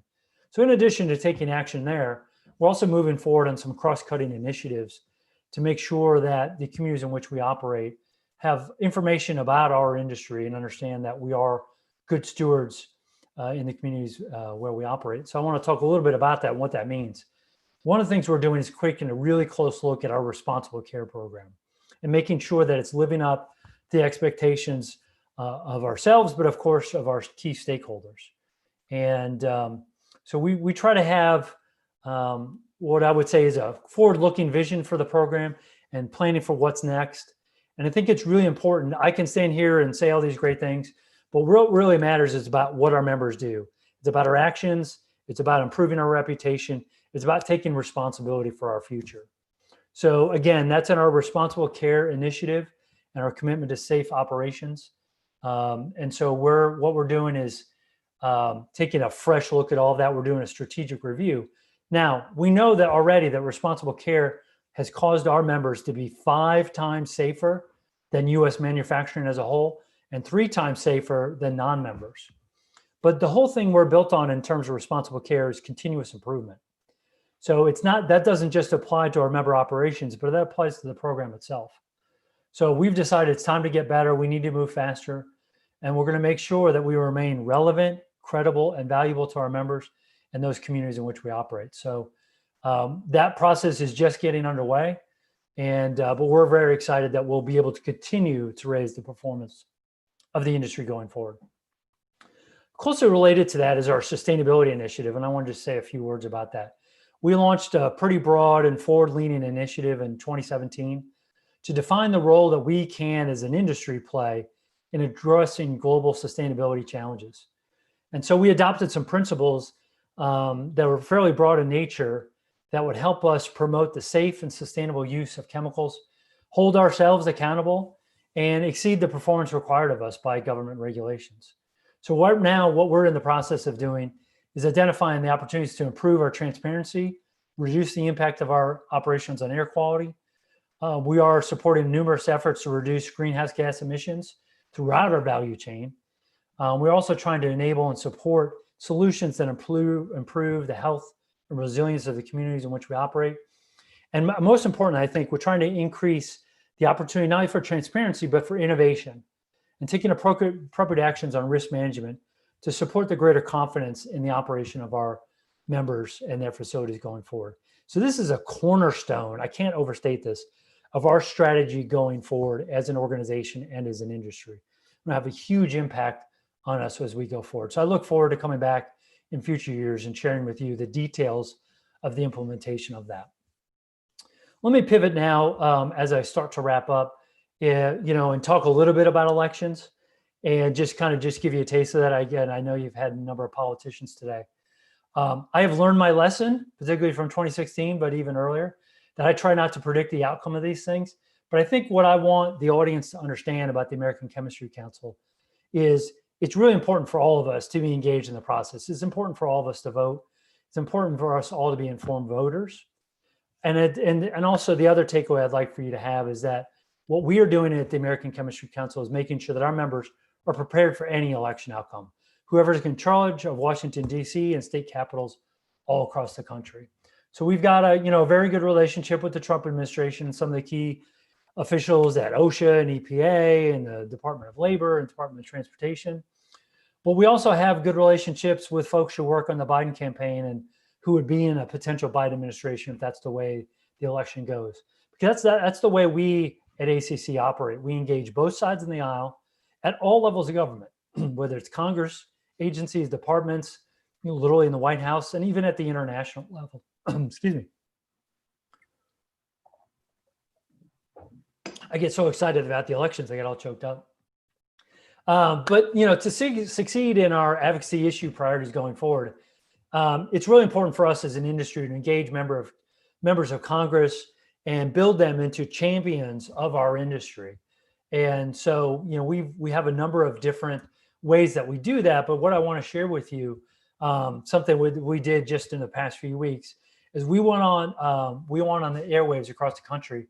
So in 9 different either Senate states or congressional districts for both Republicans and Democrats alike, we went out with a 7-figure ad buy and recognized members of Congress and senators for their leadership, particularly at a time of crisis, not only on behalf of the industry, but on behalf of us all. And so, for example, one of those people that I'd like to point out, my guess is that many of you in the industry and those in attendance in the audience know her, is Representative Lizzie Fletcher, who represents Texas District 7, which covers part of Harris County. She sits on several key committees on which we care about. So, for example, she's a member of the House Transportation and Infrastructure Committee. She was instrumental in securing authorization of the Port of Houston expansion project, helping modernize essential infrastructure. So that's a really key one. She serves on the subcommittee on railroads, which is really important to us as well. She also serves as the chair of the House Science, Space and Technology Subcommittee on the Environment. So those are all key issues for us as an industry. And she's really been someone who's been a delight to work with, and we're happy to be very supportive of her going forward. So again, regardless of who's in charge at the White House, ACC and the industry will work as much as we can to have a risk-based approach to develop science-based, common sense solutions to the challenges that face us. Look, regardless of who wins, we're going to have a challenging road ahead with the pandemic, with the economic recovery. And so we're going to look for those opportunities to work with whomever's in charge and be fully prepared for any election outcome that we face. I think, as I wrap up here, again, I want to thank you all for the opportunity to talk to you about some of our priorities. I think, look, the chemical industry has always been fundamental to understanding the world's most critical challenges and to overcoming them. And this COVID-19 pandemic isn't any different. We have a long established role in developing the products that make life safer, make the environment cleaner. And we've paired our commitment with innovation to dedication to being good stewards of the environment. So no doubt this has been and will continue to be a challenging year, but the chemical industry has never been known to stand still. We've never shrunk from a challenge. We're at our best when we're on the offensive, when we're taking the initiative, and when we're leading with proactive solutions like many of those I've discussed today. We must and we are leading the way by investing in the future.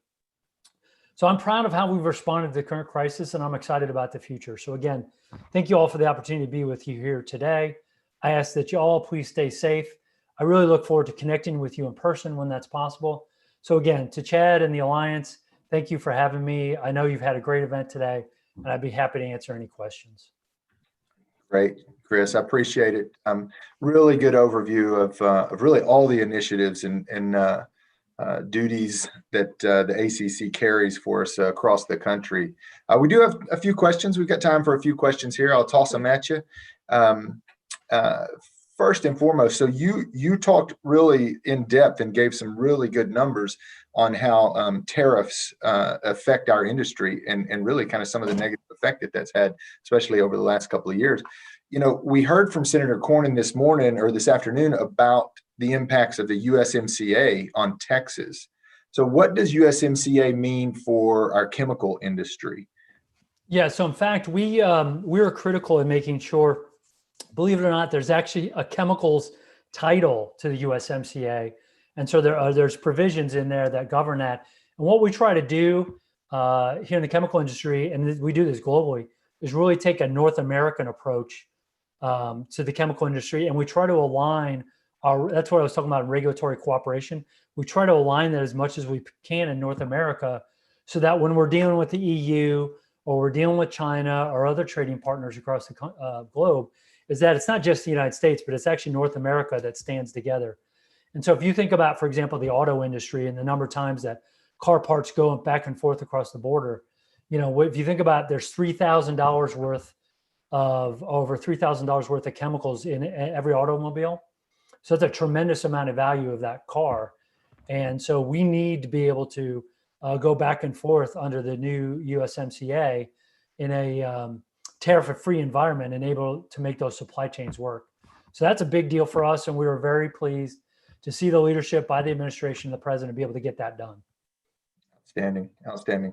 So I, down here in the Houston area, I'm sure you know Jim Fitterling with Dow, but we had a chance to hear him fairly regularly, and I heard him as I guess it was probably maybe 12, 16, 18 months ago, roll out really an in-depth look at the Alliance to End Plastic Waste. Tell us a little bit about that, how ACC is involved in that, and really kind of what that effort is, if you can. Sure. happy to talk about the Alliance to End Plastic Waste. And I actually talked to Jim Federline today. So small world, right? So the Alliance to End Plastic Waste was actually born at the American Chemistry Council. So our members came together, a handful of them initially, and then broadened going forward. But what it is over the next 5 years, the Alliance to End Plastic Waste is going to invest more than $1.5 billion, again, billion with a B, in addressing plastic waste issues globally. And so a lot of that, you may or may not know this, but it's 8 of the 10 most polluted rivers in the world are in Asia. And so there are just not waste management practices in some countries in the world that can keep the plastic waste from getting into the ocean. So there we're taking action to address kind of some basic waste management issues there. Here in North America, we're going to be investing in programs that are more in the advanced recycling and solving some of the challenges we have in the supply chain, and taking single-use plastics and bringing them back in what we call a circular economy. So you make the plastic product, you recycle it, and you turn it into something new. So you could take, a yogurt container and turn it into a jacket, or, there's a million different examples of that.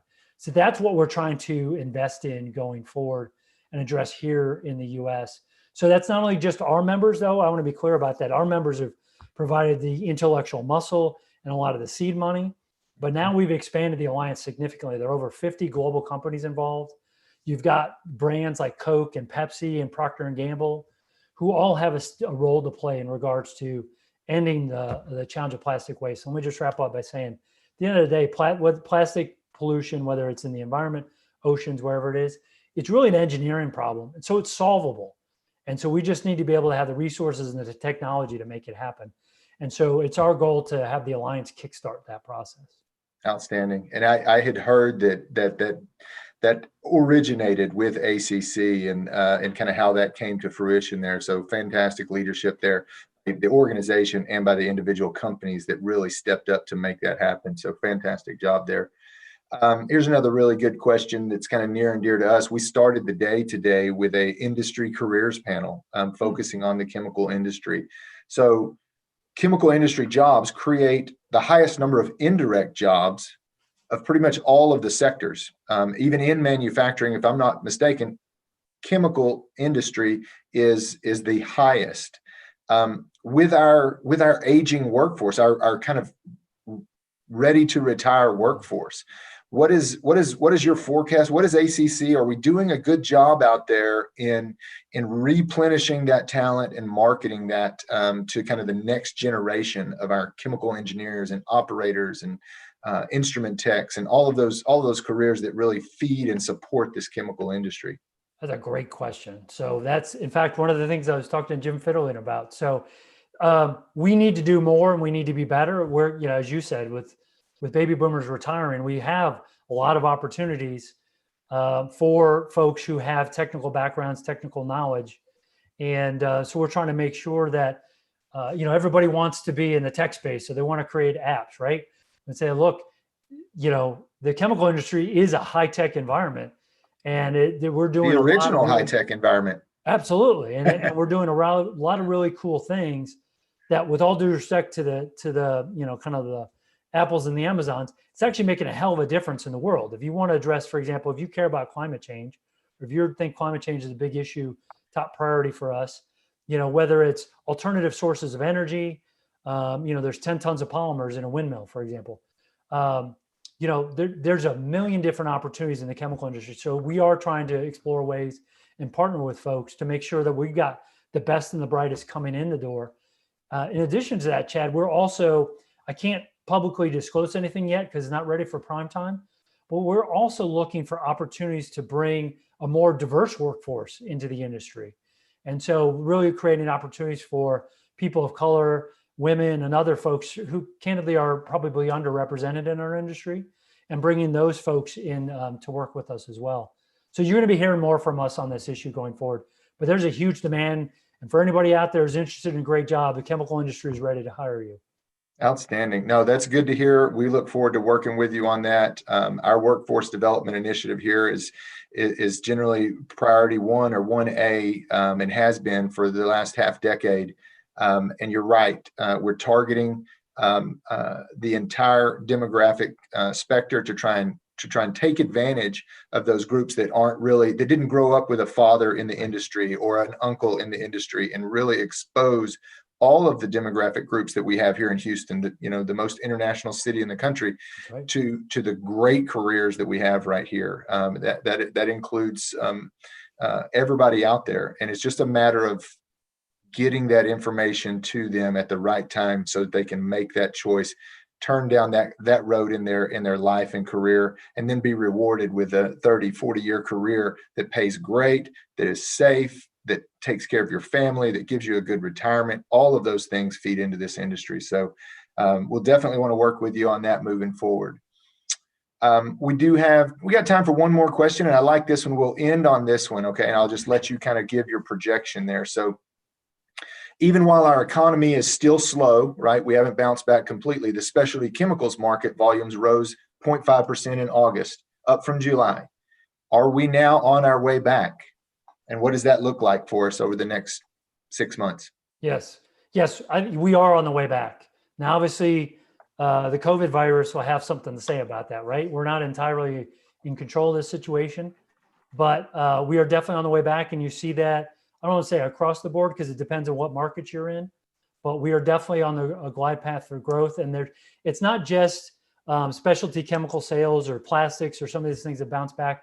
It's some of those other kind of broader economic indicators that you look at, whether it's housing starts and some of these other broader indicators in the economy are starting to tick up as well. And we're figuring out how we can operate. And hey, we might all be working at home, but we're still in business.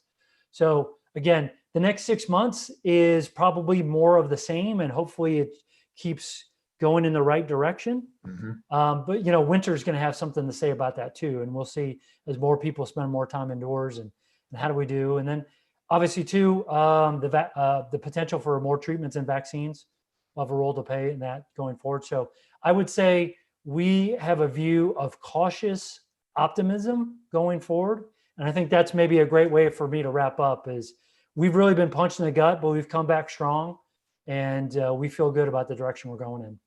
No, that's well said. I would agree with that. Definitely a gut punch, but man, this industry, the ability to be diverse, like you said, that they produce so many different products for so many different industries and consumptions that it mitigates the risk. So we've been less impacted than certainly some industries.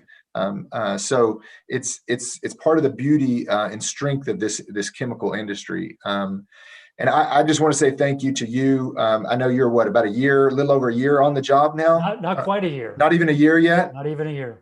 Well, we have a great relationship with ACC, good friends there. John Seal has been great to work with. Rudy Underwood has actually come down and spoken at our conference in the past, as well as your predecessor, Cal Dooley, who's been great to work with over the years. So we're really looking forward to working with you. We appreciate the leadership that you bring to the organization, and hopefully soon we'll be back up to Washington, D.C. in person and be able to work with you and meet with you up there. Okay. Great. Thank you so much. Appreciate the opportunity and look forward to seeing you in person. Outstanding. Thank you, Chris. We'll let you sign off now. We're just about done for the day, so we really appreciate it. You bet. Thanks. All right. Now, before I call up our two chairmen, I want to try and recognize CP Chem again with their video. If we can get that video to run real quick, it's fantastic. So we're going to give it one more shot here. Caitlin is working behind the scenes. At Chevron Phillips Chemical, we aim to be the best in our industry. A place where people want to work and a supplier customers prefer. We want our communities to welcome us and our owners to invest in our growth. We're on a mission, delivering products to all corners of the world that make life cleaner, safer, and more convenient, providing enriching careers and delivering strong financial returns. We are united by our values, operating safely and reliably, treating each other with respect, acting with integrity, And we do it all with an unrelenting drive to overcome our challenges and succeed. We are a company that is designed to perform and a people who choose to care.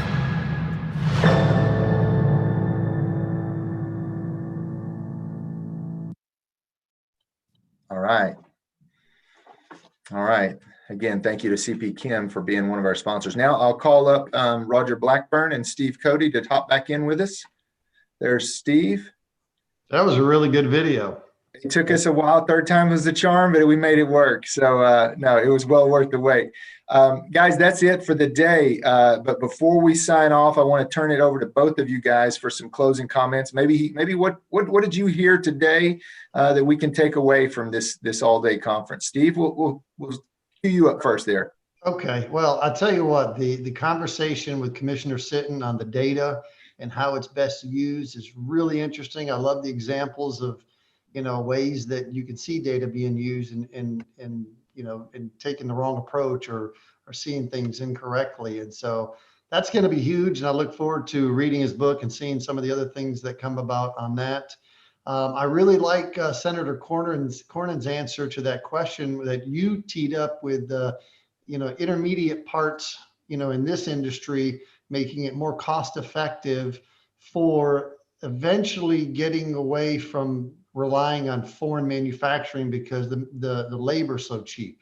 If we've got good intermediate, manufacturing and cost levels here, then maybe we can start making essential electronic components and pharmaceutical products here and offset that higher labor because, globalization over years and years ago seemed like a great concept, but now you can see what it's done to our middle class.